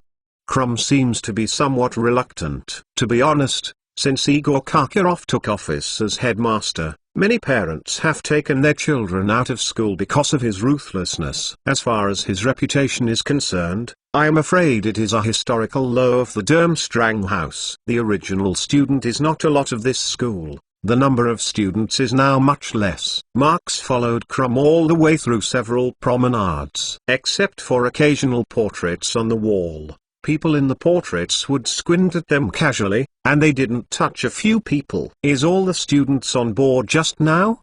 Marx asked curiously. Yes, since the headmaster took office. Crumb shook his head and didn't finish the conversation, but the meaning he wanted to say was already very clear. Dong dong. The two soon came to the left of the highest level of the castle, where the headmaster room was. Coming, an indifferent voice sounded, and Crumb immediately opened the door and reached out to Marx. Obviously, he himself does not want to follow up. Marx didn't care about the location of nodded, and walked calmly in. This headmaster room looks very spacious, and because there are windows on both sides, the lighting is good before the sun goes down. On the right-hand side of the door, a row of tall bookshelves leaned against the wall, and the books on the top were neatly discharged. It seems that no one is going to use reading, but purely as a decoration. When Marx turned his gaze to the deepest part of the room, he saw a tall and thin sorceress with a short white hair and a goatee with a roll on his chin. He was standing behind a large desk, staring at his old face, staring at Marx. His eyes cold and sharp. Hello, Mr. Karkaroff? Marx took the lead and calmly said hello. Yes, Hello, Mr. McClawn, who has a lot of time on the Quidditch World Cup. Karkaroff's sharp eyes kept staring at Marks, not even blinking. The wand that he always held in his hand shook, and a piece of paper that was grayed out suddenly floated from the table. Voila slammed and flew toward Marks. Marks pulled out the wand hidden in his sleeve and shook it lightly. The stack of paper immediately got out of the control of Karkaroff and stopped in front of Marks. He waved wand again. The paper stretched out, and the information on it immediately reflected in Marks's eyes. This is the latest Daily Prophet. And the front page headlines are the big news that blames Marks for the World Cup finals. In the middle of the news, Marks rode the broomstick and stood behind him with more than a dozen Death Eaters. The reporter was vivid and lively. Well, this after all is magic photo. If it can't move, it can only it is because that person is already half dead. I thought I could be photographed even more cool. After all, the headline can be regarded as a major event that hasn't been repeated for a lifetime. Oh, yes, columnist Rita Skeeter can write this. There are probably no other people besides her wonderful articles. Marks tapped the name on the newspaper with the tip and then waved it. I saw the newspaper folded in an instant, and then rushed to Karkaroff faster than I had just as Karkaroff frowned and stretched out wand. The next time, the newspaper was extremely abruptly lost, and the whole part became a nice blue color, which fell on the desk in front of him. A piece of fine ice. Don't play these tricks, Karkaroff.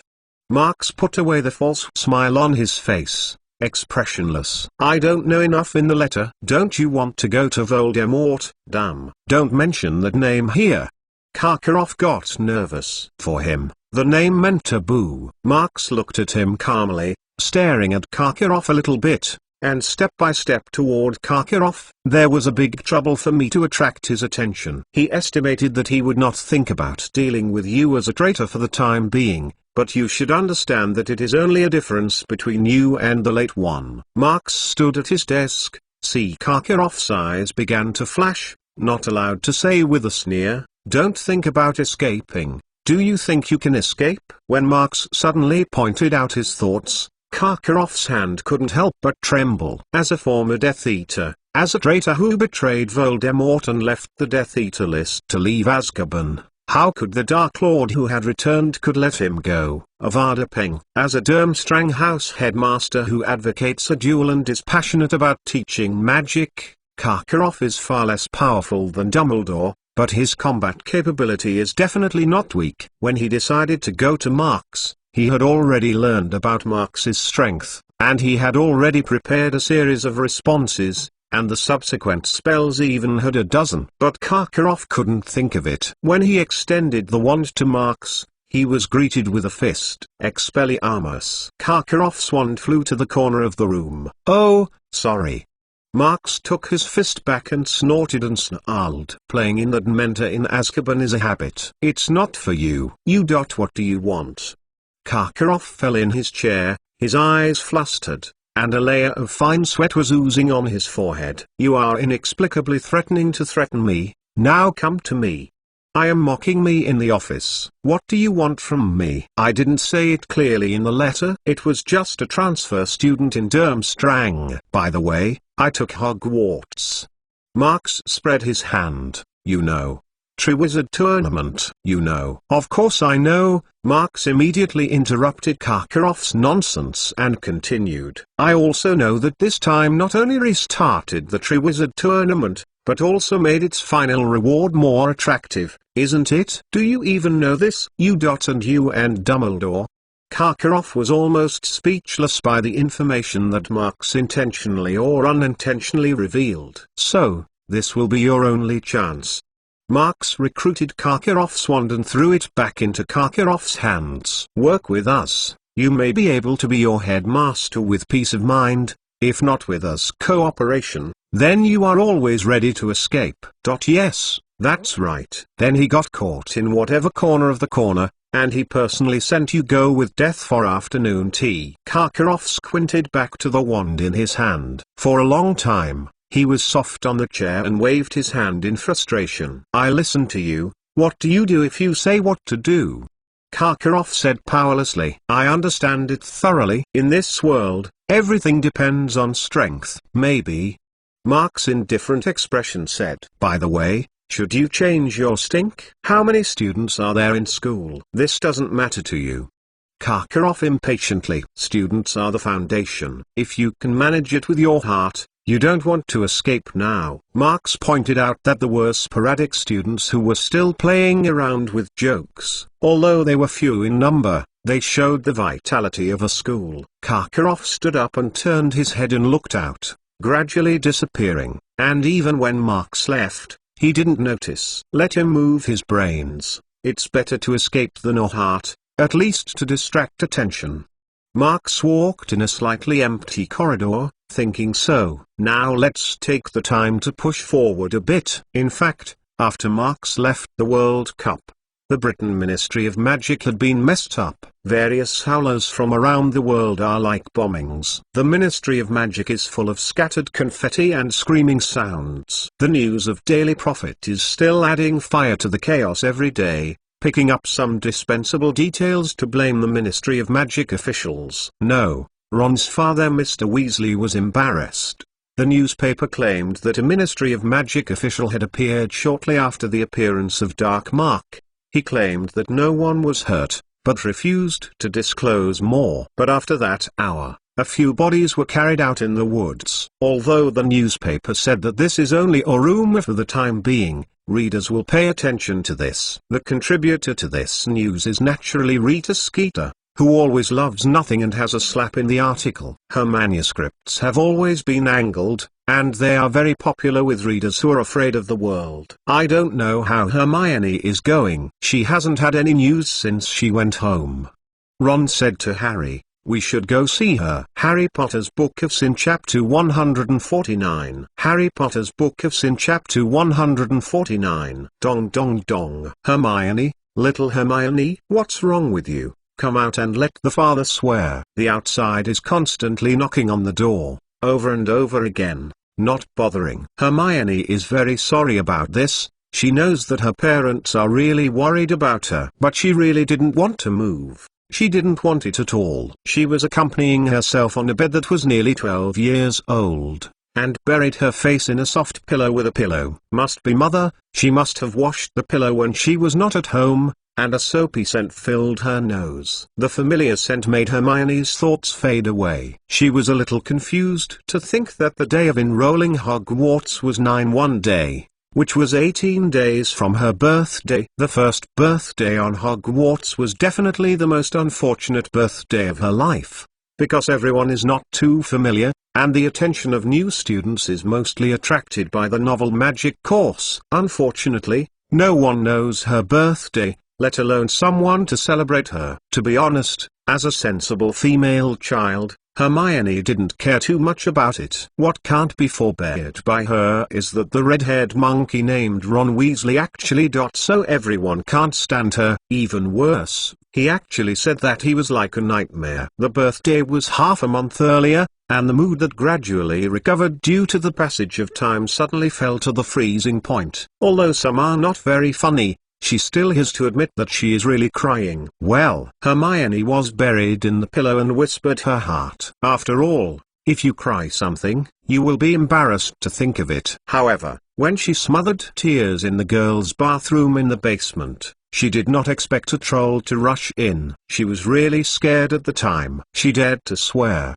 She really read it in the book, and remembered it all at once. The average height of 12 feet, more than a ton of weight, but endless but stupid, and stinking. But she didn't even know what she should do when she faced such a huge monster. She didn't know anything. She could do it, only screaming loudly and constantly. She doesn't even know where the meaning of the scream is it for help? But at the time of the Halloween dinner, who would notice in the girls' bathroom in the basement, and a little girl child screaming? In Hermione's scream, Troll raised his big stick and saw it on her. She is sure that even if she is caught in the middle, she will be able to take her life. She doesn't want to die. But who knows, at the most critical moment, the whitewashed, seemingly eccentric Hufflepuff male child actually appeared. 2 curses. He used 2 spells of formidable power powerful in a row, and easily knocked Troll down. Then she subconsciously rushed into Marx's arms. Well, Hermione pressed her head against the pillow and kicked the mattress with a pair of feet. Peng peng. At this moment, the genius young girl, who has always been full of arrogance and carefree, really shows the appearance of some female children. After venting again, Hermione finally quieted down and she continued to remember the days after that. What is coming back? Yes. It was Marx's gradual revealing of his unparalleled magic innate talent. He is active in almost every aspect, whether it is learning or the Quidditch game. He has become the object that everyone is looking forward to. Perhaps he has not yet noticed it, but everyone is watching it, and from time to time someone is secretly talking about him. But Hermione always felt that the distance between her and Marx was getting farther and farther. Although there was no change in Marx at the time, it was still so easy to get along with, and often with a smile, and occasionally playing a little humor. But Hermione only saw the gap between him and himself. Hermione knows that she is a person who does not admit defeat, but in the face of Marx, her heart is only admired. However, until the last moment of the Philosopher's Stone incident, Marx's image in her mind collapsed. It turned out that he was just an ordinary person, and he would show that gloomy expression for some reason. Among them, Hermione felt the fragility of Marx's deep heart. Although Marx's expression was very terrifying at the time, it made Hermione feel inexplicable. It turns out he is just an ordinary person. It was such a small awareness that Hermione had always trusted Marx. Even Marx suddenly became indifferent after that, even though Marx was often silent, but she was secretly relaxed for the distance she and Marx gradually narrowed. It wasn't even she did not notice that she had secretly produced some sorrowful feelings in her heart. Until recently, when she was still unable to watch the Quidditch World Cup for Marx, a sudden surprise made her fully understand her heart. No, that is totally a fright. She doesn't understand. I really don't understand at all. Why is Marx? Was he put in prison by Fudge? Dumbledore can't help. Marx became a fugitive of Azkaban? She did not believe that she did not believe it at all. Even if the facts were already in front of her, she only wanted to choose to escape. She wants to think about it. There must be something wrong here. But she has no way to adjust her messy mood. Oh, poor Marx. He must have suffered a lot in Azkaban. Those terrifying souls. Dementor? Hermione suddenly slammed up and threw the pillow aside. Marx will be afraid of Dementor? Will he tremble in Azkaban? She stared wide-eyed, aggressively climbed out of bed, standing in the room with her arms crossed, and Hugh said, How can he do this? He is actually lying. Hermione took a few steps back and forth in the room and slammed the floor. Dong dong. Yes. That's right. He must have any plans. HMPH. He always does. Hermione was whispered angrily. And, it looks like, Professor Dumbledore is still playing with him. I worry. She paused, her face flashed red, and she immediately changed her words. HMPH. It makes me so angry. I can't spare him. When a female child understands her own mind, the changes in her mood and behavior seem to become unpredictable. Hermione ran to the door of the room, slammed the door lock and opened the door. In her father's stunned expression, she hurried to the living room downstairs. She had 2 meals for this. Did not eat. She can be hungry. This bad guy still hurts me. On the list of Hermione's Marx's 100 unforgivable sins, it seems that there is no more charge for the crime. Just then, there was a crisp doorbell ringing at the door. Oh, Hermione, are you okay? It was Ron and Harry who came, and when Harry was still politely greeting Hermione's father, Ron had rushed to Hermione. Hermione only cares about eating, and she doesn't even look at him. After Hermione filled her stomach with a big mouth, she greeted father and came to the yard outside with Ron and Harry. I almost understand what it is all about, Hermione hurriedly explained when they didn't wait for them to open up. I think Marx is lying. He must be planning something with Dumbledore. Under Hermione's sudden and passionate commentary, Both Harry and Ron were amazed and felt strangely nodded. Yes, Hermione's speculation is very reasonable. How could Marks McLaughlin, who could drag the Dementor's face and drag it around, how could he tremble in Azkaban, to be true? Where should the faces of the poor Dementor, which they are doing as practice objects, be placed? Think of it, and then think of Marks's singular smile at them. It seems that things have become clear. Marks is definitely not changing, but he must have had another important thing to do, just like the previous few times, although he is always mysterious in these things, but no one has ever do it. Both Harry and Hermione believed in Marks, and even Ron quickly accepted Hermione's inference this time. It's just that Ron's eyes are a bit strange. He wrinkles his face and looks at Hermione faintly. It seems to have something to worry about. Harry and Hermione's attention was on the conversation, and for a time there was really no time to pay attention to Ron's careful thoughts. So, Hermione, Marks, what exactly is he and Dumbledore planning? Harry hesitated. It won't be. You also saw the symbols of what you know who appeared that night. Hermione said immediately. I can't guess Marks's plan, but it's definitely with the ground. Hey, don't say it here. Ron suddenly came back to his senses from his contemplation, whispering. I understand what you mean. After you say this, I just remembered it. Harry followed. When that night, when the strange gimmicks appeared in the air, my scar hurts. Oh, is it okay? Harry waved his hand and motioned that they didn't have to worry. He went on to say, before Marks reminded me once again, saying that it was for me to learn the Occlumency notes he gave me as soon as possible. Remember? First Christmas gift that Marks gave me one year. Yes, I still remember. I received a lion puppet. Hermione said eagerly, but she immediately noticed that she was wrong, and quickly suppressed the pulsating mood. Yes, that's the time. Do you know? I tried it, then scar doesn't hurt. Harry Potter's Book of Sin Chapter 150. Harry Potter's Book of Sin Chapter 150. Maybe everyone has seen it on the Change No. today, but I am sure that you still have some doubts. The new students are not yet assigned. I want to give you a special introduction, transfer student, Marks McLaughlin. In the auditorium of the Durmstrang Castle, a regular school welcome dinner is being held. This is a large auditorium that is not much smaller than the Hogwarts auditorium. The four-walled furnishings are simple, but they are as meticulous as Durmstrang's philosophy. The school emblem, consisting of the extinct double-headed waterfowl and Schiffer, is neatly arranged on the walls on both sides. Although not fancy, it is out of the ordinary. It can face the back wall of the main entrance, but it is only an unknown shield-shaped badge with an ancient long rod wand and a black round. The people can't help but wonder. Durmstrang's dinner atmosphere is also very similar to Hogwarts. The dining tables are placed side by side. Everyone sits neatly in a fixed position. Only the sound of tableware collision and the whisper of deliberately depressed in the forefront. In addition to the dining table of the faculty and staff, there is also a large platform with a height of half a person. At this time, there is no one left. It can be seen that under Karkaroff's school teaching guidelines, the student's personality has been suppressed. At the moment, Karkaroff's words made the whisper below a little messy.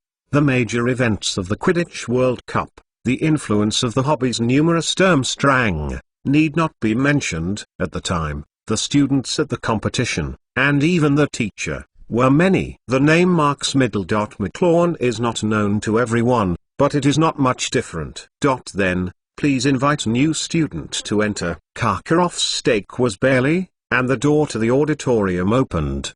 The new students were led by Marks and walked slowly to the staff in front of the hall. Headmaster, is this okay? At this time, a thin man with a back squatting suddenly asked. Karkaroff frowned, some impatient. Of course, no problem, Orson. The other teachers just looked at them and didn't say much. In their view, don't go with Karkaroff debate as the most appropriate choice. The old wizard, who didn't know whether it was the surname Orson or the name Orson, opened his mouth and finally shook his head and ate the food in the dish. In front of the auditorium, the new students lined up with Marks, standing with a little uneasiness in front of the staff. Most of them haven't eaten yet. At this time, paid respect has already begun to eat in the hall, and the stomachs of several young wizards are screaming. McLawn, you are different from other new students. You are a transfer student, and it is reasonable to say that you should be promoted to 4th year. But I hope you know that in terms of teaching arrangements,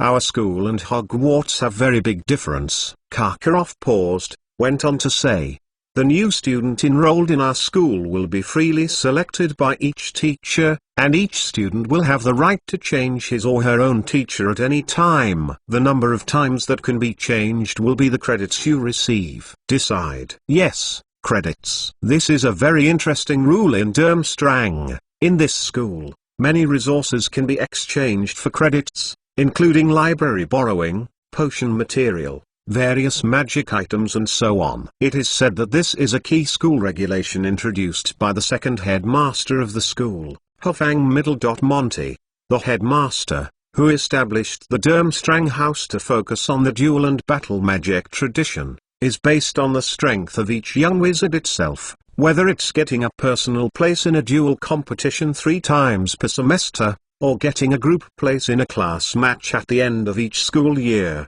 Even because of the inviting duel of various personal grievances, as long as you are at the school's prescribed venue and if you win the rules, you will get the corresponding credits. I have to say that when Marx learned about this in Krum, he immediately became interested in this highly competitive teaching model. Teachers, who do you want? McLawn, the transfer student, Karkaroff asked very directly to the teachers sitting on his side. However, the teachers who have been staring at Marx from the beginning have been silent at this time. Marx made a big fuss about the World Cup scene and the front of the Britain Ministry of Magic. Who would dare to accept such a thorn as a student? I heard that he also handed Dumbledore a hand, although it seems that he did not make it, but even in Dumbledore's hands, it is a remarkable record of clicking one's tongue in wonder. To be honest, when his teacher, will it be embarrassing? If someone asks Karkaroff so much, he will tell you that this kid might have a right hand to make Expelliarmus,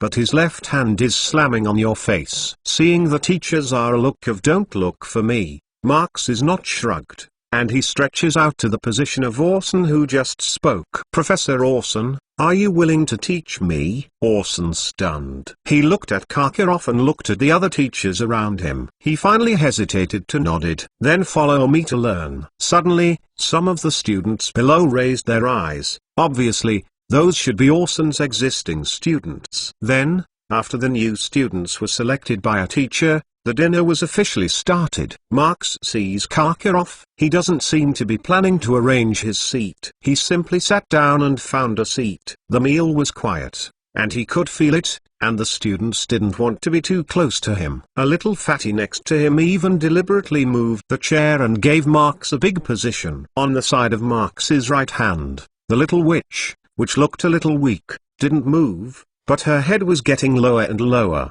and her nose tipped up to the vegetable salad on the plate. It doesn't matter if Marx is ignored by himself, but he seems to be a little scared to this little girl.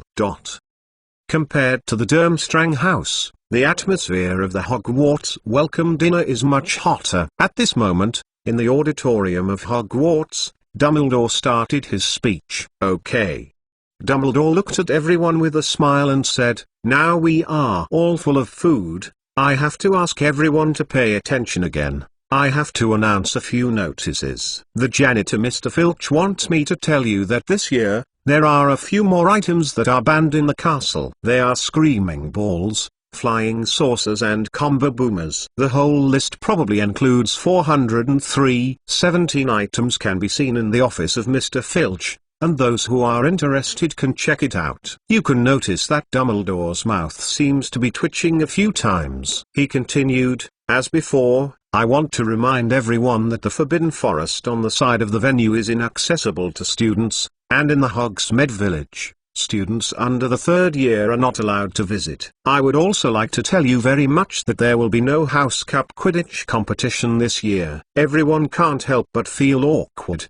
Dumbledore continued. This is because a large event will begin in October and last for the entire school year, taking up a lot of the time and energy of the teachers. But I believe that you can all have a lot of fun. I am very happy. The land announced to everyone that this year at Hogwarts. Just then, a deafening thunder rang from the clouds outside the castle, and the door was rudely pushed. A man stood at the door, carrying a long cane wrapped in a black travel cloak. The people in the auditorium turned their heads to look at the stranger, and suddenly another forked lightning flashed across the ceiling. Hermione fell in a cold breath of air. Lightning made the person's face clear, and the students couldn't help but shrink their heads because everyone had never seen such a face. It is like carving on a piece of decaying wood. If it is described by only one word, it is incomplete. Every inch of the skin on the face seemed to be scarred. His mouth was like a slanting big mouth, and the place where the nose should be raised was gone. The most terrifying thing about this man is his eyes. One of his eyes was small,